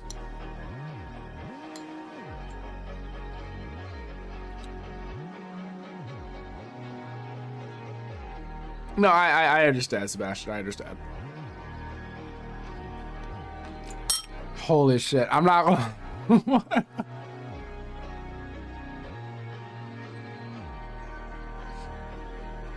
Is this really a conversation we need 1,000 people to be privy to? In real time? The Hangout tab? Alright. Oh, Lord, Mr. Muscles. I don't know how much of this is a meme, but I'm really feeling like this isn't a meme. So, I'm just going to keep asking questions, and you feel free to keep answering. So, you said you used to be radical. I asked you how you are radical.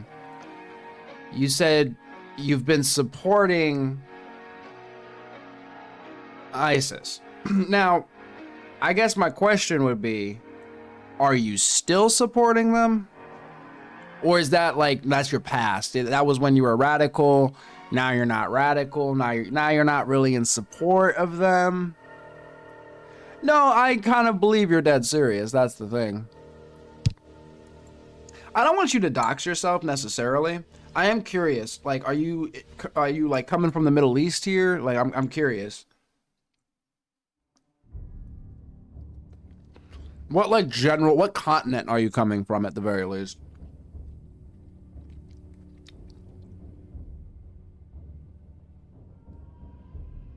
Yeah, Mr. Muscles, I would, yeah, that's an interesting way to put it. They're gone, so you have to stop doing that. That would imply that if they weren't gone, that you would still be doing it. Algeria, okay. Interesting.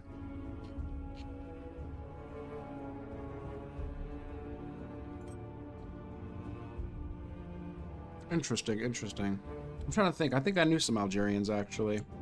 Oh, no. Well, no. Was he Algerian? What was his name? Oh, what was his freaking name? There was Latif, but no, he wasn't. I don't think he was Algerian. Who am I thinking of? Oh, I can't think of his name. Bro, he's straight Eurotrash, just trolling. You think so? I'm not gonna lie, he's kind of got me. I'm like hook, line, and sinker here. If he's trolling, he's actually really freaking good at trolling.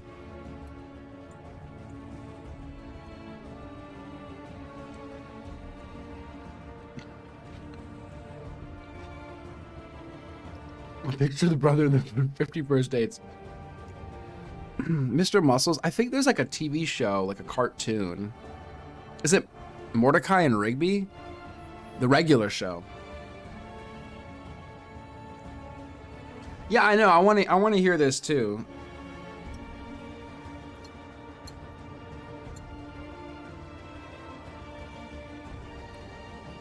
Okay, I guess. Okay, let me say. Why were you in support of ISIS?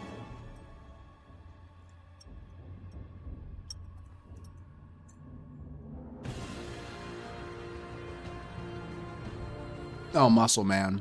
Okay, yeah, true.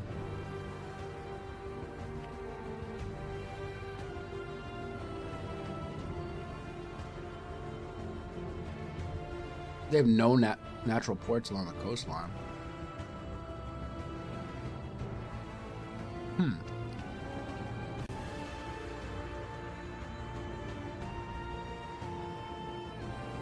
That's kind of weird. Because you want an Islamic country. Okay. Okay. So what is your issue? Oh, wow, you already are beating me to it. I don't want hoes around and gay people. Well, that was actually my next question is, why do you want an Islamic country, or what is wrong with a non-majority Islamic country? We're not even getting that far. Will, you're jumping ahead here. I'm assuming Mr. Muscles doesn't want to move to another country. I'm assuming Mr. Muscles wants the country they're in to be an Islamic state.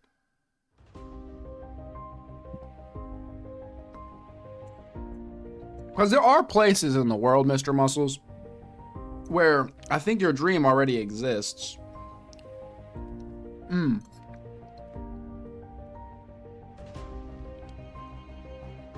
Sebastian, I think we both know. Why? Sebastian, why? Don't do this.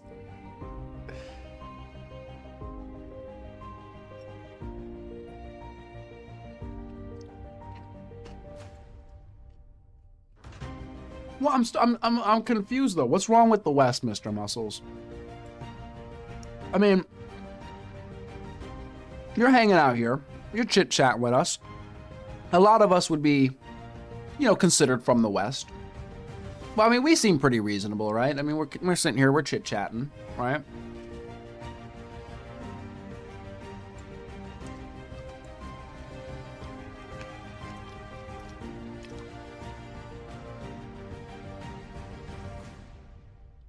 AIDS.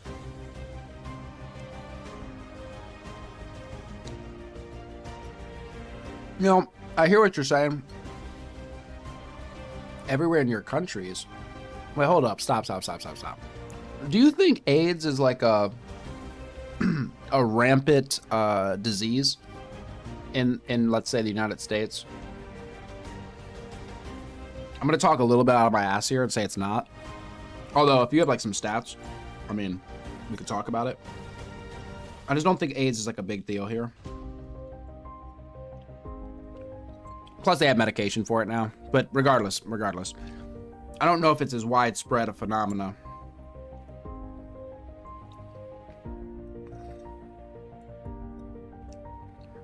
You might have the wrong idea.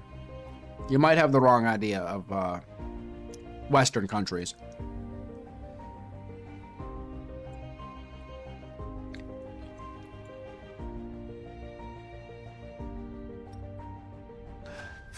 You know, Christopher, that's actually a funny point because, yeah, a lot of people do point towards Africa for that one.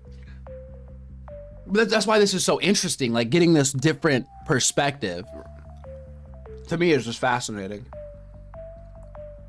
It's kind of funny when different people are pointing the finger at each other, like saying the same thing, like, ah, you guys have AIDS. And the other side is like, no, you guys have AIDS. You know, we definitely do. Yes, I know. It's just fucked up. I mean, AIDS is kind of, oh, shit, here we go.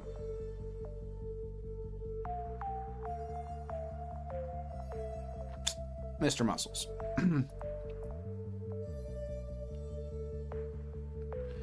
You guys have sex without marriage and black people spreading it. But how is that a Western issue? I'm pretty sure Africa has some black people, and like, I'm pretty sure. Last time I checked, I could be wrong. I haven't looked at the demographics recently. It could have changed. It's more of a mosquito joke.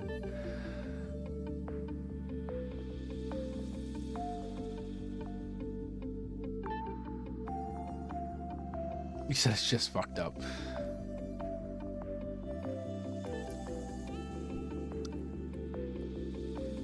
You know, Mr. Muscles, I was expecting some stronger points.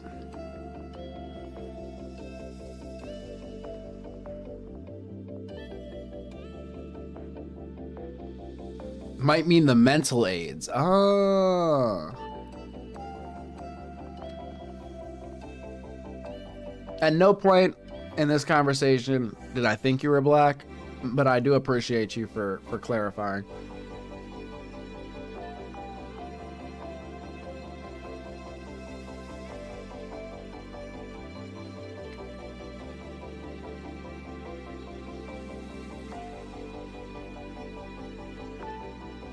Could have fooled me more. You stupid.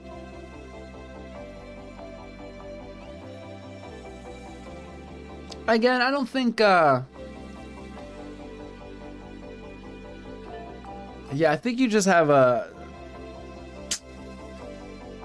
warped view of the West.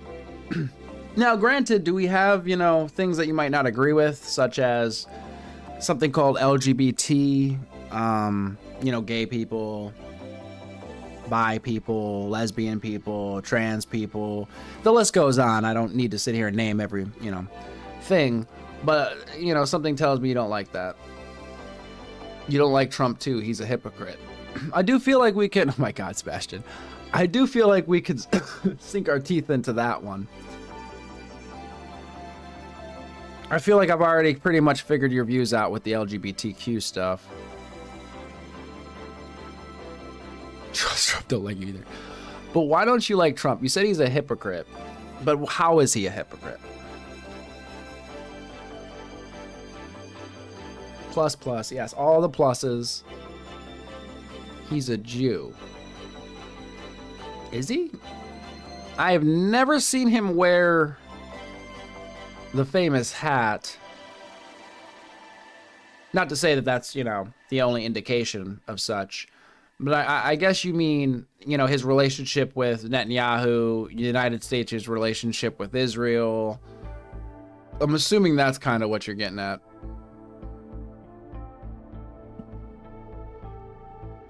I'm open-minded, but not to gay culture.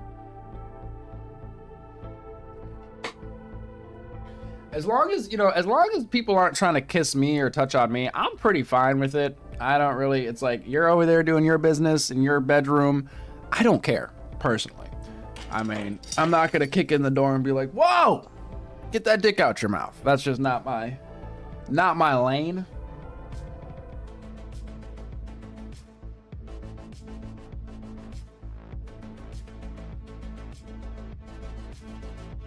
Yes, I mean, I've talked about this. Like, oh my gosh. Are we doing LGBTQ right now? How did we get here?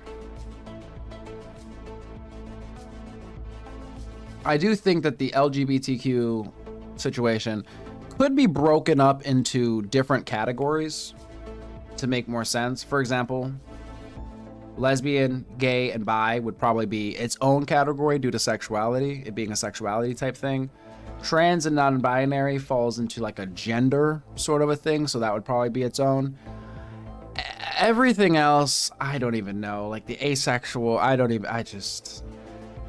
that's a measurement of libido, I believe, if I'm not mistaken. So that could be its own thing. Really putting them all under the same umbrella does seem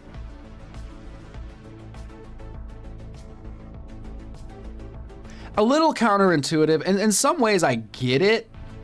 But when you really sit back and think about it, I don't know if they really all belong in the same category. But not, I guess it's under the umbrella of non-traditional. So I guess that's kind of how they fit together under the umbrella. But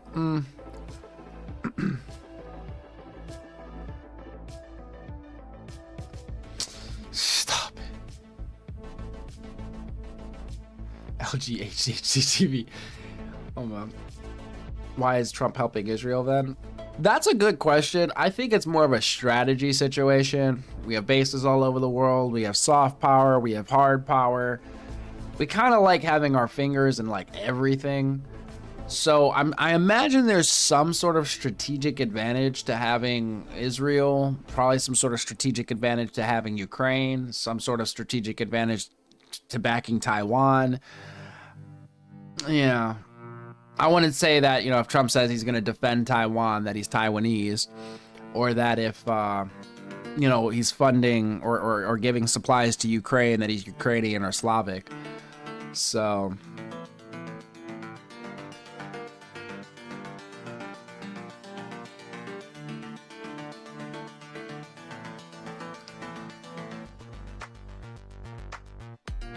I don't know what you mean by highest. When you start with the gender thing, it's like, I feel this way, so if I identify with that, with what I feel like, I guess I could be a cat, so there better be a litter box in the restrooms. My lord. Wasn't there a situation, oh my gosh, I don't know if this is a meme, it's probably some fake news, but like in schools, or maybe not schools, maybe it was just one school, it's probably just like one instance of this, but I still can't believe it. But that a teacher did put a litter box in their class because a kid identified as a cat. I can't imagine that's true. Somebody saying they're a cat, I could believe that. I mean, just look at furries. But for a teacher to go as far as to put a litter box in a class just doesn't make sense to me. Israel is sacred to Christians. Our country was built on it. Jerusalem is very important to us, just like it is to the Muslims, says Christopher. Okay. I like to think of things as just like strategy, military strategy, diplomacy. That's how I think most stuff at like the higher levels is operating. Will is try to keep us on track. It's very interesting. Yeah, listen, Mr. Muscles, if your comment doesn't show up on the screen on the channel, that means that YouTube did not like your comment. So you're gonna have to find a way to phrase your comment in a way that doesn't make YouTube feel uncomfortable. That, or maybe the advertisers.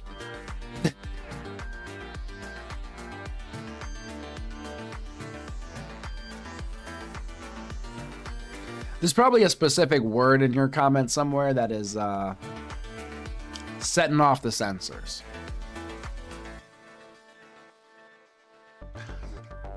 Oh, I'm actually thinking that's a good idea, acid dust.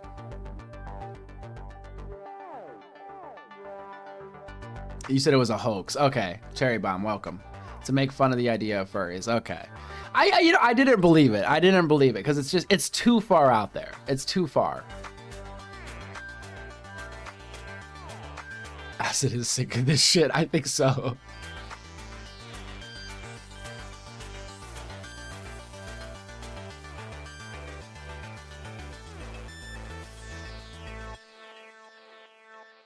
Well, Mr. Muscles, I mean, I feel like we've kind of gotten your worldview a bit.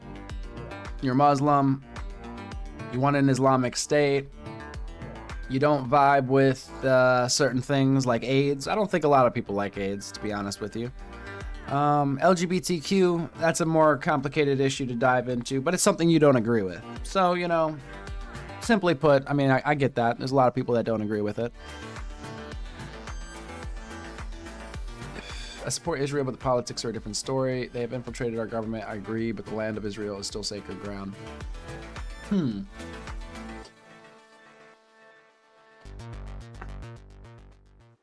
feel like there's really no good way to approach the Jewish question. And, you know, from like an objective standpoint, that isn't going to somehow just explode in my face. I'm vehemently against AIDS. Well, there you go. See, Acid Dust, you and Mr. Muscles have something in common. In fact, we all might be on the same page, and we all in this chat might be against AIDS. If I ran a poll, honestly, if I ran a poll on AIDS, there'd be somebody that says they're for AIDS. But for the most part, I think it's like a 99% issue. Vehemently, and that just kills me. I don't have an issue being united. I just don't endorse mental health issues. Matthew says, man, Israel's gay. Exactly, Nunya. There we go. I'm for. Okay, Nunya is the one person here that's for AIDS. Okay, outside of Nunya, you really ain't gotta worry about it. Oh, I'm sorry. Never mind. Like, scratch that. My brain was doing too much right there. But actually, it wasn't doing enough. They're for AIDS in the sense of assistance. They're not for AIDS in the sense of the disease.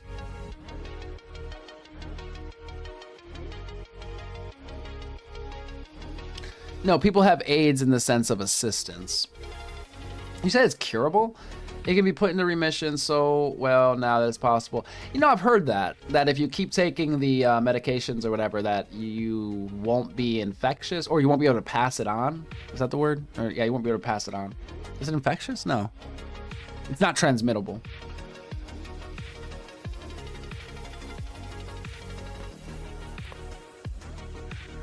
You said the Second Amendment? Some herpes are curable. Oh, wow. So we're going to be able to cure all of that stuff. You know, you just pop a pill, and then once we get rid of it out of the population, maybe it'll just completely disappear, and we won't have to worry about it anymore. So really, your issue with AIDS is it's a dying issue. It's an issue that is disappearing, I think.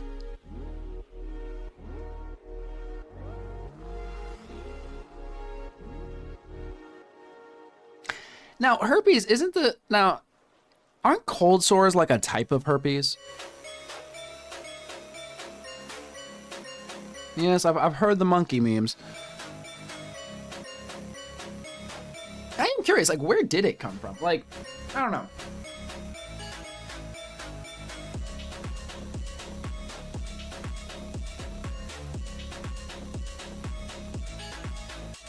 Shake my head. Get it out of your system, guys. Get it out of your system. y'all are too much here. We did so good. YouTube, the algorithm blessed me today, and something tells me when I fire up the next stream, YouTube is not gonna be blessing me.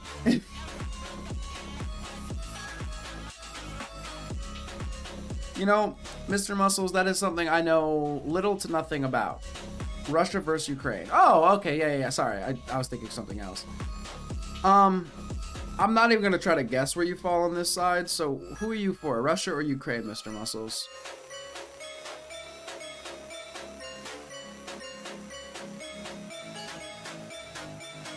Now that my whole channel is going to be shadow banned. No, I'm just kidding. But yeah, who are you for? Russia or Ukraine? Russia. Okay, I don't know how I was yeah, okay. Why are you on Russia's side? I'm not even judging. I'm just curious.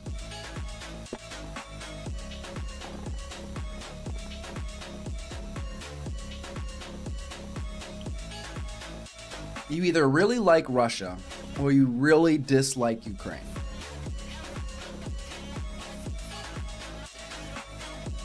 Or there's some other reasoning that I'm just not factoring in. Because NATO trying to take over more lands. Oh, okay. I mean, yeah, that makes sense. I mean, that's a pretty reasonable take. So you don't like NATO, which kind of makes sense, you know. From your worldview, it kind of makes sense.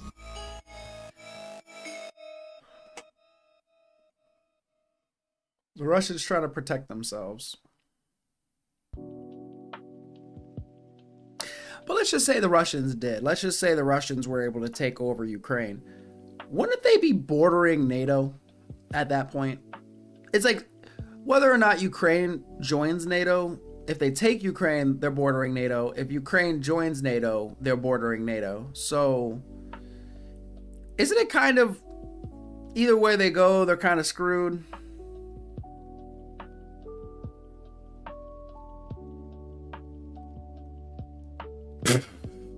Acid Dust is really trying to right the ship here. NATO already borders Russia. Well, yeah, but I mean, I guess more so. I mean, boxing them in, so to speak. At least Moscow is far now. I mean, I guess it depends how you measure that. I mean, ballistic missiles, I mean, I don't think that distance makes much of a difference, really. But I don't like NATO either, but I'm rather have NATO defending me over Putin being unchecked in Europe. UNGOC, welcome, welcome, welcome. So UNGOC, you don't trust Putin, from the sounds of it. The US borders Russia. Finland has pissed them off. He said Putin is just stupid, J-Red. How long has Putin been in power?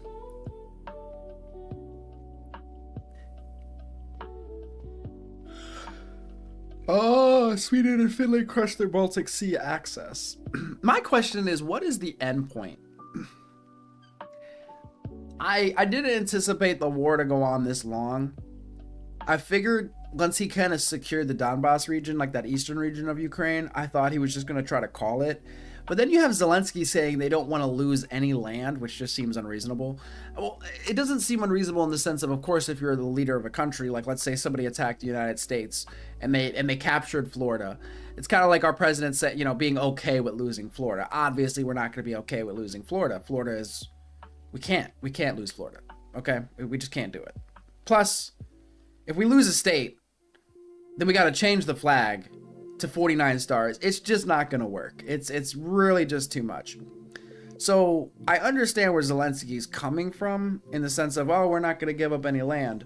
At the same time, you kind of have to be able to take the land back and stand on it in order to, like, you know, have any claim to it. So, yeah. Imagine Putin trying to invade Alaska. Ah, we got a Swede. Welcome, welcome, welcome, welcome. Of course, I don't trust Putin. Okay, interesting. We got to get some Swedish perspectives in here. I love this. So we've got some Algerian perspective. We got some Swedish perspective. I'm liking this. We got some American perspectives. I don't know too much about the Putin issue, but I don't think he's going unchecked on willy-nilly doing whatever. Well, not at this point. Will said, but we could hold our land. Are you saying, yeah, the United States? Yeah, I don't think the United States is a smart country to try to invade. It just seems like it would be very costly. It'd be very expensive, just like in pure resources and capital, let alone actually trying to capture anything just seems like it would probably be impossible.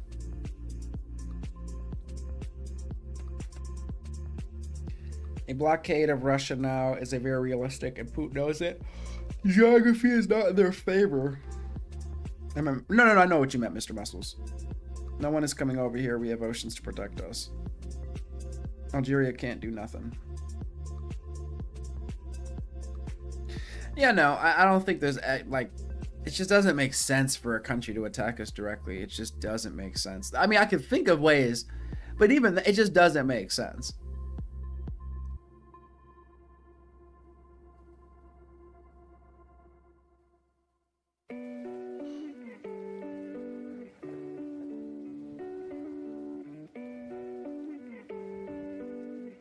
Is from within, exactly. Like, if I was trying to destroy America from the outside, I would be trying to do it from the inside. So, yeah. I don't think a hot war to invade the United States, it's just too costly. It's just too much resources. The Swedish perspective. We don't hate Russia, but we also don't trust them. It's more of a, we will respect you, but we won't allow you to get away with this stuff. So is this a Russia thing, or is this more of a Putin thing? Like, let's say Putin steps down, you know, another leader comes in. I guess it'll take generations or, you know, maybe decades or what have you to maybe build that trust with Russia. But is it mostly like a Putin thing, you think?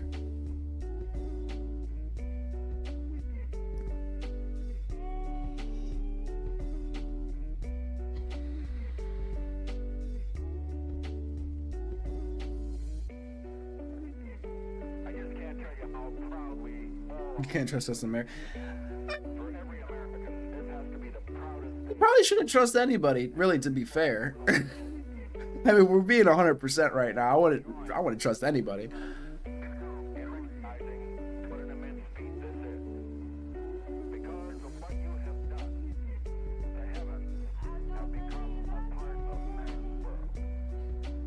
What's the Swedish perspective? I mean, I'm not asking you to be the ambassador of Sweden. I'm not expecting you to speak for all of Sweden. But so I guess what is your perspective as a Swede on President Trump, just out of curiosity? You said actually mostly from the old times with the USSR, but yeah, Putin. Oh, okay, I see what you're saying. Yeah. No, I know you're being real. I know. I thought about it for a second. I was like, yeah, you probably should just not trust anybody. Or at least just understand the interests of each party at play. That's this, you know, at least it puts you in a safer position because you could begin to predict what people are going to do. You need to understand the incentives.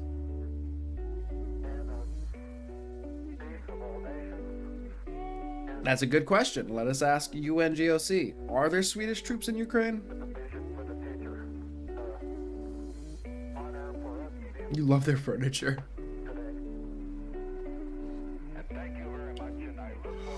I mean, sure, most of Sweden dislikes him, especially after the Greenland situation, but in general, we like USA and the American people. Okay, very nice. Now, the Greenland situation, are you talking about him, talking about buying Greenland? Is that what you were talking about?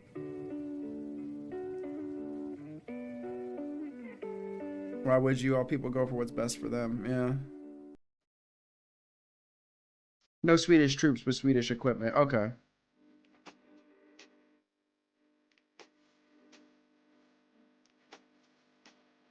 But do you have oil? Do you have oil, natural gas, I don't know, platinum, lithium, cobalt, really just no reason in particular.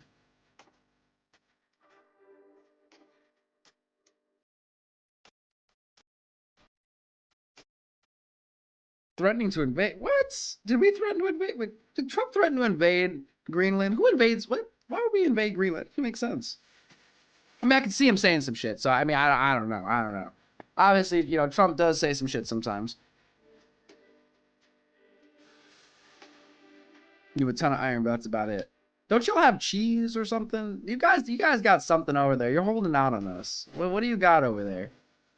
Again, we're just curious. We're just doing an audit here.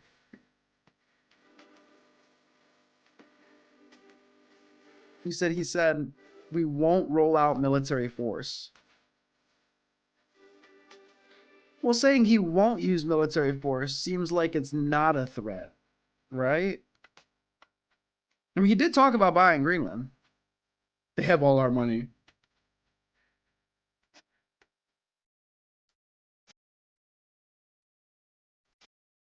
Swedish banks. So you got banks over there. Dude, that Canada situation was great. I'm sorry, the 51st state. I know some of y'all Canadians in chat don't like me joking about it, but I'm just saying, you know, I think Canada obviously would probably have to split it into multiple states, but you know, becoming a part of America wouldn't be the end of the world. I think that we would all get along, you know? Meatballs, IKEA, climate laws, I don't know, we don't have too much. All right, let me Google this. You're holding out on us. What is Sweden known for? All right. Sweden is known for its innovative design, social welfare system, and commitment to... Okay, what the hell are you talking about? Sustainability and recycling. No. Oh, I'm sorry. What valuable resources does Sweden have? Damn, you were right. Iron ore, timber, and hydropower. It's a major producer of iron ore and other base metals like copper, lead, and zinc. Okay.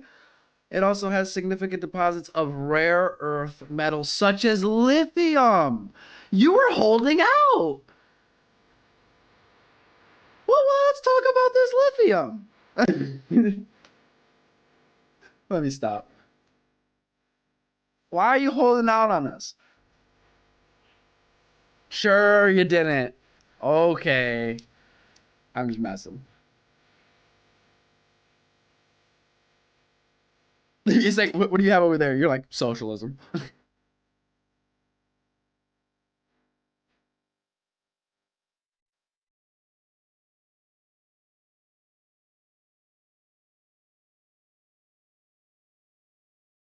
Two steps away from... Wait, look at the diversity of Sweden. Okay. Let's do some deep dive in here, some investigations. Sweden demographics. What do we got here?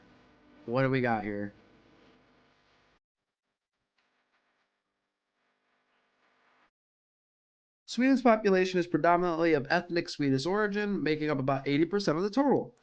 A significant portion of the remaining population includes various immigrant groups, with the largest minority groups being Syrian, Iraqi, and Finnish. The population also includes the indigenous Sami people in the northern part of the country. If I said that wrong, my apologies. Okay. So it's 80%, 79.6% Swedish. I mean, I don't know. That seems like, you know, pretty regular, right?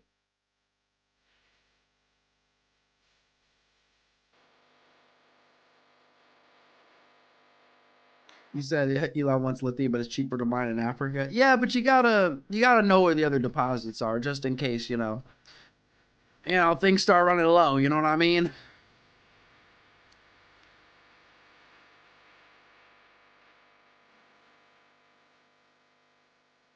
You said Canada's lived in the illusion they're not a part of the crown, but they still are. Is that right?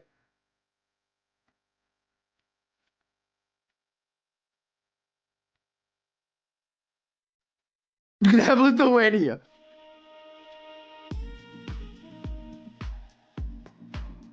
No blacks in Sweden. Interesting. Yeah, it did not seem to, I mean, well, yeah, I mean, it didn't really specify. I mean, it doesn't seem like there's a large makeup there. You said we got a bit of everyone. Don't goss. 80%. I was thinking Estonia demographics. I see. Gloss. Oh, gloss to 80%. We allow many immigrants in due to our beliefs in human rights. So a lot of brown people, LOL, and a higher number of whites. The moon has lithium for your information. That's part of the space mission. No, that and gold. There's huge gold deposits. I didn't know about the lithium. There's Is it helium-3? There's a bunch of stuff. The moon is very, very rich. That's why we're building bases up there. China's building bases up there. Everybody's building bases up there now. I mean, they mentioned this like 7 years ago.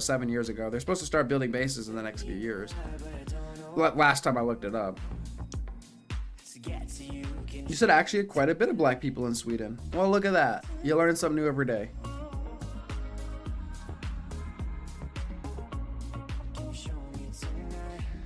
China and Taiwan. I mean, what do you want to talk about China and Taiwan for?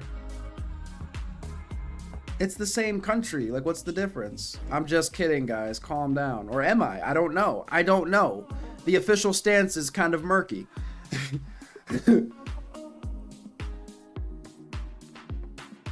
Depends who you ask and when you ask them and who's in the room.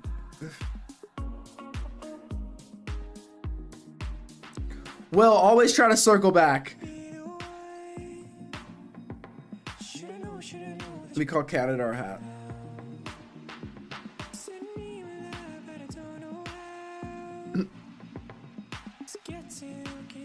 Yeah, what about China and Taiwan? Actually, no, there isn't. Shout out to Sweden for being humanitarian legends. Hey, AJ, welcome, welcome. Fun fact, during Vietnam War, Sweden gave American draft dodgers citizenship. Really? So a bunch of people ran off to Sweden to escape the war, and you guys gave them citizenship. Very nice, I think. I mean, that's nice, I suppose. So they're still part of the crowd. I'm gonna have to do some research. Will, I cannot with you. We have somehow gotten off of the subject. Somehow Taiwan, China feels less divisive than the last subject. Wait, does it not want me to say Mayo Monk? What the fuck? What do you mean? Did it block you?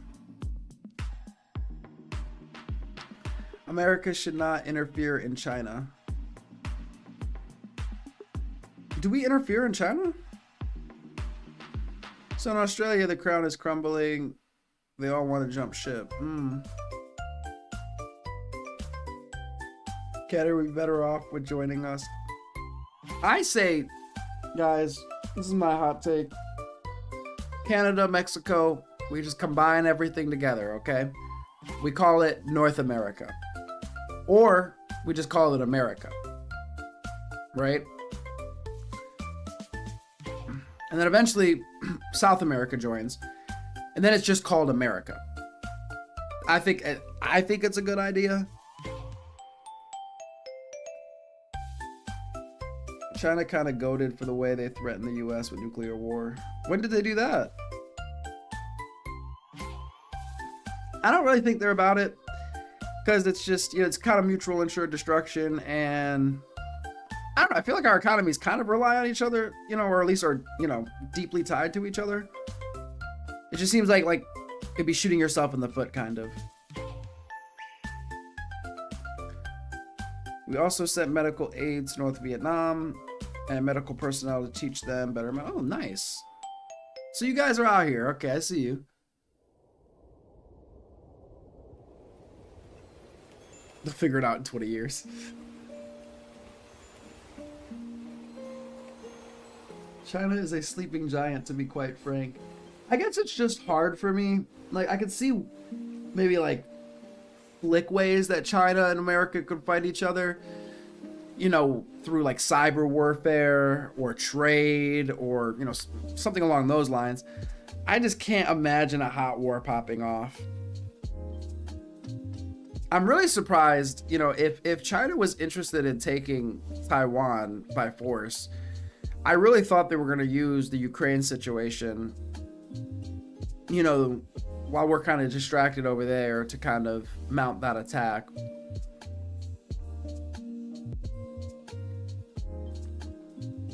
I'm with you. America interferes everywhere, bro. We just got a few CIA branch here in New Zealand. Really? Okay, so we got New Zealand up in here. Australia, New Zealand, Sweden, Algeria. I'm loving it. You're not happy about having the CIA branch there? I'm pretty sure it's just to keep you guys safe. You know what I mean? Christopher, we need a fence. China outnumbers us so fucking bad. Only difference between us is we have at home artillery. China doesn't have that. Well, I don't know. There's a conspiracy out there that China does not have a lot of people.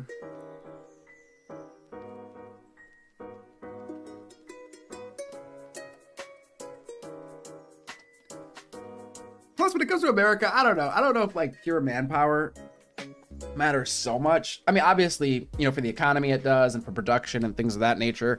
I just assume America has some like secret weaponry outside of nuclear weapons that would wreak havoc, like some DARPA type stuff that just has not been shown to the world, that if need be they could like crack out and just start obliterating things. I could be wrong. I mean, it's kind of an assumption.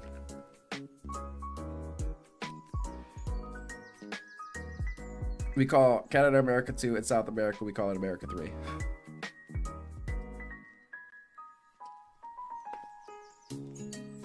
I'm curious what would happen if the countries did try to combine. Like if Canada was open to the idea of fusing with the United States, what other countries would do. I think that would set off alarms in other countries if America just got way bigger.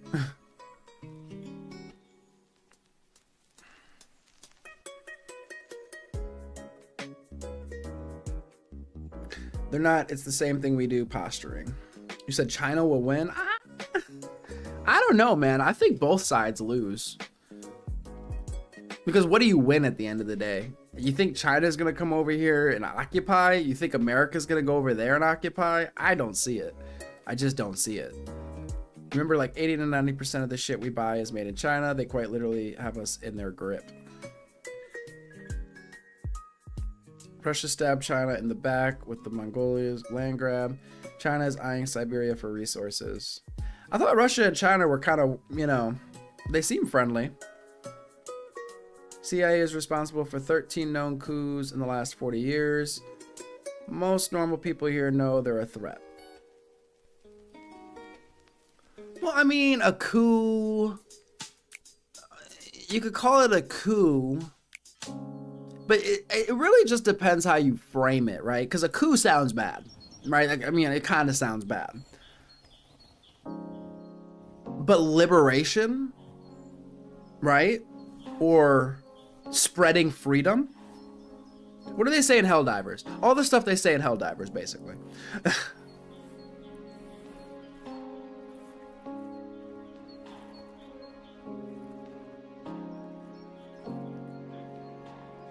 They need water and minerals. China has the biggest military in the world and 6th generation planes that in theory can head on with the F-35s.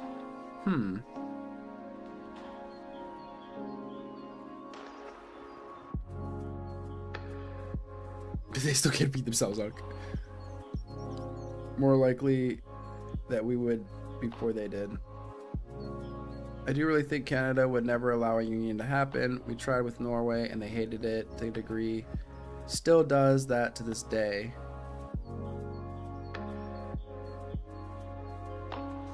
China population is close to 1.5 billion and America's 345. And I think that matters to some extent, but once you get into like really heavy weaponry, I don't think the numbers matter as much. Now, it depends on, I guess, the infrastructure and the production, because I do think future wars between superpowers are going to be fought mostly with drones anyway. I think it was either 70 or 80% of the recorded casualties in Ukraine have been with drones. So I think that is the future of warfare.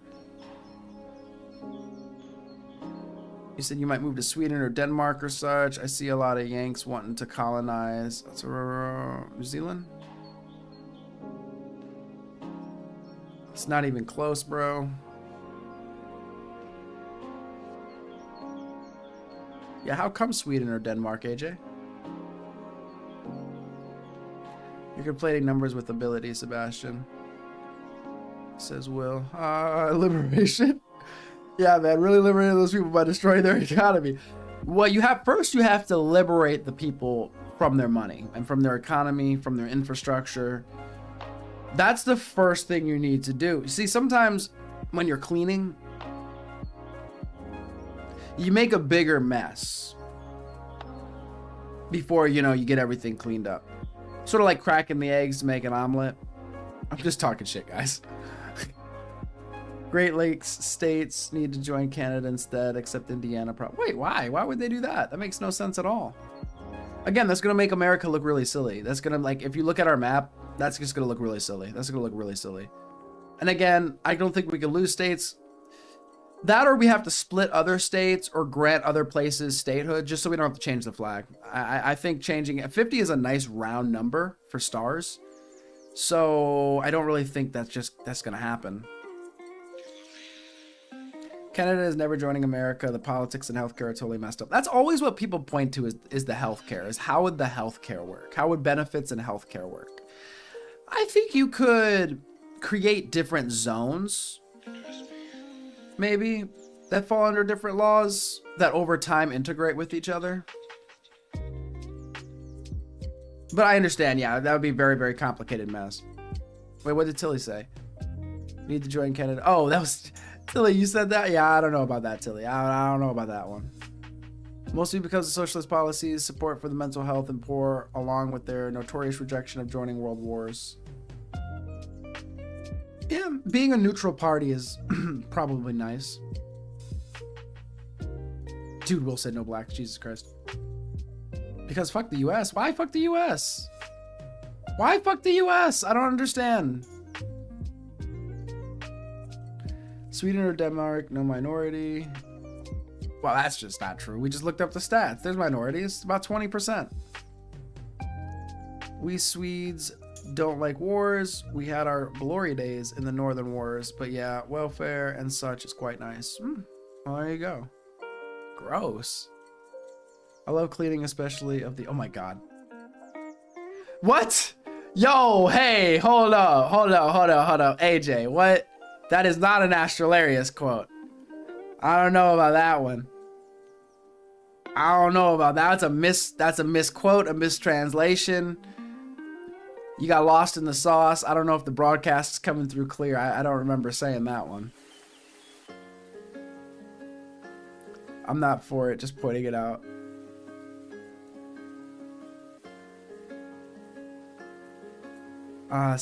Segregating by separate and not equal. That'll work great. Is that a response to like the different zone thing? I mean, I'm just trying to think of like logistically how you would actually handle that. Fuck the US. Mr. Muscles, have you been to the US? When you say fuck the US, you probably mean the government, right? Because I'm telling you, there are some cool people in the US. Out of 350 plus million people, believe it or not, some of them are kind of cool, all right? I don't know if we have shit politics. I mean, there's a lot of people here. We just, you know, unfortunately have a duopoly of sorts. It's really the partisanship. It's really the two-party system that is, I think, really causing some issues. Sweden, we have free healthcare, but you could also go to a private doctor like in the US. Acid dust makes strong points. The US did give us Airbud. You love cleaning, bro. You know, the framing of what I said is, you know, this is, you know, I see how people can be taken out of context on the internet here. Sometimes when you're cleaning, bro, stop. Stop. Like, you guys are recontextualizing what I was talking about. Ew! Acid dust. With the applause, man. You're really doing too much. I appreciate you, though. The black hole appreciates you.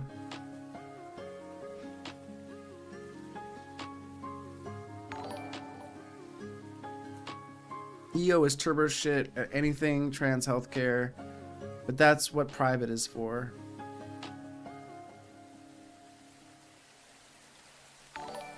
So the EU is bad at trans healthcare? I didn't know that.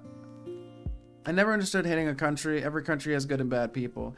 Yeah, that's why I assume when people say they hate America, they hate, you know, whatever, you know, insert country, they mean the government and, you know, the policies of the government. Will, misinformation. A future MSNBC guest. Oh, Mr. Muscles. People are nice as far as I know. There we go. Mr. Muscles. You know, you started off really hot when you showed up here. You were dropping some of the spiciest takes. But I feel like you've leveled out. 77 million or so voted for a grape who literally wants me dead. So, you know, Tilly, I don't know that he wants you dead. I feel like we've circled on this topic a couple of times. I can't know what he wants necessarily, or what conservatives want as a whole, or Republicans and stuff. I don't think they want you dead per se, but I could be wrong. I could be wrong. Will says we have diversity. Well, there we go. And then acid dose with the 10. There was a huge mass exodus of professors some point start of this year, especially of those who studied fascism in World War II. So a bunch of people jump ship because they're seeing the warning signs. That sounds like what you're saying. So today I gotta figure out why YouTube. Wait, is that something you have to turn on? Because Tilly, I don't really understand the rhyme or reason to how it gives out gifted subs. I really don't understand.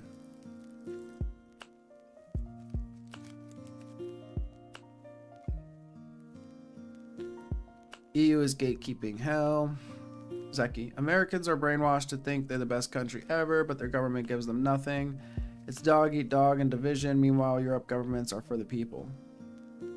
All right.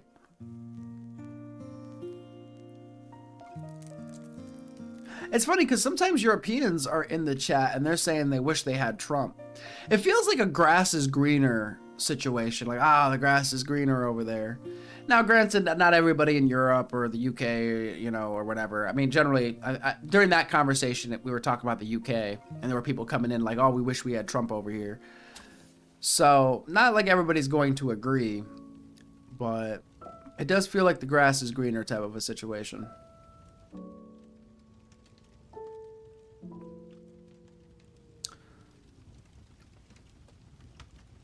Will, we have successfully disengaged.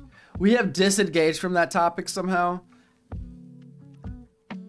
And it's smooth sailing, all right? It's smooth. I know you're trying to, you are the one that is turning the ship into the iceberg, okay? You're the one saying full steam ahead. Fuck that iceberg. That ain't nothing.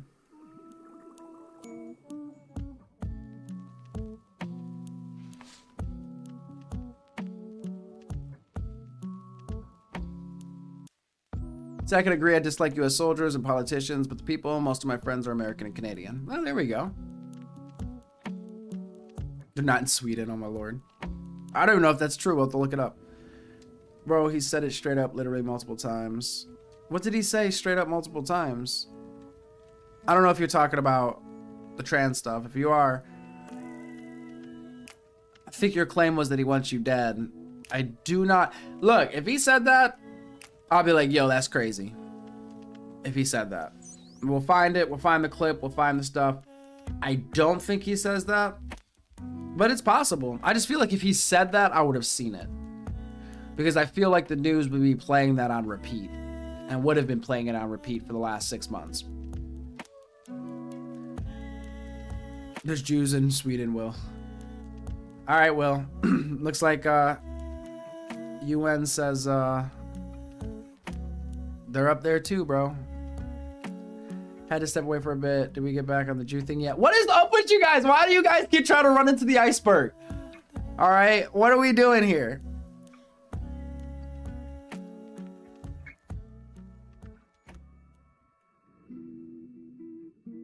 Instead of been gone years ago.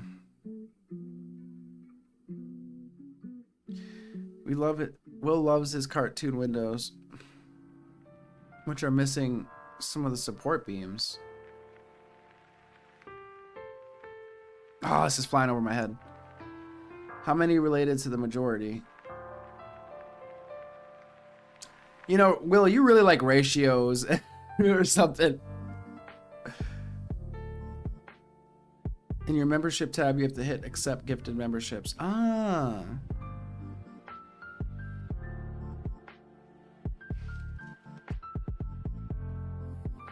UNGOC, I think Will is obsessed with demographic breakdowns and measuring countries that he wants to move to. He just said the H word, homogenous. Oh my gosh.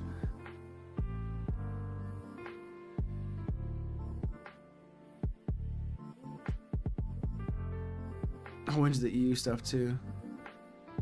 I'm working on it, Chris. My last question, what do you like about Trump? For real, man? No, just kidding.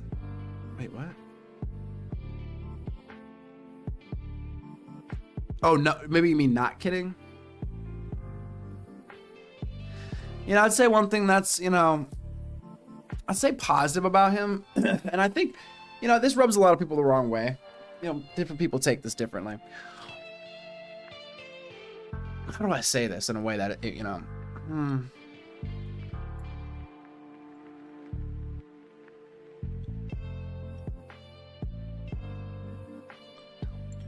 It seems as though he says what's on his mind. Like, he doesn't really do the political speak so much. Like, he does for some issues. Or he's careful around some issues. For example, if you hear him talk about Taiwan, he's very careful about Taiwan. During the Israel-Palestine negotiations, he was careful around that. But a lot of the times he speaks off the cuff to where I kind of feel like we get what he's thinking. Right? And but then some people be like, well, no, he's a liar and he's manipulating you. But then those same people will say, but he's an idiot. He's the dumbest president ever. Well, I'm like, well, how is he simultaneously the dumbest president ever and a master manipulator? A mastilator. You know what I mean? So I guess it does seem as though he, I have to say, for some of the things that he said he was going to do, now he has dropped the ball. UAPs, UFOs, I have yet to hear him disclose anything about that. That rubs me the wrong way. The Epstein files, that rubs me the wrong way. However, I mean, when he was talking about the immigration stuff, it's really no surprise what's happening. Not even immigration, illegal immigration. He kind of did what he said he was going to do on that one. Let's see. One of his most popular ads was, I think it was like trans sports stuff or whatever. He followed through with that. I mean, he seems to have followed through with what his base more or less wanted. Again, outside of the Epstein files. Yeah. I'd say his base, from what I could tell, just from what I've seen, their biggest issues are probably Israel and our funding of, you know, Israel. Probably our funding of Ukraine. The Epstein files. Personal thing for me, the UFOs. Nobody else cares about it, just me. Yeah.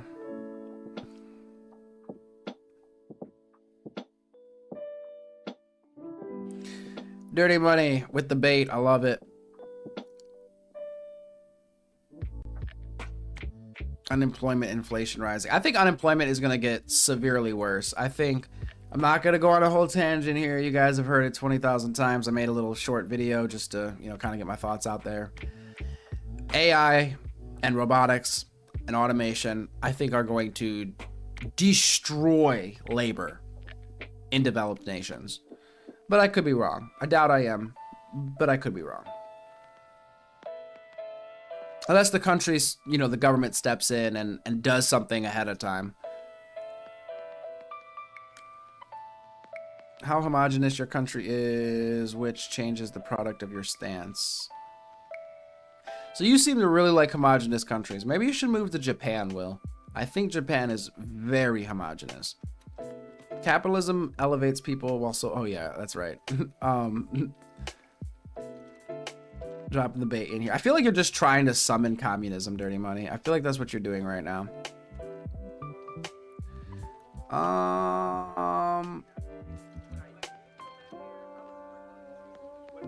Shit. I didn't realize I got this far back in the, damn. Oh, damn, Mr. Muscles. All right, take care, bro. Be safe out there. Be safe. It's a crazy world, my guy.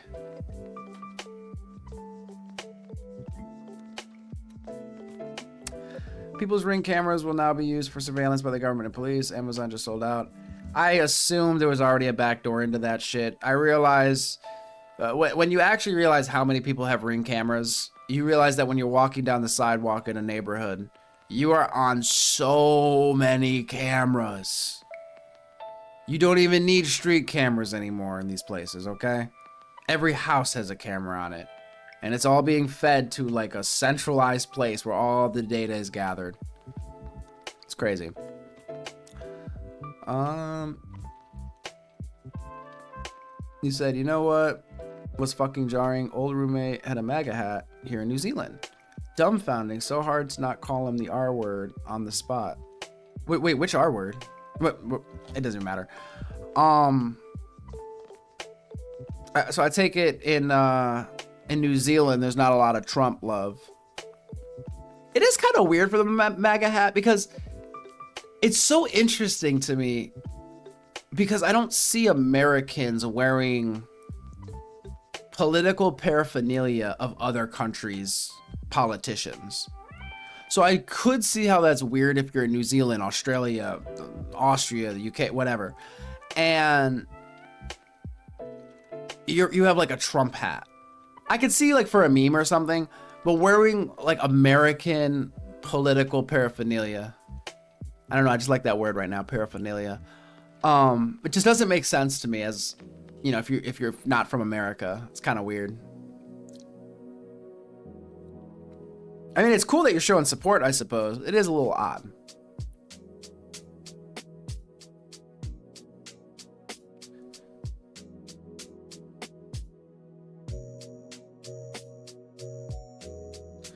He said it multiple times, including the family.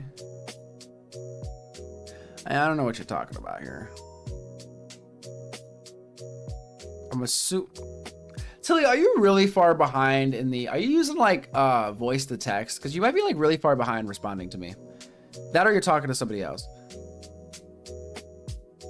But I'm gonna have to look up links now. I'm gonna have to look up links because I do not recall Trump ever saying that he wanted to kill trans people. But you might be talking about something else at this point. So Democrats think insults are going to help them. What's going on, Jesus Rivera? Jesus Rivera. I'm not really sure how to pronounce that. It's probably Jesus, right? Hey, could you not equate developmental disability to MAGA? I'm the former, and it's insulting. Well, to be fair, I did ask what R word. And plus, I don't think that necessarily means developmental disability, but we've had that conversation already. Persecutory delusions, Tilly. Oh my gosh, dirty money in the chat. Santos 2028, he's a con man felon too. What's going on, Zeggy? Zeggy 29 lip. Trump supporters don't care about racism or being called racist or fascist or Nazi. That is accurate, actually. That is, I think, an accurate description. They have been called that for the last decade. If you keep calling somebody something, eventually they will just stop caring.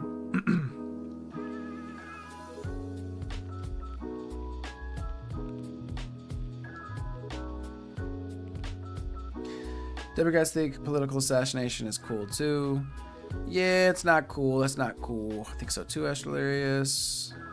And I'm sorry I'm so far behind in chat. I don't know why I'm so slow. Hill would leave the best country in the world for hell.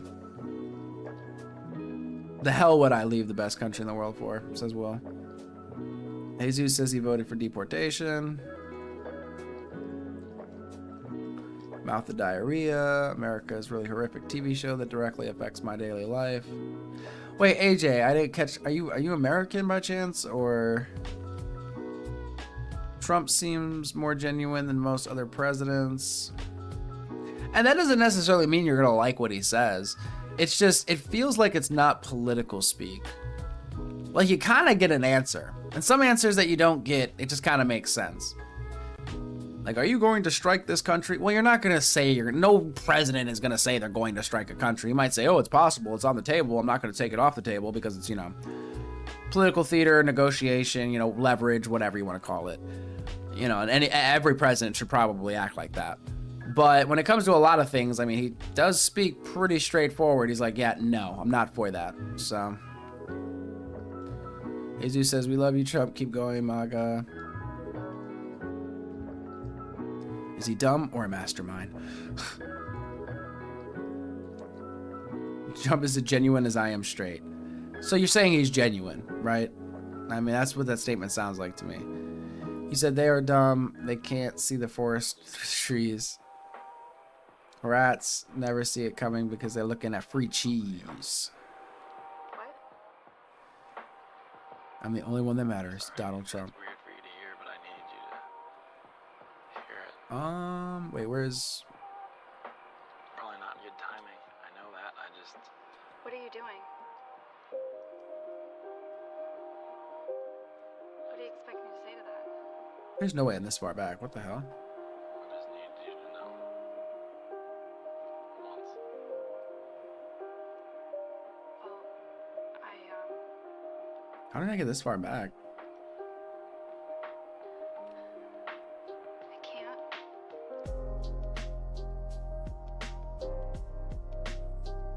I'm not with you guys on the AI fear. Will?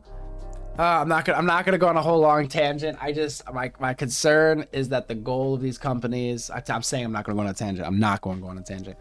The goal of these companies, I think, is to create software and hardware that could perform all of human tasks. If they're successful in that, I don't know what we do about jobs. Boom, bam, I'm done. Okay. Yes, that's why I don't trust that 77 million. He didn't. Wait, what? He isn't dictator enough, says Dirty Money. I want NYC to vote for socialism so they could see how bad socialism is and never try it again. All the things he ran and was elected on are being carried out.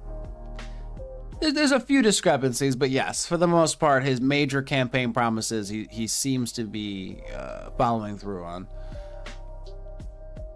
Jesus, I love my socialist policies. AI will expedite unemployment. Yeah, that's what I think. Unless the government steps in ahead of time, or... I mean, there has to be planning. There has to be planning. But that is my main concern. My most near future concern is... well, just not needing labor anymore from humans. Unemployment is a choice in most cases. I'm speaking of a case where like most jobs just get taken, but I'm not sure. We'll see. So they'll never try it again. Oh no, workers owning means of production. Isn't that more of a, well, I guess that could be socialism, right? That was like more of a communism thing, but I guess that's the state owning it, right? Yeah, AI is going to destroy most jobs. Okay, see, we got some people in here that are thinking the same way. I love capitalism. I just wish I was better at it. Yo, same. But guys, listen. We are right around the corner from $1 billion, okay? Just keep going. We got this, all right? We got this. I'm not with you guys in the AI. Jesus, what's so bad about socialism? Or Jesus.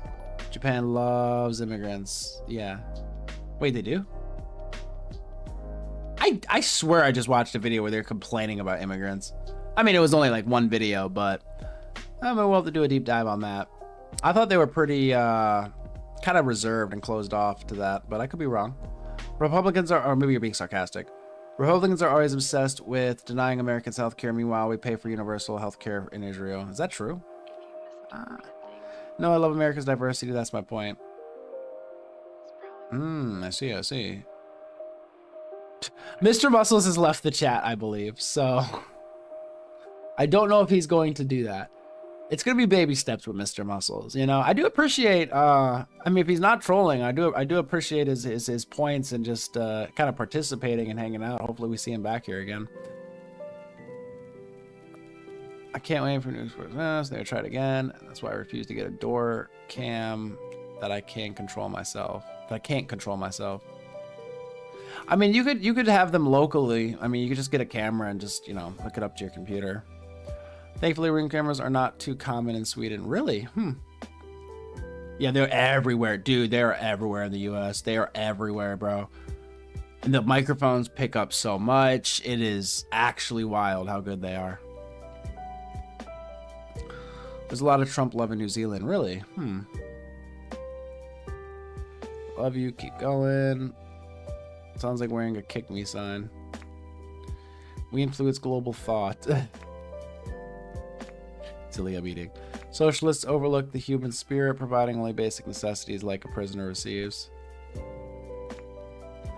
Yeah, I mean, there's some socialist policy or like the idea of safety nets that I'm not, you know, super opposed to. However, when you get closer to communism, what is it?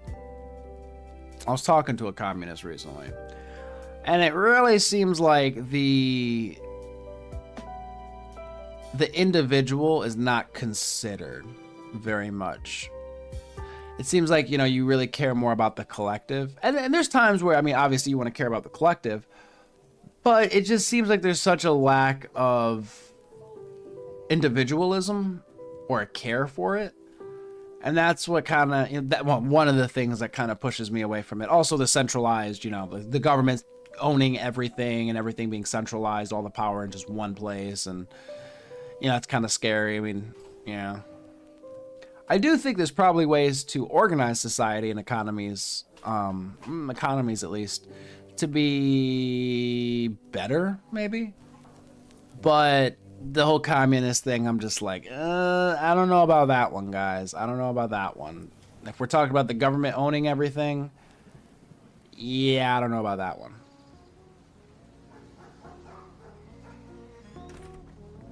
NGOC, not true. He never said that, says Christopher. People who hate people who wear MAGA hats are unhinged.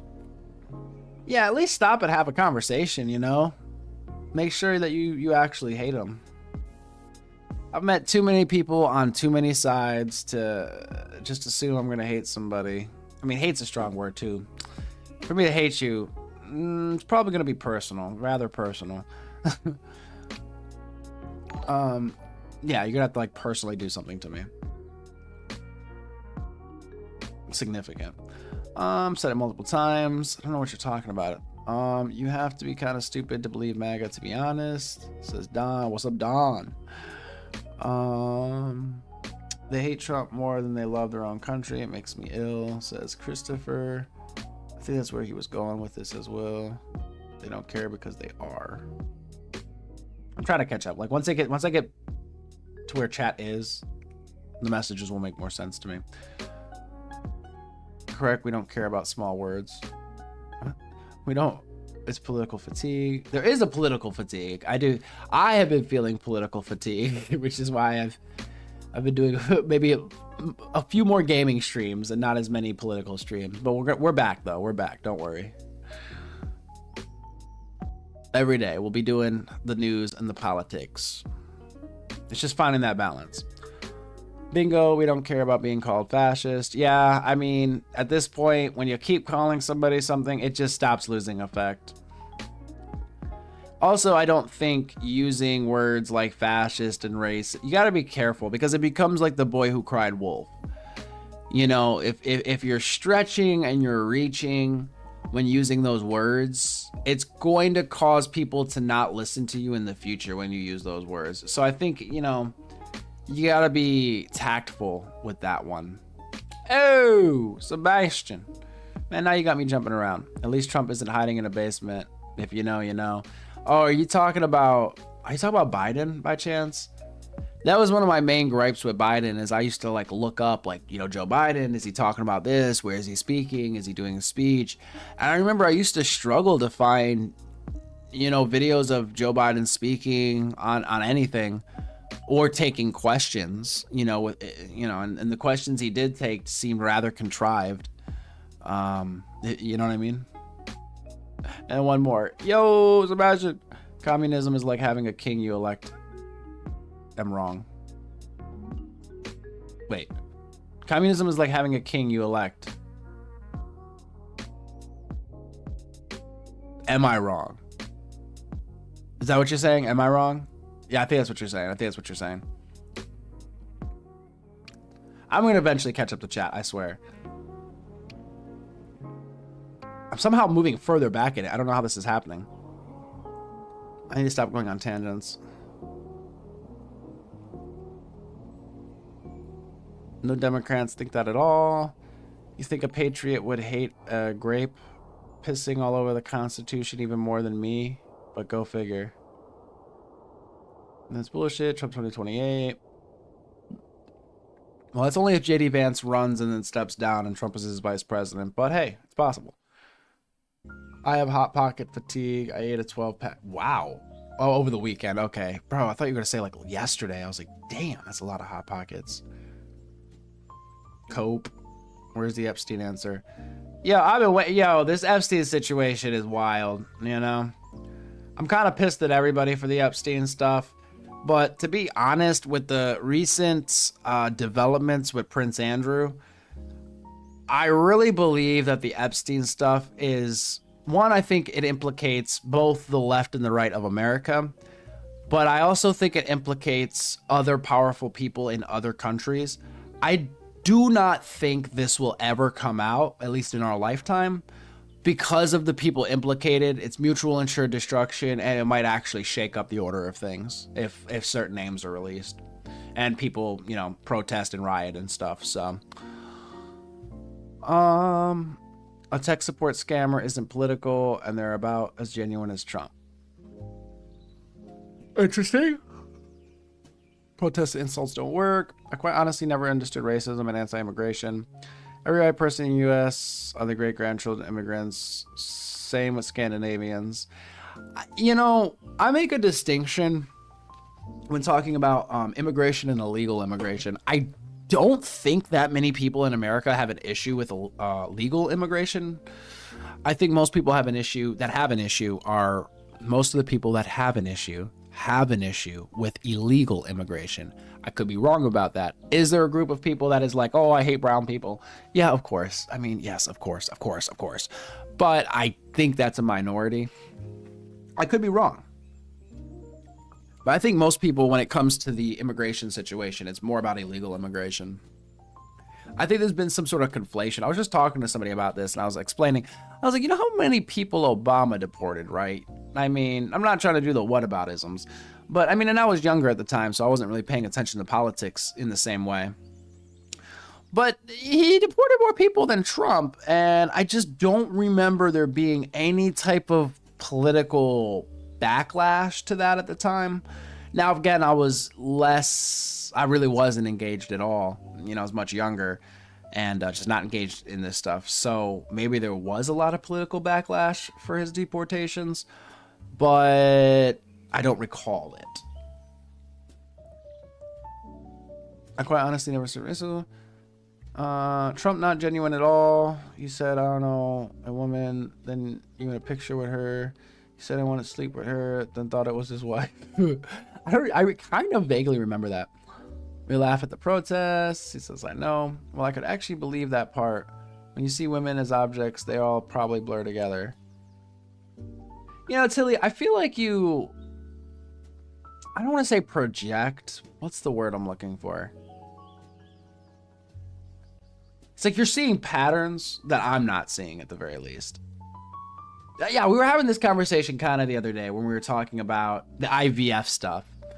That was an interesting one. You folks don't even know what socialism is. Workers owning the means of production, question mark.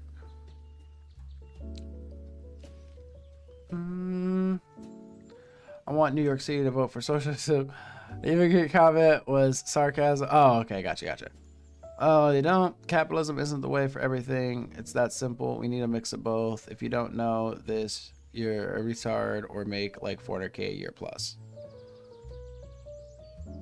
You could be both though. Oh no, capitalism is complete garbage. I don't know about that one, Tilly. There are some issues I think with, you know, capitalism, obviously, or there can be issues, but I feel like you're gonna find that in any system. You know, I was talking to a communist maybe a week ago. Hold up, let me not go on a tangent. We're gonna get back to communism here in a second. All the MAGA people I know personally have one thing in common. There are huge liars, and it seems they're worshiping their liar-in-chief. They love how Trump lies. Don says it's not. How many times has socialism succeeded versus failed, Tilly? Ring cameras solve so many murders. Do they really? I could see that, though. I could see that. You want capitalism for food, for example, so you get the best taste at the lowest price. It exists to maintain exploitative authority, hierarchy crap, while letting the people it's using think it's totally... We'll be the next on the top. I mean, like, again, there are some issues with it. He doesn't understand capitalism. He's using an iPhone, too. Try Joven or someone else more anarcho something. No, I've seen some of his stuff. I'll have to look at more of his stuff. But I did watch some. In fact, one of the chatters here actually called Joven and had a conversation with him on stream, I believe. And I was actually talking to them. If they want to speak up on that, they can in chat. I'm not going to call anybody out, but that was interesting. I had a conversation about that with one of the chatters here. Oh, Sebastian, I'm sorry. I'm trying to work down this freaking chat, but appreciate the two, bro. Kind of like the N-word lost its potency because, you know. Oh, yeah, I mean, has it lost its potency? I mean, the hard R, I don't know if it's lost its potency. Now, if you're talking about the A because of music and whatnot, maybe. But I almost feel like it's kind of falling out of fashion. I could be wrong, though.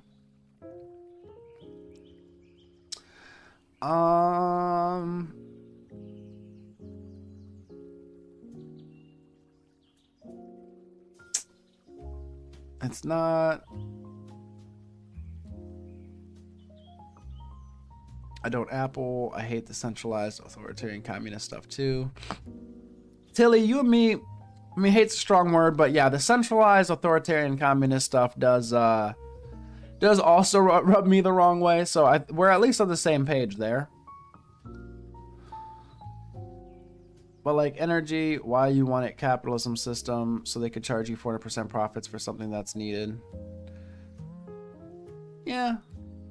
It's less fucked to capitalism, but I'm anarchist before. Okay, Tilly, if you could just explain anarchy to me. Like, I mean this, I asked you earlier. If you don't want to, fine. But I don't understand. I guess I haven't really researched anarchy or anarchism or what have you. How does that work? And I don't mean like, oh, you know, how does that work? Like a tongue-in-cheek thing. And then you say, well, how does capitalism work? It doesn't. I mean, like literally, like how does it function? Like what is the steps? Like what are the different pieces? How does it come together? Like what is anarchist? Like, I don't understand.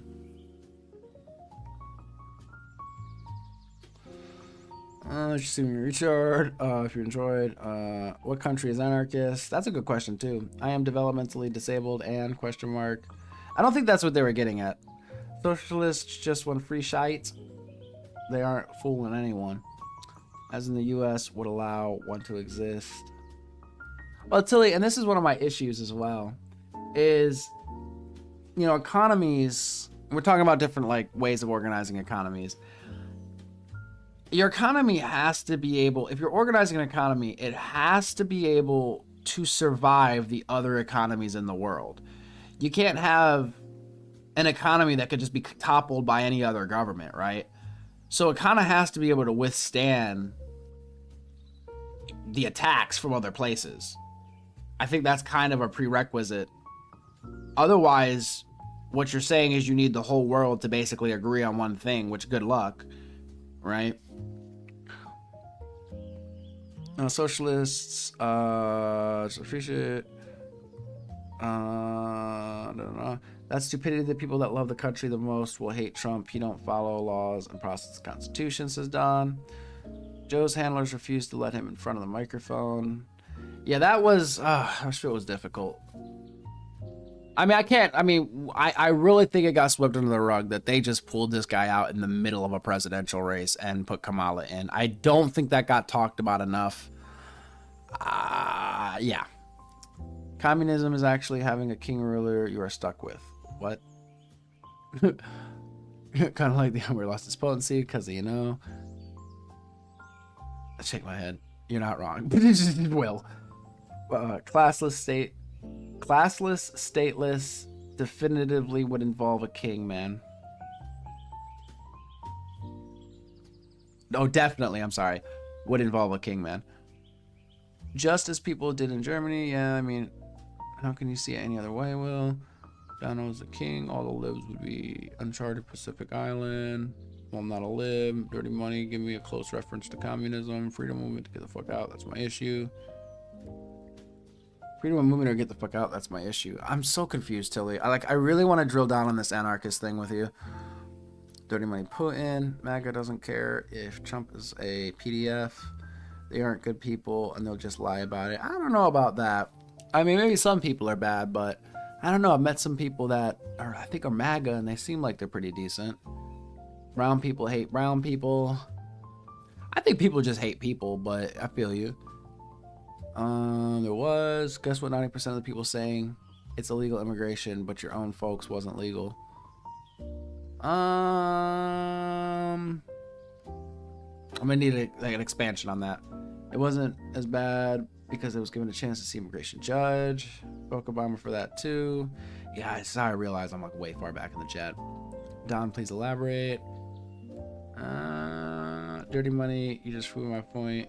If reread what I said, Putin got elected by his people. Da, da, da, da. It's just hate.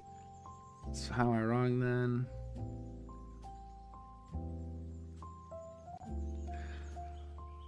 Okay, we're almost there, guys. We're almost there. Oh my god. The definition. Wait, did I skip some? See, I don't like this whole how does capitalism function. I'm not asking. I don't like the what about answers. Like when I'm trying to get like an answer to one question, and then it's like, well, what about this thing over here? It's just like, how does that help me? With what I'm asking. I'm not asking it in like, well, how does it work? Like, I mean, literally, how does it work? Like, how do you put it together? What are the different pieces involved? Right? What is the structure? I am never gonna get caught up in chat. I don't know what the hell. So am I wrong then? Should we give a chance? Will agree patterns like Trump perving on women in changing rooms, perving on kids, talking about women as objects in general. He's elected by those who want to keep their heads or not spend their lives in the gulag. All rape, assault accusations, including adjudicated in court. Legal immigrants broke the law by illegal immigrating. Blah. Don't you think there's a difference in gender, Tilly? Guys. Well, I don't know why you're constantly steering into icebergs. But he totes doesn't objectify women. I was about to have the hottest take. Well, I don't even think it's not. Fuck it. I'm moving forward. I'm speaking of Trump. He has a wife. What? They call the illegals for a reason. I'm asking you. Also, it's a misdemeanor. So is jaywalking. Is that true? What? Okay. Oh my God. There's just too many points. I'm going to go on a tangent and I'm going to be like 50,000 more messages behind. I'm not left or right. I just know that most of MAGA are white nationalists. I don't know that that's true. It could be, but I just don't think that's true. Pointy tail, or are you saying Tilly? What are you talking about? Where's your proof instead of inciting allegations? I don't give a fuck, but other people clearly fighting humans away. How many illegals live with you? Why would I tell you? Wait, what? 0 is the answer. You can't. Wikipedia is it, my dude. Oregon, C. Jobin's stuff. How does capitalism function? Wait, I'm so confused. Okay, never mind. I'm uninterested. If there's no breakdown of the anarchist shit, then that's just like, don't even mention it. The state of disorder due to absence of or non-recognition of authority or their controlling systems. What? It's not good that companies are all talking record profits and the working man is struggling. Yeah, I do hate when Trump is like, oh, the stock market. I'm like, that's not the best representation. I mean, people could say 401ks and this, that, and the third, but I don't think the stock market, although it's an indication, you know, it's like one like metric there. I don't think it's the end all be all for like the normal folk. Till you don't work, you know, pay for everything. The definition doesn't mean anything to most people arguing about anarchy.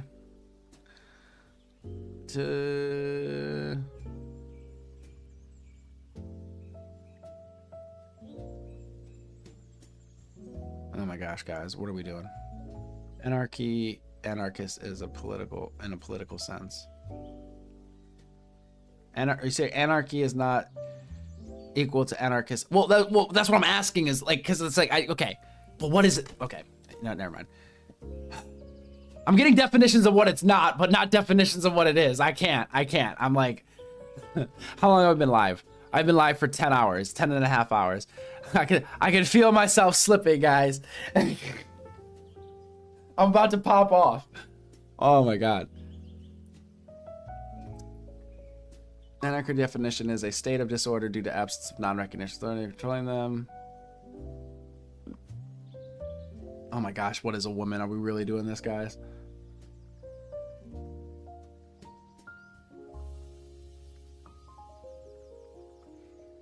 Whatever she wants.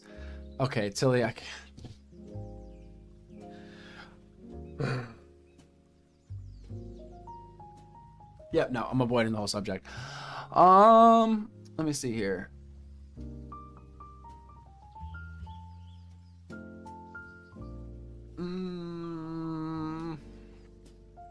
I'm just gonna read through really fast so I can actually catch up with y'all here.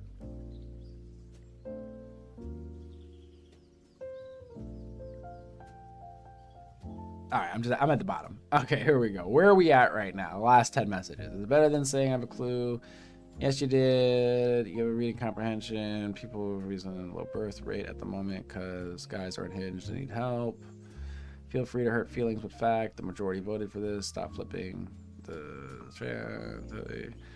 It's not true. Why did Trump and JD lie and say black people hunting dogs to eat? Why JD claiming people working in Congress and political offices that are 18 to 40 are college kids because they racist? Look at the definition of a female and tell me that translates to what a trans woman is. If you think that is the same, could have happened, might happen, it's technically possible. Define female. Oh my God. I've gone over this subject too many times. I have laid this out so many times. So I'm gonna let y'all just fight amongst each other on it, because I feel like a lot of, like, I don't even want to say both sides are being disingenuous, but this is a subject where people disagree and they talk past each other, don't even try to understand each other. There is a side where sex being disconnected from gender is a concept I could entertain. One being social, one being biological. There's another side where, you know, there are these already predefined categories that most people subscribe to. So my whole thing is, instead of calling yourself trans woman or trans man, maybe make a third or fourth category that then associate with masculine and feminine. That way you're not encroaching on the definition of man and woman that most people have in their mind. Blah, blah, blah, blah, blah. Plato, Diogenes, thousands of years. I'm not rehashing this one.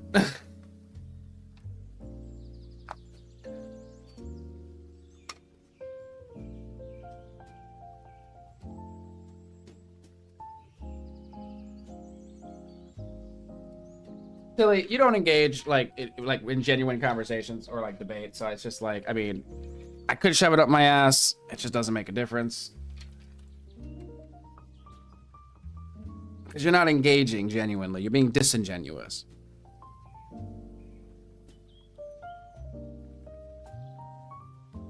which is okay, to each their own.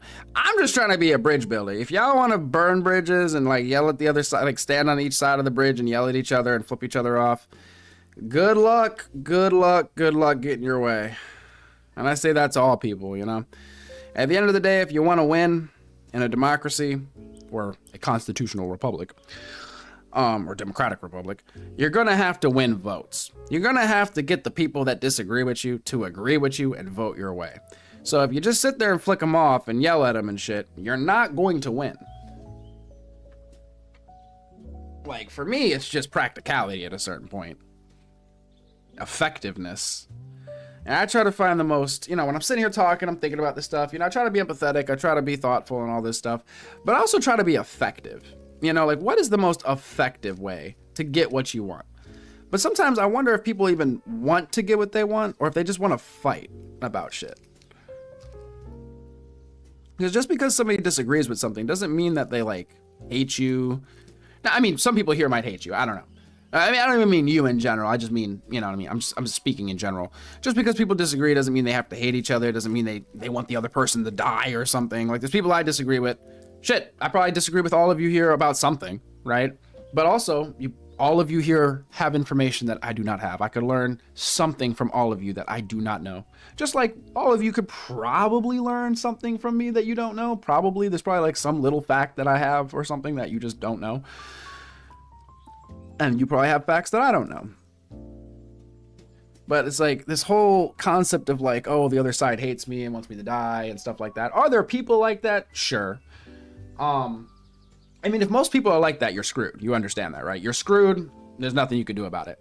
So at least hope that most people aren't like that. And if most people aren't like that, then you need to be able to communicate with those people in a way that they understand, right? I'm not saying you necessarily what you have to do. You do whatever you want to do. I'm just speaking in like a general sense.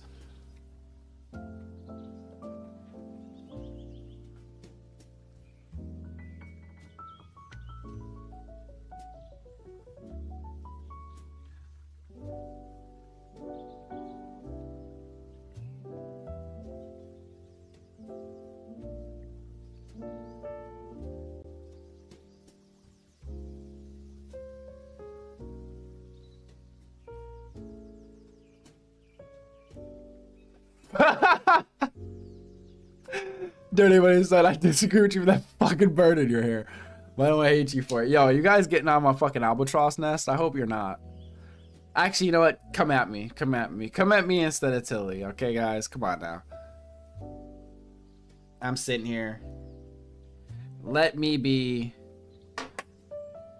I'm sorry, I'm lost for words today.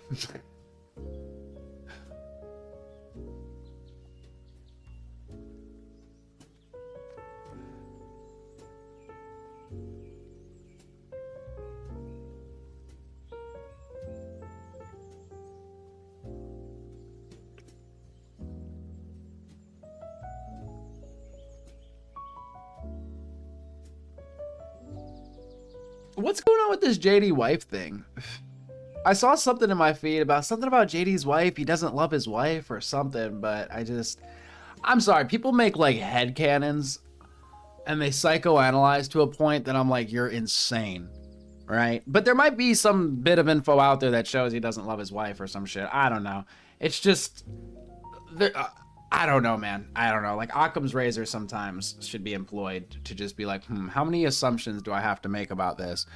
Well, if I have to make 25 different assumptions to land at a point, maybe there's things that I could make less assumptions about. Maybe they'd be more accurate. Doesn't necessarily mean they're more accurate, right?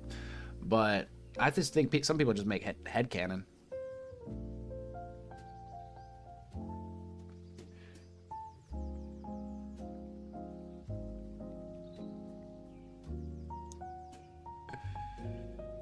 All right, sounds good, Will. Yo, grab me one, please. I appreciate you. If you're getting a 6-pack, I'll just take one. I'll just take one beer. Appreciate you. Wait, what kind of beer are you getting? You know what? Never mind. I'll wait till you get back. Don't look a gift horse in the mouth, right?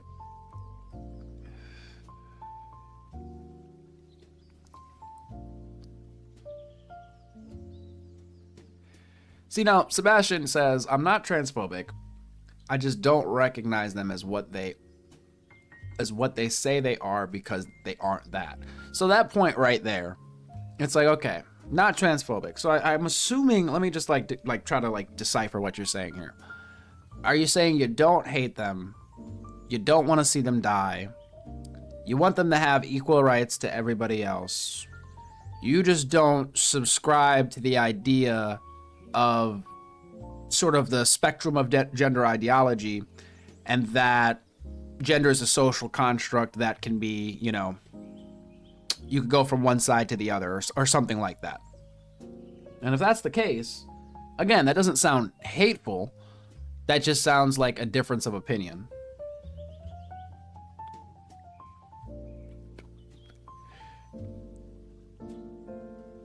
Aw, Will's gone. All right, take care if I don't see you. Be safe, it's crazy out there.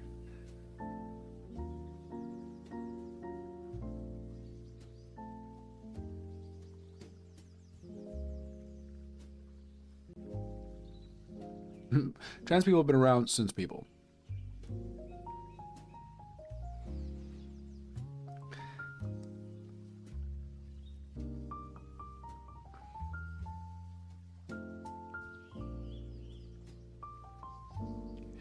Again, the concept of man and woman in a social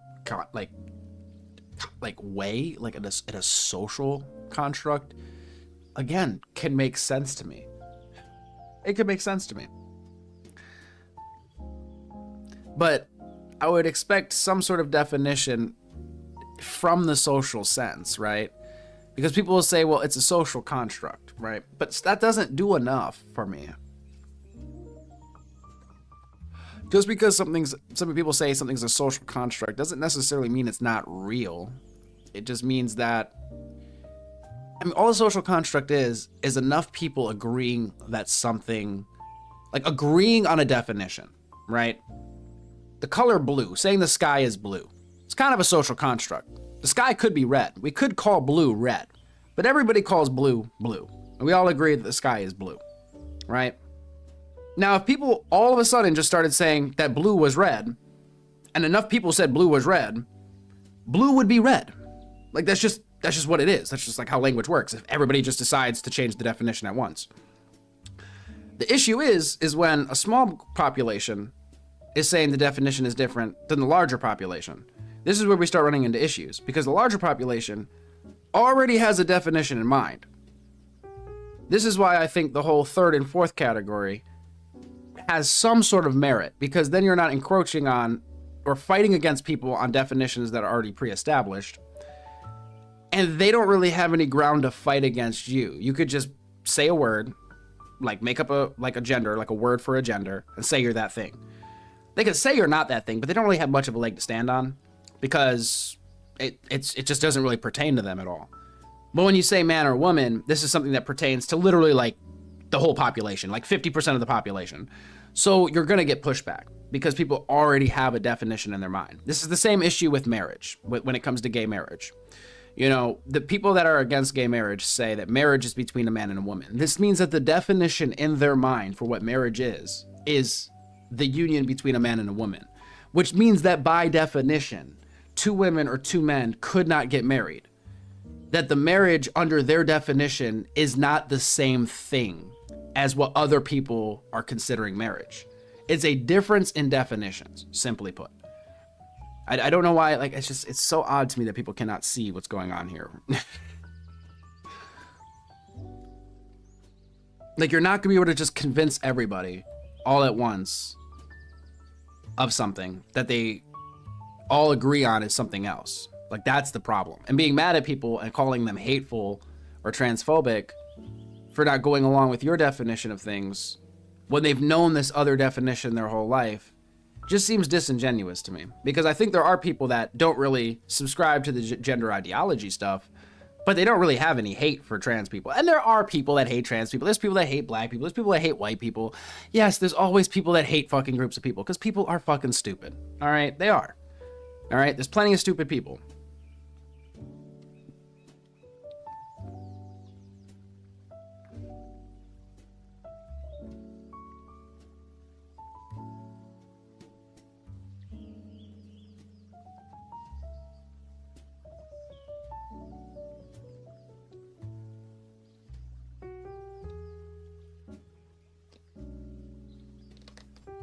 Exactly. Acid dust, I'm with you.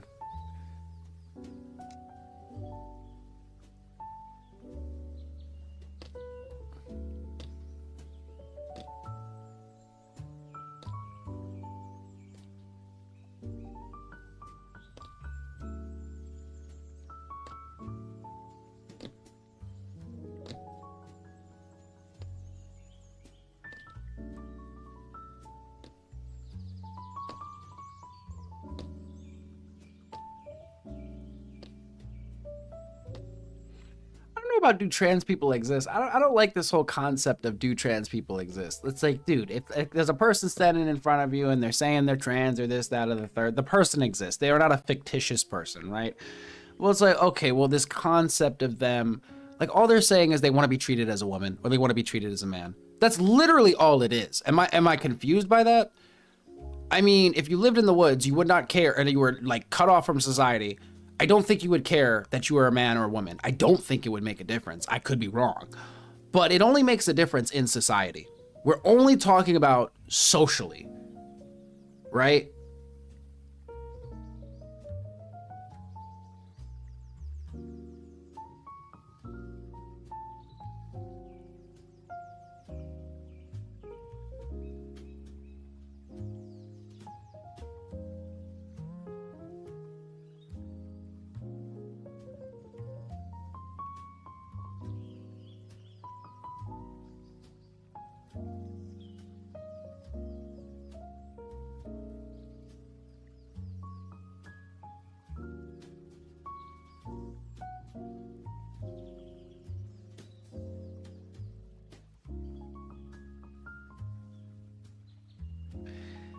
You would still have dysphoria. Well, yeah, I need to study the dysphoria then. I need to understand this dysphoria deeper because to me it just seems like a social issue. Because the concept of man and woman is a social, like literally if it is a social construct, then it is a social issue. Unless you're saying that your body literally feels off because of like, you know, how you feel or whatever. Which is another thing entirely, but if that's a whole different thing because then how does affirming it from the outside help with the inside stuff? You see what I'm saying? Like if your body feels off to where it's not a social thing, then why does the social elements matter? Like for example, if it didn't matter at all, like the social side, then pronouns wouldn't matter. I mean, living the uncanny valley, I hear you. It just feels social to me because I don't understand.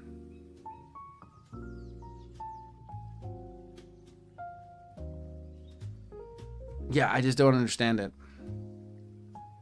Again, if there was some sort of definition where it was like, okay, a woman is like, at least checks A, B, and C boxes or something, right? Then I'd be like, okay, cool. You just make a definition. That's what you say a woman is. You check those boxes. Boom, you're a woman. Like by your, you know, standards or whatever. But just to say a woman is anybody that identifies as a woman just doesn't make any sense. A man is anybody that identifies as a man. It's like, sure, but what are they identifying as? Like, what are the characteristics, right? Like an apple is generally red. An orange is generally orange. Like there's certain characteristics that certain things have. So what is the characteristic that you're describing?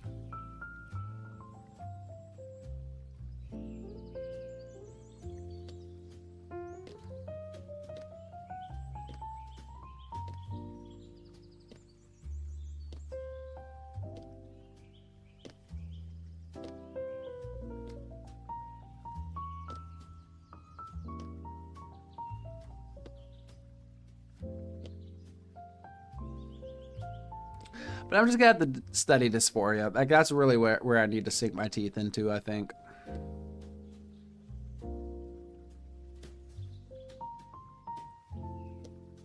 Well, Steven, now you fell into the trap of, well, what if a woman can't give birth? And this, that, and the third. I have answers to all this, but it really doesn't matter at the end of the day.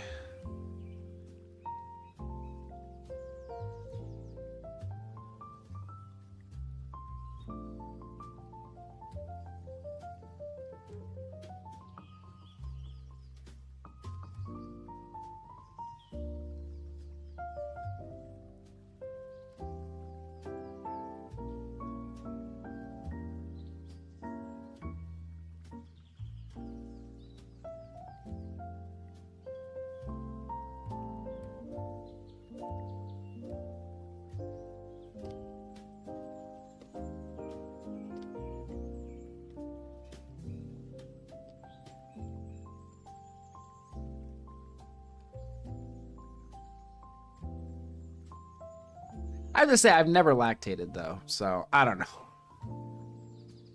Anyway, man, it just feels like it's always running in circles with this topic. It really goes nowhere.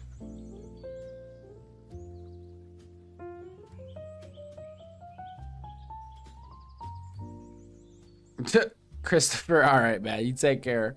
Appreciate having you here. I'll see you on the next one. Take care, get some sleep, or get to work, or whatever your day has in front of you here. Be safe out there. It's crazy.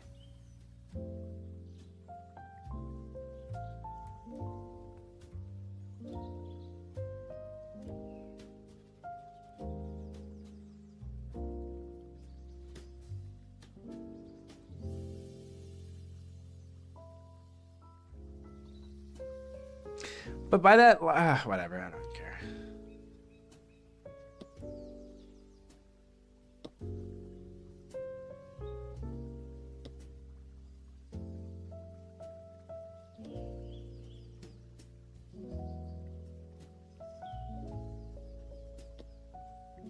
Well, hold on, Tilly. I mean, how can you say alpha, beta, and omega shit isn't real? You said is real outside of my least favorite kink genre ever. Whatever, I don't know. I realize this is just like a circular thing.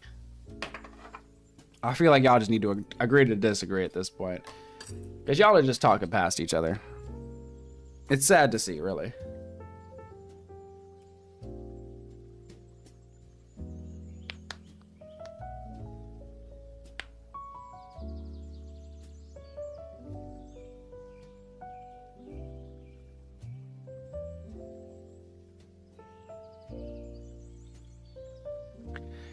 I might be dirty money. I might be lactating.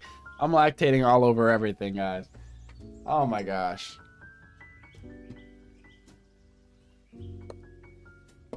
I feel like we could all get along, regardless of, you know, man, woman, something in between. I don't think, you know, I think we could all get along, guys. I think we could all get along.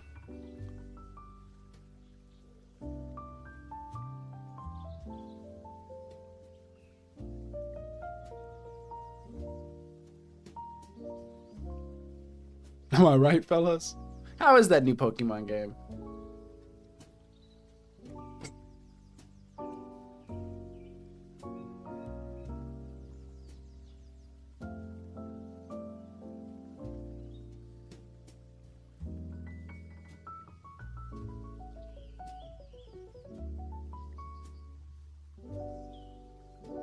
If you haven't, you probably don't want to search it. Oh my god.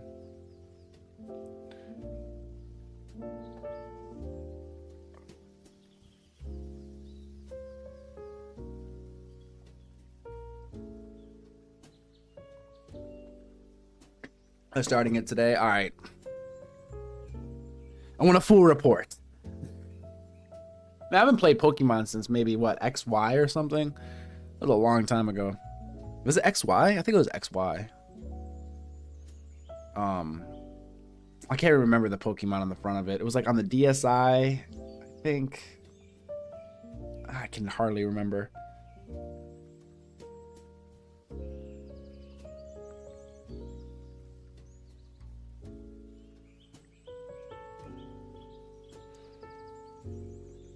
Zaki, I think the rich were always going to get richer. But I hear you, I hear you.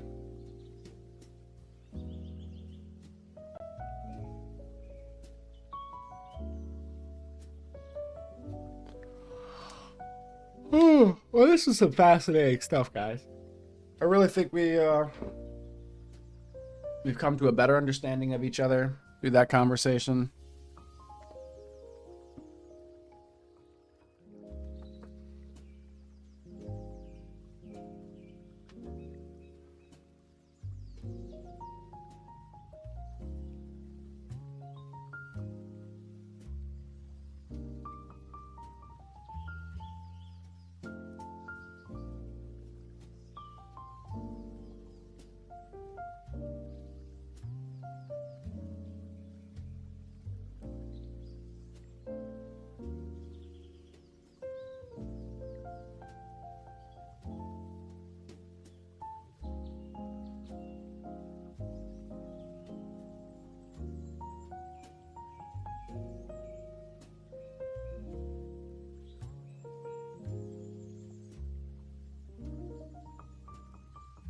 Or ABCU. The Airbud Cinematic Universe. Exactly. That's really what we should be talking about.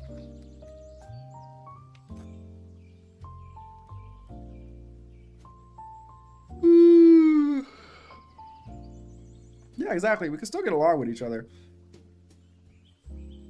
All we have to do is not talk about gender and sex, which honestly should be easy. Like, there is almost there's very little reason outside of like the culture war, you know, crazy viral stories, and even then, you really don't even need to talk about it.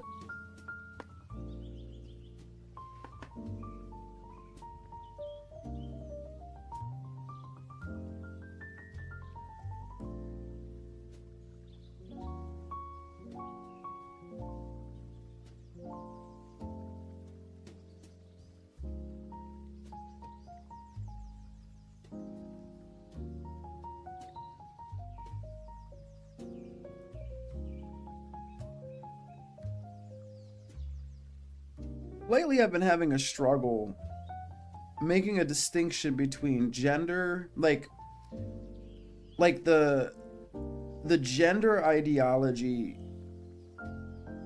sort of philosophy. I've been struggling understanding or distinguishing gender from personality.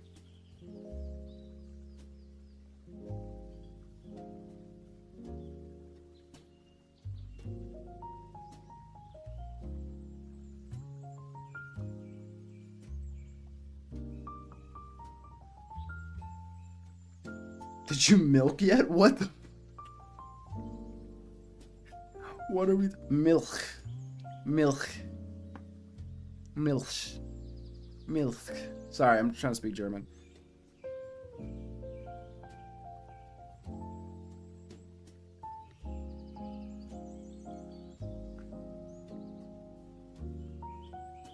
Yeah, the fedora, I think you got it backwards, but I understand what you're saying.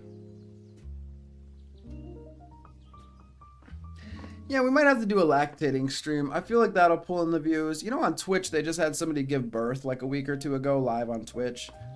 If you can give birth on Twitch, I'm pretty sure I should be allowed to lactate on YouTube. Pretty sure we can get the views up. Guys, we had over 400 likes on this stream. Very, very great stuff. I think it's a new record for me. I think the lactation stream might even hit 500 likes. That is a word I do not hear very often, lactate. I need to work that more into my vocabulary. Survivor? I was young. I don't remember actually watching it. You wouldn't watch? Well, that's kind of fucked up. But hey, I appreciate your honesty. I appreciate your honesty. I'm a little offended, but I'll get over it.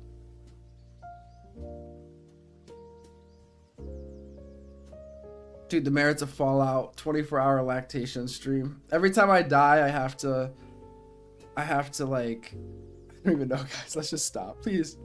No more lactation.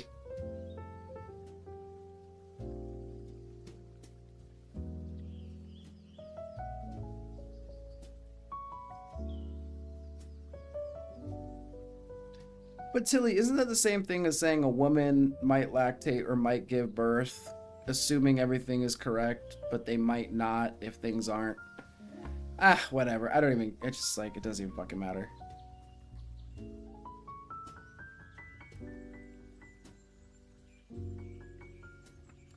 Better potential material instead of a lactation stream. I appreciate that. I appreciate that. I do feel like you're just downplaying my ability to lactate and entertain people while doing so. Part of me wants to prove you wrong. Part of me really doesn't.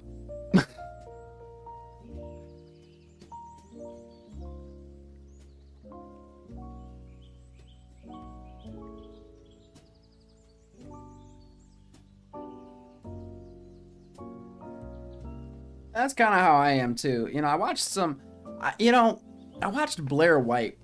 Is that her name? Blair White? Let me see. I think that's her name. She's like a trans YouTube creator. I might be wrong. Ah, shit. I let the music play way too long. Now it's playing some random shit that it wasn't supposed to be playing. Great. Great. Ay, my lord, there goes my stream. Oh, well, who cares? It should be fine. But, what is it? Blair White? Yeah. I was watching her the other day with somebody. And, I mean, she seems reasonable. She seems reasonable. I watched a few of her things. I was watching a couple other creators, too. Just, I don't know, branching out, watching different things and stuff. And for the most part, I really just don't care. Again, it's interesting philosophically, but at the end of the day, it just really doesn't even matter. I mean, she's a horrible human being. Well, why do you say that? You know, Tilly, I almost think no matter what I say, you're going to take the opposite opinion at this point, so if you, it's okay. You know what, forget I said anything. I don't even care.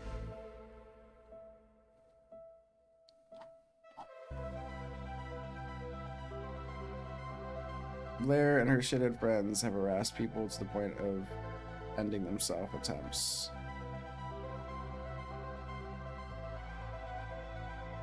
She's disgusting. Okay. Okay.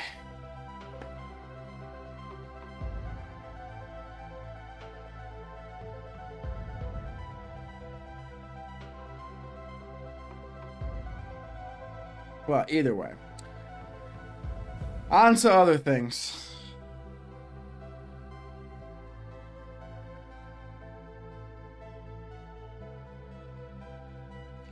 Yo, the fedora! I just don't want people to turn the chill stream into the guy who has to wear a toilet seat on his neck, saying weird stuff and being angry all the time. Dude, I've seen that stream too! Guys, YouTube Live is kind of like old school YouTube, where if you scroll, you will find some interesting freaking stuff. Some niche stuff. I have seen the toilet seat guy. Interesting stuff. There's just some very interesting content on YouTube Live, guys.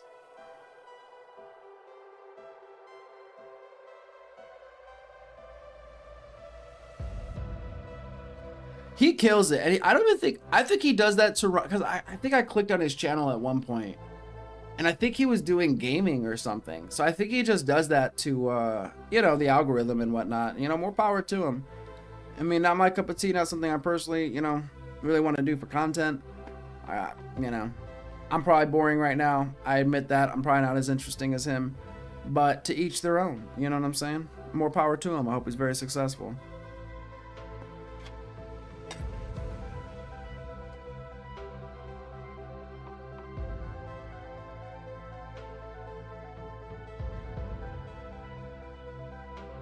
I mean, I guess it has a lot of hate.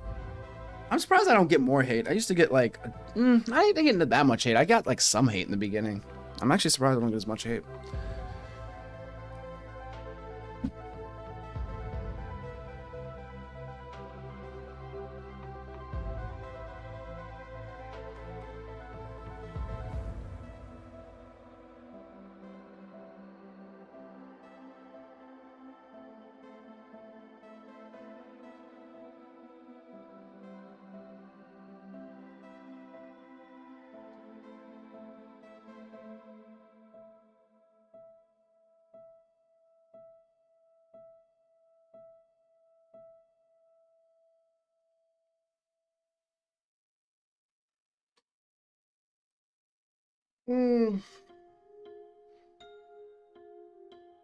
Oh, I see what you're saying. Yeah.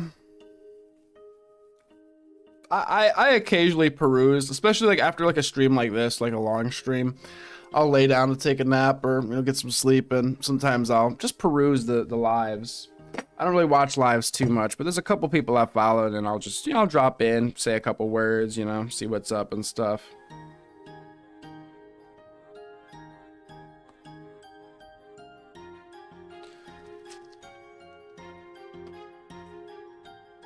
Oh, sorry, Sebastian. Let me pull it up on my PC. Oh, sorry. I think it's because I'm invisible. So I think it doesn't give me notifications. That's why I struggle to actually respond to people on here. Oh, I love these guys. Yo, Sunday Cool. What? Dog Secret, all dogs go to heaven. Is that the, is that about the girl, the voice actor? Is that the one you were telling me about, or are you talking about? No, this is the baby one. So, well, there's also Mr. Snickers young opposes his mother for trying to stop him from getting a job so she could stay on Section 8. Oh my gosh. Oh my gosh. Mr. Snickers linking the some ratchetness, it seems like. Yeah, I don't know who joined the Discord because it's just a collection of symbols, but welcome. You joined it. Well, damn, you joined like 4 hours ago, but welcome. Wait, which one did you send me? You sent me, oh yeah. Those guys are great. I need to subscribe to them if I haven't.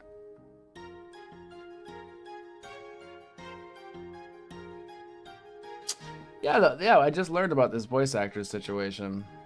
You know that movie? What do we got? 53? Yeah, no, I can do this. I can play this. Copy link.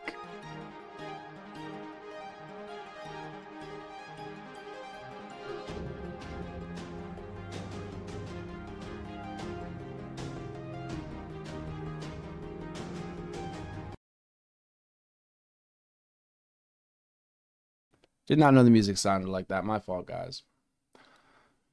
A little aggressive there. Pull up this short. Oh. Am I subscribed to these dudes? If not, they're getting a sub. Bam. Sunday cool teas, guys. Let me pull it up on screen for you.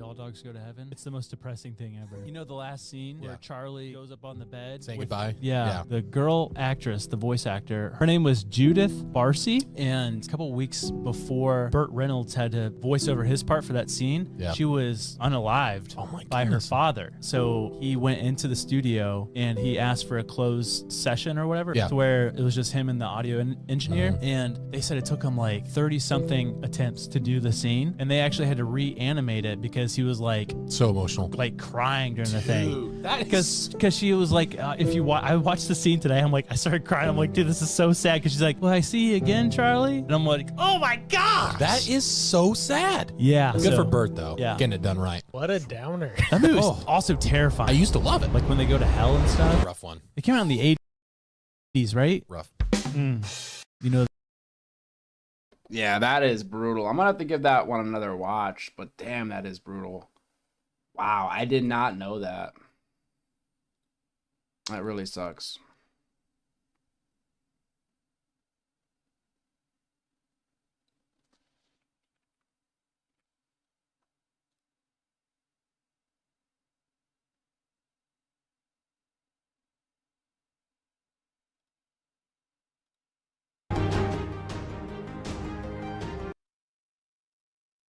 So this one is cool. You basically connect your Shopify account and it's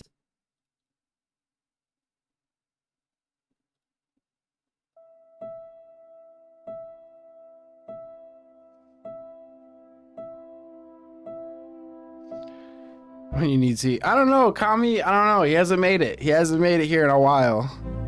So he must be caught up with something. Who knows? Who knows?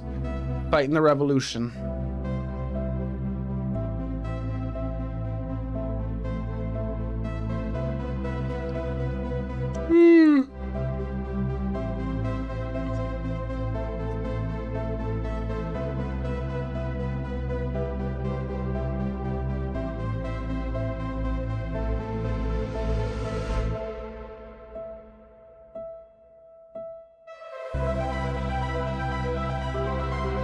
Yeah, I didn't know about that All Dogs Go to Heaven story. I just brought up All Dogs Go to Heaven as like a meme earlier, and then somebody's like, "Oh, you know that story?" And I'm like, "What are you talking about?" And I'm like, "Well, damn, that sucks."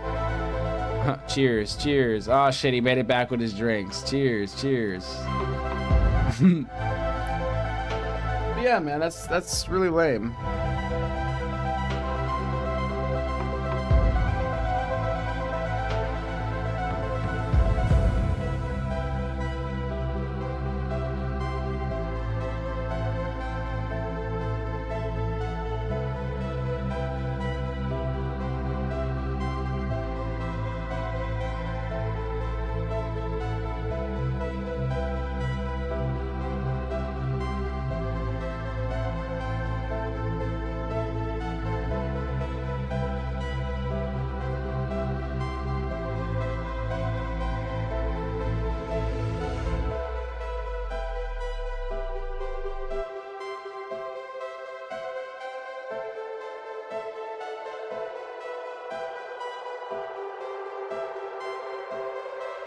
Sorry about the dead air.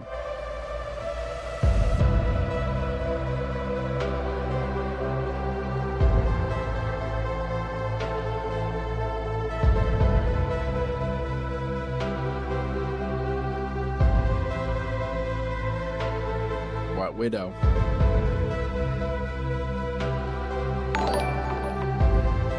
Will, stop. All right, guys, I gotta run to the corner store real quick. Will's making me drink. Let me stop.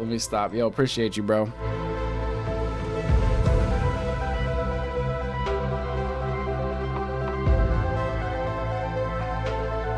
For the moderators, for the supporters, for the members, and for the amazing conversations from the chatters. Applause. Appreciate you guys for helping keep the lights on here at the Black Hole, radio broadcast. When we run out of fuel, sometimes we fall into the event horizon. It's a misconception. You can't escape the event horizon. It's just a pain in the ass, hilarious, if you know what I mean. So we appreciate y'all. We don't like getting stuck there. Sadly, that'll get you one, right? Gosh, it is actually crazy. It's so true.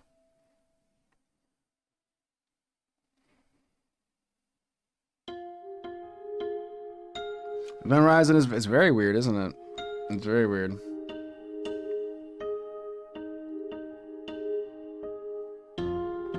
But we try not to get caught up in that. Unless it's just like a really slow day. Getting caught in that is like... I used to work at this factory many years ago. And gosh, I hated that job.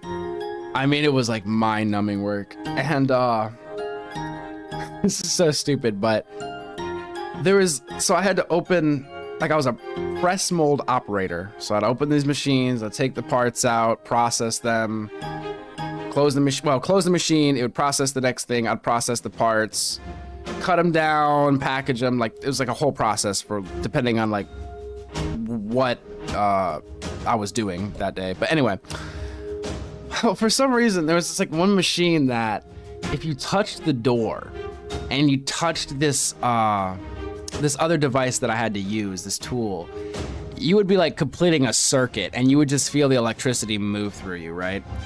And like I said, this was some mind-numbing work. So occasionally you would just touch the machine and the door on purpose and it would give you this jolt and wake you up. It was horrible. I don't even, wait a second, why did I just tell that story? Hold up. I was responding to something. I don't even know what the hell I was just responding to. Fuck.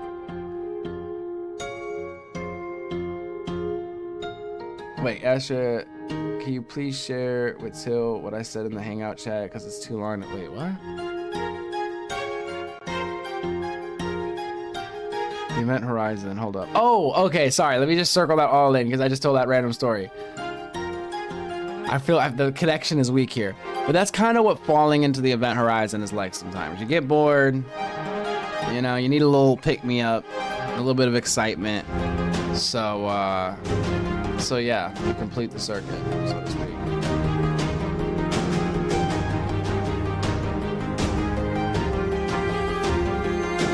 Wait, Astra. Wait, you want me to just share? Like, you want me to read it out loud, or you want me to send it to Tilly? I was gonna be like, you could just, like, Tilly, aren't you in the, Tilly, you're in the Discord, right? Sebastian has a message in Hangout, apparently, for you. Either way. He said, no, I was saying that in a season of Survivor, a trans man was outed on worldwide TV. And to be honest, up until he was outed, I would never have guessed, and that is okay. But that is okay with me. If you look the part and don't try to put your ideologies onto others, I'm completely okay with that. This trans crap needs to stay out of kids' reach and entertainment. This is the message from Mr. Snickers, addressed to Tilly. safety hazard. Look, it wasn't that much. It wasn't like so much current that, you know, my hand was stuck to the door and I was being fried and like burnt up or anything. And it was just something I noticed one day. I don't know if it's because I wasn't standing on the rubber mat or what it was, but it was just something I noticed because you're moving fast. And then sometimes when I was moving fast, I ended up touching two things at once and I just realized, oh wow, that's electricity. It's just weird. Electricity is weird. It just vibrates. You feel like you're pulsating or vibrating. Thank you, thank you. Look. Thank you, thank you. Yes, indeed, quite.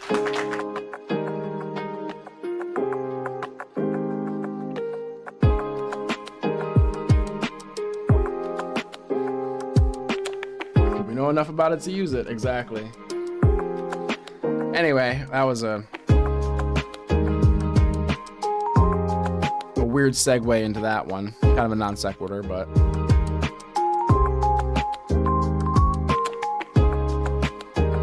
Okay, was that real? I did see, were there like naked people riding bicycles in a protest? I don't know, guys. Look, you know, protesting, go for it. But come on, what are we doing here? Like, come on now. We can't be running around naked. That just doesn't even make sense. Like, why? Like, to what end? I don't know what that serves. And I'm gonna side-eye it. I'm gonna side-eye it. Because if everybody else is wearing clothes and they're out protesting and then some people show up naked, I'm assuming there's ulterior motives. I'm sorry, it's just what it is. I'm not sorry, actually. There's ulterior motives, you know? Just like if I go to the grocery store and there's somebody not wearing clothes, I'm gonna be like, what the hell's going on here? Everybody else is wearing clothes, you know? Did I miss something? Maybe I didn't get the memo. Yeah, naked protests are weird.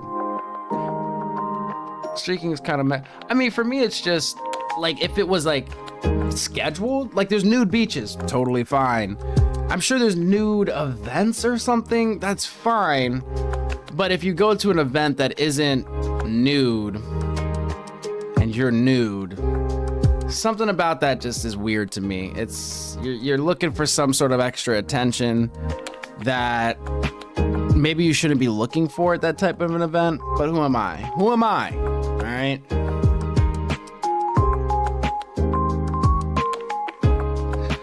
Well, I mean, now the topless situation is a little different. Hear me out.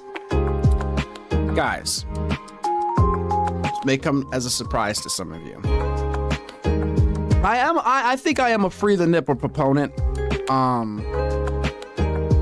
I don't like to see so much misogyny in the world. You know, I don't understand why, you know, men can walk around shirtless, but women can't. This does seem like oppression. And none of us like to see oppression, right? In fact, we'd like to see the opposite of oppression. Anyway, let me stop. Oh my God. I've never been to a nude beach myself.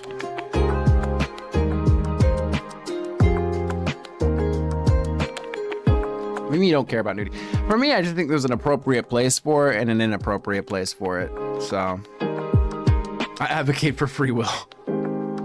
Well, there you go. It's just like you have to ask yourself, like, why is somebody doing something? You know, sometimes, right? It's like if everybody else shows up with clothes on and this person shows up without clothes on, what's going on here? And you're like,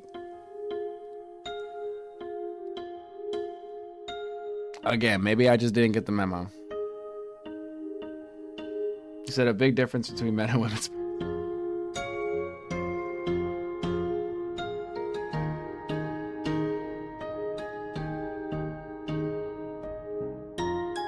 Sebastian saying the quiet part out loud. I choose to wear clothes arrogantly. Oh my gosh.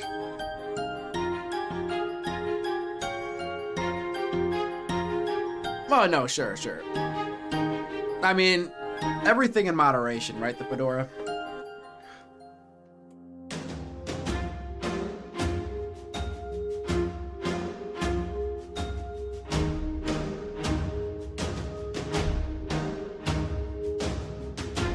I mean, the reason it's, you know, different for men and women is because of the male gaze, as it were.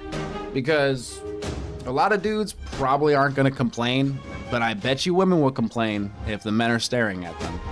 So it's like, if you're comfortable being seen like that, there's probably going to be no issue with it, really, for the most part, you know, as long as you're not walking into a school, you know, a place of business or something, but, you know, around kids or something like that. I don't think a lot of dudes are going to freak out and be calling the cops on you, so, but they're also going to be looking at you, and if you have an issue with that, put some clothes on. So, I mean, it's pretty fucking simple. If you can't have it every which way, you can't be like, I'm going to be naked, but don't look at me. It's like, well, dude, then put some clothes on.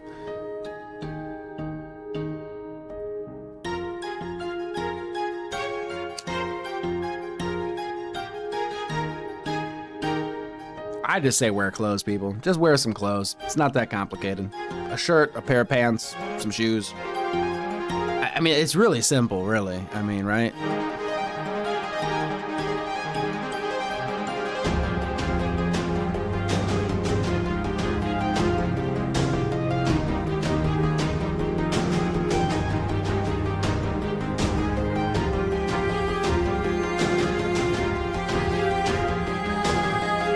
I would say just wear clothes. It's probably gonna lead to less issues, guys. Probably gonna lead to less issues.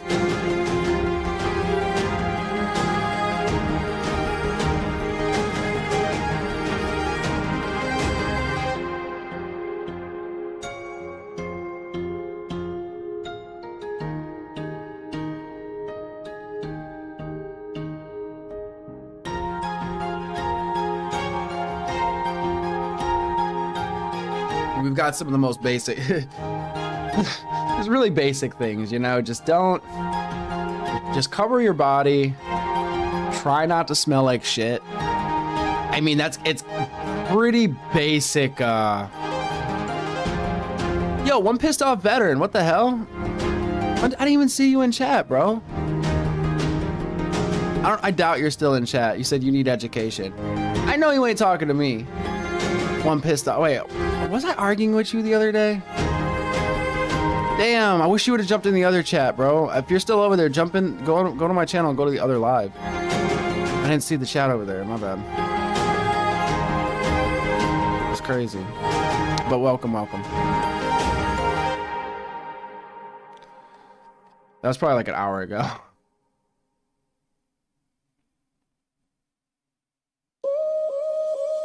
I don't know how we're prudes about nudity. I think that's actually the opposite of what the problem is, Tilly. I think that I don't know that it's prudeness that is the issue with that. Again, yeah, I mean, I don't know. It doesn't even matter.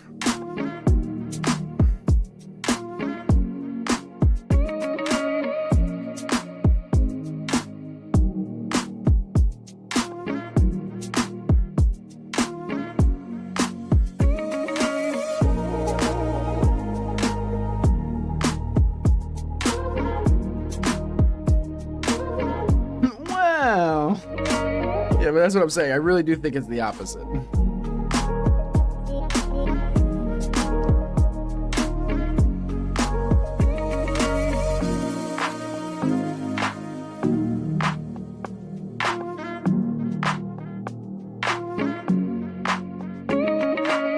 Well, that's different, Tilly. I mean, I don't know. Okay, well, whatever.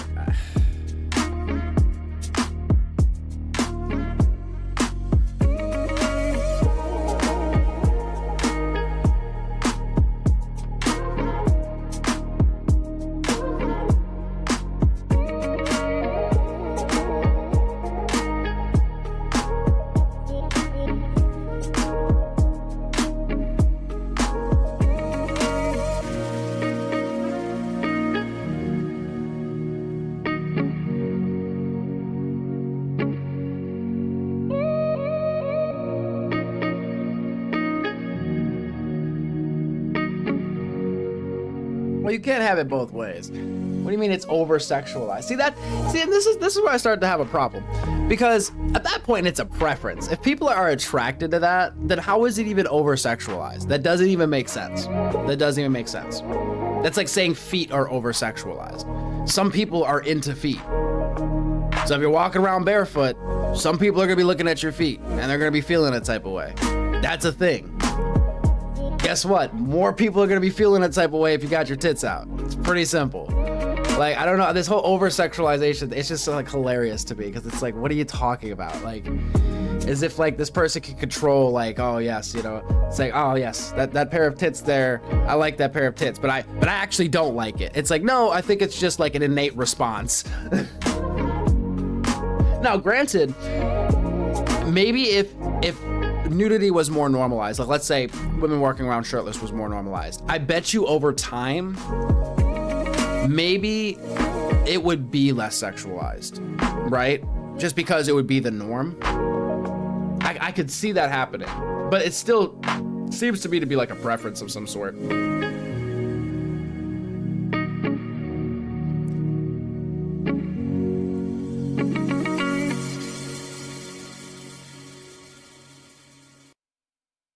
You're saying nudity doesn't have to be, but it doesn't matter. If a person goes out in the nude, right? It doesn't matter in their mind what they think they're doing. It doesn't matter if you think it's not sexualized, because you're not the beauty is in the eye of the beholder, right? You could go out there, right? Doesn't mean that other people are gonna be looking at you the same way or for the same reason that you walked out there like that. You get what I'm saying?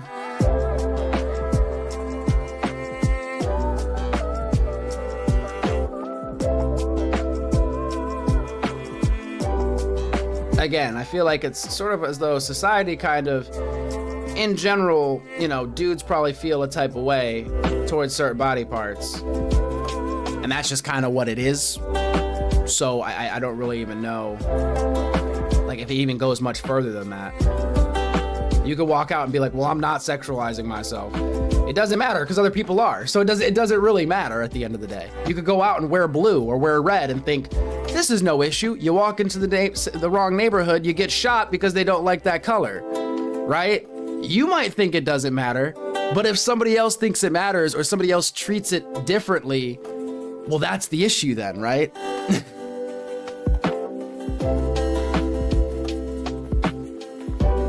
Do it, clap. Stop. Unk.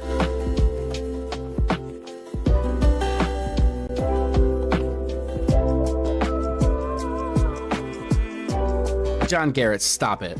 I don't believe you. We're all naked under our clothes. Speak for yourself.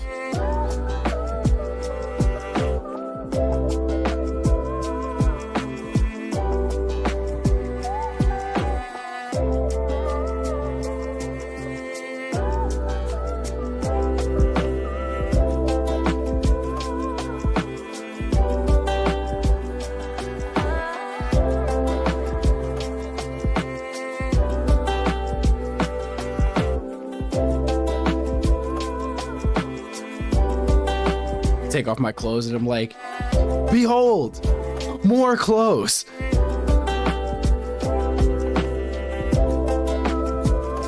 The jacket, the sweatshirt, the long sleeve, the t-shirt, the long johns. It just keeps going down, guys. It's just clothes, just more clothes and clothes.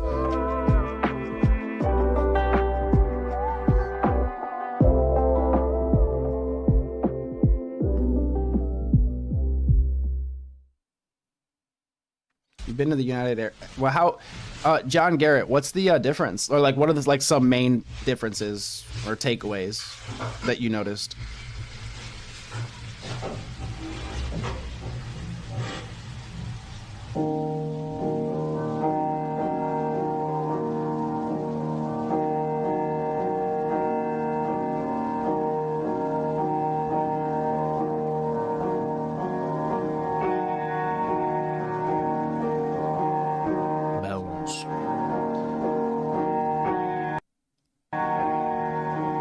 Watched a lot of that TV show, Bones. It was like an investigative show.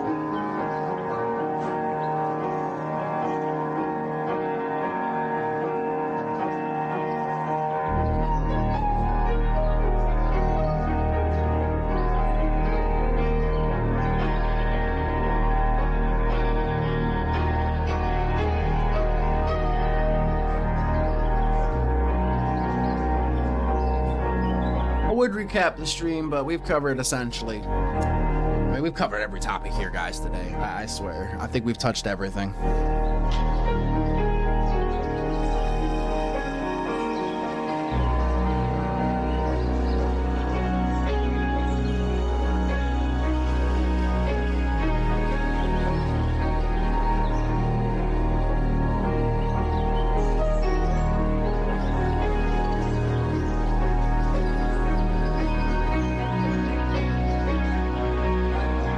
I guess we didn't talk about cybersecurity. Okay, guys. So, yeah, we're going to save that for next stream.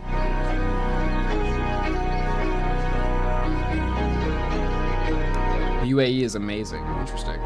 Every car on the road is expensive. No litter or homeless people. Very strict country. No alcohol. Very friendly to tourists as long as proper etiquette is followed. Interesting. The Fedora, do you know anything about cybersecurity? If so, I'm gonna be tapping on you for the cybersecurity conversations in the future.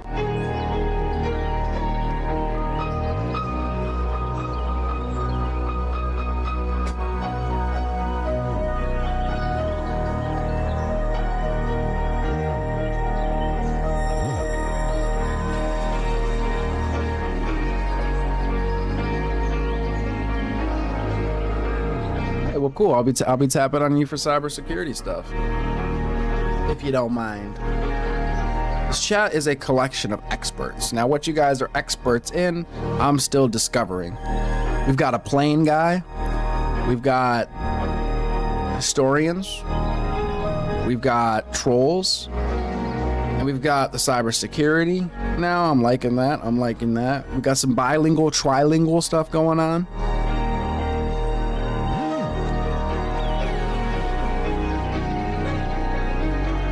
So you went on a skydive trip. We were invited. One of us got sent back to the U.S. for bad behavior. Damn. So you really got to be on your P's and Q's there. I mean, anytime you travel, you should probably be, respectful to the places, We do have troll experts. I mean, I try to build bridges here. Trolls love bridges, so, come on over. Some trolls are better than others. I like a sophisticated troll. A tactful troll. Like when a troll makes me laugh, I'm like, all right, you're solid, Not the spammy ones, you gotta be a little thoughtful with it. Some people like to come in the chat and lay bait for other people. And sometimes their bait is actually kind of funny and kind of good. And I'm like, all right. And sometimes their bait is weak. And I'm like, come on, man. Like, you gotta do better. You gotta do better.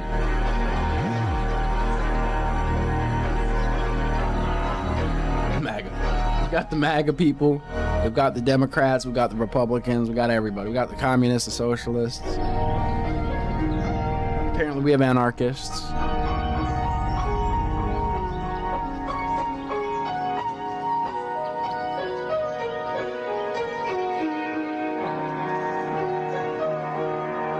Skydive world record attempt in the UAE.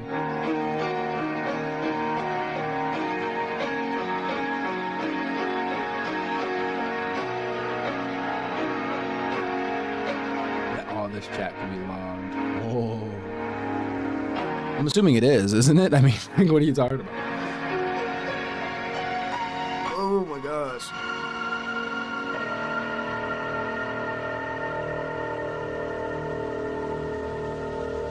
Skydive Dubai came about after the event.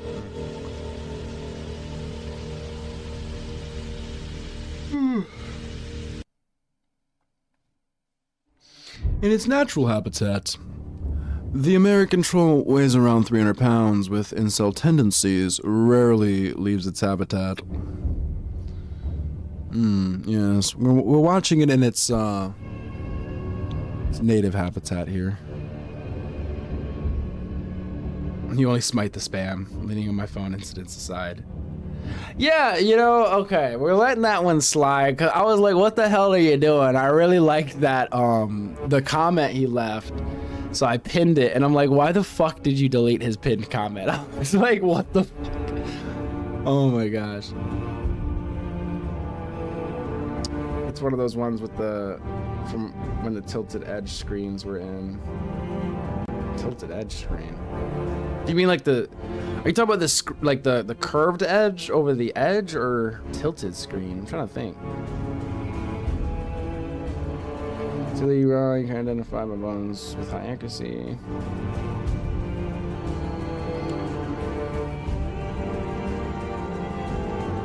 In English, Safari voice. Stroll. Hello. Stroll. Okay, I'm gonna fail, guys. I'm gonna fail at this. Hello. This troll is about. This troll is on about. Well, some humans don't deserve. Okay, I'm done. I swear I could do the accent. This troll is on about how some humans don't deserve rights in an online chat room.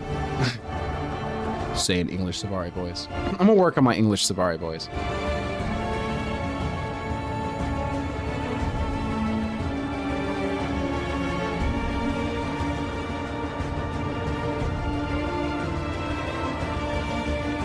Hindsight 2020.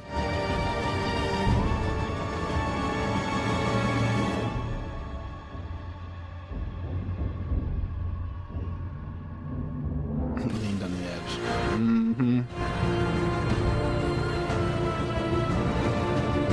It's annoying, but it isn't really a threat to you. The online troll. Ah, yeah, the edge. Okay, I get what you mean. Yeah, I had one. I think I had an S9 or something that was like that. An S9, S10, something like that. I thought it was cool, but it was just funny because it was just such a gimmick because they're like, oh, it could do this and that. Like, when you lay it down on its face, the edge of it will light up when it's ringing. I'm just like, I don't know. It just seemed kind of redundant, but...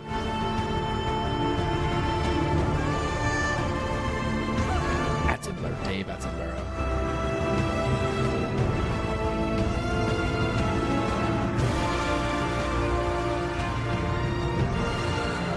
You're not the troll.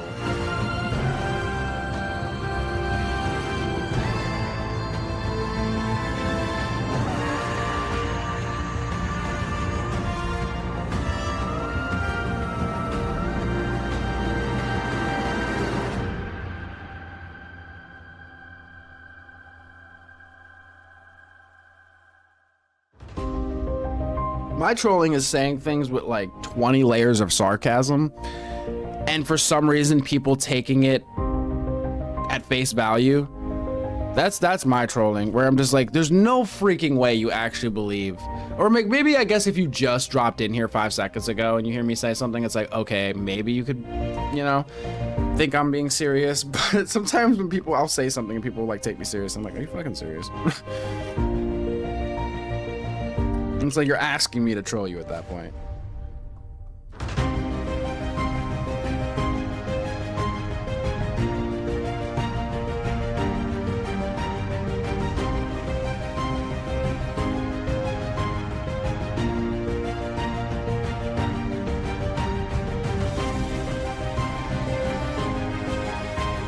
That's why I just started being mean for real. Lol. Well, yeah, it's tougher for you guys because y'all are in, you know, if you don't drop like the, what is it, the /S or whatever, /S. What is that, the Reddit thing? It's hard. I try to layer it into my speech at times, and I get it sometimes, you know, it doesn't come through, but...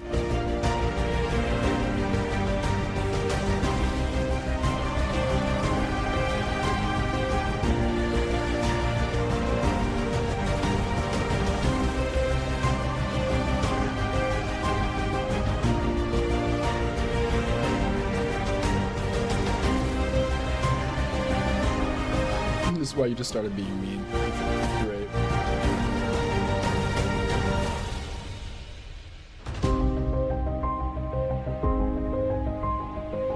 Yeah, they're always trying to innovate. We've somehow moved back to phones that fold. So, which is hilarious. I thought by this point we would have phones that are maybe the size, like half the size of a smartphone, like maybe like the size of like a regular S25, and then they expand out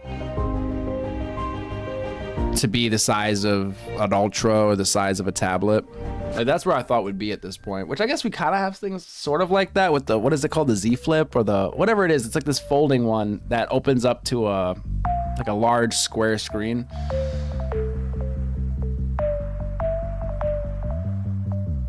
I want an S25.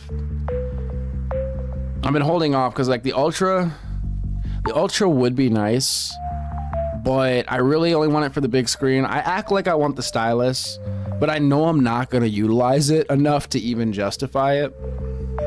But then the S25, like it's fine. I kind of like bigger phones. Like I like bigger screens. And then I love the resolution on Samsung phones, so it's just like a nice fat screen. Oh my gosh. Yes, pen is glorious. I just know I'm not gonna use it for anything. Like I act like I'm gonna use it for something, but I know I'm not using that for anything. Like what am I talking about? I mean, I do a bit of drawing, but am I gonna be drawing on it? Probably not. You thought, yeah, I thought AR would be too. I'm actually a bit surprised. But I think that really is a hardware issue. I mean, they tried that 20 years ago, 15 years ago at Google Glass. It was way too early. They shelved it. I'm surprised we haven't seen it make a return and actually work out. So yeah, we got the VR stuff, sort of. You know, got the AR a tiny bit. We might be just jumping right into brain-computer interfaces. Like I'm starting to think that. So.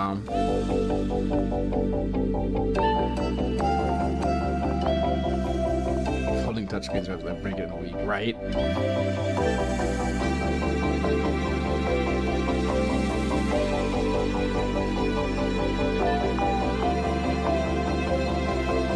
I don't need one more. I can't. I don't. Oh man. I'll be sitting here just doodling all the time. AR and VR. Well, sure. That makes sense. I'm surprised we don't have it. But again, I really do think it's a hardware issue. They gotta make glasses that don't look silly. Functional glasses.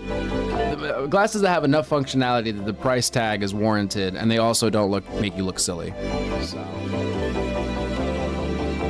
We have it, but it hasn't been largely adopted. Like we have it. ASMR. Welcome to my ASMR channel, guys. This is the blackhole.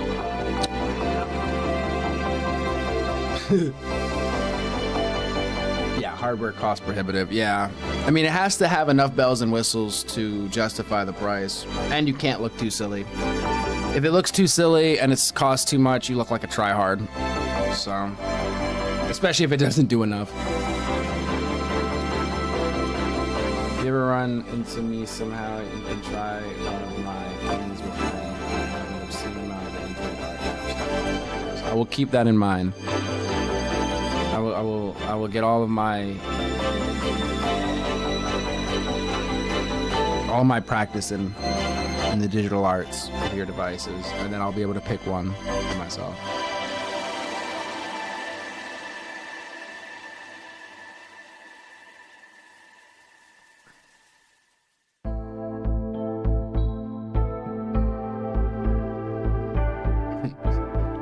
Couldn't help it. VR. The soft clicking. Guys, oh my gosh, again, YouTube lives are amazing. I don't know if you guys have seen this one when you're scrolling.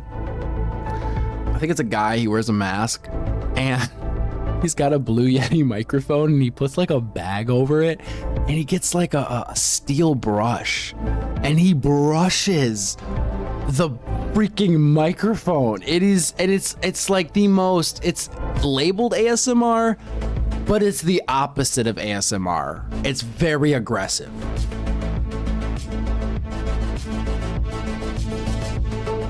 The clintic,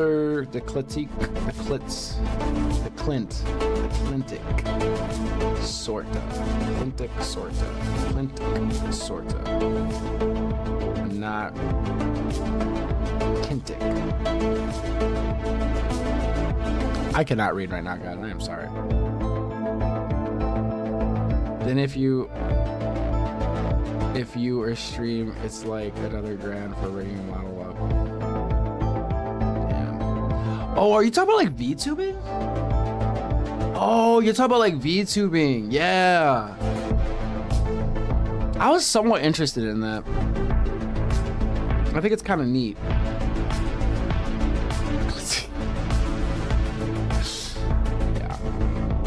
Aggressive ASMR just when you thought you couldn't get any more cringy. I have to, dude, this guy though, oh my gosh, I wish I could find his channel because I had to stay and just watch for a couple minutes because I was just in awe. Sometimes it'd be like that on lives. I'm like, I really have no business watching this, but I need to. I just need to. I need to see how far this goes.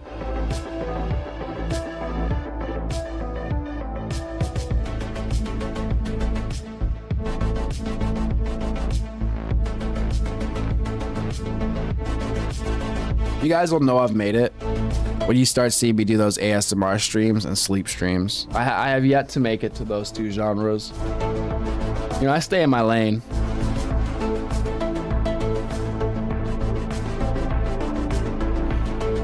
Mocap? What's mocap? Do I even want to know?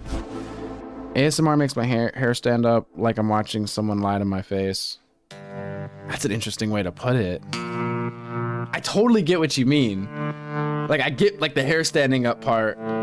It's an interesting connection association you made there. Exceedingly expensive. Wacom tablets, you draw directly on the screen. Sleep streams are so useless. Hot tub streams? Guys, listen. You guys may have seen my physical form. Okay. I'm what some people would call a daddy long legs, okay? My muscles are extremely compact. It makes me look skinny. I am skinny. My muscles are so tightly wound, it doesn't really do my body justice. So before we get to the hot tub stream, my guys, I'm gonna have to hit the bench, all right? Hit the bag, bench, some dumbbells. Then we'll be able to do hot tub streams, okay? In my current form, I'm in like my base 0 form right now. I'm not doing hot tub streams in base 0, sorry. Gym stream, now hey guys, okay, I have thought about that. I've seen people work out. Yes, and that would actually, because I feel like you guys would actually motivate me to like really stick with it. And then I'd be able to track the process and stuff. I have thought about this. I've seen people working out on YouTube. I'm like, should I do that? Like, it'll be cringe at first, but it would be kind of cool to see the process, like to see like the before and after over time. I have thought about this. Hot tub goes. So okay, let me think here. So gym would come first before hot tub. Then ASMR could kind of fit in anywhere. The sleep stream. Okay, if I was legit gonna do a sleep stream, I would have it set up to where, you know, if people send things in, you could make sounds play to wake me up. So like a sleep deprivation stream. When I was younger, I used to think that shit was so funny and interesting, the sleep deprivation streams. Although they're kind of cringe. I don't know. I like to think outside the box. Like some of the shit is just so cringe. So I don't know. I'd want to do something a little different, but yeah, probably not going to do sleep streams. Not to mention there's like people in real life that watch me too. And if I started doing sleep streams, I'd be getting text messages like, bro, what the fuck are you doing?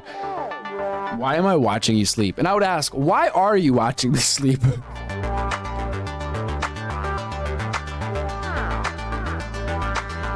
We call that wiry. I'm a bit wiry. I like to think of it as like a Luffy build, you know?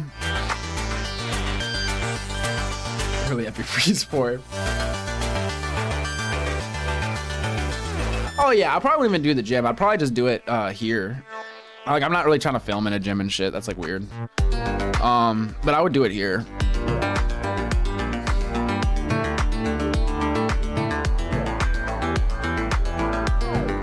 I don't even know how to be an ass in the gym. Like when I see like those cringe like gym videos, or just I'm like, how do people act like that? I just don't understand how people act certain ways in public, or just act so inconsiderate to others. It really blows my mind.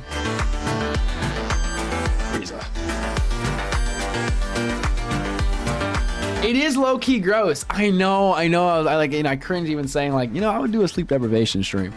But yeah, no, I know it's kind of gross.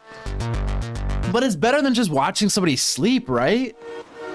Like, at least there's something more going on. Otherwise, you guys, now, some of you have, well, we only got a few people. Some of y'all might have caught me dozing off here. I think I have passed out to stream like 6 months ago. I would stream way too long and I would fall asleep and wake up like, fuck. Every now and then, you know, I'll be like, all right, guys, be right back. And when I don't, so like one of my Fallout streams, like last week, I was like, all right, guys, I'll be right back. I'm refilling my coffee. I'm not going to lie. I walked over, I laid on my bed. I woke up like 8 hours later. And then I came over and the stream was still going. And I was like, well, damn, if I would have just turned the camera on to me, I'd have been getting views. Nah. Don't know for drinks. You got to be careful with that. I don't know the rules for that one. Sebastian, you passed out on me. I did? Did I? Oh, you know, I did. Oh my, dude, I swear. And I don't mean to do that shit. Like, I'll walk away and I have all intention of being here. And then I'm gone. Like, I just wake up the next day and then I realize my camera's on and I'm like, or like my game is up or something. And I'm like, oh, that's right. Oh, I'll just see if I can find this one stream. I don't know if I deleted it or what, but I wake up and I come back and you could just see I'm disheveled. I am so disheveled. And I'm just trying to close the stream. I'm like, oh my God, this is still going. Yeah, drinks is weird. It's like, that's, you know, YouTube might feel a type of way about that. It might be promoting like, you know, alcohol, So you gotta be careful with that kind of stuff. I wouldn't mind doing some sort of like, I don't know. I'd have to figure out how people thread that needle. When you're like, be right back, and never did. I know, dude, I was out of it. Yeah, drinks for donos is against TOS and some, yeah, because they could get dangerous really fast. I think there's been incidents in the past with people. So that one is like, it's kind of a no-no a lot of the time. Yeah, on Twitch, you probably have. I don't know if I'd mess around on YouTube with that. Twitch is weird, man. I don't know. I was streaming on Twitch. I have a Twitch. I have a Kick. I recently made a Rumble. I've been meaning to stream to all of them at the same time, but I'm just lazy. And YouTube is like my, you know, bread and butter. You know, those ones are hard to get traction on. But I should be doing it. I mean, it's just a couple of buttons. I really should. But then it's like, I just need to look at the TOS for everything. Because I was going to start going live on TikTok once I got followers over there. I don't really use TikTok like that, but I thought, okay, for this I could do it. And then I could just stream on like every single platform that I can at once. Really maximize here. Twitch I think is banned now, or maybe it's partially enforced. Yeah, probably. But the bro was a dramatic ass. Yeah, but you gotta think outside the box. Some of these sleep streams maybe put like a flashlight counter. Oh my gosh, see, you guys are geniuses. Exactly, it's about thinking outside the box. I don't want to do like the exact same things everybody else is doing.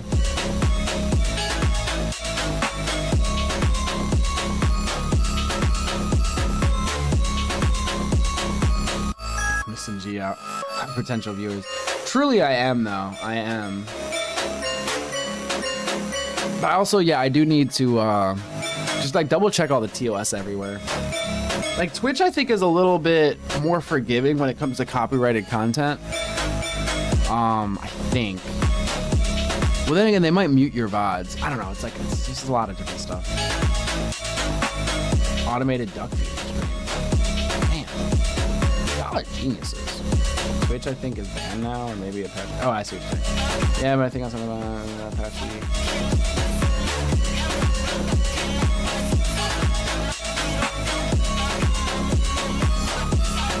You'll have to euphemism a yacht or get heated. Are you saying in terms of drinking, or are you saying just in general? Because I think in TikTok you have to be more PG. Cat streams. Well, I guess I gotta buy a cat. That's why I was interested in Kick and stuff. I wanted a place where it's just like, because YouTube, like, I don't know. I heard if you swear in the first like minute or two of your stream, that could go against you. There's certain words you can't say that could play against you. I'm sure like once you get a big enough following, it doesn't make as big of a difference. But when it comes to the algorithm, right? But I heard TikTok is really PG, so you could get kind of, yeah, like you said, yeeted off of that pretty quick. Grape, unalive, T people. What's T people? Are you saying, is that for TikTok? I don't know what is T people? Oh, really?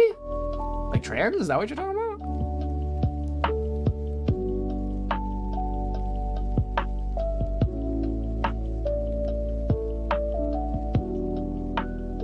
Oh, interesting. Yeah. See, and that's the thing is, and I really like having a chat and being able to have conversations that are open to like all these different subjects, and we could kind of like dive down into like the rabbit holes and, you know, sort of like edgier fringe stuff. So if I have to constantly like watch everything I say and just be all careful and stuff, it just feels, it's not really what I want to do, to be honest. I like being able to just kind of like speak freely. So I'm surprised they even let you type that acid dust. I think it's because you put it in quotes, but that is true.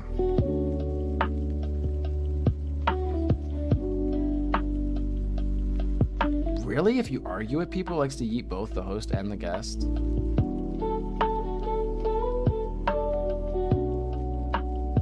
Yeah, I mean, I notice some things because, like, when I go live, sometimes, like, what you put in the title it really makes a big difference, hit or miss. And you could just tell when they're suppressing certain things. Like, I think I did, like, a Diddy short one day, and this is when I was doing more shorts, and it got zero, like, literally 0 views, which makes no sense. It got 0 impressions, so YouTube just decided not to show it to anybody. And there's just certain topics and certain things that you just kind of come to find that if you have it there, YouTube doesn't like it. But I don't know that they post it anywhere. So it's kind of like trial and error. And then it changes too over time.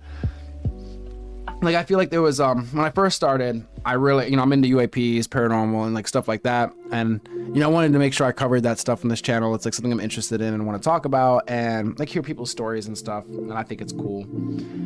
And early on, I think that like those streams and content just didn't get the views, like it just didn't pull in much. Now, granted, my channel was also new, so there's a lot of different variables there.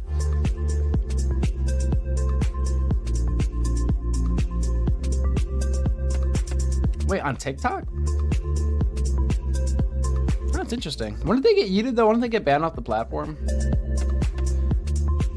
It's like, that's one of the fears with like doing call-ins and stuff, but I don't know. I think the platform should just treat it as, oh, that person was an asshole. They got kicked off the stream. It's not a big deal.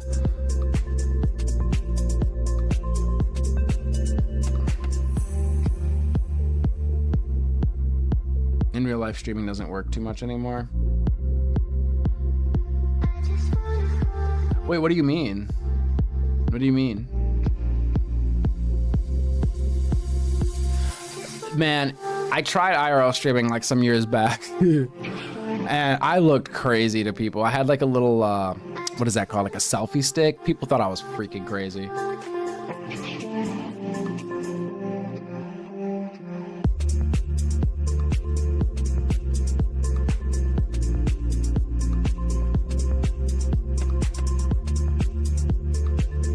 Yeah, I swear. And then just make a new account. Oh, I see.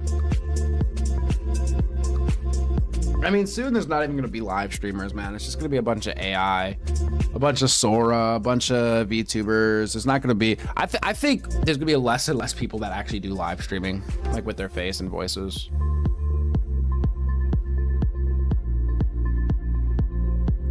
Oh, that would actually be cool. I should have had it on a backpack.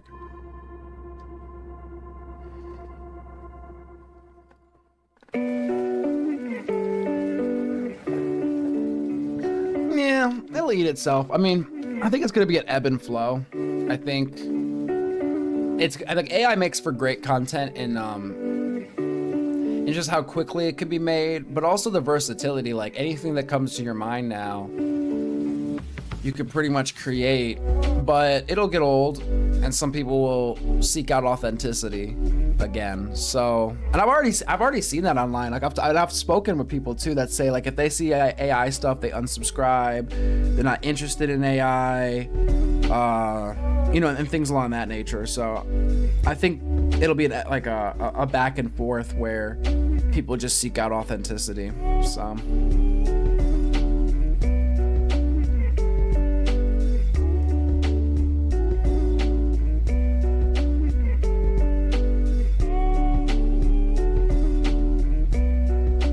No, I've heard your voice, yeah. No, but I get it. I mean, a lot of people, I mean, there's people that are voice shy, there's people that are face shy. I mean, I get it. I mean, it might feel weird to a lot of people to sit here and do this. Why would you, if you could do better with AI? I don't know if I could do better. I mean, I've utilized AI. It's a helpful resource. I mean, it's really helped me on some stuff that, you know, back in the day, like I remember like my first channel I made a gaming channel when I was like 14 or 15. And I used to sit there and have to edit the thumbnails, man, trying to figure that stuff. I mean, gosh, it was so different back then. I bought an Elgato capture card and I had the Xbox hooked to my computer, and that's how I'd capture my gameplay and then, you know, edit it and stuff. And it really, AI has helped a lot with workflow for like a single person to do stuff. Like you don't need to learn the ins and outs of like 50 different things just to stream or just to make videos or whatever. Like you can really just focus on the thing you want to do. Just hire an artist. Easier said than done. I mean, in some cases, I mean, people have shown me some stuff like on Fiverr and whatnot, but I mean, I have kind of enjoyed doing it myself and everything as much as I can. So XP Movie Maker, bro, I used that for my channel, like, bro, so long ago. I remember those days. And then eventually I think I got into VSDC. Oh, there was something before VSDC though. Oh my gosh, that's hilarious. But I remember Windows Movie Maker. I don't know if it was XP, but I remember Windows Movie Maker. That was hilarious. Art is not there yet. I don't know, man. AI just keeps improving. I mean, I was just seeing it do better and better and better.